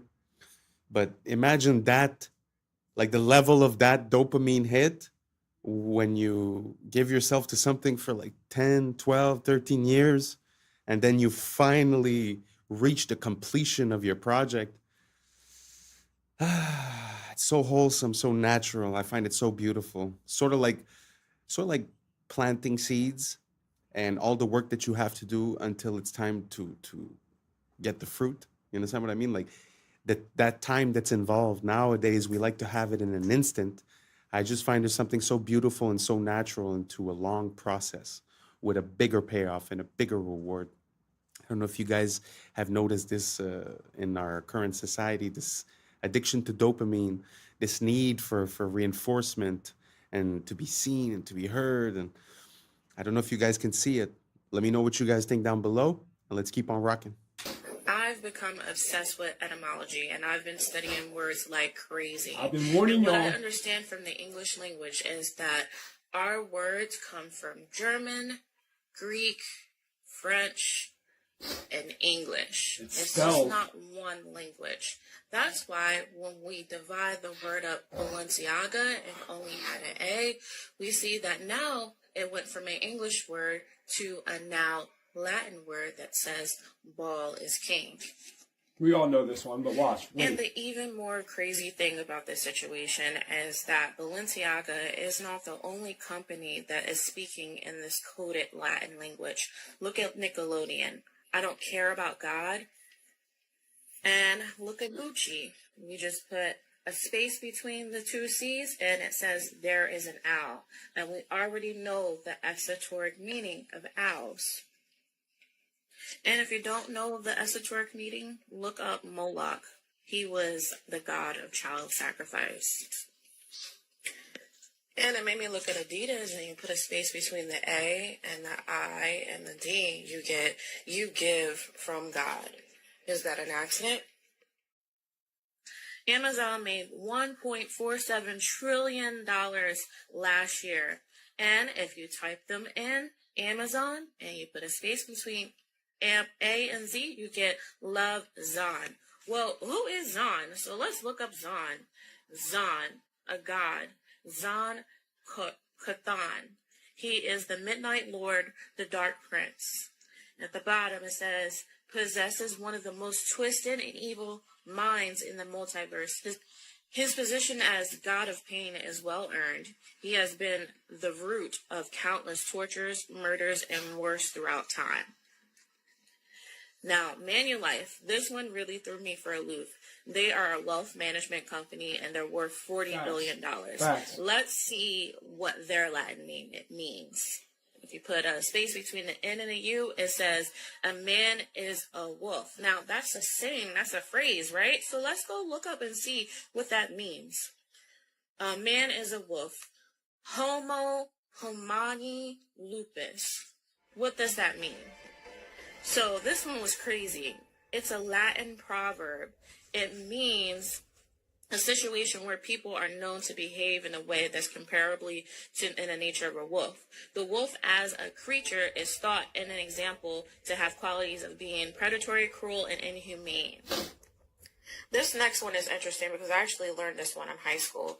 Visa means you want or you've seen what you want. It's all mind manipulation. And evidently, these big corporations know that they are playing mind games with you to get you to purchase from them.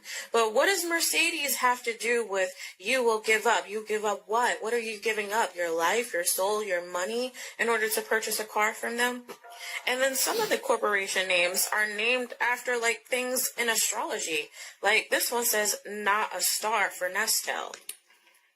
And these big name Asian companies have figured out a way to say 3 different meanings in one name. Look at Mitsubishi. And these companies are not dumb. Like, they're not idiots. They have acquired billions, hundreds of billions of dollars. Why you guys think they're in control? Think that they know exactly It's the what mind. their name means. They're coming for our minds. I went through all 200 billion-dollar companies on the Forbes list, and I have found numerous examples where they name their business one name, and in Latin it means something completely different. People, this is a spiritual warfare. Yes. Well, one of my favorite verses in one of my recent songs is, the etymology will tell you more than all your recent technologies. And yeah, I think that looking at the meaning of the words does mean something. All of these companies as well, if you look at the logos and the symbolism behind the logos, you could actually see a lot of recurring themes, as if there was a pattern to success, as if there was a way to speak to the subconscious of the consumer and to have him, I don't know, put this brand in a higher credibility state, or to attract the person, or to pass these messages. It's very interesting. I'm not saying that these companies do it willingly or not. I'm not making any claims or anything. This is for entertainment purposes only. But do you guys see that? Do you guys see that spelling, the words, the etymology? It's as if it's double speak, as if they're saying one thing, but it means another thing. I don't know if you've ever heard of double speak. I'll put some more of that in the next couple of videos. Anyways, let me know what you think down below. And I think we reached the end. Thank you so much for being here with me. And once again, thank you so much for the 5K subscribers. We're just getting started. We will not kick our feet up. This is just the beginning. But thank you so much for being here since the start. And we're about to hit the roof because the sky's the limit. Let's get her done. And that's a wrap for today, familia. Whether you're tuning in with the sunrise or you're posted up after midnight, I appreciate your time, your energy, your curiosity. And don't forget, this isn't about truth or fiction. This is about perspective. If this sparked a thought, a laugh, a deeper question, then we did our job. So drop your thoughts in the comments. Keep the convo alive. Like, subscribe. Don't forget to hit that bell if you're riding a wave, because we're just getting started. Until next time, stay grounded, stay weird, stay critical. I'm Adam Strain, and this has been Adam Strain Reacts. Peace! I don't know what y'all think, but now's the time for us to link up. Really think we on the brink of making a change from living this strange. Living this strange. Making a change from living this strange. Yeah. To see if I get the same result. from my Abu Dhabi building that was built 15-story in 12 days. The most evil organizations in the world today are the international.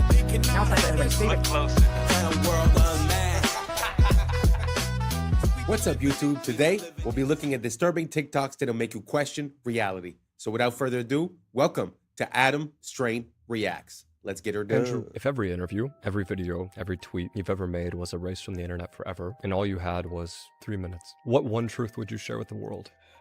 You know, truthfully, amongst all the shit I've seen and all the shit I know, I've only ever pushed one message, and it's the message that I've come to because I believe that since the dawn of time, every single generation has believed the world is ending. We can't pretend that we don't feel like the world is currently ending, because we do. But we can't believe that the people in World War II didn't feel like the world was ending, or the people in the Napoleonic Wars didn't feel like the world was ending. Imagine being in Rome in 2000 BC. Imagine when the barbarians bust through the gates of Rome for the first time. The world is over. The world is ending. The world will never recover. But the world limps forward, and new empires are built, and everything seems to come back, and then it's all destroyed again, and then it comes back. It's the circle of life. So every single generation has believed the world is ending. And it seems that in my simplification of all of these hyper complicated historical events, the only thing that's ever resisted enslavement or built a society worth living in has been bands of brothers, of good men who stick together, who are brave. The reason I push masculinity is not because I'm trying to be the world's biggest tough guy. It's because I actually believe it is the resistance to the enslavement. I think that a bunch of men who say we're not afraid of you, we don't believe you, make me scared. You can't. I don't care what you say I should do. I don't want to do it. That's only ever been the resistance that's ever existed. It's always been that way. And the reason we're in the trouble we're in today is because this is the first generation in history where there's no warriors. We always had warriors. There's the enemy. Get our guys together. Let's go fight them. Now I can't find anybody to fight. It's just me up here. Everyone with an opinion on the internet doesn't want to fight. They want to turn on me. I'm standing at the front saying, let's go, guys. And they're saying, you're a sellout. Well, what the are you doing? Why aren't you up here? What are you telling the world? What help are you giving? Who are you waking up? How are you shifting the Overton window? You're not risking a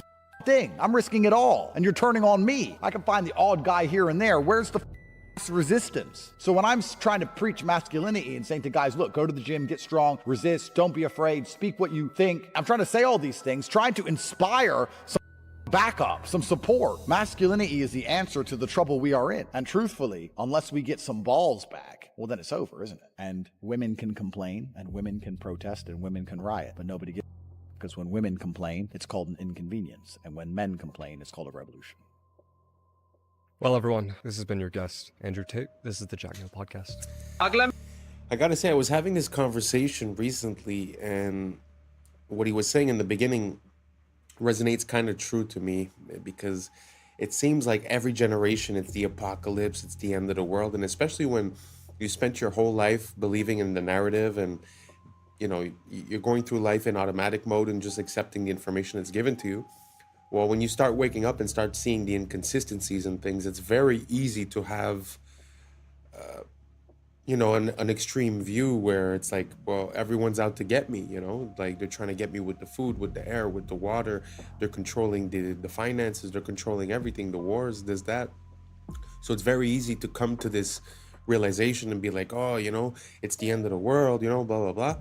When, like he said, every single generation has had a bunch of people thinking the same thing. So instead of focusing on that thought of the end of the world, like he said, you know, he's putting it towards masculinity, men and women. But I think like just unity and just realizing what we need and focusing on that and being the positive change, having personal discipline, making better decisions will make us make better decisions as a society.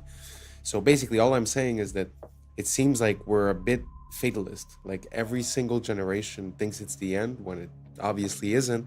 So maybe we just drop that idea and start working on the state of the world. Anyways, let's keep on rocking. নয় যদি Epstein bitcoin গড়ায় গভীরভাবে জড়িত ছিল কিছুই কি Bro, we are so cooked. I don't know if you guys have seen this, but Instagram has this new AI translation feature. And I'm just going to give you some, I don't know, I find it hilarious, but look at what they can do. Like, we are seriously cooked. Like, you are not going to be able to tell what's real very soon. And we might be there already. It's hard to say what's real anymore. Am I real?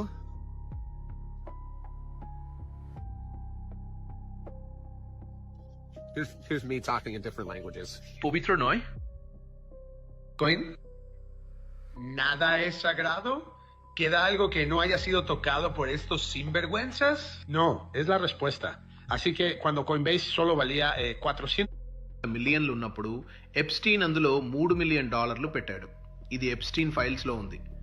నాకైతే ఇప్పుడు There's a school in Switzerland called La Rosie, where billionaires and kings send their children. Their classrooms overlook Lake Geneva. In winter, the whole school moves to Gstaad, their private ski resort. Physical education? Skiing the Alps. They don't learn the rules there. They learn how to write them. Their classes are power, diplomacy, and silence. They're taught how to walk into a room and own it, how to speak less and be listened to more. They're not tested on grades. They're tested on presence, confidence, and connection. Because La Rosie doesn't prepare you for a career. It prepares you for control. I admire a lot of nationalities, but the Chinese and the Germans, for me, they come top. You know, they are the smartest mind. The smartest people who come from school and university, they are the people who are running China. They don't run technology companies. These guys are so serious. The West do not even know they are so serious. And I'll tell you, the gentleman who I bought from my Abu Dhabi building that was built 15-story in 12 days. It was fascinating to see 12 days a building was built. Thanks to the Chinese. Unbelievable. Like who will anybody believe 15 stories in 12 days? Like unimaginable. Absolutely. But this guy is easy for him because he does 30 stories in 30 days. So 15 story in 12 days is like he's just having his coffee. The gentleman, when I went to his house, I saw all the shoes outside the door. Well, I said, wow, that's my house. So he said, I apologize. You know, I said, no, we do the same. So I took my shoes off, and then we went in. And then when we sat on the dining table, guess who's sitting there? His mother. I said, oh my God, I have my mother also sit on the dining table. We are closer to China because of tradition. My respect to the Western culture. I have nothing against it, but we're not the same. Well, that's pretty interesting because like he says, we're not the same, and it kind of makes sense because when we go to make a building, it's going to take us 2 years just to pass the permits and to receive the materials. So there's really something about before I start talking about China, I just want to say I do not approve the system that they have there and the rules that they have and the social credit. I'm not condoning it, but there is a difference when you're able to get your people together to do something quickly and efficiently, you know? And I think we've lost that. It's sort of like, you know, I don't know if it's Saudi Arabia or Abu Dhabi, but when they decide that they're building a castle, they're building a castle and everyone is on it and it gets done quickly. Here, they talk about plans, they estimate how much it's gonna cost, it doubles the cost, doubles the time, doubles the work, right? So we're really in a different mind state, in a different capabilities zone. So I do tip my hat to those societies that are able to get things done, you know? As for us, it seems like it's all red tape and bureaucracy. I don't know if you guys agree or don't. Let me know down below. And let's keep on rocking. his 36 plus worldwide is not new research. And so we started working with him and our herd of ostriches here. And we were looking at developing the alternative to working with natural antigens to create resilience in your own body for and we were very successful. So we already have scientific proof and data that we were able to neutralize, not block them, actually neutralize it. And this is all just through lozenges or nasal sprays. And so that was very exciting. But the lab that we were working with at the time actually got shut down. Immediately after all of our robust came back in, Frederick Leduc, a lab immune back, got shut down and had to sign an NDA and was no longer allowed to talk. I found this book at the local antique shop yesterday, and it was written in 1926, The Secret World or the hidden hand, unrevealed in history. 100 historical mysteries explained. There's a secret, and they are of the nature of the individuals who are taking over now. The blues, that they are the ones that have been running society because they made a pact with a god. But that's his position. But I want to read to you this very specific, I have to be careful about what, I really was trying to debate whether to put this on the internet at all, because it could really get me in trouble. But this particular page, I just want you to see this particular part, talking about proof of the existence of this invisible hidden hand. He says, the world is governed by very different personages from what is imagined by those who are not behind the scenes, i.e., not by kings and ministers. Said not others, but different, which means not the kings, ministers, or other similar men, but absolutely different, possibly even of a different.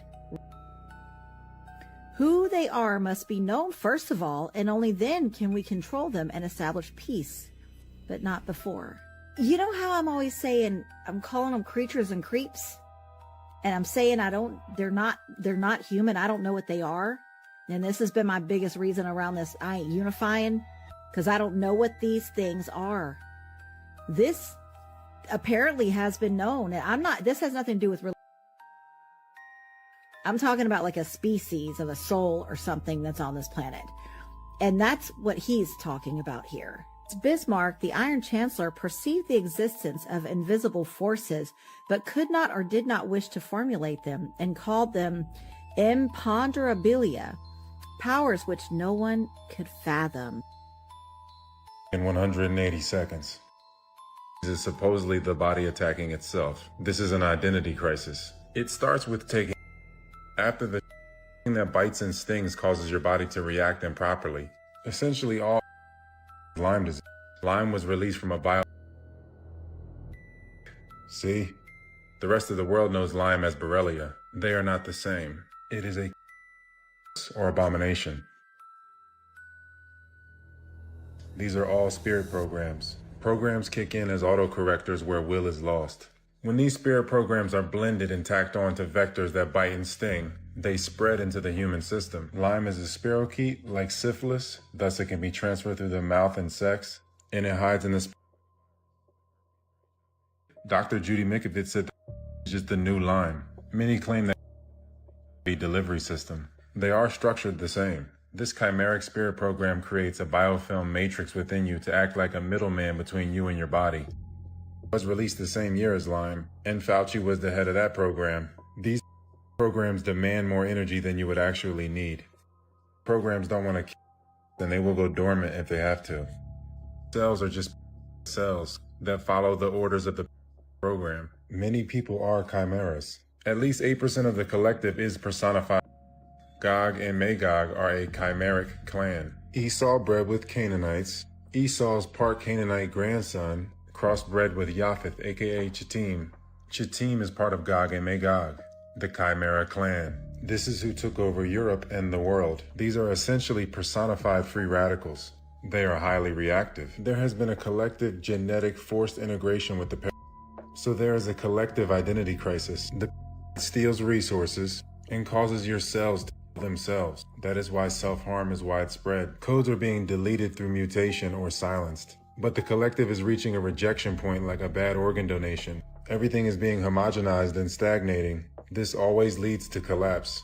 The environment has to be balanced. When it's not, it's like a cartel that has eliminated all its competition. The chimeric clan is part animal. That's why these so-called are zoonotic powers. The body is a natural hyperbaric chamber, and the breath is the key to ending the identity crisis. The breath is the spirit. Spiritual immunity brings physical immunity. The breath aligns your true identity and maintains your terrain. The breath will show you which programs need to be updated or deleted. Only a small remnant will endure the coming rejection phase. Don't waste time with people you can't homestead with or make a network of homesteads with. Some sleeper cells will hide in the remnant, so it's important that we make the strongest remnant we can make. It starts with the breath. The true breath signature or algorithm restores the true identity.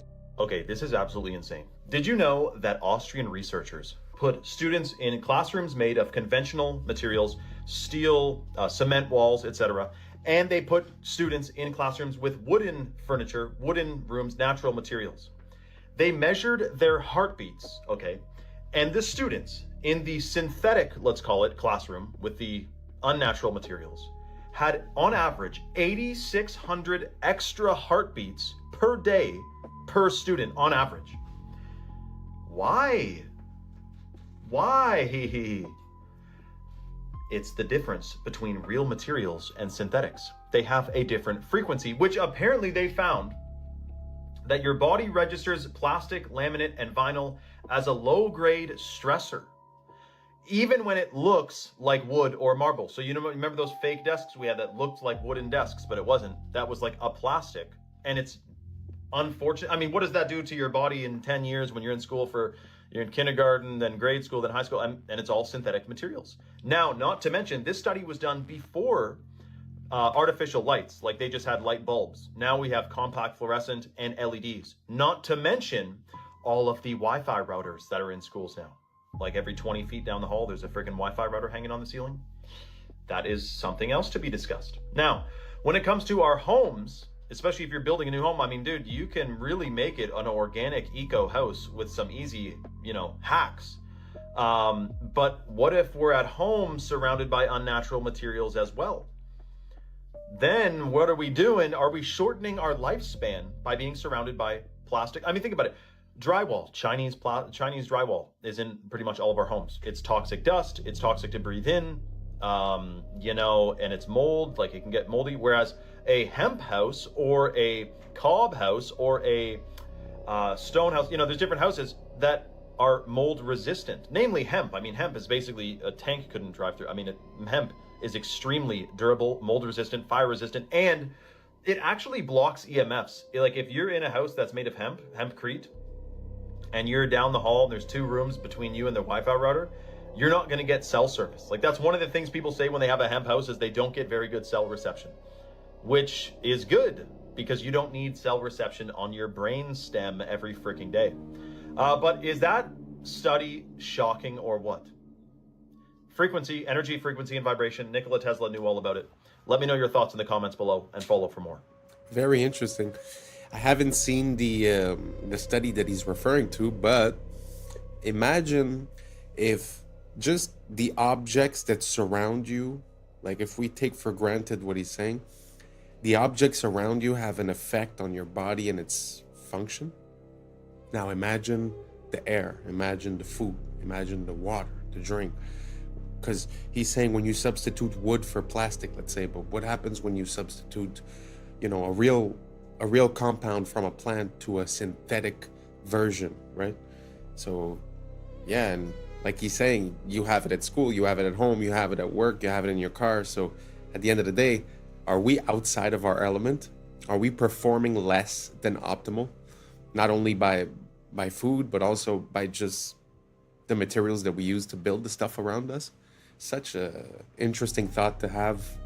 I'm gonna look into it a bit more. Let me know what you guys think down below, and let's keep on rocking. What's the difference between the debt and the debt that African nations own? Because the US debt doesn't keep the US from being one of the leading powers of the world, but then African nations can't make it because of that debt that is strangling them. What makes African and third world debt different from the American debt? Number one, going to pay its debt. It doesn't have to. Its debts are in its own currency. We can simply print it. The African debt is not in its currency. The African debt is in dollars. Africa has to earn the US dollars, and the only way it can earn the US dollars is not to be for growing its own food and becoming independent and doing something that the does not like. The principle underlying the foundation of the World Bank is that no country should grow its own food. Africa and the third world should only grow export crops. In order to have an oversupply of cocoa and other tropical raw materials, to keep down the price, they must buy their grain from the or Europe, so that if they do something that we don't like, we can do whatever tried to do to China in the 60s. We can sanction them. We can say, we're going to starve you. We're going to not export any grain to you. So owing their foreign debt in dollars means that they have to somehow sell something want, not what they want. I think the most evil organizations in the world today are the international. Now it's time for everybody's favorite food to microwave, the grape. And you know what? Let me go ahead and cut it almost in half, just to make sure, it heats nice and evenly, Like this. And yeet.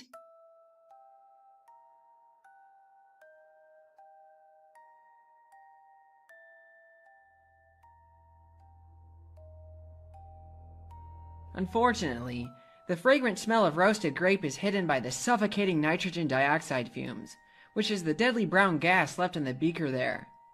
Instead of cutting a grape in half, I just tossed in some unmodified grapes to see if I get the same result.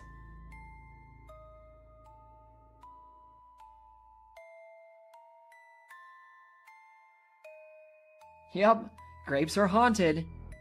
Let's see if the microwave can melt magnesium ribbon, or at least see what kind of plasma it'll make.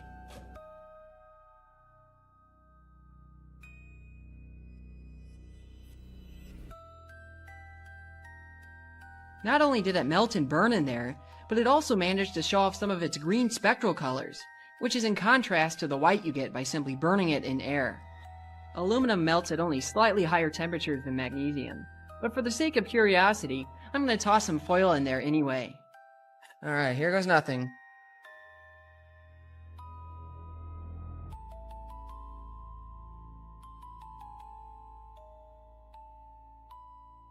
Now that is like an arc furnace.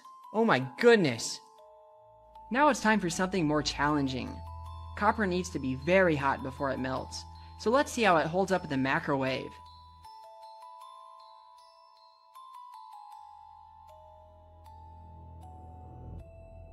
Oh yeah, it melted almost instantly. Now this also brings up an important point about the glass. It's actually astonishing how well these Pyrex beakers have held up to the plasma. The same cannot be said about this Pyrex bakeware. The difference is that the beakers are made from borosilicate glass, which has very low thermal expansion. Pyrex bakeware used to be made from this as well, but has since been changed to tempered float glass, and its internal stress patterns are easy to see in a polariscope.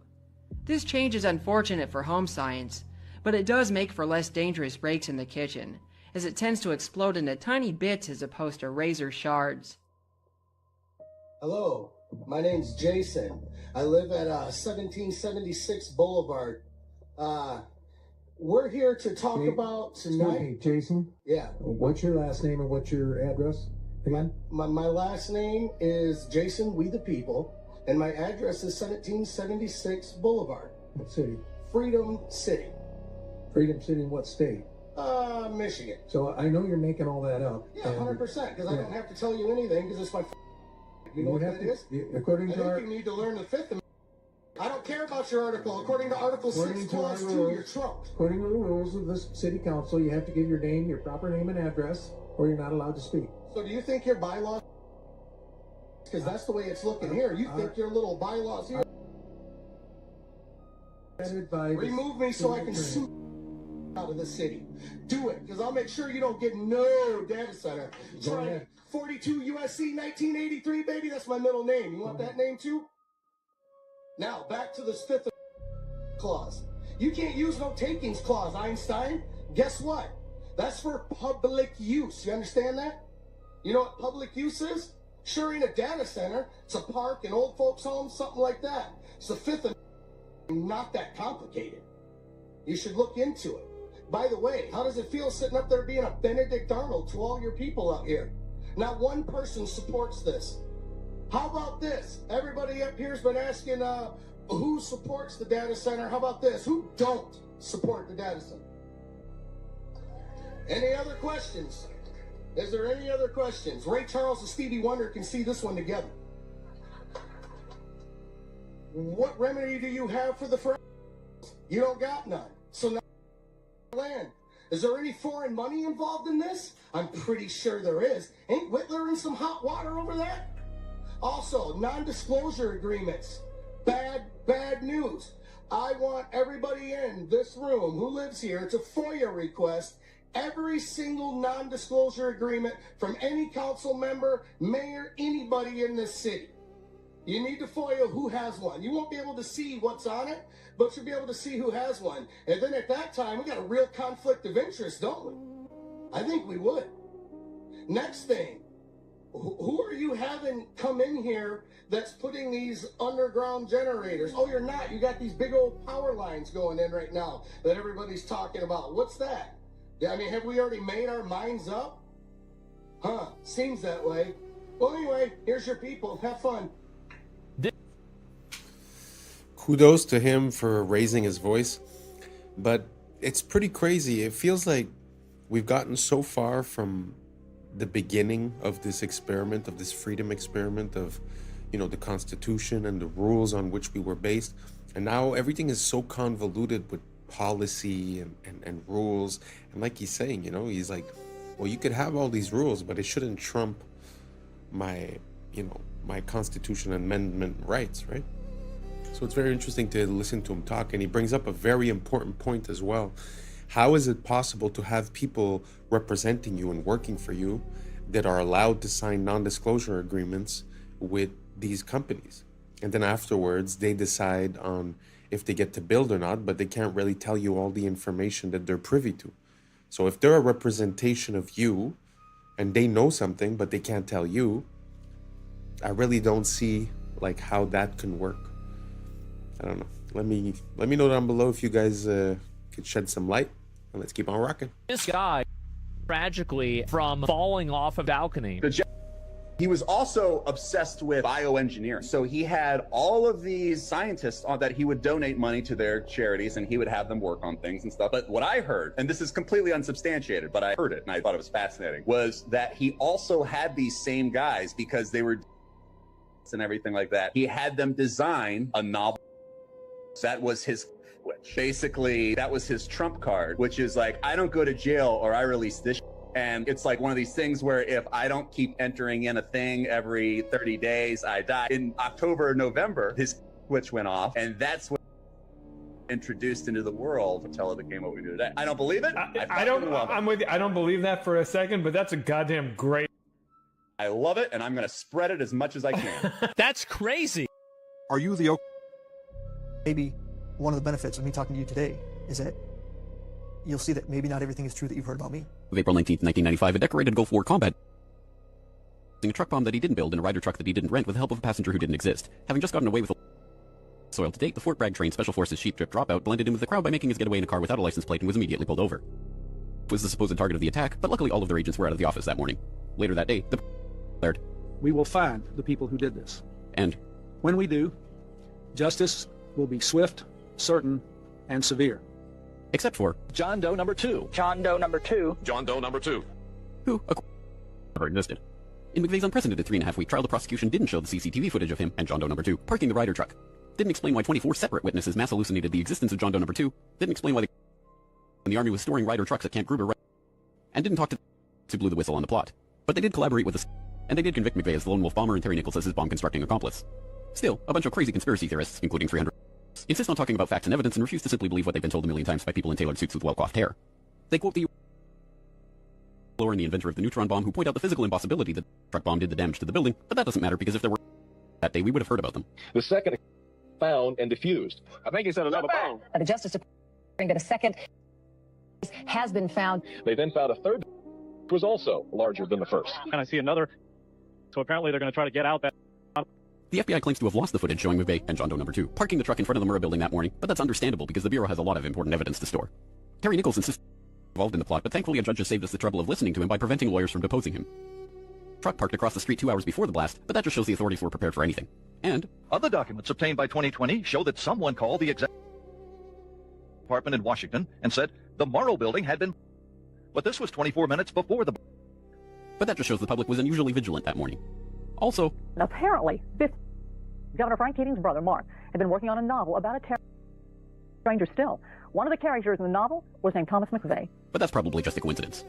McVeigh wrote a letter to his sister where he admitted to being a secret special of the pain in his ass from an army That's crazy, because if he didn't actually leave the army in 1991, there would be proof of that. McVeigh was not executed on May 16, 2001 as scheduled because he had failed to turn over thousands of pages of evidence to McVeigh's defense attorneys. But the execution went ahead on June 11th.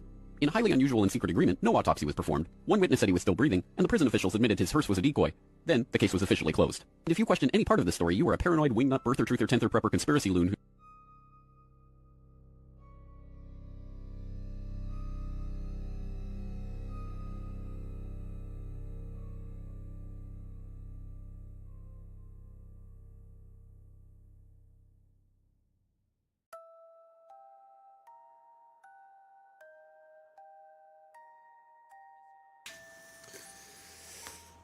It just seems sometimes, especially when you look at these major events, that the more you look closely, the more inconsistencies you can find.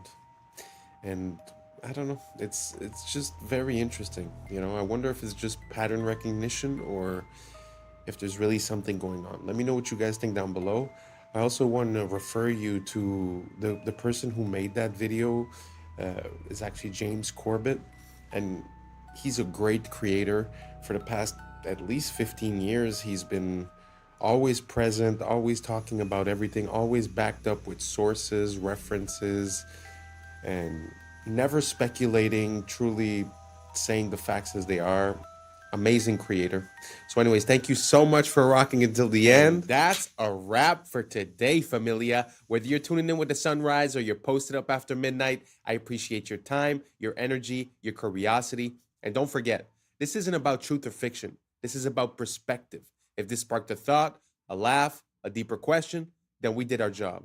So drop your thoughts in the comments, keep the convo alive, like, subscribe, and hit that bell if you're riding a wave, because we're just getting started. Until next time, stay grounded, stay weird, stay critical. I'm Adam Strain, and this has been Adam Strain Reacts.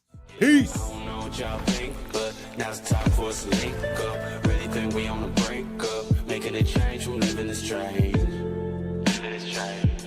Making a change from living this strange. Yeah. Artemis mission are literal actors. You can see that this one wouldn't be able to find so many mistakes and glitches. Shadow from her hand that were appearing on the main character. Artemis Project all mysteriously showed up or disappeared. Let that say it. Look closer.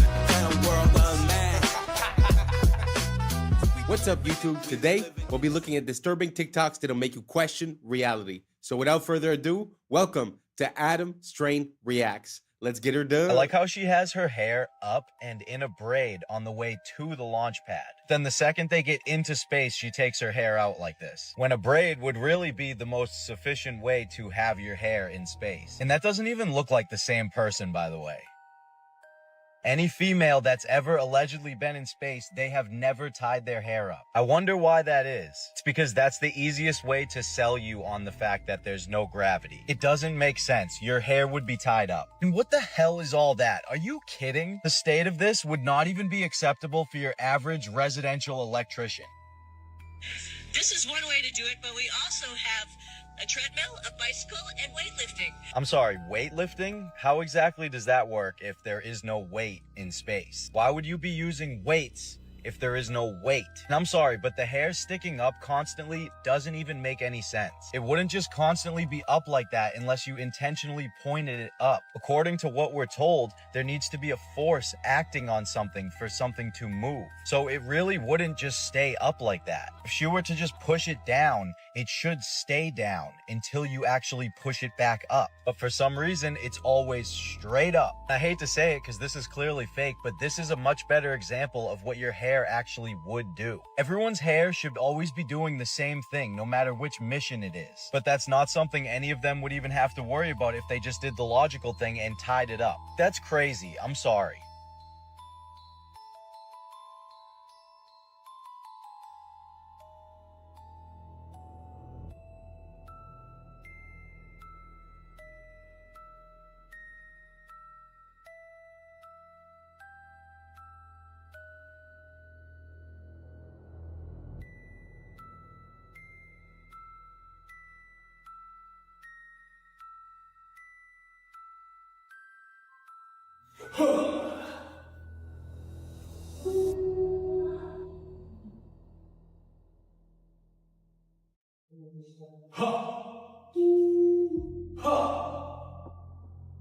For America and a waiting world, integrity is 5. What is that? The end of a paper towel tube?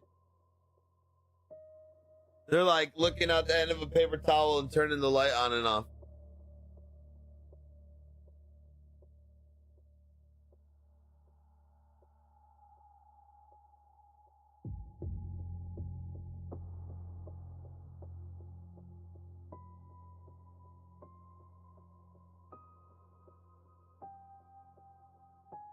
As you guys can see, we're doing a bit of a deep dive on the space stuff. I mean, it's something that really was an integral part of me questioning the world in which we live.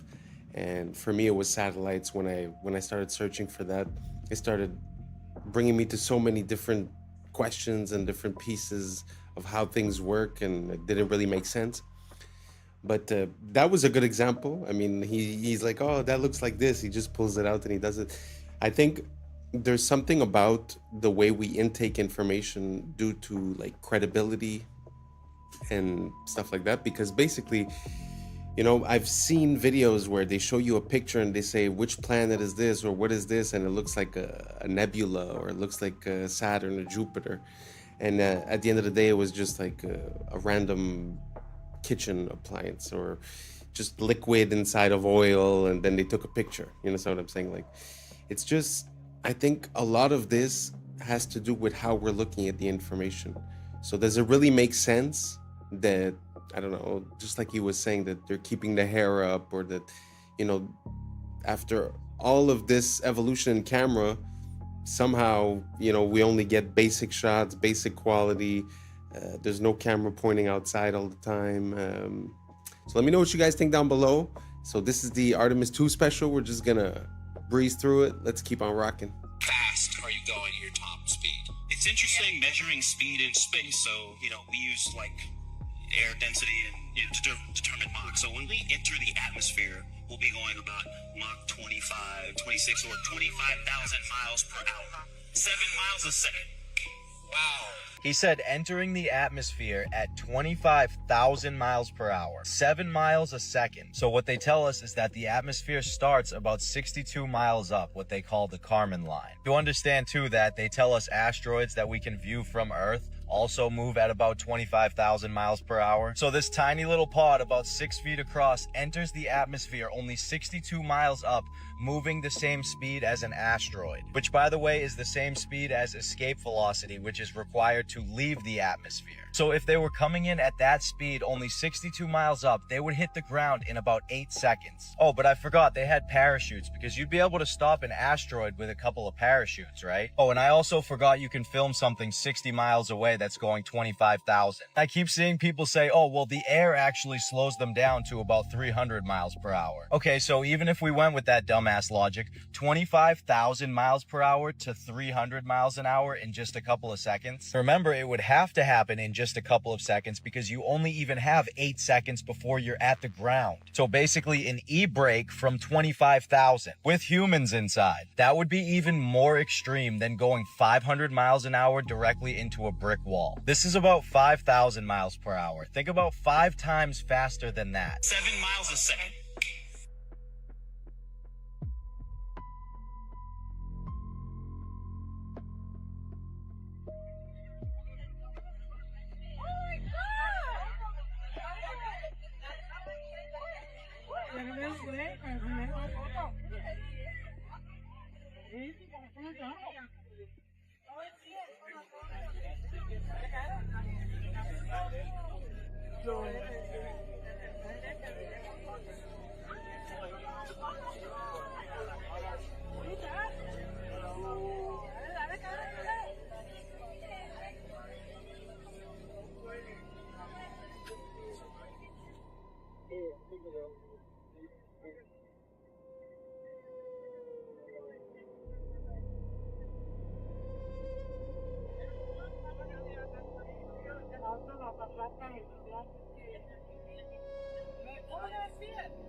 These astronauts are really an IQ test for the general public, because tell me why she's walking around just fine on stage, and then a few days later she's hobbling around like a baby gazelle that just fell out of her mother. Muscles don't just atrophy from being just fine from no gravity to barely being able to walk. Uma invenção de 1950, veículo híbrido, metade carro, metade avião. Na estrada, chega a 90 km por hora. Para voar, basta travar a parte inferior, dobrar as asas e acoplar a hélice. Sem ferramentas, sem complicação. No ar, alcança 160 km por hora, fácil de pilotar. Funciona com gasolina comum. Único problema, custos elevados para a produção e achar onde estacionar.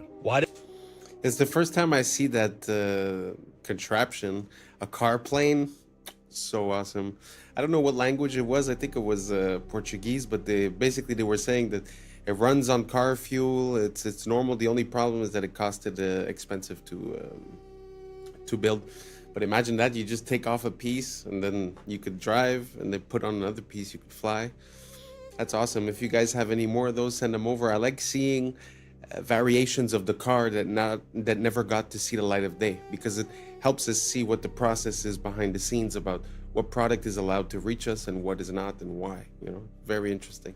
Anyways, let's keep on rocking. Did they have such a clean shave the entire trip? Like, I shaved, I think, 2 days ago. This was the Artemis crew on the way to the launch pad. This was them on day 8 after circling the moon and returning home. Look at their faces. Not once did they even have a 5 o'clock shadow. They had the cleanest shave I've ever seen in my life every single day. And okay, maybe they just shaved in space every single day, twice a day. Is it even safe to shave in space? Never mind have your hair flying all over the place. Loose hair is not safe in a spaceship. It is considered a hazard and is actively managed, not allowed to float freely. Stray hairs can be trapped in sensitive equipment, clog critical air filters, or be inhaled or get into astronauts' eyes. Astronauts typically keep hair short or tied back. I've never seen a woman's hair in space tied up. 100% of the time, it is out. You already know why that is. On average, it is normal to lose 50, 100, or 150 hairs from your head per day. So they were gone for 10 days, so times 3 minus this guy because he doesn't have any hair. Thousands and thousands of hairs would be all over the place. They state themselves can be very dangerous to the equipment. This is them when they got back after the 10th day, and their facial hair is the exact same as when they left. Oh,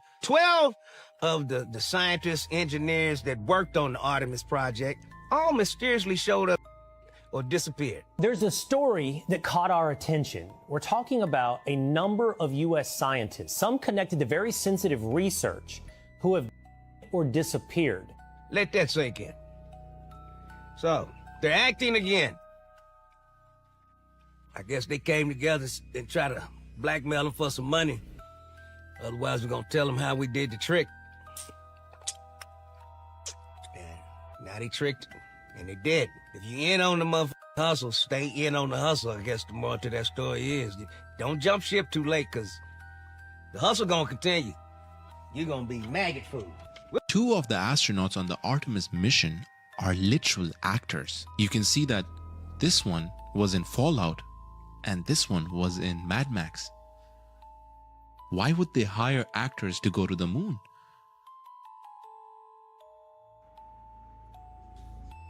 Isn't that concerning? I mean, it's a small detail. Don't get me wrong. It's not like it blows the lid off of everything. But what are the chances? And if you look at the girl astronaut, I don't remember her name, but if you look into her curriculum, like, she's been busy. Since 2003, she's been working at NASA, doing all kinds of stuff. So when is it that she becomes an actress? You know, and how come? I don't know. You guys tell me, does it mean something? Does it not mean something? Let me know down below. Maybe I'm missing something. Let's keep on rocking. Get your tinfoil hats out, folks, because this is maybe my favorite conspiracy theory of all time. Okay, so one of the biggest conspiracy theories regarding the lunar landing is that we never went back after the 60s and 70s because we lost the technology. The idea is that the machinery and the tools that we used to get to the moon were either intentionally destroyed or lost over time. And the engineers that were working on it, they eventually all passed away. And so the actual hardware and the people that took us to the moon are no longer. What if I told you that the reason there hasn't been another lunar landing is because of lost technology. It's just not NASA's, it's Disney. What does Disney have to do with this, you ask? Well, naturally, we never actually went to the moon. We filmed the lunar landing and broadcast that as if it was really happening. Disney had government contracts with the United States. They worked with scientists like Werner von Braun.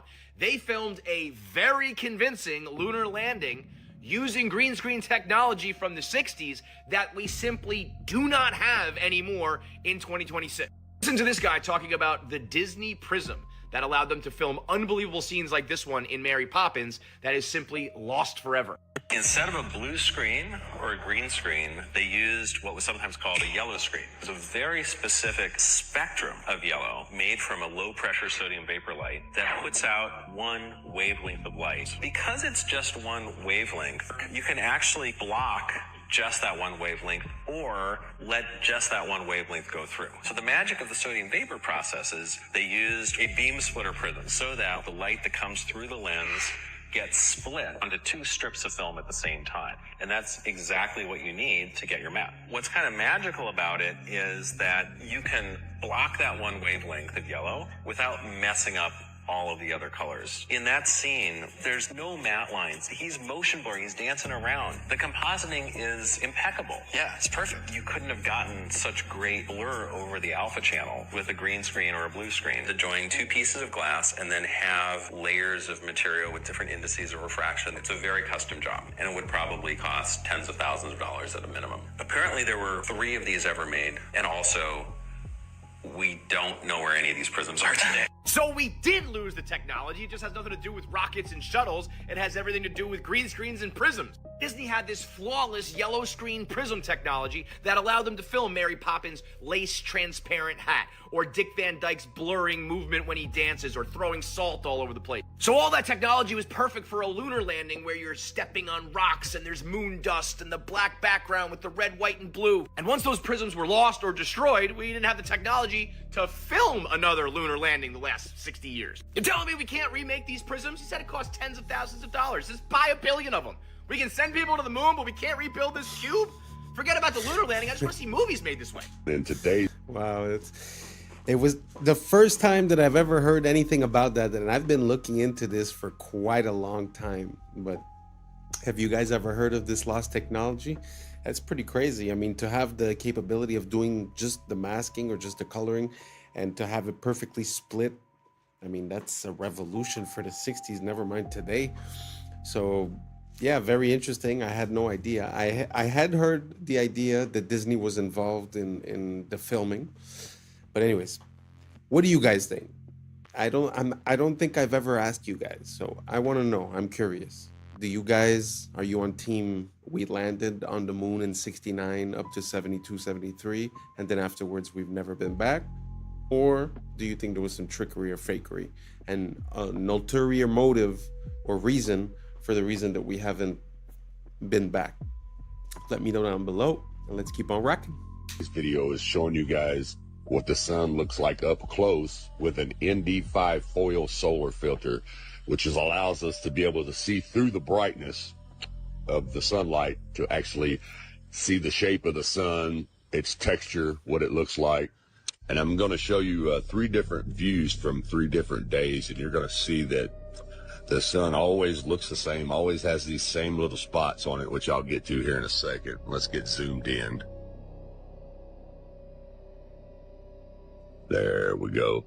Now you see these little black, look like little black dots on the sun. Now, to be honest with you, I don't know exactly what they are, but I know every time that I zoom in on it, they are always there. Now, they are not always in the same spot, but they always look the same. Every time I zoom in on this sun, these little black spots are always there. Every time on different days, no matter which day that you zoom in on it with the solar filter. And the cool thing about the solar filter is most of the time you could use your P1000 or your P900 and you'll never be able to see what I just showed you without the solar filter because the sun is too bright. And this filter, it just filters out that brightness so you can actually, like I told you earlier, see the texture of the sun itself.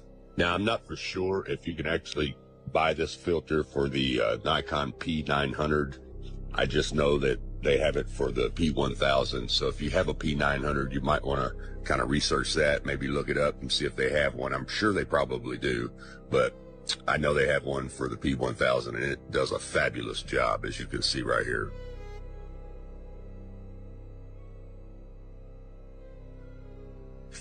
Now you're getting ready to see those little black holes, those little black dots again, just as I showed you on the first day. They're always there, which tells me that this is not a big ball of fire like they tell us that it is. That's a bunch of bull crap. You don't see a big ball of fire anywhere on this. It just looks like a big light bulb with some bugs stuck to it.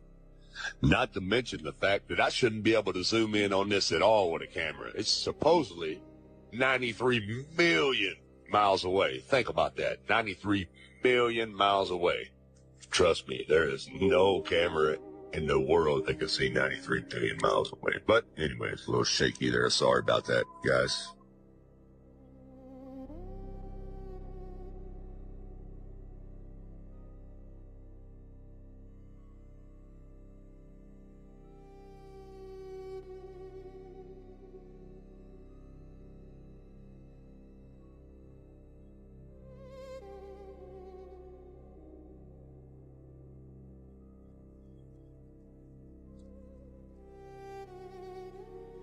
Okay, now this is a total different day here.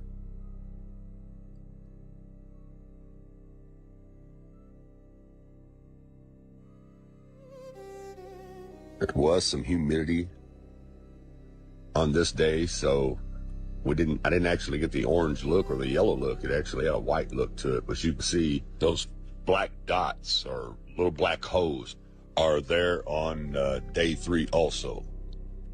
Well, you see the atmospheric reaction kind of blurring there over them, but they're definitely there. I don't know what that is, but it's something.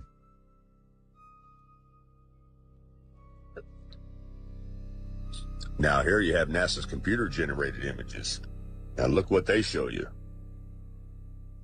They show you this big old ball of fire with looks like lava and fire shooting out of it, which is all cartoon images, CGI. People, looks nothing like what I just showed you in real time with a real camera with a real solar filter. Looks nothing like this NASA cartoon bullcrap. Yeah, you see that? You don't see nothing on that one when I zoom in on it. Just looks like a big light with some little specks on it, little holes on it. Looks nothing like this cartoon crap. I'm telling you, people, the Book of Enoch tells us that it's a luminary, not a ball of fire, as you can see here. And that which thus rises is the great luminary, and it is so named according to its appearance, according as the Lord commanded. As he rises, so he sets, and decreases not, and rests not, but runs day and night, and his light is sevenfold brighter than that of the moon. But as regards size, they are both equal. So do you... Wow, that's very fascinating, very beautiful. I really love this type of content, looking into things close, whether it be with a microscope, with a telescope, with a camera. I find there's so much detail and grain to this world that sometimes, like you were saying at the end, you know, they show us a CGI representation, but does that even match reality at all? It's a very good question, but I found that super interesting. If you guys never seen, I'll try to get some videos, but also sometimes they zoom into stars and you could see this vibration and it looks like a cymatic pattern. It doesn't really look like a solid object neither. Very interesting to look at this world when you're looking in closely. Anyways, let's keep on rocking.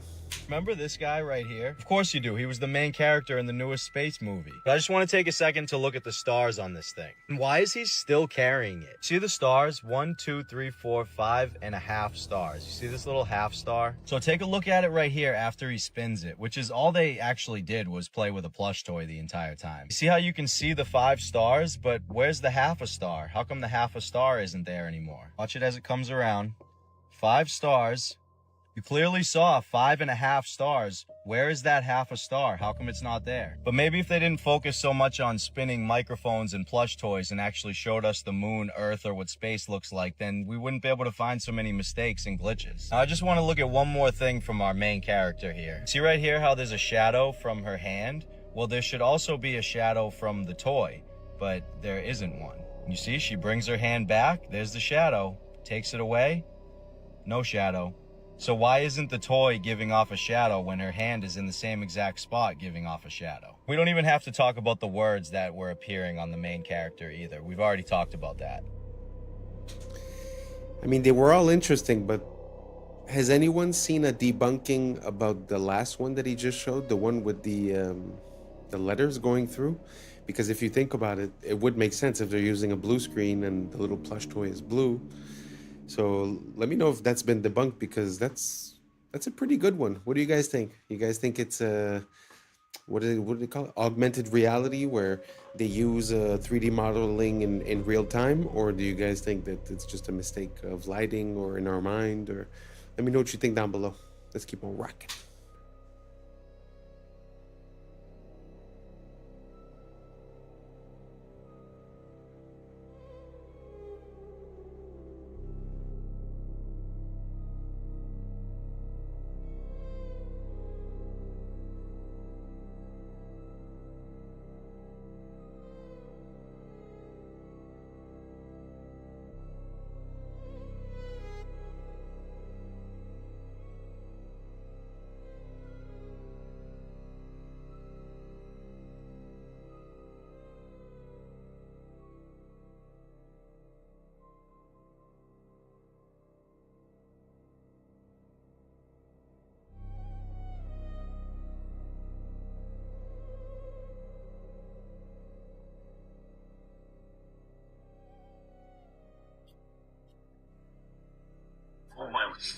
Where these are basically pods that you would drop out of the aircraft and they would parachute.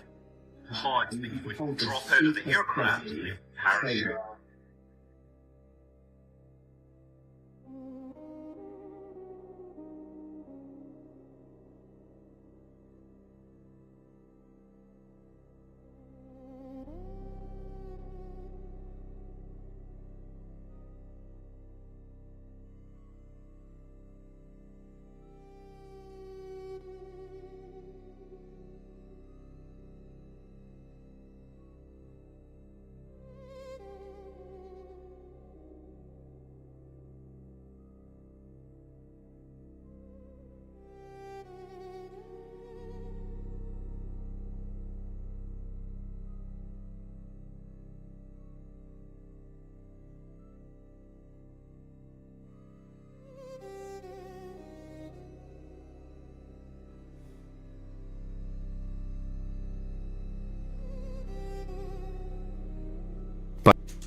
What do you guys think? Do you think it's possible that they just dropped the pod off from a plane instead of it reappearing? Or do you guys think that's just a coincidence, the fact that that plane has that capability and was passing over it on the same date towards the same area? Let me know what you think down below. Let's keep on rocking. A lot of coincidences. Pas de caméra interne pendant l'ascension, juste des coupures pour faire place aux images de synthèse. Ils sont prudents pour pas faire les mêmes erreurs qu'avec Apollo 11. Après tout, si c'était faux, pourquoi ça deviendrait vrai? We're going to the moon. La NASA, c'est une télé-réalité, avec des acteurs présentés comme des cartes Pokémon. On sait tous que les images de 69 ont été faites en studio, avec un ralenti x2. Et si on met en vitesse normale, on peut visualiser les harnais. Et regardez la simplicité du décollage depuis la Lune pour le retour sur Terre. Il était plus propre que la vidéo d'aujourd'hui. Et celui qui filmait est resté là-bas. C'est peut-être Buzz Aldrin d'ailleurs, un astronaute, acteur et franc-maçon, qui nous répète ne jamais avoir été nulle part. We did go there. Et il porte même une bague maçonnique sur cette photo culte. Et ici aussi. Parce qu'on a affaire à un théâtre occulte. La fusée fait 322 pieds de hauteur. En Gematria Prime, Artemis 2 égale 322, le fameux nombre de la société secrète Skull and Bones. Parce que la conquête de l'espace est une conquête de l'esprit, répétée depuis ton enfance pour t'éloigner de la réalité et t'enfermer dans leur prison digitale. Do you know that Christina Koch was actually a character in Mad Max in 2015? Yeah, NASA astronaut Christina Koch appeared as one of the Vuvolini in the 2015 Mad Max Fury Road. And then just 10 years later, she's going to the moon. What an exciting life, huh? Apparently, she's only even been an astronaut for only 13 years. And she completed her candidate training in 2015, the same year that she was filming to be in a movie. Yeah, the 2 of the 4 American astronauts that are on that flight, they're right out of central casting. They're right out of central casting. Let's not forget about the words appearing on the stuffed animal and then him quickly moving it out of the way. Let's not forget about how the bag phased directly through Buddy's ear right here. Minutes before the Artemis 2 crew traveled. And what the hell is he even doing? Let's not forget the vanishing red dot. Terrible quality video, even though you couldn't take a bad quality video nowadays, even if you tried. 1995 digital camera. Video from inside the ship from the entire 10-day trip, except for when they're free falling at 25,000 miles per hour. No close-up shots either. They're making sure they're keeping their distance for some reason. None of this is melting, even though this fucking ship would be hotter than lava. A crew going up and touching the ship and their hands are somehow not burning off. Here's a little bonus clip from a separate team of dumbasses. Why did the ball fall straight to the floor if they're in space? So, it's really not a question of you should believe this or that. I'm really wondering. To be honest, I'm not even decided on any way, shape, or form. But a few quick questions. Have we been to the moon? Is the sun really 93 million miles away? Do the pictures we have or the representations that we have of the planets or the galaxy or the solar system, are they realistic? Is it true? Let me know what you think down below, and thanks for rocking. And that's a wrap for today, familia. Whether you're tuning in with the sunrise or you're posted up after midnight, I appreciate your time, your energy, your curiosity. And don't forget, this isn't about truth or fiction. This is about perspective. If this sparked a thought, a laugh, a deeper question, then we did our job. So drop your thoughts in the comments, keep the convo alive, like, subscribe, and don't forget to hit that bell if you're riding a wave, because we're just getting started. So until next time, stay grounded, stay weird, stay critical. I'm Adam Strain, and this has been Adam Strain Reacts. Peace! I don't know what y'all think, but now it's time for us to link up. Really think we on the brink up, making a change from living this strange. Living this strange.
only organics are stacked in a row.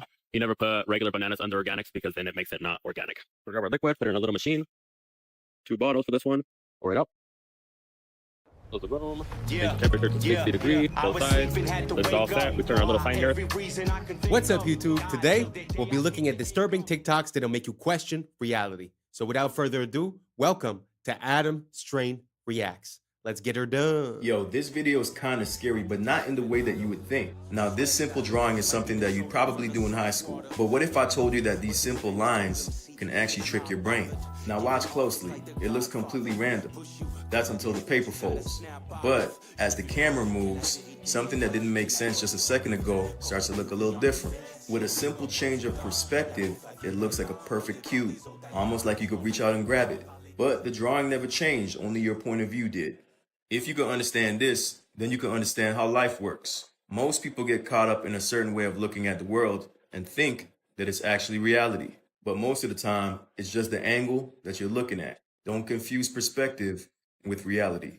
So this has got to be one of the most shocking stories I've ever heard, but it turns out the most powerful elites from our main foreign adversary, China, are basically ordering American babies like they're spring rolls from Panda Express. The Wall Street Journal recently reported that Chinese billionaires are using California's relaxed surrogacy laws to have dozens, even hundreds, of American children without ever stepping foot in the United States. One of the Chinese billionaires they profiled, Zhu Bo, openly admitted to having over 100 children through American surrogates. He just sent over his genetic material, and within a year, he got back a baby with the full rights and privileges of American citizenship. Another prominent Chinese executive hired U.S. models as egg donors to produce at least 10 baby girls with the stated intention of eventually marrying them off to other powerful businessmen. And some of these babies are sent back to China immediately, others stay here to be raised by nannies, and there's now an entire American industry built around this. So obviously a bit disturbing, also ripe for human trafficking, child exploitation, and abuse, but it's also probably a national security issue, right? I mean, even putting aside the prospect of literally creating a Manchurian candidate, it doesn't take a whole lot of imagination to see how the system can be exploited by some horrible people and America's worst enemies.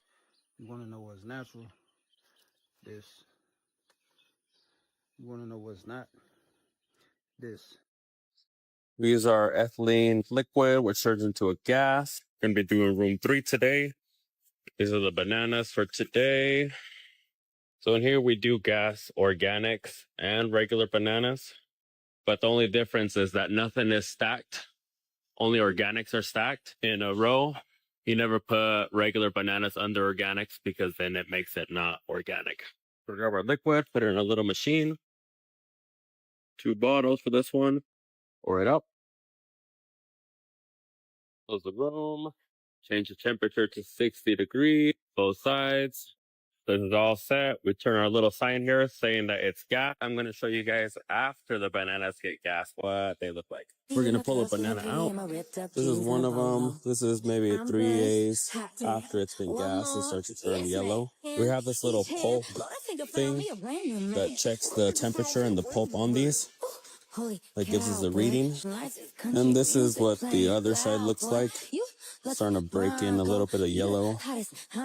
Both of them compare left and right side. Wow. Listen, let me try to link all of these things together.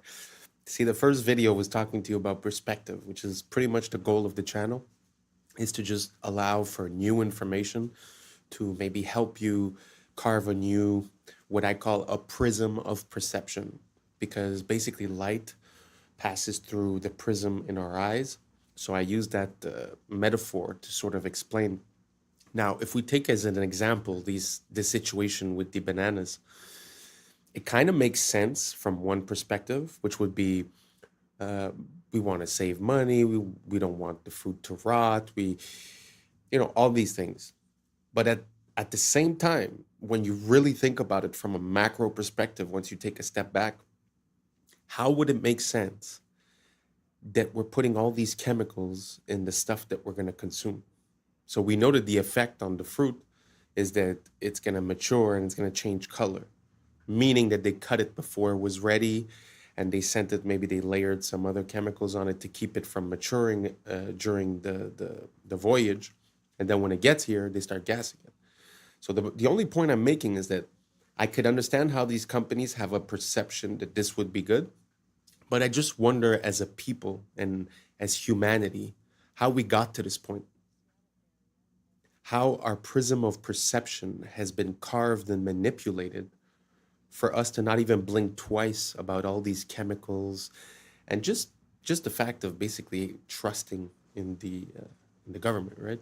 Or in these companies to make the right decision. So anyways, food for thought. What do you guys think about these these bananas and the way that we process them? Does it make you want to eat them more or less? Do you realize that maybe importing stuff from another place maybe is not as cut and dry or easy as we thought? Because if importing something from somewhere else means that we must treat and chemically process these things, wouldn't that mean that maybe we shouldn't be doing that? I don't know, just an idea I'm having. Let me know what you guys think down below. Do you think, does it make you want to eat those bananas more or less? Let me know down below and let's keep on rocking. Creating art only using natural materials.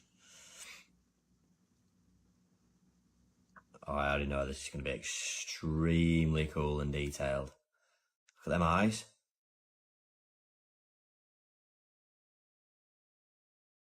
Owl? Thought it was a lion at first. That's really, really impressive, isn't it?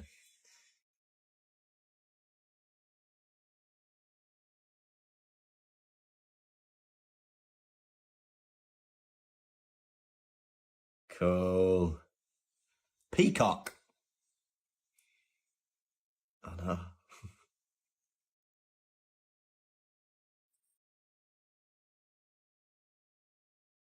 How do they do that though, where it's with just vision and looking at, all right, that will make that good. Need a bit of dirt here. I need this leaf here. Sick.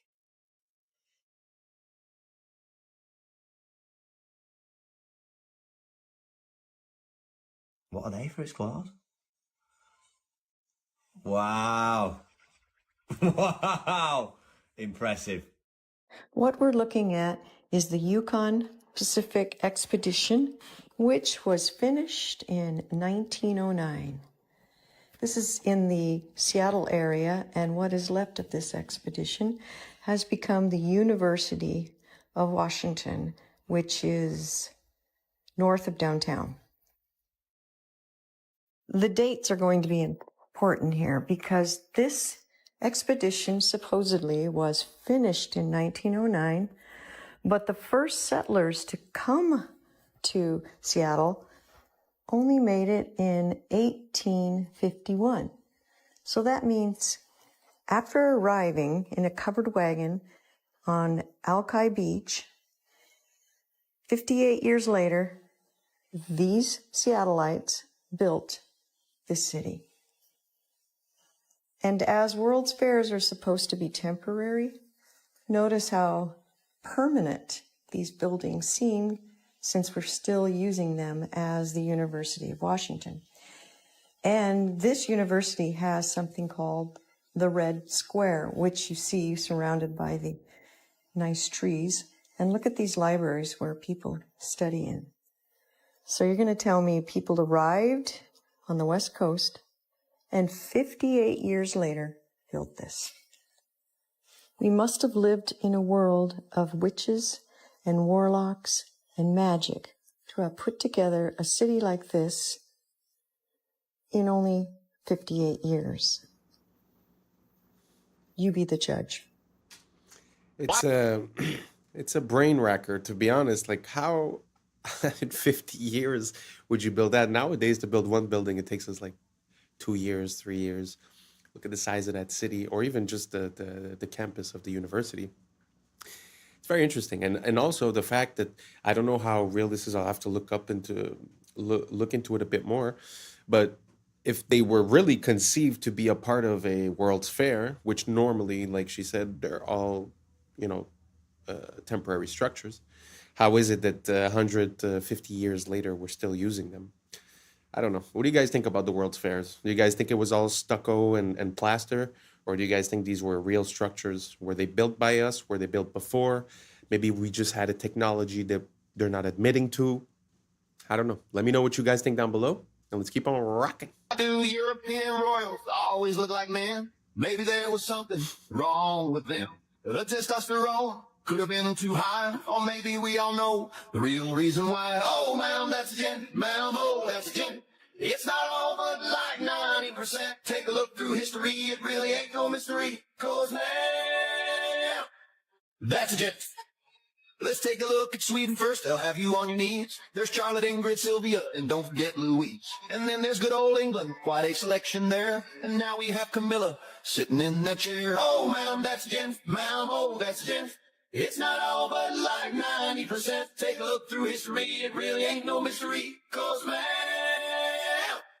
that's a gent.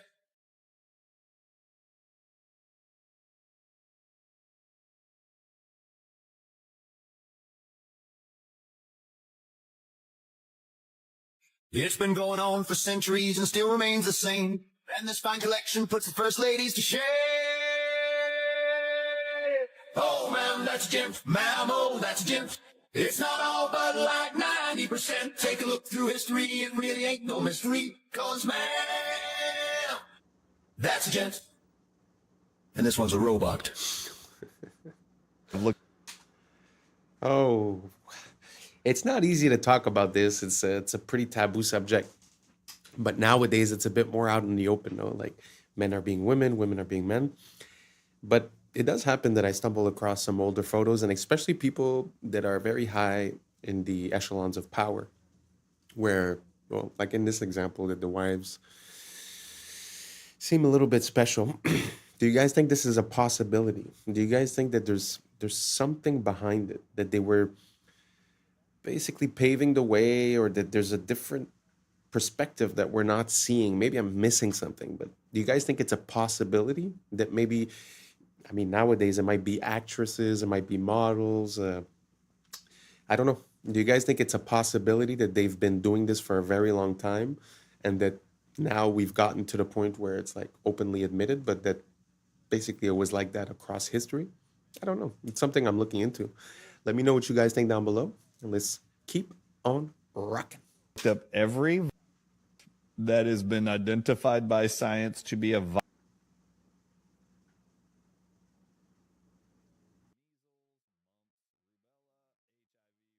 I've looked them all up. You know that science has published that every one of them targets, everyone that I've researched, they know every single one of them included targets nicotine receptors.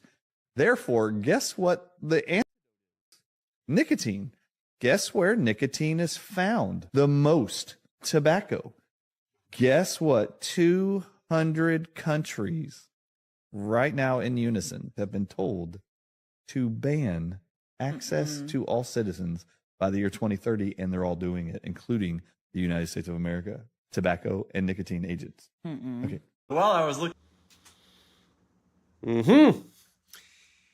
Wow. Well, do you guys think that's possible? Because I have heard something along those lines a few years ago when we had that big medical situation.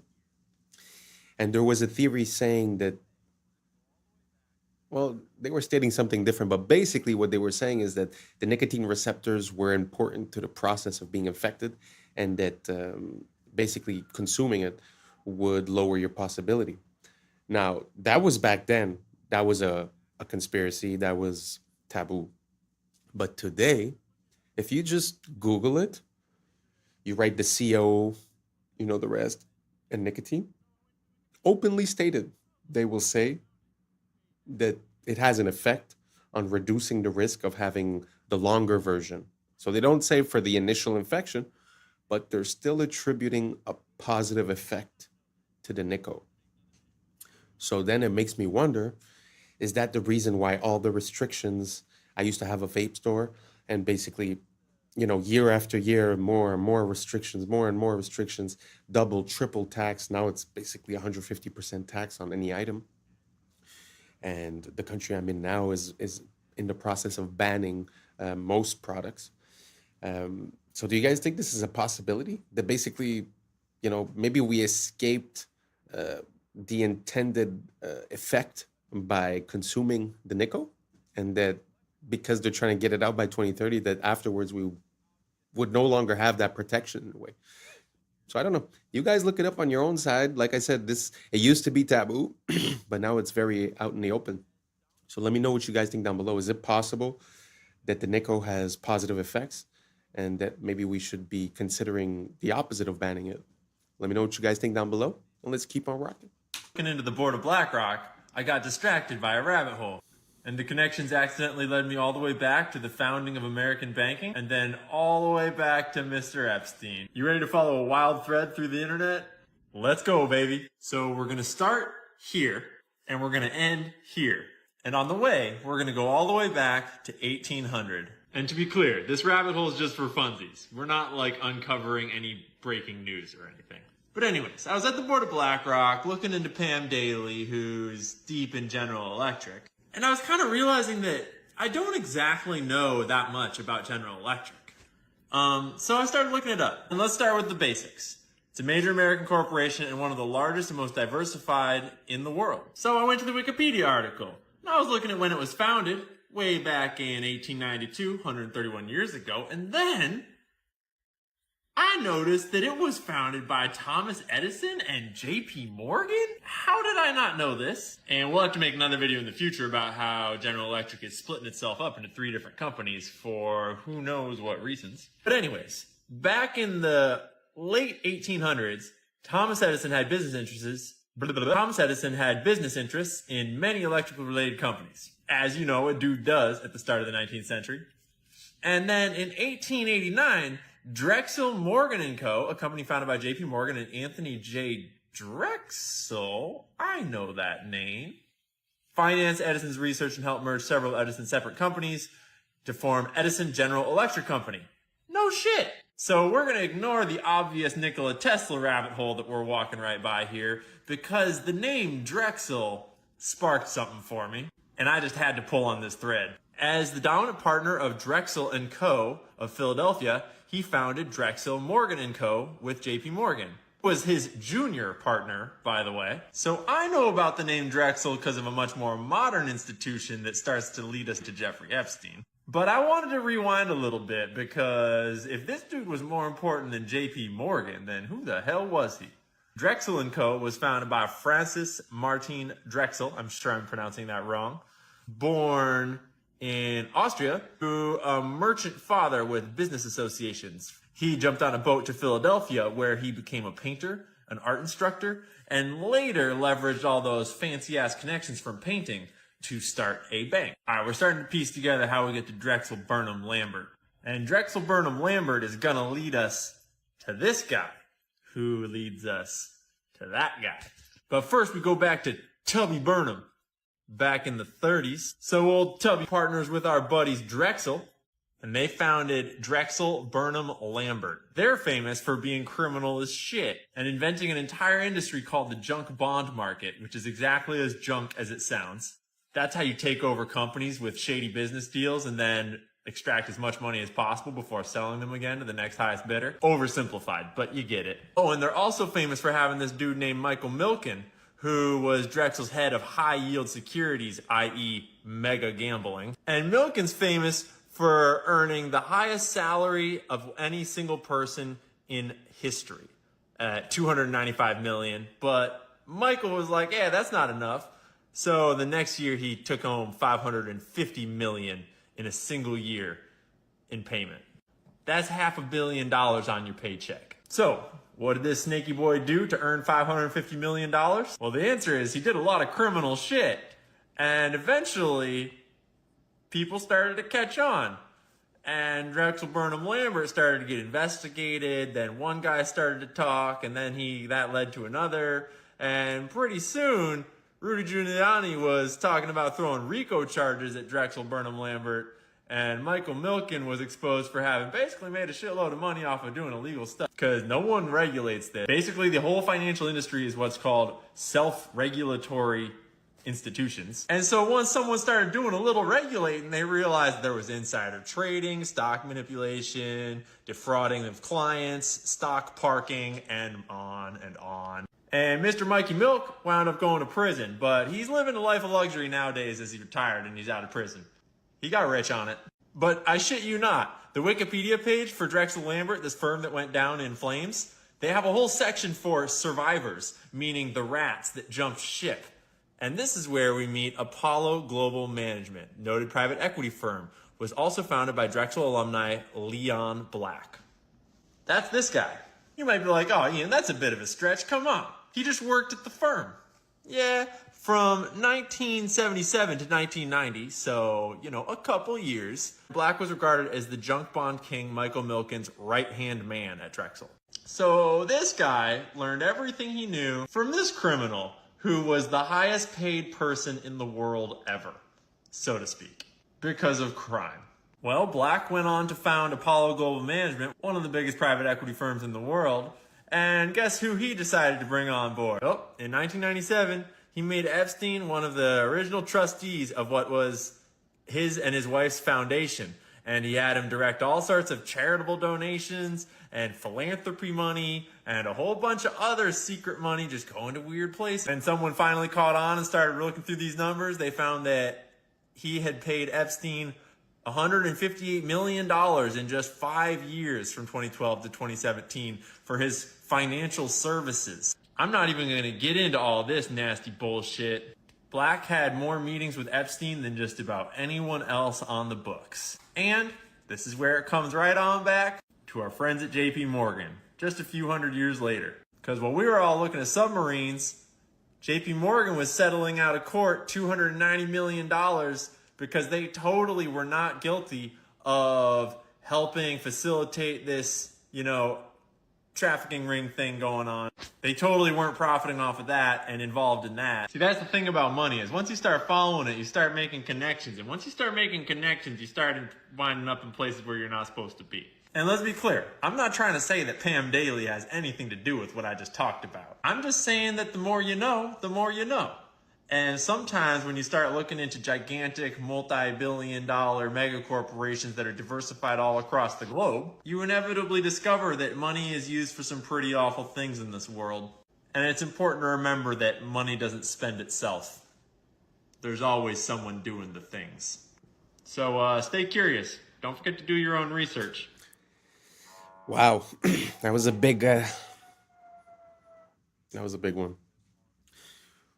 It's very interesting to see historically how these things happen, and this rabbit hole really doesn't have an end to it, especially with that dude that everyone's talking about with the files. That dude seems to be implicated in absolutely everything, like whether it be science, duplication of people, whether it be the financial institutions. He was one of the biggest partners with the JP Morgs in NYC. He was bringing in clients like Mr. Gates, all these billionaires.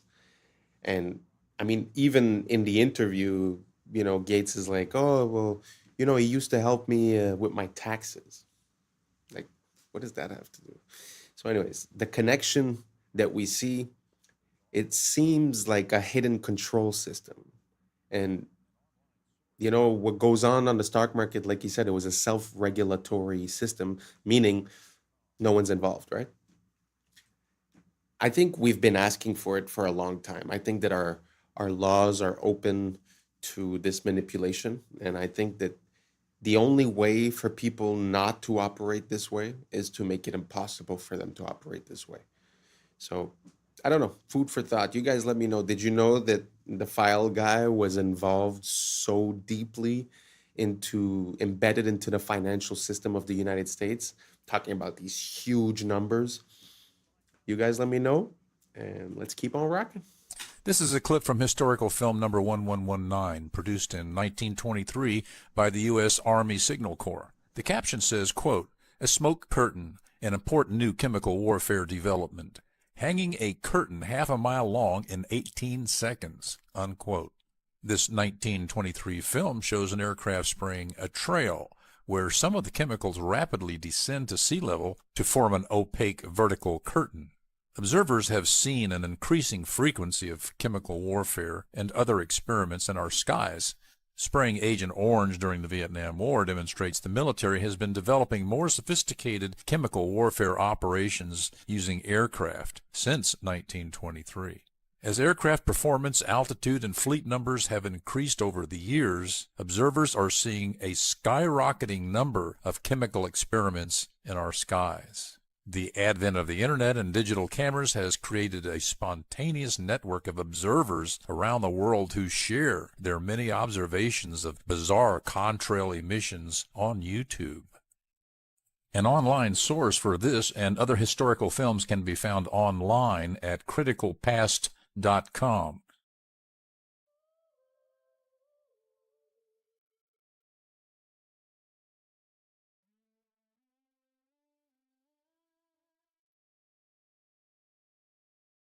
is an issue on the same level as asbestos. On the same level as asbestos? What?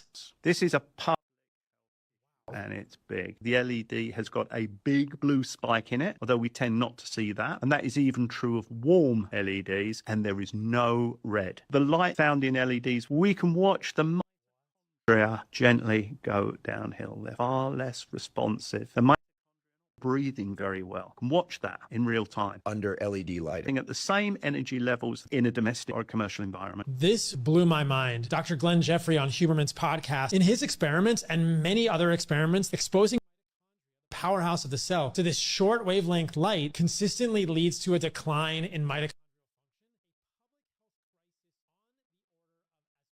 Not only do they flicker, which can be overly stimulating for our fight or flight nervous system, they are too rich in blue light without the counterbalanced long wavelengths of red and infrared. In contrast, we also know very clearly that more sunlight exposure is consistently associated with longevity. We are just beginning to realize how harmful these lights are for humans. Avoid them as much as you can. Make changes in your home. Replace the lights in your house with incandescents, and your health will improve. I need to say that I've always had a bad feeling about those LEDs.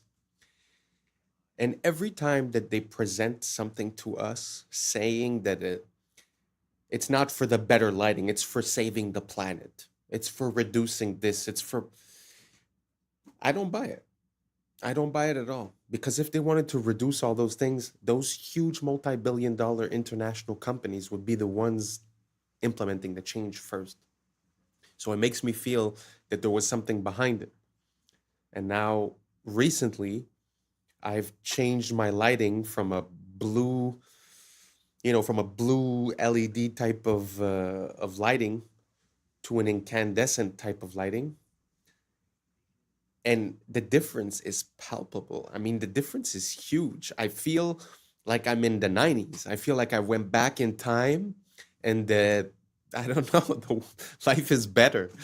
So I can't tell you scientifically what it's doing, but I can say this: give it a try and let me know how you like it. If you see a difference between that bluish lighting and the incandescent lighting, does it make you feel different? Let me know down below.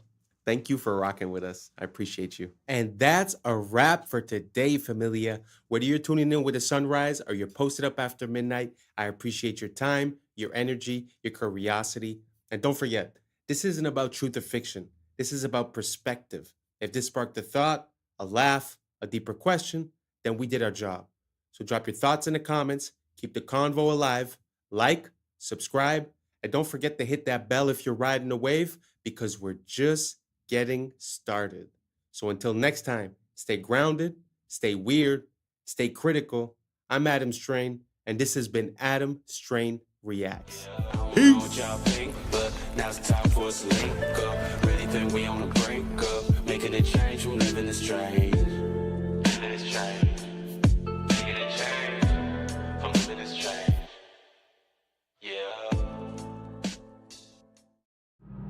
Yeah. I was sleeping, had to wake up. Why? Every reason I can think of. God, till the day I keep the ink up in my What's up, YouTube? Today, we'll be looking at disturbing TikToks that'll make you question reality. So without further ado, welcome to Adam Strain Reacts. Let's get her done. Some conspiracy theories are true. For example, let's say you had a friend call you up and say, I was eating at a restaurant and I found a microchip in my food. I know because I told them to leave off the pepper, but I saw a single speck of pepper, but when I looked at it closely, it was perfectly square, and when I took it home and looked at it under a magnifying glass, it was a microchip. Before you have them institutionalized, know that sometimes cheese has microchips in it. Specifically, authentic Parmesan cheese from Italy has chips embedded in the cheese wheels because they have a huge issue with counterfeiting. These chips let them scan the wheels for authenticity and also track where they go. These microchips are edible by design, and you may have eaten one in your life. Likewise, let's say that same friend says their printer is encoding secret messages in documents, that they keep finding these microscopic specks that they thought were just flaws in the print head or something. But once again, when they looked at them under their magnifying glass, they found a pattern, and they're certain that the pattern has meaning. What your friend has discovered are printer tracking dots. Many printers, we don't know which ones, use tiny, basically invisible dots. These identify the serial number of that printer and also the date and time when the document was printed. Printer manufacturers actually did this for 20 years in secret before the public found out in 2004. But for example, if documents were leaked from a government agency, these dots help them identify which printer they came from. Likewise, if you're using your printer for some sort of illegal counterfeiting activity, they can scan those nearly invisible dots and immediately know which machine did it and when. This is actually the frustrating thing about the fake conspiracy theories. Sometimes the reality is just as weird. Welcome to America, where we work to live and live to work, where we spend hundreds of thousands on a home that we barely get to step foot in because the hours we work to pay for it keeps us away from it, where we buy a car just to drive it to a job that barely pays enough to keep the gas tank full, where our healthcare system will bankrupt you faster than the illness can kill you. We're getting sick is the business motto and the cure is priced like a luxury. Welcome to America, where the food is fake, the water's tainted, and the air we breathe is up for sale. We're the richest 1% own more than the bottom half combined, and they still tell us to work harder. Where we chase the American dream only to find out it was designed to stay out of reach. And every time we get close to the finish line, they just inch it a little further back. Where school doesn't teach you how to live, just how to obey, comply, and clock in. Where education comes with a lifetime of debt and the diploma is nothing more than a receipt for money that you ain't never gonna see again. Welcome to America, where we pay taxes to keep the lights on in government buildings we ain't never even allowed to enter. Where your rights are written in pencil and erased when it's inconvenient. Where justice depends on your income and the law bends to the highest bidder.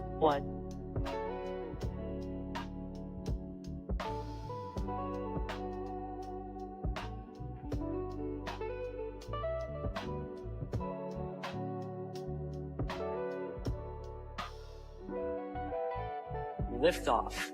The crew is in orbit, traveling at nearly 17,000 miles an hour.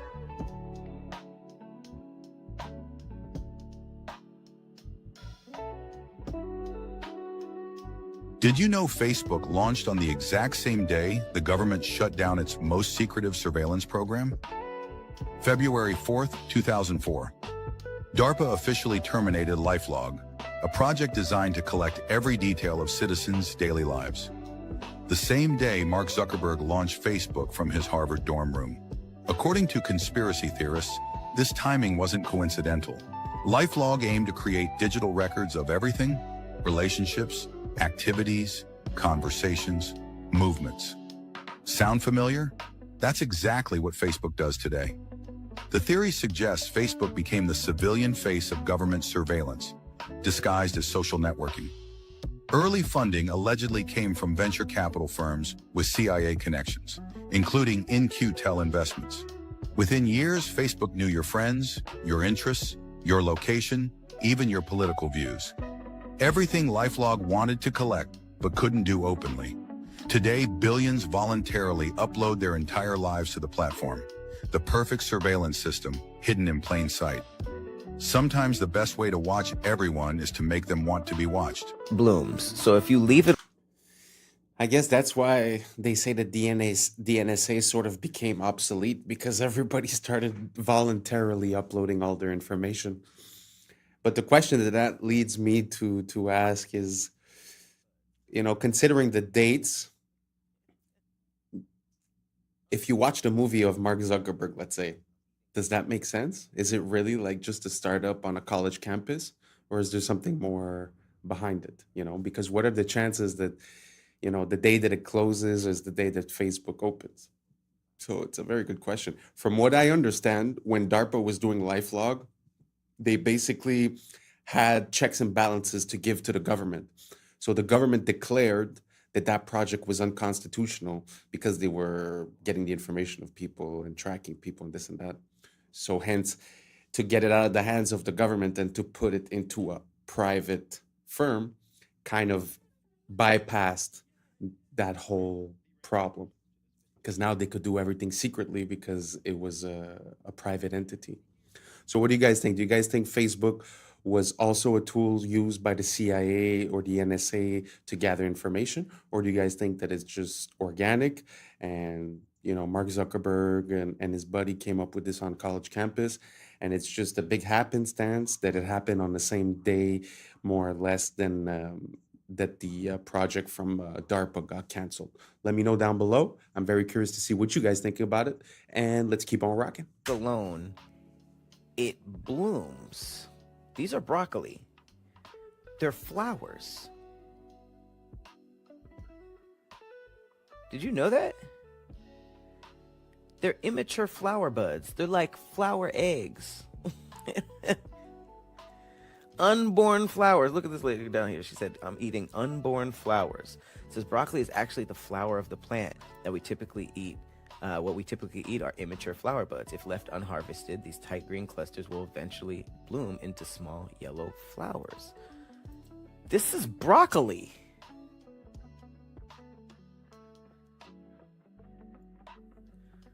Like, what? Did y'all know that? Look. You just go on a date and give them here's some broccoli. I'm sorry. I didn't know that. You make me feel like sandwich, yeah. The ramifications to this video, the findings of this video are so shocking that I need to hear other people recreate this. And if this is true, then our entire world can change very quickly. Listen to this, absolutely shocking, and let me know your thoughts. What if intuition was a state of water, a kind of etheric antenna?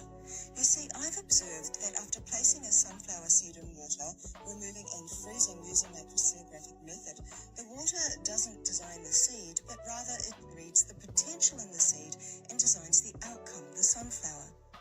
Here are examples of water doing the same thing with apple seeds and flax seeds. So what if the water in us shares and receives information to and from the water in the air around us, which on a very subtle level is attracted to the human biofield, which is electrical and magnetic? Since it appears that water reads potentials as demonstrated in my seed examples, then perhaps the water in us uses our electrical charge to probe all potential outcomes simultaneously like a quantum computer and returns back with the most likely outcome, which we all call intuition. So intuition is the water in our body, seeing the potential of outcomes, quantumness. Like, this is incredible. The shockingest part, you put a freaking seed in water, you freeze the water. If you didn't catch that, that's what she did. She froze the water. And the water froze into the shape, the look of a sunflower. But she just put a seed in it. This is real. Recreate this study. She did it with apples and freaking alfalfa sprouts or flax seeds. Now, this is reminding me of Masaru Emoto, if you guys remember, the Japanese man who they say his studies were never proven and but meanwhile, we know he was onto something there with the freezing the water. Plus the snowflake thing too. I mean, water is, from my understanding and research, actually conscious. It's not this inanimate thing. It has its own consciousness. It's self-organizing, and it has memory. It retains memory. So there's a lot to water that we know nothing about, which we were never told. But I'm sure if this woman knows about it, if I know about it, how could you tell me that deep underground military bases with limitless budgets and boards of the most brilliant scientists in the world are just unaware that water has these incredible properties and powers? What is happening now to solidify that it's coming? Well, it happened in Vietnam. Sorry, my mind's a bit blown.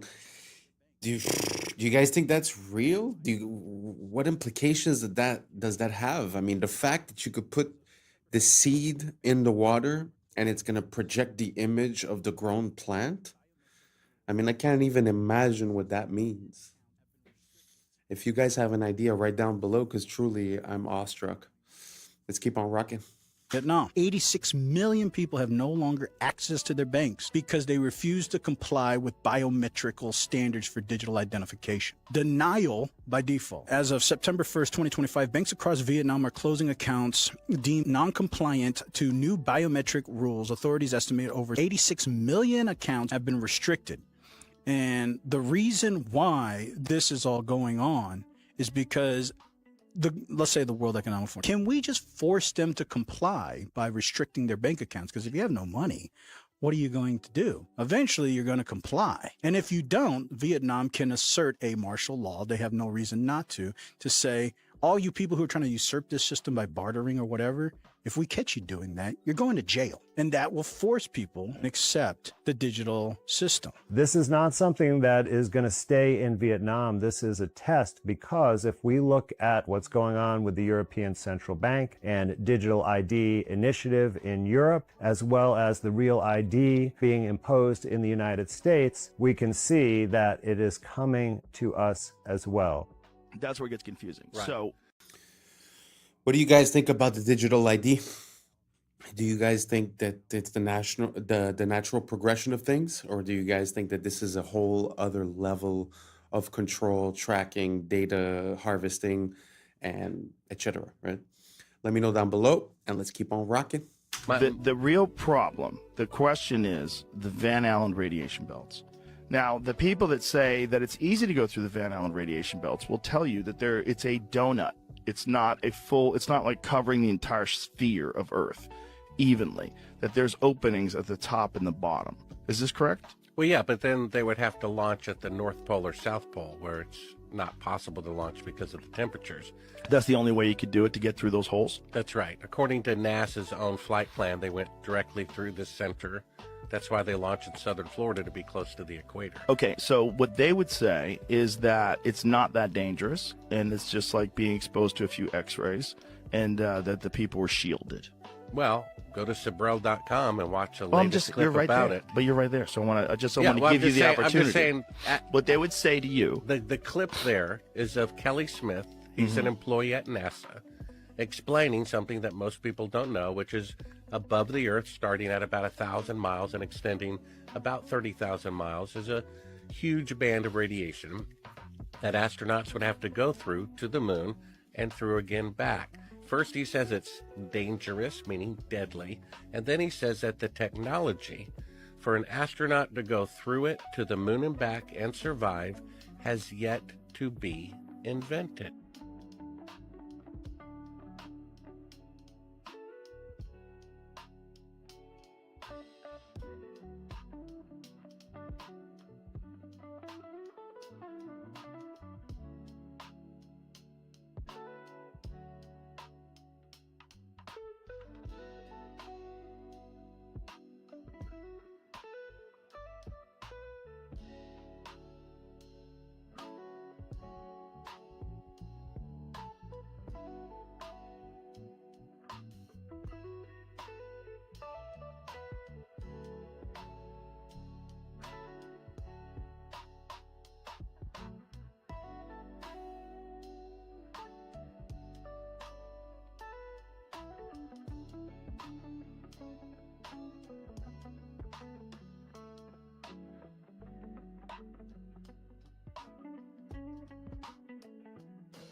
You know the narrative doesn't add up when you take a look at some of these beautiful works of art, like all that detail on that lace, that hair, and this veil, all said to be done with hammer and chisel. They are not just beautiful works of art, timeless pieces, they are impossible given the historic timeline we were told, because we don't make anything close to that detailed and that beautiful like they did hundreds of thousands of years ago. And just look at the tools we need to recreate it today. Much like the architecture not matching the tools of the period, The same goes for the beautiful works of art from the old world, and everything seems so backwards. Our art has regressed.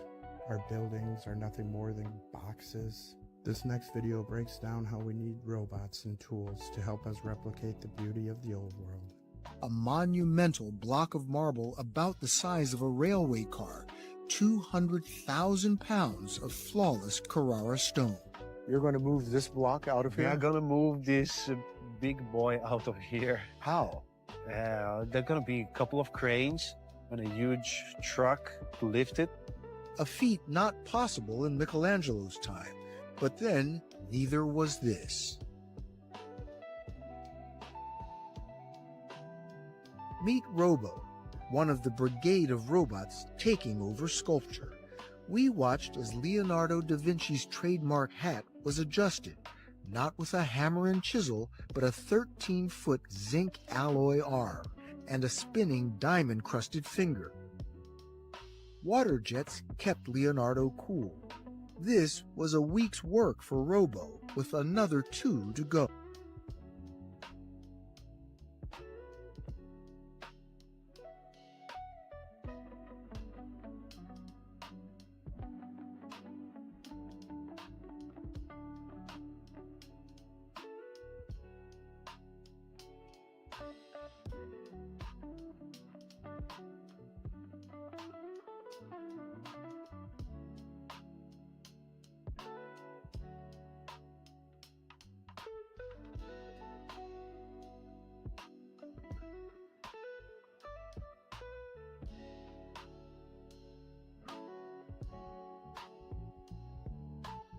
So big news, Taylor Swift just dropped The Life of a Showgirl, and what an album it is.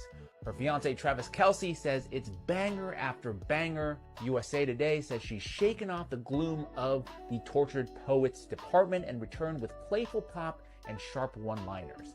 The New York Times frames it as Taylor hungry to move on, less about feuds and more about her future, though not without some side-eye at her past. The Guardian wasn't as impressed, though, saying that the whole thing feels a little bit rushed, akin to how romantic bliss doesn't fuel the same fire as heartbreak. Billboard magazine describes it as bangers for adults, not another 1989, but mature, sharp, and still packed with hooks. Variety says the love songs here feel easy for once, not battle-tested, which makes the album an uncomplicated good time. And People, they went all in, calling it her most radio-ready album since 1989 and the spiritual sister of Reputation. For me, overall, feels like a reset. Is it her best album? No. But is it entertaining, a little messy, and guaranteed to get people talking? Absolutely. They just gave the green light for ChatGPT to have a lot of freaky conversations with a lot of freaky people. I might be the first person to let you know this, but it's true. ChatGPT just went to a whole different level. So Sam Altman just announced that ChatGPT will soon be able to engage in erotic interactions with age-verified adults starting in December. And for the people in the back that don't know what that means, if you ain't got nobody to talk to that way, ChatGPT is going to talk to you that way, the freaky way. So they're saying that in December, OpenAI will permit mature content, including erotica. Mind you, it's a lot of people that's going to think this shit is real. It's a lot of kids that's going to log on to ChatGPT and interact with that. They're talking about it's going to be age restrictions. How? How are you going to restrict that? How do you know who's on the other side of ChatGPT? Mind you, people were trying to stop this because we already seen what happened to a couple of kids that thought they was interacting with a real person and they took their own lives. And then you have some adults who really and truly conversate with ChatGPT each and every day. I'm not saying it's a problem with that, but it's a problem with that. And now they're telling people that you'll be able to have those type of conversations, freaky conversations, erotica conversations with a computer. They're taking this shit to a whole nother level. Now think about this. Y'all see Sora 2 just came out, right? So think about people making AI figures and then doing that AI chat, the freaky chat. OF models, y'all in trouble because guess what? Now people ain't gotta pay for that. Now they can make the woman of their dreams or the man of their dreams via Sora and then have a chat with them via OpenAI, via ChatGPT. And what does that do for the population?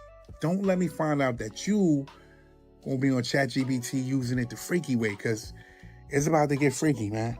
I'm out. Michael Jackson was trying to tell us they're casting spells on us through music. Check this out. Singers, when they sing songs, it's like a mantra. When you repeat a chorus over and over and over. So when a kid hears a song and he starts singing that chorus over and over and over, then you start to hear it in the alpha state into the subconscious mind. So you start to become the song or become what you're saying. Now, Michael Jackson being one of the greatest musicians to ever live, you can safely say that he's an authority figure when it comes to the subject of music. The reality is that music is one of the most powerful forms of programming. Stay weird. You don't just listen to it, you actually... A worldwide... I agree with that. And whether it's music coming from outside or the music that emanates from your thoughts, it's very important to keep it positive and keep yourself on a good outcome. Because like he's saying, if let's say the song that you're listening to is, the chorus is hate your neighbor, hate your neighbor, hate your neighbor. Like he said, at one point you go into alpha state and you start talking to your subconscious, feeding that. So what do you think is going to happen in your conscious life? You're probably going to have more hate. As for if you were listening to a song that says love your neighbor, love your neighbor, love your neighbor, you're probably going to end up with a different consequence. It's the same thing with your choice of words. A lot of people replace the word mourning with rising because mourning is associated with death and rising is associated with life. It's an example, but these patterns create a sort of spell, as if you want to call it that.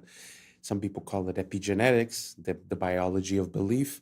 There's different interpretations of it, but my only point to this is I think we should be careful what we consume, what we listen to, what we repeat, how we think, and what we say.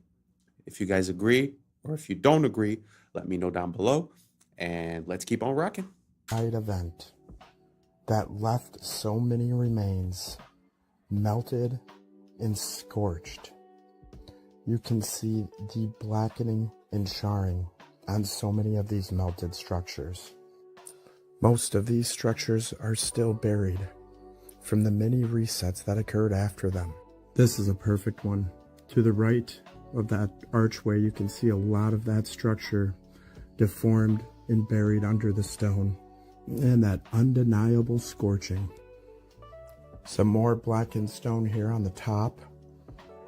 And in little small parts all along this melted ruin.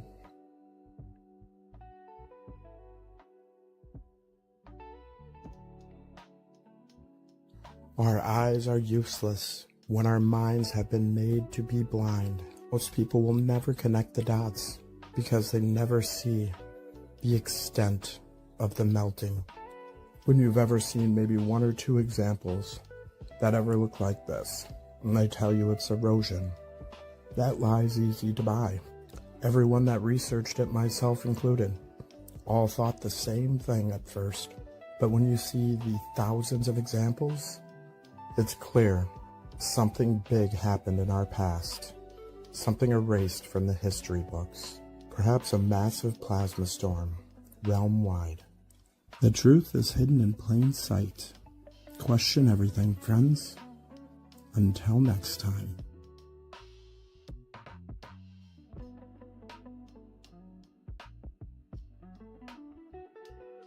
And that's a wrap for today, familia. Whether you're tuning in with the sunrise or you're posted up after midnight, I appreciate your time, your energy, your curiosity. And remember, this isn't about truth or fiction. This is about perspective. If this sparked a thought, a laugh, a deeper question, then we did our job.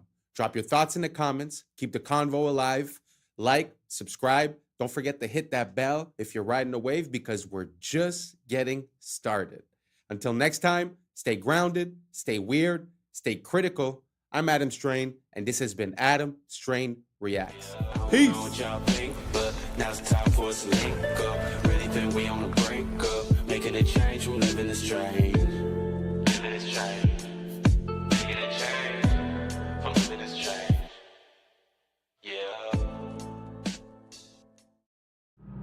Yeah. I was sleeping, had to wake up. Why? Every reason I could think of. God, till the day I keep the ink up. What's up, YouTube? Today, we'll be watching disturbing TikToks that'll make you question reality. So without further ado, welcome to Adam Strain reacts. Let's get her done. They've been keeping this from you. This is the underground city that was found beneath Los Angeles by a man named Warren Shufelt. It was discovered using a device he invented to detect underground tunnels and caverns. Shufelt mapped out a network of passageways stretching for miles beneath the city. And here is where it gets crazy. His maps indicated a central chamber filled with gold and advanced artifacts.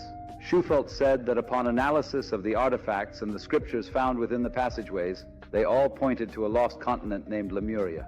Despite his groundbreaking findings, city officials abruptly shut down his excavation. They officially claimed that the tunnels were old subway lines. But this is where they messed up. The Los Angeles subway system didn't begin operation until 1990, over 70 years after Schufelt's discovery. So what subway lines were they referring to? Some speculate that they were referring to an ancient civilization that had access to a subway-like system. Some have even gone further to say that the city officials had knowledge from the future. They knew that Los Angeles would eventually have a running subway system in the years to come, therefore it would be the perfect cover-up, perfectly concealing its true origins. Yesterday we witnessed... I find it very interesting when we find underground either tunnels or city streets and stuff like that. When we find them in Europe, people have a tendency to say, but Europe is really old, so they just build on top, it's normal. That's why I love to find these type of things in the United States, because the history of the United States is so young that it's kind of hard to explain away like a whole tunnel system under a street. You know, if you compare that to Paris, like the catacombs, you could say, it was in the 1600s, so they had a lot of time, this and that. But when it comes to the United States, like you see, the timelines are a bit off, and it's kind of hard to explain away. So what do you guys think about that railroad? Do you guys think that there was something below Los Angeles before the metro stations? Or do you think that maybe they got their wires crossed and they just made a mistake? Because I do know that New York has level upon level upon level upon level, probably 6-7 levels deep, one for gas, one for water. I think I've already mentioned this, but what do you guys think about this? Do you guys think that there's a system and that there was something there before? Or do you guys think that maybe we just made a mistake? Let me know down below, and let's keep on rocking. The heist of the century, where a group of thieves disguised as construction workers using this hoist ladder broke into the Louvre Museum in Paris and got away with hundreds of millions of dollars worth of items. Yeah, this is the same museum that the Mona Lisa is also kept. Now, this is being called a national disaster for all of France. Some of these items that were stolen were worn amongst kings and queens and royalty. One of these items was worn by Napoleon III's wife and contained over 2,000 diamonds. Here are some of the items that were all stolen, and authorities don't even know. They can't even put a price on some of these items because they're so old, they're so antique, they're so unique. And what we know is they got in and out within 7 minutes with chainsaws, cut the windows, got in, cut all the, display boxes, and got out within 7 minutes and left on mopeds, because in France, the traffic is crazy. So they were just able to, maneuver their way out easily. The authorities are saying if they're not caught within a week, all of these items are going to be gone. Now, I find it very interesting that the governments have been screwing the people for so long. And what I'm seeing right here is the people start to fight back. This was professionally done, guys. In and out in 7 minutes. That is crazy. Where's all the security and everything? It was done Sunday morning at 9:30 a.m. in broad daylight. Let me know what you guys think about this in the comments down below. Don't forget to like, share, and follow for more hidden truth. Peace and love. Everybody is complaining about exploding watermelons. Here is the video. Walmart watermelons exploding everywhere.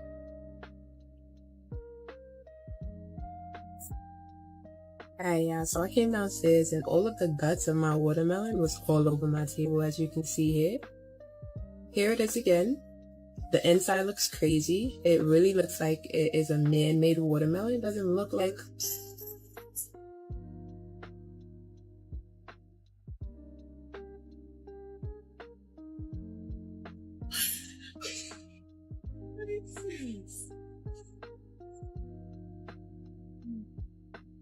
The second watermelon from Kroger that's been doing this. I got to a pot. Never did.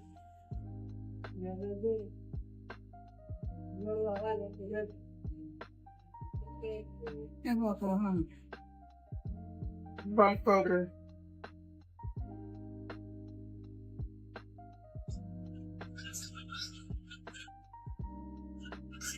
I cannot make this up.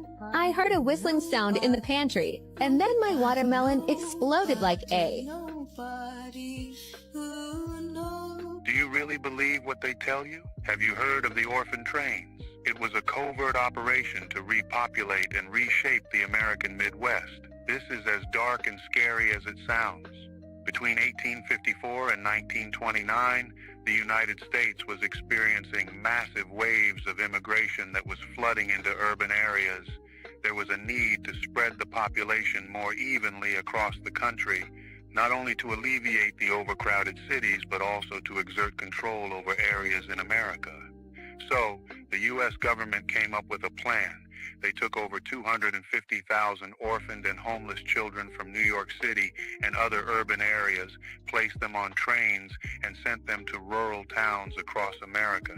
This plan was sold to the public as giving these children a fresh start, but the reality was much darker and more complex. Many of these children simply vanished. Over 100,000 children disappeared as soon as they stepped onto those trains. Was this just a result of poor record keeping, or is there a more sinister story behind these missing children? Look through history books and count the fires. Libraries, cathedrals, palaces, hotels, always burning. Coincidence or strategy? Paris, London, Chicago, San Francisco, all scarred by great fires in the 1800s. After the flames, ornate structures vanish. And what replaces them? Concrete, steel, glass boxes. Even in 2022, Easter Island's sacred landscape burned, shortly after reopening to tourists. Always fire, always loss. Fire doesn't just consume wood, fire erases memory. In the ashes, you can write a new story. And maybe that's the point. Destruction as a reset button. A way to overwrite the inconvenient beauty of the past with the cold efficiency of the present. The Grand Canyon is not just an American sightseeing location. There are strange and dark secrets that lie within. Some have even encountered a gateway to a hidden world. In 1909, the Arizona Gazette published an article about an expedition funded by the Smithsonian. This expedition was led by a man named G.E. Kincaid, and he discovered an ancient underground city within the Grand Canyon. But here is where it gets interesting.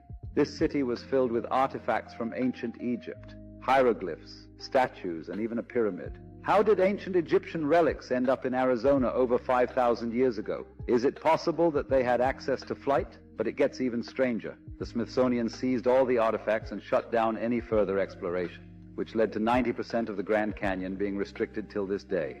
The canyon is home to numerous hidden caves and tunnels, many holding ancient treasures and technologies. Many adventurers used to report seeing strange lights and sounds coming from these depths. The Hopi tribe, a tribe native to the region, speak of sacred underground cities known as the Sipapu. These cities are believed to be gateways to the underworld, holding powerful energies that should never be disturbed. All this makes us wonder, what else is hiding in the Grand Canyon?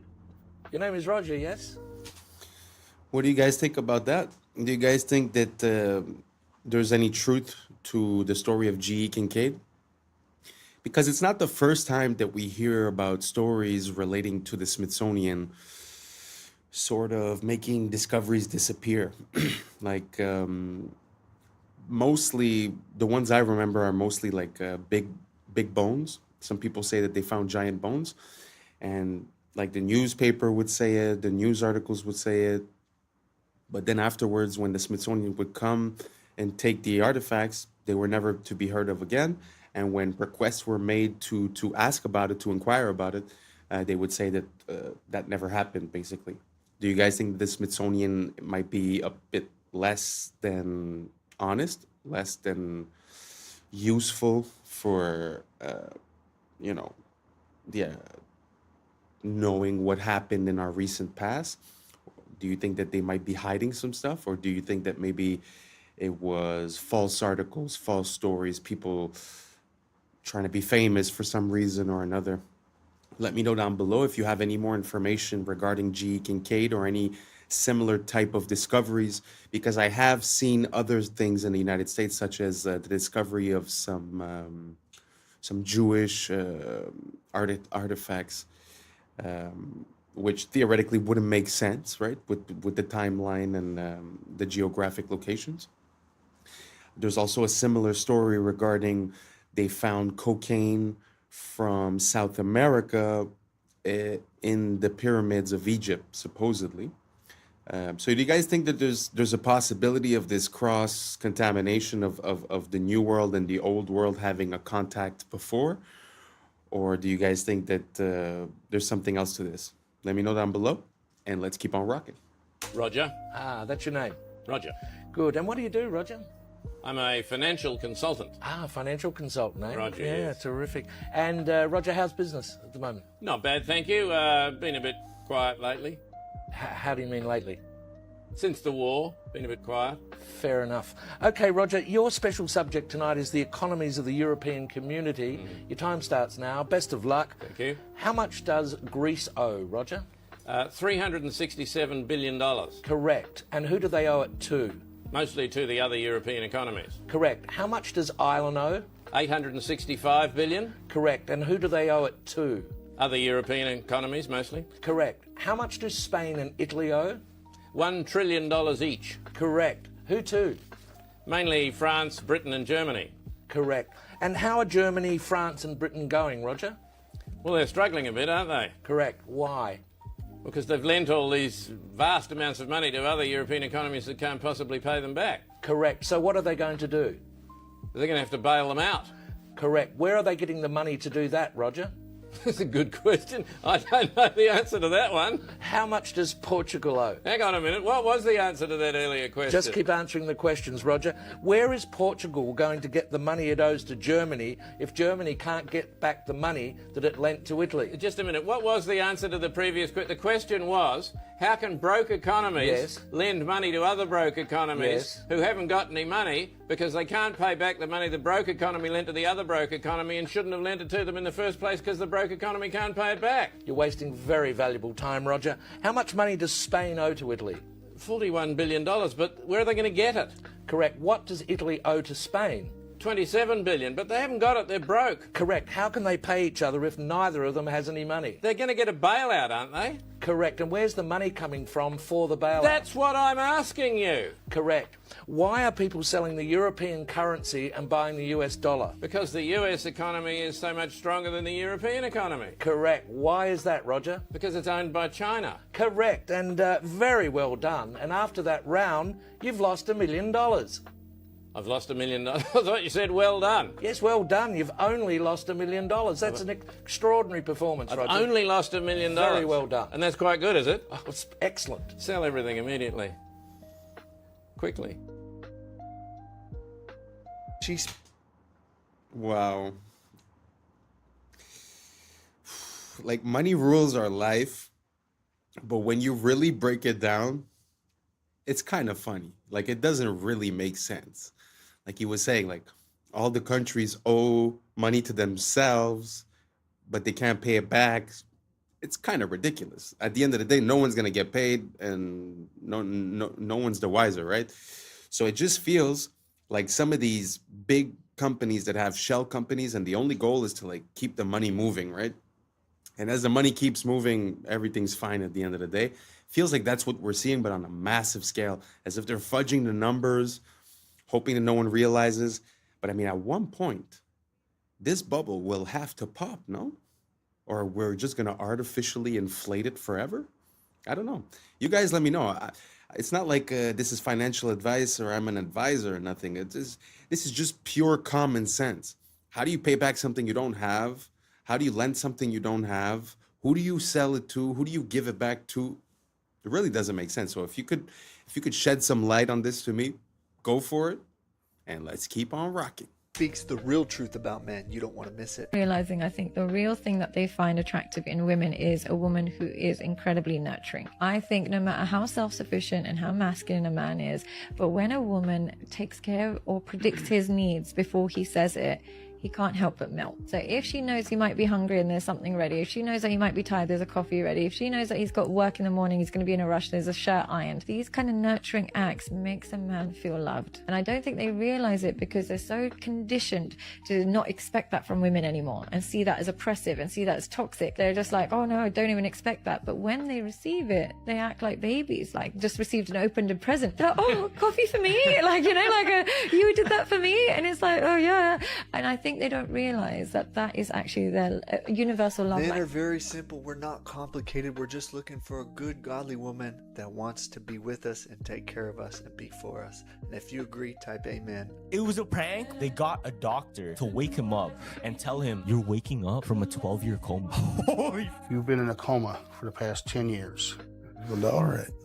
One of their friends got arrested because they were driving drunk and they were passed out. Okay. Because they got into like an accident, hit like a sign But they were or whatever. actually drunk. Yeah, they were drunk driving. So what they did, since he was so knocked out, they put him in a hospital, like simulated hospital room. Okay. They got a doctor to wake him up and tell him, you're waking up from a 12-year coma. Can you hear me? You're in the hospital. You're going to be fine. You're going to be just fine. Wow. Look at you. You just woke up. And he's like, what? What happened? Some time ago, you decided you was drinking. You was out drinking, and you decided to drive, and there was an accident. This accident took place back in 2013. Miss McKinney, this is 2023. You've been in a coma for the past 10 years. Well, all right. They've been contacted. They're on their way. But you're going to be taken care of. You're going to be all right. Make sure, let me check on my colleague. Make sure he's in here. He's going to help you better make a transition from where you've been to where you need to be. It's all right. Just try to relax. And then another doctor came in and just started slapping his face. That's why you don't drink and drive. That's why you don't drink and drive. Close your eyes. You feel this? You feel that? A little bit. Feel that? Feel that? Feel that? All right. You feel that? Yeah. See, yeah. Feel that? You feel that? Yeah. Dude, look. Yeah, 5 DUI. 5 DUI. Wait, did y'all forget about that South? I don't know who they got the right to do that from, because theoretically that guy should be going to jail, right? But man, people do need consequences to their actions. Like, this is a weird situation, but I'm sure he's gonna think about it twice before he drinks and drives again. Sorry, I just found that super funny. Let's keep on rocking. Antarctic magnetic anomaly. Well, listen to this, y'all. Check this out. All right, I don't really even know how to put this, but does anyone know anything about this massive energy wave that seems to be emanating from Antarctica? There's a video going around as of yesterday, October 12th, showing this powerful, huge circular pulse of energy, this wave that seems to be stemming from Antarctica, stretching like allegedly 6,000 miles north over Australia. It looks insanely powerful, and it is very odd, and I'm trying to get more information.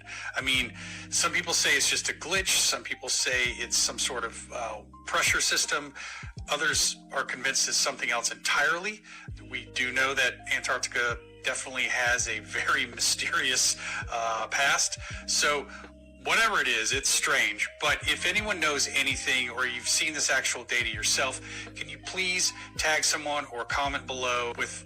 Now, I was combing through these comments, and everybody is feeling the same thing. People are feeling exhaustion, ringing in their ears. They're feeling frequency. People saying to the point that they don't even want to get up and do anything. They don't want to go to work. Hell, they don't even want... People can't even digest food properly. Now, as you guys may know, we are going through an ascension process, and the planet is splitting. There's a 3D shift and a 5D shift. It's all about frequency, all right? And I go into depth of why people are experiencing this. If you guys want to check it out, here's my Instagram, Conscious Juice. Here's the link over here, the link tree, and click on it, and then the Patreon link should pop up. And it's the very first video, okay? I go into detail on why this is happening and why people are experiencing the ringing in their ears and all about this, okay? Go check it out, y'all. But I've been telling y'all, this is all part of the shift, and it's here. They feel it. They see it. Let's continue to get it. Peace in. Breaking news. What do you guys think about that? The frequencies that are emanating? Do you guys think that maybe it's a mistake with the tools that they're using to make their readings? Because I've heard that also the Schumann resonance also is a bit crazy. I mean, is it the solar flares? Is it the technology that we're unveiling here on Earth, like the 5G and all this, and technologies that we don't know about that the military maybe might be using? So what do you guys think? Do you guys think that there's something wrong with the planet? Do you guys think that there's an abundance of frequencies? He said that some people are feeling it. Have you guys felt it? Did you feel ringing in your ears, problems digesting, this and that? Let me know down below. Let's keep on rocking. A man named Noah in Ghana is building an Ark of Doom. It has become a hot topic across the country after claiming that what happened during the biblical days of Noah is about to happen again. According to him, starting December 25, 2025, a heavy rain will fall continuously for 3 years, flooding the entire world. He says God revealed it to him, and he has already begun building an ark to prepare for what's coming. Noah, who lives in a small community in Ghana, says he has spent months gathering strong, seasoned wood to build the ark. He claims the materials are not ordinary, that each piece has been prayed over and chosen under divine instruction. While many people laugh at him and call him crazy, others are beginning to pay attention. Some say, wasn't it the same thing people said to the first Noah? They mocked him until it was too late, despite the criticism. This modern-day Noah says he will not stop. He believes his mission is to save as many lives as possible before the rain begins. He invites anyone who believes to join him in building the ark and preparing for the flood, whether it's faith, fear, or pure conviction. This drives me nuts.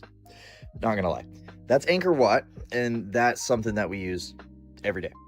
About 10 years ago, Angkor Wat was scanned with LiDAR to remove the trees and see what's underneath them. When they did that, these appeared. Let me put this into perspective. Angkor Wat is the biggest temple on Earth. 7 Angkor Wats could fit comfortably in whatever that is. That squiggly geometry is used by your credit card and your festival wristband, and Walmart when it tries to stop you from stealing stuff. These are RFID chips. They don't need power, but they couple with an antenna sending a signal, which is crazy because Angkor Wat's aligned to a star. It also has the exact geometry of a camera sensor that converts light to electricity. The only difference is scale. And the temple has the geometry of a timekeeping oscillator, which is exactly what it does using the sun. The towers are shaped like the signal coming out of your phone when it connects to a tower. A cross-section of these towers is the same geometry as a corrugated horn antenna. The shape of a computer chip is functional, not aesthetic. That's because they're meant to manipulate electrical vibrations. Well, between the ionosphere and the ground is a current called the global electric circuit. This seems like too many coincidences, which is why about 80% of my research is focused on this exact topic. And on Sunday, I'm doing a live stream. Latest research, how it works, the role of sound in these things. Any purchase of the birthday bundle or the mastery suite will get you a free pass into the inner grid where I will be hosting that talk. You want to go? You should go. Don't make it weird. It's not clingy if we both want it. Now let's get into... That's very interesting. What do you guys think about the correlation between ancient sites and modern electronics? Do you think one is inspired by the other, or the other is inspired by the one? Meaning that did we recognize these patterns and then incorporate them in our technology? Or did we just create the technology and then, hey, look, this looks like that? I don't know. If anyone knows, let me know down below. But what could it mean if the way that things are structured and the way that they're presented and their alignment is the exact same as our computers? What would that imply? That this world is a grid, that this world is a computer, that this world is, I don't know, a game? I don't know. What would it mean to you if we were able to prove that? Let me know down below. And I'm very curious to see what you got to say. And let's keep on rocking. Something even stranger, meltology. Not in your history books, but it's there if you look. Old walls, ruins, what they tell us are natural mountains. Glance quickly, you'd believe it. But up close, you see melt marks. You see drips, flows, stone that looks like it was once liquid. Outside, scarred, jagged like lava. Inside, preserved, sharp, arches still intact, columns still standing. So what is it? A natural mountain? Or a giant building burned so hot it fused into rock? Nature doesn't carve perfect arches. Nature doesn't make flat walls cut like a blade. Those things are not natural. They were architecture. And now we call them mountains. So the real question is, who built them? When? And why were they all burned, melted, buried?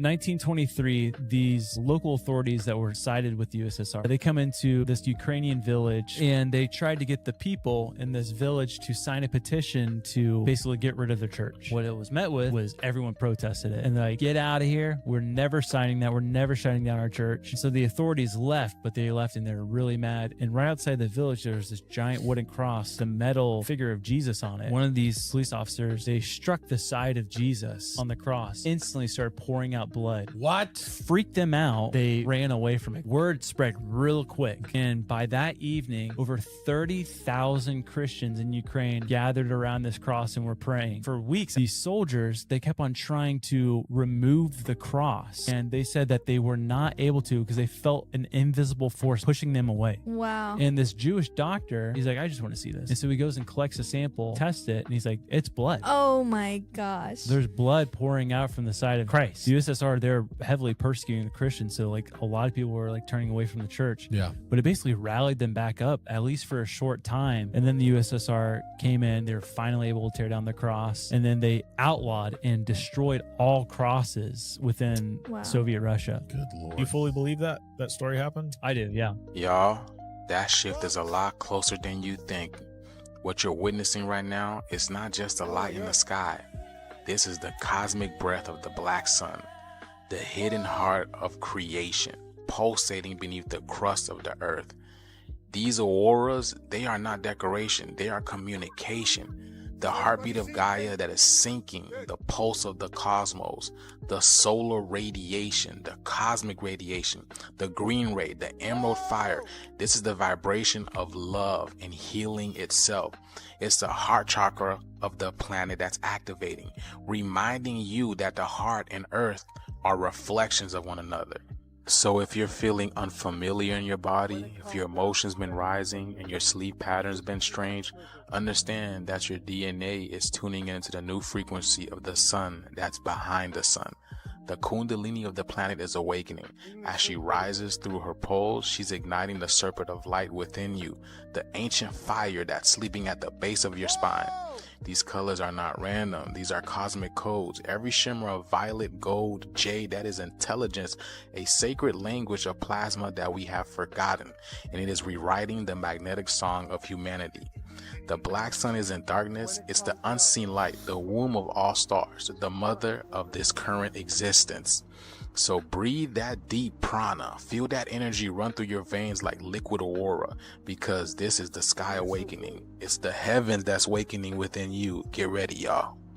This video, I really don't know about anything that he just said, to be honest. It sounds like a lot of hoopla, but that is so beautiful though. And I will put in the next video a bit of an explanation about what he was referring to with the black sun. It's like a whole mythology based upon that whole idea. I'm gonna enter it. But has anyone ever seen the Northern Lights or that type of thing themselves? And if so, let me know how it made you feel. I'm very curious. He was talking a lot about heart, emotion, chakra, and all that stuff. But I'd be very curious to see if it has like a physical or a magnetic or an energetic effect on people. So if ever you witness one, just let me know how it made you feel. And let's keep on rocking. confirms more than you may think. It's going viral on Twitter. It's water gushing out of a tree these guys have started to cut down. However, we have a lot to unpack here. I promise you, if you stick through this video, you'll be freaking shocked at the end of it. So the obvious thing is, okay, we shouldn't be cutting down this tree. Duh, how big is it? How old is it? Is it 1,000 years? Is it 500 years? It's not 6,000 years. It's not older than 6,000, rather, I should say. We should talk about the age of the earth in another video. The next thing, though, is I've seen them cut down massive oaks and other trees in North America and water gush out of the stump.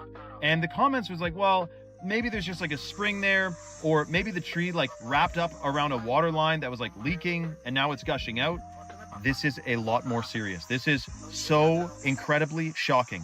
For one, I hope these guys left the tree alone, patched it up, put some clay in there. Hopefully the tree heals itself. Like, look how massive this freaking tree is. But do you remember seeing tabletop mountains in Peru, South America, all over the place, tabletop mountains that have a waterfall constantly flowing? And I'm not talking about an ice-capped mountain. Ice-capped mountains with waterfalls, we know it's snow melt. Yes, but check this out. So have a look at this. We have a tree stump and we have perhaps an ancient gigantic tree stump as described in many different ancient texts. Notice the waterfalls pouring off of this tree stump. We're talking about a flat plateau. There's no lake up there. Is it that the roots of this tree, when it was anciently still alive and connected, I mean, the ancients believe that even rocks are alive, so that would make sense if rocks are remnants of ancient trees anyway. But I'm talking the roots of this silicon-based tree tapped into the water supply. When it got cut, this is what's said in the Bible, the angels came and cut the trees down so the Nephilim couldn't climb the trees and survive the flood because they were cannibalistic and everything. Cut the tree, and the waterfalls are still flowing out of it. We may have cracked the code. Let me know your thought. And hopefully this tree survives and they patch it up. That's what I'm talking about. I've been thinking about this for actually quite a while, because I was at the top of a mountain, I was looking at this waterfall, and I was wondering, how is it possible that the water just keeps flowing? And to be honest, the only thing I could come up with in my mind is that there's sort of like a pressure that's created to make the water go up and then it goes back down, because it's impossible that it's just rain. Because when you look at like a little river or waterfall, I mean, those are thousands of gallons per second. So, I mean, there's no way to have that amount of water constantly flowing. Because if it was rain or something like that, it'd be less sometimes, more sometimes. But somehow these waterfalls are very stable. And the example that he was showing there on the mesa, obviously, how do you explain it? Because there's, like he said, there's no river on top. There's no source of water. It wasn't raining. So it's very interesting. What do you guys think about that? Do you guys think that the water somehow has a way of completing the cycle? Sort of like when you would have a pump and it pumps the water up and then the water goes back down and then you restart, sort of like how we use fountains and stuff like that. Do you guys think it works like that? Or is there another explanation that I am completely missing? So if you have an idea, just let me know down below, because it's been something that's been in my mind for a little while. So I'd be very curious if you could help me out. Thank you so much. I appreciate you being with us today.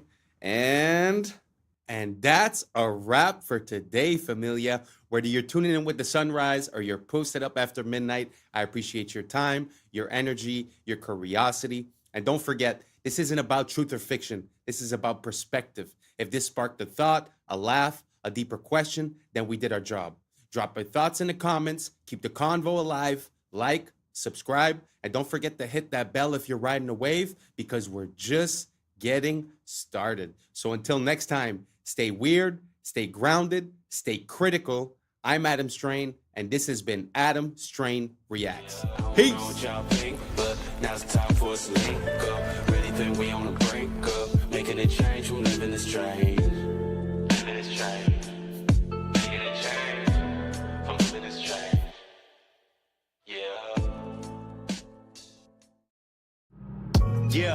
Yeah. I was sleeping, had to wake up. Why? Every reason I can think of. God, till the day I keep the ink up. What's up, YouTube? Today, we'll be looking at disturbing TikToks that'll make you question reality. But before we jump into it, I want to say thank you to each and every one of you that's listening right now. We just hit the 4K subscriber mark, and I am so proud that we could do this together. Thank you so much for being one of the first ones here, and let's just keep on growing. So without further ado, welcome to Adam Strain Reacts. Let's get her done. Okay, so someone sent me this video of King Charles and people fainting in his presence. And at first I thought, people faint. But then I'm like, wait a minute. How many times have people fainted by being in the presence of King Charles? And what is with that? Now, we know about this strange painting and everything. I'm not going to talk too much about that. But all I will say is the age-old explanation for this is that people tend to faint in the presence of demonic or satanic activity. I will say, if you were to just ask someone what kind of vibes this portrait gives off, I don't know that you could say it's love and light. In fact, it looks bloody. And again, we saw what happens when you invert it, duplicate it, and match them up together. What type of coincidence would that be? And what is with the very interesting history of the royal family anyway? And what makes their bloodline enable them, or rather give them the power to rule over others? I'm not sure I'm really buying this whole story. Side note, by the way, we're all familiar with inheritance taxes, where when someone passes in your family, you don't just get all their money. The government gets a big cut. Of course, taxed here, taxed there, and even taxed when you bite it. Well, King Charles is not paying any inheritance tax from the Queen passing, because of a law, and they don't want the royal wealth to be salami sliced away. So once again, we have another example of rules for thee, but not for me. How dare you try to get around paying inheritance tax? One advantage with the airships. I put this in because I find that we're so used to talking about secret societies and about governments that I think sometimes we overlook the power of the royal family or the crown. Because if you think back at a few years ago when there was the COVID, when you think about it, the Commonwealth countries were the worst ones, were the ones that were on the front of taking people's rights away. So, Australia, England, Canada. So when you think about it, there's kind of a correlation. So I know that it's not something that's very popular, but I'm going to start looking into a bit more the connections between the royal family and what goes on in the world. Do you guys see a link between the royal family? Do you guys think it's overlooked, or do you guys see a lot of that maybe I don't see it? Let me know down below, and let's keep on rocking. Is the fact that you wouldn't need a runway. They could dock these things, and that's why people start to look at some of these old buildings and some of these towers. Were they meant for docking an airship, and then they would get into the building from the ship?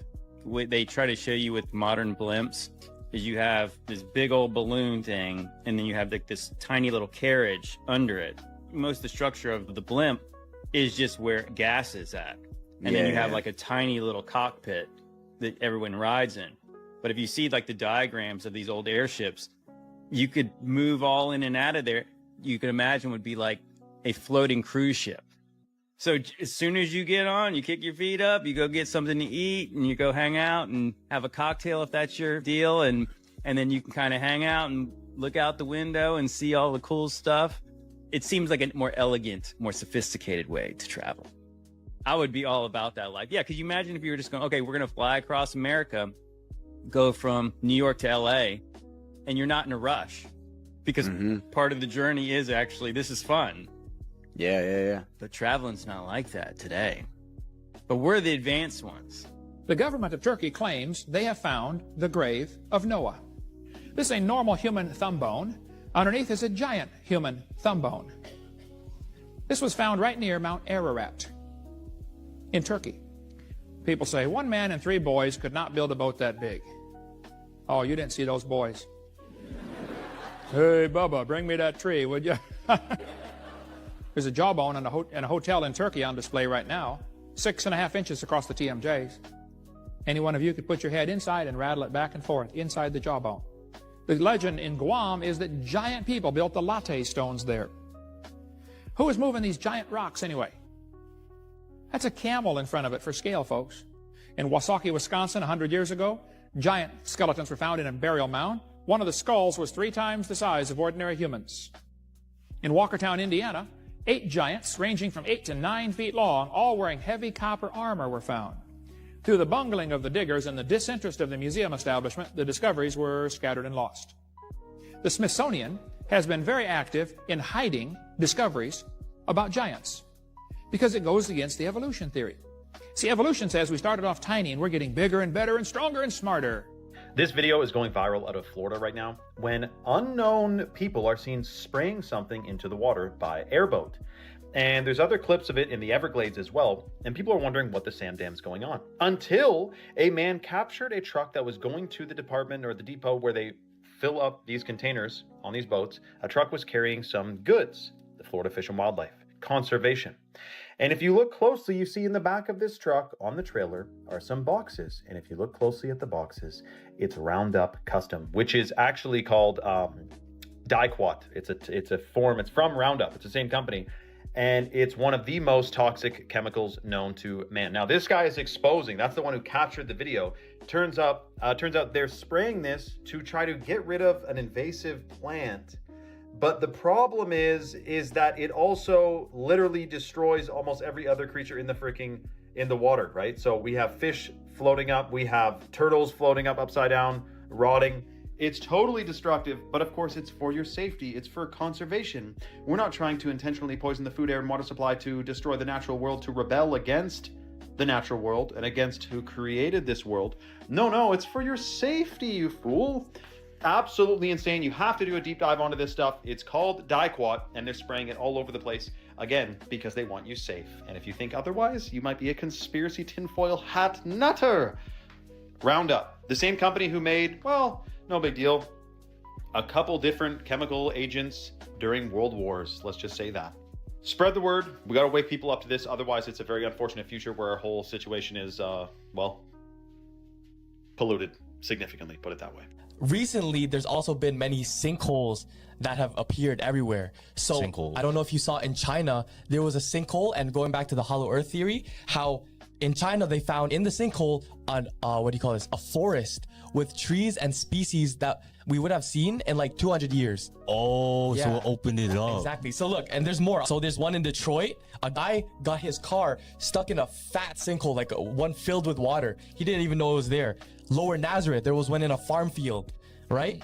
New York, and even places like Turkey and wait, how is this not on the news? I don't know. It's not on the news. It's literally on, like, you have to search for it. Damn. So there was a ski resort in Russia that had a big one too. Yeah. And so I have a theory that since there's all these sinkholes, that means there's evidence of cities and tunnels underground, and that they've expanded so much that the land that we're on right now is sinking into those. Oh, and you know why it connects to the aliens? Because those tunnels are for the upcoming alien attack. Like, people have been planning this to exit out. But it's been exposing itself. Like, the world has been exposing itself because they're expanding it. So like the hollow earth theory, how the advanced civilization is under us. Yeah. Have you ever thought about why structures in Europe, Asia, and even America share the same distinctive features? Not forgetting that they also seem to be constructed with methods far too advanced for their supposed time periods. It raises the question, is our historical timeline accurate, or has it been completely fabricated to hide something? Or were they all built by the same architect? This is where it gets crazy. There was a colossal empire named Tartaria that was a highly advanced civilization with technology and knowledge far beyond even our current time. They have even been credited with the construction of the Great Wall of China. But it gets even more unsettling. What if the dates on these buildings are wrong?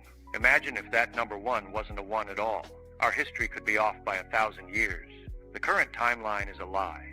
In the late 1800s and early 1900s, they held events called World's Fairs to use as cover-ups to demolish our advanced past. Many recount that these structures were wiped out days after the events. This was evidence of a global civilization, a civilization whose roots could be traced all the way back to ancient Egypt. And this is really cool. So check this. This is a I'm not too sure about calling it Tartaria, and I'm not pronouncing myself on what was, especially when I don't know what is right now. But what do you guys think about the fact that in different places around the world, we really do find similar structures, whether it be the megalithic structures or whether it be like what we would call Greco-Roman, which we find some in Japan, we find some all over the place.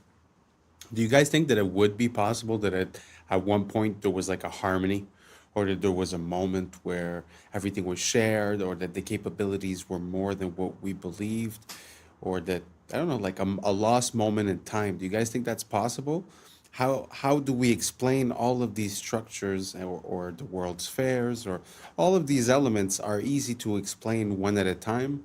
But when we take the magnitude of how many of these events and how many of these, for an example, World's Fairs, fires, constructions, the cities being built, the canals being built, the undergrounds, the metros, there's so many, right?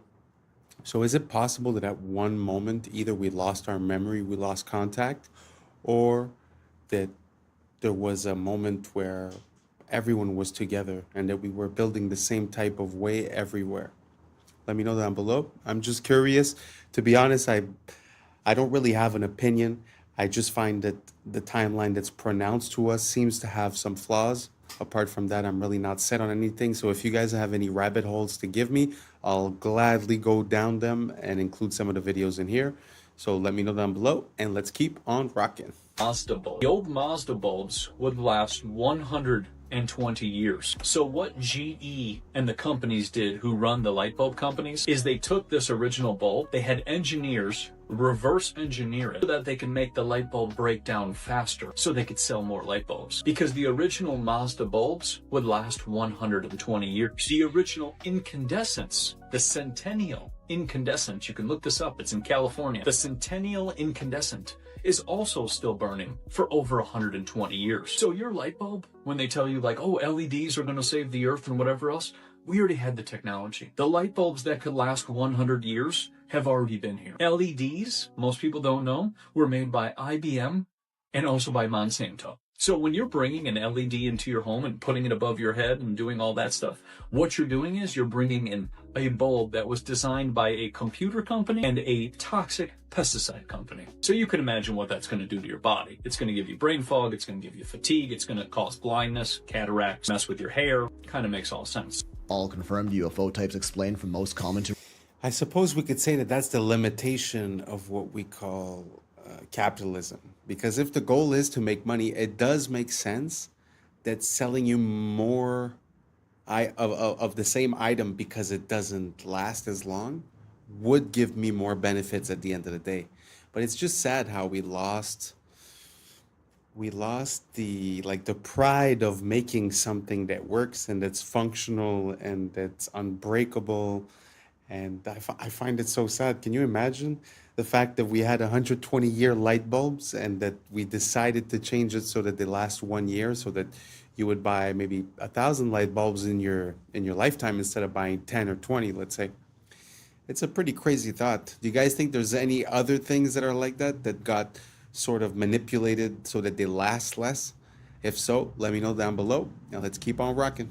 Rarest. First up, we got the classic saucer UFOs brought to mainstream attention in the 1940s after the infamous Roswell, New Mexico UFO crash. Back when they were actually called UFOs, you know, unidentified flying objects. For decades, this was the signature UFO style that everyone knew and talked about, but was mostly mocked and downplayed until the government kinda told us they're actually real in 2020. Shaped like a disc with smooth edges, oftentimes glowing and occasionally with a dome top. Cigar-shaped UAPs are elongated cylindrical craft, often tapering at the ends. In recent times, the terminology was officially updated to UAPs, unidentified aerial phenomena, which was changed once again to unidentified anomalous phenomena when they realized they could also go underwater, no longer making them aerial. What makes cigar UAPs so interesting is their lack of any visible wings, fins, or other appendages typically found on flying craft, and is what really made us realize how impressive the non-visible propulsion systems that power UAPs really are. These have been popping up in our skies more lately, like those orb-shaped UFOs everyone's been talking about, or spherical UAPs, near perfect spheres, typically on the smaller side, seen flying very fast with erratic movements and no visible propulsion system. Can either appear metallic or sometimes slightly glowing, leading people to believe some of these may even be trans-dimensional. Oftentimes spotted around military bases and have even been noted to merge or split into multiple orbs. Large, silent, and most often black or dark in color, triangle UFOs are usually seen with lights either in front or on their sides. One of the most well-documented mass UFO sightings happened in 1990 over Belgium, where hundreds of civilians and police officers reported countless triangle UFOs in the sky. Chevron or boomerang UFOs are similar to the triangle ones but have a more pronounced V shape. They also have lights along their supposed wings and have usually been spotted flying at lower altitudes. Egg-shaped are kinda like our sphere UFOs, somewhat elongated but not quite to the extent of a cigar UAP. These are most commonly cited by the military, one of which they famously refer to as the Tic-Tac UAP, moving extremely fast and erratically and have been seen to pass through large bodies of water without slowing down, showing off their true capability. Diamond-shaped UAPs are much less common than what we've discussed so far. They typically feature some sort of central light or collection of lights and are often seen rotating, moving, or even morphing in midair. Box-shaped UAPs are sort of like the diamond ones, except feature a more distinct rectangular shape with straight edges and perfect corners. They don't rotate and morph as often as the diamonds, but can occasionally be seen with what appear to be windows and sometimes even glowing. Fireball UAPs are an interesting breed, a rare type of orb, typically orange and violently flickering, giving the appearance of a burning flame. Transcending the notion of being mere objects, the fireball truly is a phenomenon, often seen far away and moving very slowly, occasionally bursting out a pulse or sometimes even appearing green. Speculated to be trans-dimensional, these aren't as common as the rest on most social media platforms. Organic-shaped are most notably portrayed by the infamous jellyfish UAP caught on camera in the Middle East. This one looks like a collection of indistinguishable parts, no concrete form and moving slower than the others but at a steady steady, consistent pace. Has also been noted to go underwater. The organic-shaped UAP is among the rarest, with some reports documenting shape-shifting abilities and sudden drops in temperature. What if God is actually... I don't know. I must say that even if I was like Mulder from the X-Files and I would say I want to believe, I have a hard time taking any of that seriously, because how would it be that these beings from another dimension or whatever would be so close to us all the time, but we would just never see them and never come to contact with them? I'm not convinced. I'm really not convinced. So if anyone has any smoking gun proof, please send it to me. Please tag me. Let me know. I'd be very curious to see. But to be honest, until now, everything that's UAP, UFO, I'm having a hard time to go with it. I believe way more in the project with the beams that are blue, that would be used to exert control, you know? But I don't know. You guys let me know down below if you've seen some footage that's convinced you guys, or if you've seen something personally. And yeah, maybe I'll take a look into it and see if I could get convinced. Let's keep on rocking. Water. What do you mean? So, you know how we say God is everything, right? Now, if you, in a sense, like everything around us is what? There's water. There's water in the air that we can't see. Yeah. There's water inside you. There's water inside me. Yeah. There's water in every single thing that lives, right? Yeah. Now, when there's a lack of water, if you look at a desert, if you look at a wasteland, right? Yeah. What is there? Usually death. Oh. Death because lack of water. Yeah. And it's very hot. Like, Damn. hell. And now, check this out. In the Bible, Yeah. when Jesus said he was tempted by the devil, where was he? In the desert? In the desert. And he was looking for water. That's just like a religious theory, but take it for what it is. That I just heard that on TikTok. Yeah. So is Dubai where men sell their soul? Nah. No. Because what is around Dubai? Just bare desert.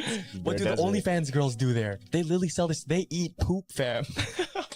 Bro, that's the most selling your soul for some Bugatti. If I would never eat poop in my life, dog. Here's how the elite are scamming you into drinking tap water. Check this out. They selling tap water, y'all. They I are don't know indeed. if nobody told y'all, but they've been selling tap water in the packs of water that we've been buying. Originally discovered because of a town north in Michigan having to fight Nestle for stealing its local water, it has now been revealed that over 64% of bottled water in the U.S. is tap water. Two brands most notably stood out for contamination: Walmart Sam Choice and Giant Foods Acadia. Other brands found to have tap water include Dasani, Aquafina, Nestle Pure Life, Kirkland, Propel, They are scamming us. Essentia, Life Water, And they know Smart it. Water. And for my own protection, allegedly.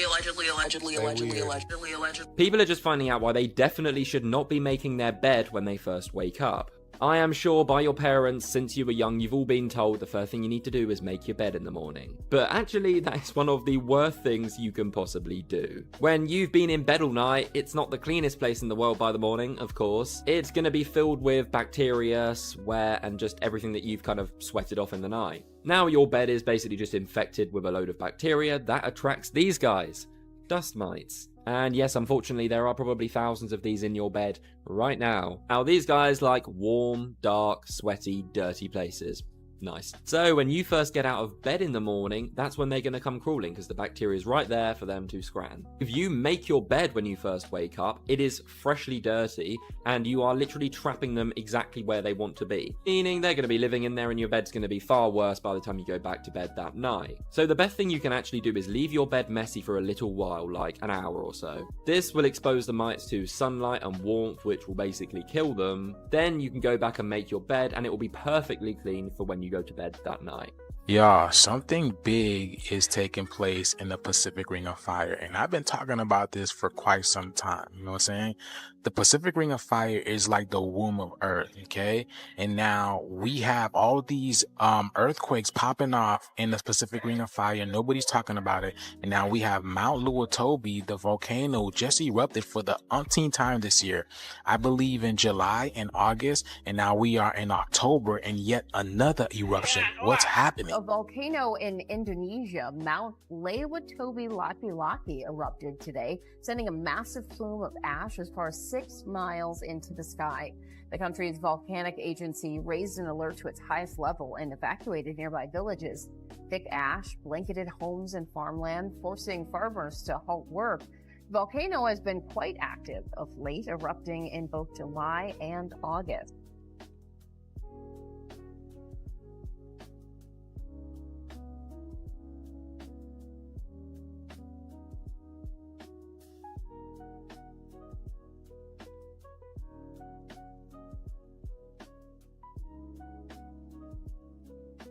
Okay, this video is going viral right now on Twitter because people can't believe the words coming out of this guy's freaking mouth. This is the godfather of AI, getting a Nobel Peace Prize, but issuing a shocking warning about AI. Some of this doesn't even make sense. Listen to this.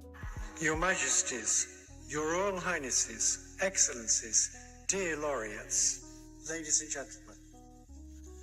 This year, the Nobel Committees in Physics and Chemistry have recognized the dramatic progress being made in a new form of artificial intelligence that uses artificial neural networks to learn how to solve difficult computational problems.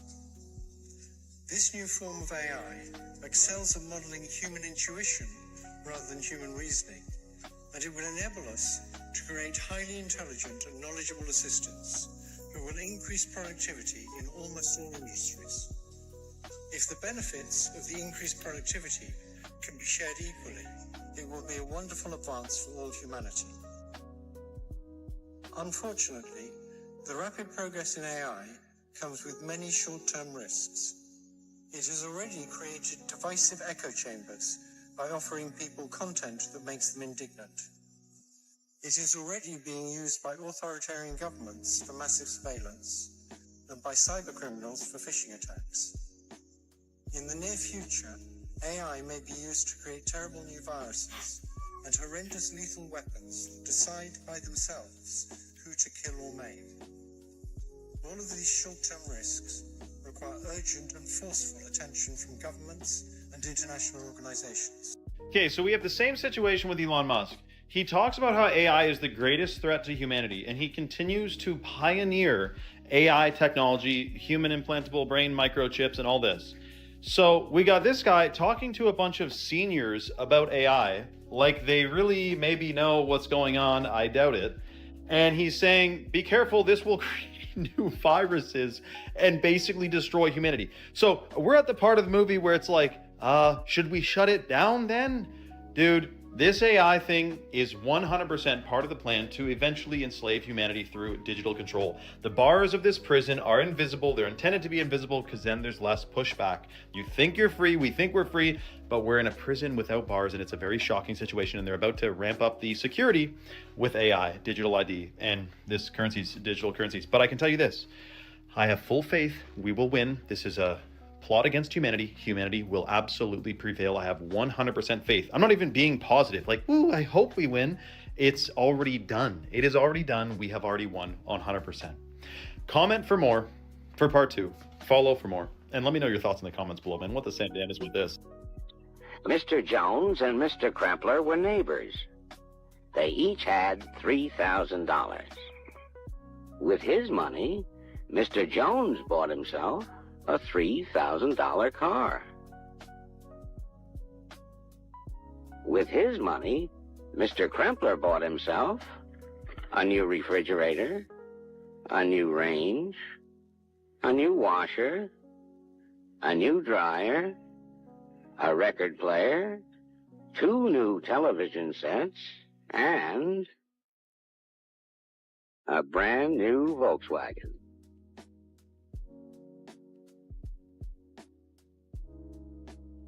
Now Mr. Jones is faced with that age-old problem, keeping up with the Kremplers.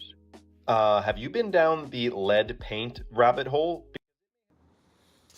Isn't that crazy? To imagine how much you could do with a few $1,000s back in the days. I know they were paid less, I understand, but I still feel like it's not proportional, you know? And when you compare a house that was like maybe $10,000 less than 100 years ago, and that now we're talking about $650,000, I don't think it's proportional. I think they had it better off back in the days when it comes to the comparison between the buying power and the capability of having like a house and a car and this and that. Because even when you think about it, all the sitcoms from the 90s, well, not all of them, but most of them, or like The Simpsons and stuff like that, the father and the mother, most often not, didn't have that high paying jobs. Often the mother would stay at home and the husband was doing a trivial job, but somehow, he was I don't know, worked at a factory or worked as a mailman or some stuff like that. And somehow would still have a house, a family, have a car. I feel like nowadays it's just not like that anymore. It's not like you could work at McDonald's and have a family and everything's fine and you're gonna have a house. No, you're gonna be paying for rent. It's gonna be way different. Do you guys think times have changed, that the value of money has changed and our buying power has changed as well? Or do you guys think that it's more or less the same? It's just proportional? Let me know down below and let's keep on rocking. I think we're close to the end on this one. Because it may have been banned for a completely different reason than many think. Did they really ban lead paint because it was toxic? Or because it blocked their signals? Think about it. For decades, every home was coated in lead paint. Thick, durable, insulating. Then suddenly, governments worldwide decided it was dangerous. But here's what they don't tell you. Lead is a natural shield against radiation and electromagnetic frequencies. In other words, radio waves can't penetrate it. Before the ban, your walls literally acted like armor. No TV signals, no radio frequencies, no wireless anything could pass through. And then, right as wireless communication exploded, radio, television, early radar, the health panic began. Convenient timing, right? They told us it was about safety, but the studies linking lead paint to poisoning? Most came from industrial smelting, not house paint. The numbers never added up. But what did add up was control. Because once the lead came off the walls, the signals went in. Every home became a receiver. Every person became a node in a connected network. Was lead paint banned to protect you or to make sure they could finally reach inside your home? Okay, so the crazy part about this, by the way, is we had Xfinity, a Wi-Fi company, has a new feature called Wi-Fi Motion. And they can use, if your Wi-Fi is on in your home, you can use it as a motion detecting device to know if someone's in your home when they're not supposed to be, or just detect motion in general. And we know that we're using the one side of the internet or of a Wi-Fi signal, but there's another side to it. There's another door, you could say. We're using the front door. There's a back door to it. And I'm talking the same way with frequencies from cell towers as well. We're talking about a sophisticated surveillance system that is wireless, that can see everything that's going on. Now, what would happen, do you think, if they were spraying on us in the sky nano sensors that interacted with the frequencies? Picture a hologram, a desk, you got a big desk and it's a hologram of a real-time battle. Think of Star Wars when they're watching the battlefield on a hologram, seeing it in real time. Let's just say that was based on something that you can do if you have a bajillion sensors and frequencies blanketing the area. It's surveillance, dude. You know what? It kind of makes sense, with all the signals that we're sending from the Wi-Fi to the sonar, the AM, the FM, all the military frequencies, the CB, the radios. I think we're oversaturated. So, you know what? Like sometimes I think to myself, like, man, I wish it wasn't wireless. I wish everything I had did have a wire in one way, And I wish I did paint my house with something like lead paint so that I would protect myself. Because at one point, if everyone's signal is passing through you, especially if you live like in a condo or an apartment complex, I mean, you open up your Wi-Fi and you see that your phone is being hit by 40, 50 different signals at the same time. And that's just what you know about. So I don't know. Makes me think of like a microwave or something. Do you guys think the same thing? Do you guys think that maybe we should go back towards wired instead of wireless and try to cut out the frequencies as much as we can? Let me know down below if that's been something that's been part of your awakening. And this is the end of it. Thank you so much for being here. And that's a wrap for today, familia. Whether you're tuning in with the sunrise or you're posted up after midnight, I appreciate your time, your energy, your curiosity. And don't forget, this isn't about truth or fiction. This is about perspective. If this sparked a thought, a laugh, a deeper question, then we did our job. Drop your thoughts in the comments. Keep the convo alive. Like, subscribe, and don't forget to hit that bell if you're riding a wave, because we're just getting started. Until next time, stay grounded, stay weird, stay critical. I'm Adam Strain, and this has been Adam Strain Reacts. Peace. Now it's time for us to link up. Really think we on the brink up. Making a change, we living this change. Living this change. Making a change. I'm living this change. Yeah. Nudge your water glass to you using its lamp snout. That it might actually be alien technology scoping us out. Around and shows that everything is priced in grams of gold. I'm gonna skip it. I was sleeping, had to wake up. Why? Every reason I could think. What's up, YouTube? Today, we'll be looking at disturbing TikToks that'll make you question reality. So without further ado, welcome to Adam Strain Reacts. Let's get her done. All I want to know is how I can bet some money on this, because this game is pretty cool. I mean, it's a mixture of a lumberjack, geometry, and an ice cold cools. And the goal is pretty simple. Land the log on the beer. I'm not gonna lie to you. I'm putting all my money on Paul Bunyan III here, because his skills are on a whole nother level. Me and the devil walking side by side. Me and the devil walking side by side. And I'm gonna see my man until I get satisfied. See, you don't see why. It's like peering into another world sometimes when you look into the past, especially when it comes to certain things like medicine. It's so interesting to see how we've replaced using natural elements and we've decided to synthesize the same compounds found in nature so that we could copyright them and make money. So it's kind of like a wish to go back to the way it was. Like, I wonder how it was, you know, when you'd have a problem and you'd take, like we were seeing there, like clover honey or stuff like that, because we do know now that like cloves and stuff like that are anti-parasite and they have properties. So I don't know why we decided to change. I suppose it's for money, but I wish we could go back, because from what I understood, when they changed the education system, and the people that were running the oil companies realized that they could sort of use oil-based components to create medicine. That's when we started seeing all the pills and all the things that were synthesized. So it feels like it was done out of a bad intention, and it wasn't for the good health of the people. So let me know if you guys think the same way. And if you don't, let me know why down below. And let's keep on rocking. Did you know that one of the world's most beautiful gems is created as a defense mechanism? A natural pearl begins its life when an irritant, like a grain of sand, gets trapped inside an oyster. To protect itself from the intruder, the oyster begins covering it with layers of a substance called nacre.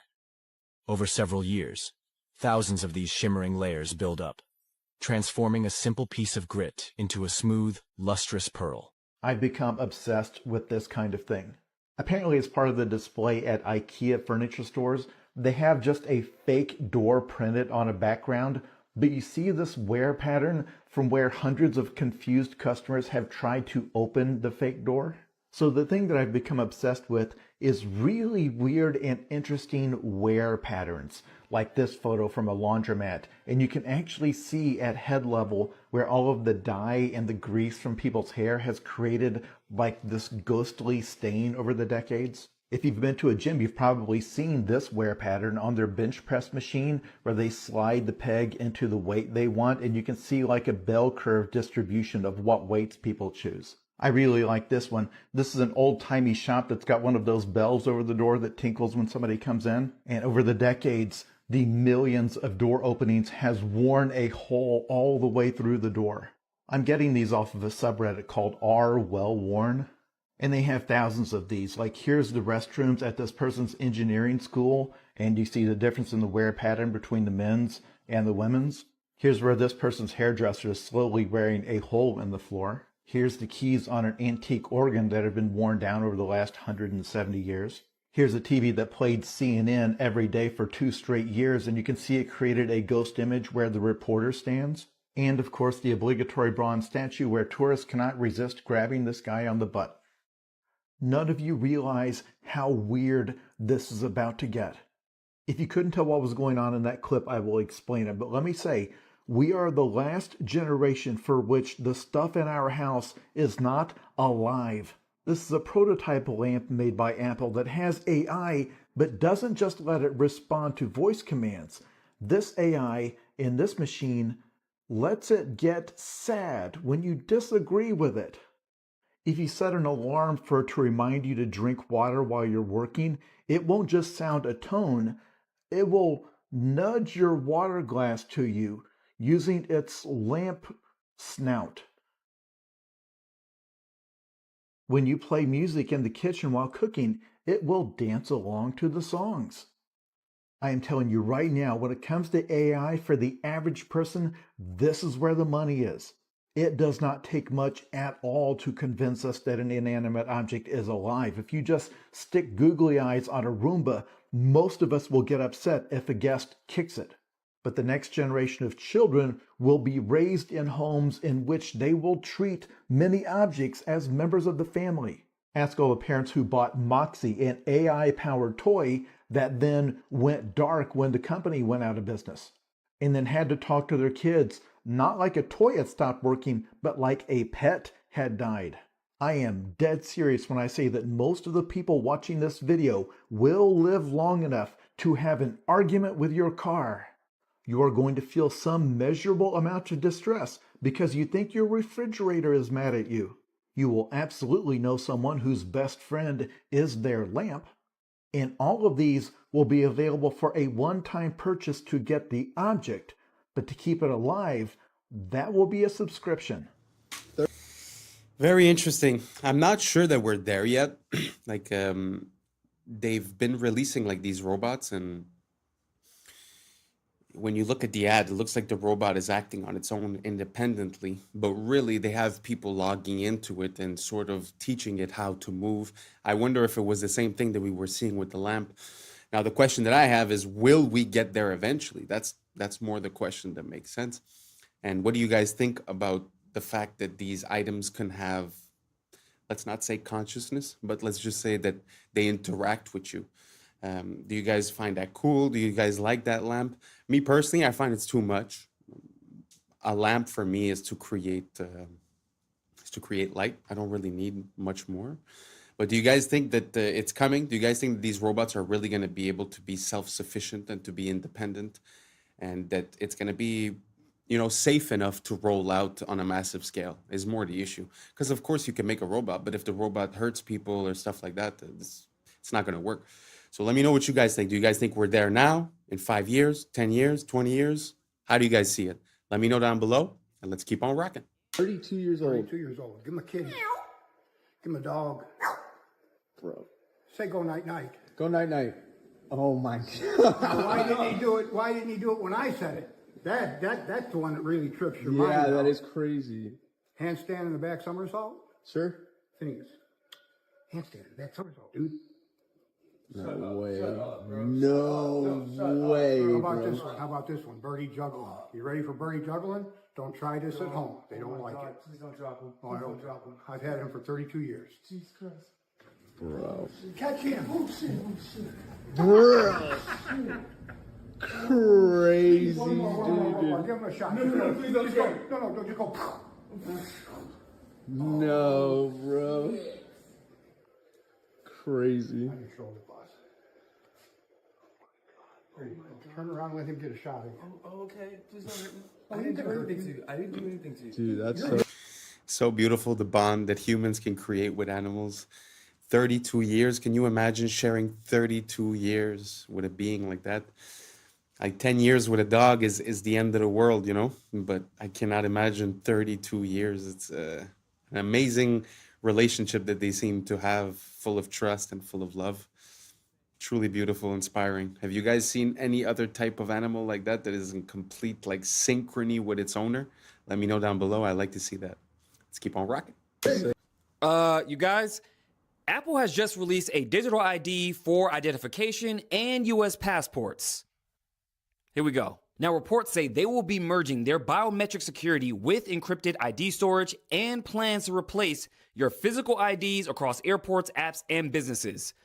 Why don't I like this? They also said this is going to be used at over 250 TSA checkpoints across domestic airports for identity verification. Now, remember I told you guys about one of the richest men on earth, Larry Ellison, who owns TikTok and Oracle, and who's a big fan of digital IDs? Well, it seems like one big master plan between all the big tech companies. You have Microsoft dealing with OpenAI, OpenAI dealing with NVIDIA, NVIDIA dealing with Oracle, xAI dealing with NVIDIA, and not to mention, OpenAI just did a $38 billion deal with Amazon for cloud storage. So the question is, what are they really planning? Well, I may have some answers. Could it be that they're following in the footsteps of China's Skynet, which is tied to digital IDs, a social credit score, and an AI surveillance system that they actually want to put on the moon? Skynet, huh?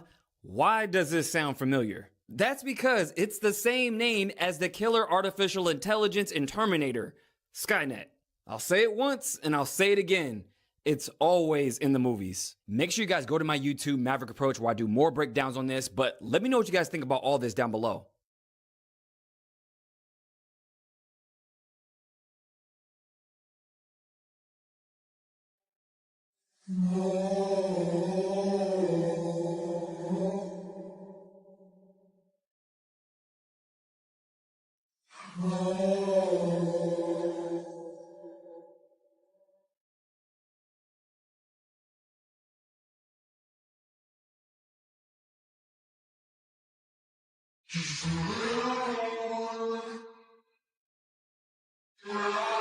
Guys, it's official. Vine is back, but with one big difference. So not only will it have the exact same 6-second looping videos, but it'll also give access to more than 100,000 archived Vines. But instead of Elon being the person to bring Vine back like he said he wanted to, this app, now called Divine, will be backed by none other than Twitter co-founder Jack Dorsey. But the one big thing that makes Divine totally different to other social media platforms is that it will prohibit AI content. In fact, it will scan for and flag suspected generated AI content and prevent it from being posted. It's essentially trying to act as a safe haven. So is this just another hopeless attempt to capitalize on nostalgia? Or can they actually fix the problems Vine had and make it successful this time around? It's kind of interesting. I know Vine was big back in the days, but I think it was a bit too early because people's attentions were still a bit longer.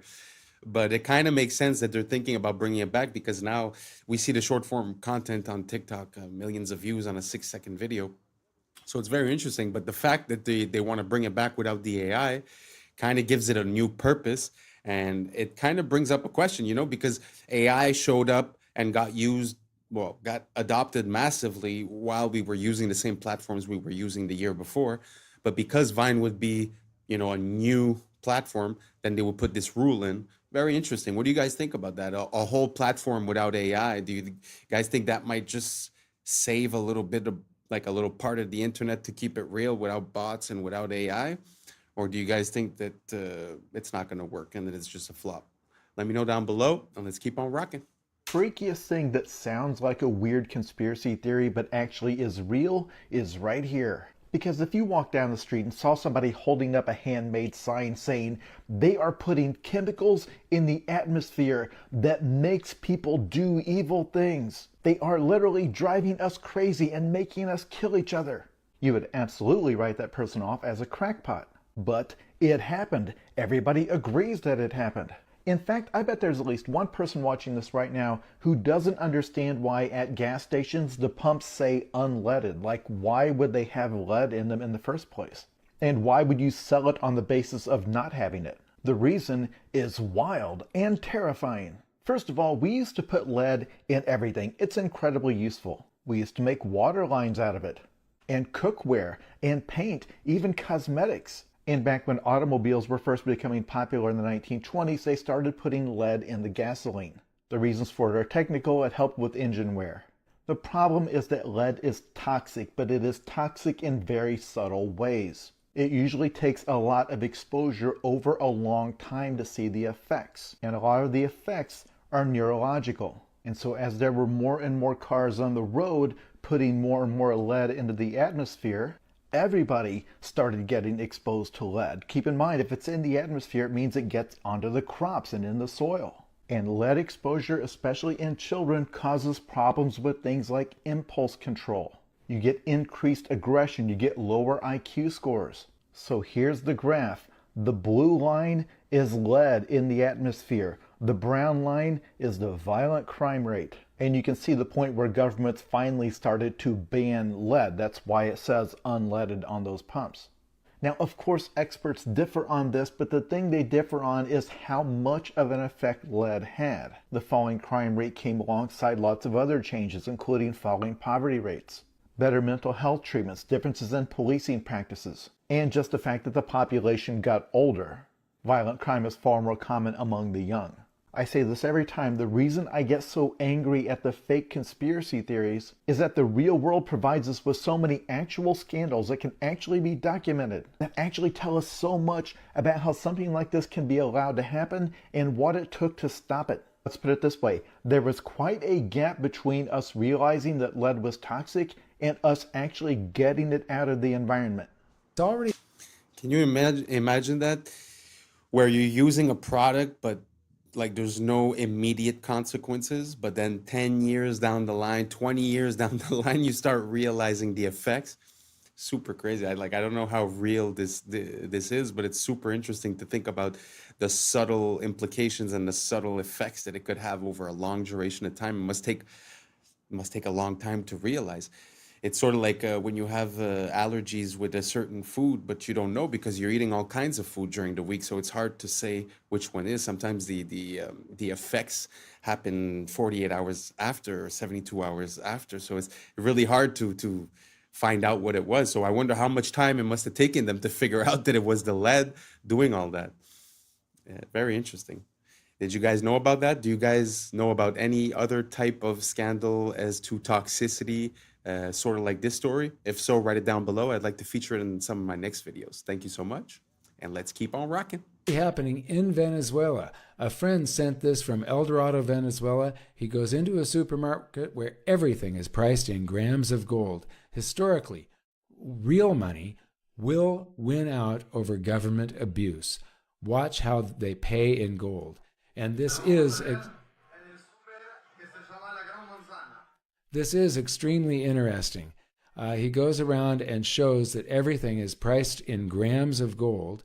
And I'm going to skip forward. These are grams of gold. 0.06 grams of gold. Everything. And I worked out the price on this. He shows some Bailey's Irish Cream. And that price is about $44 a bottle. And then he shows how they pay with these little flecks of gold. And so these aren't in fungible increments. So they're going back to sort of like a barter system. And then at the very end, he goes to the cash register and he's paying in gold on a scale. And she weighs it and logs it all in and stamps these receipts. And they've just paid in real gold. I'm not exactly going to say it, but that country, if you look in the news around these days, something's going on. And I wouldn't be surprised that the reason they're giving you is not the right reason. And this has more to do with it than anything else. Just do your research, think about it. There's some things that I just cannot approach right here on YouTube. I'm going to make a Patreon where I'm going to be able to delve a bit deeper into these subjects. But for now, just try to do your research.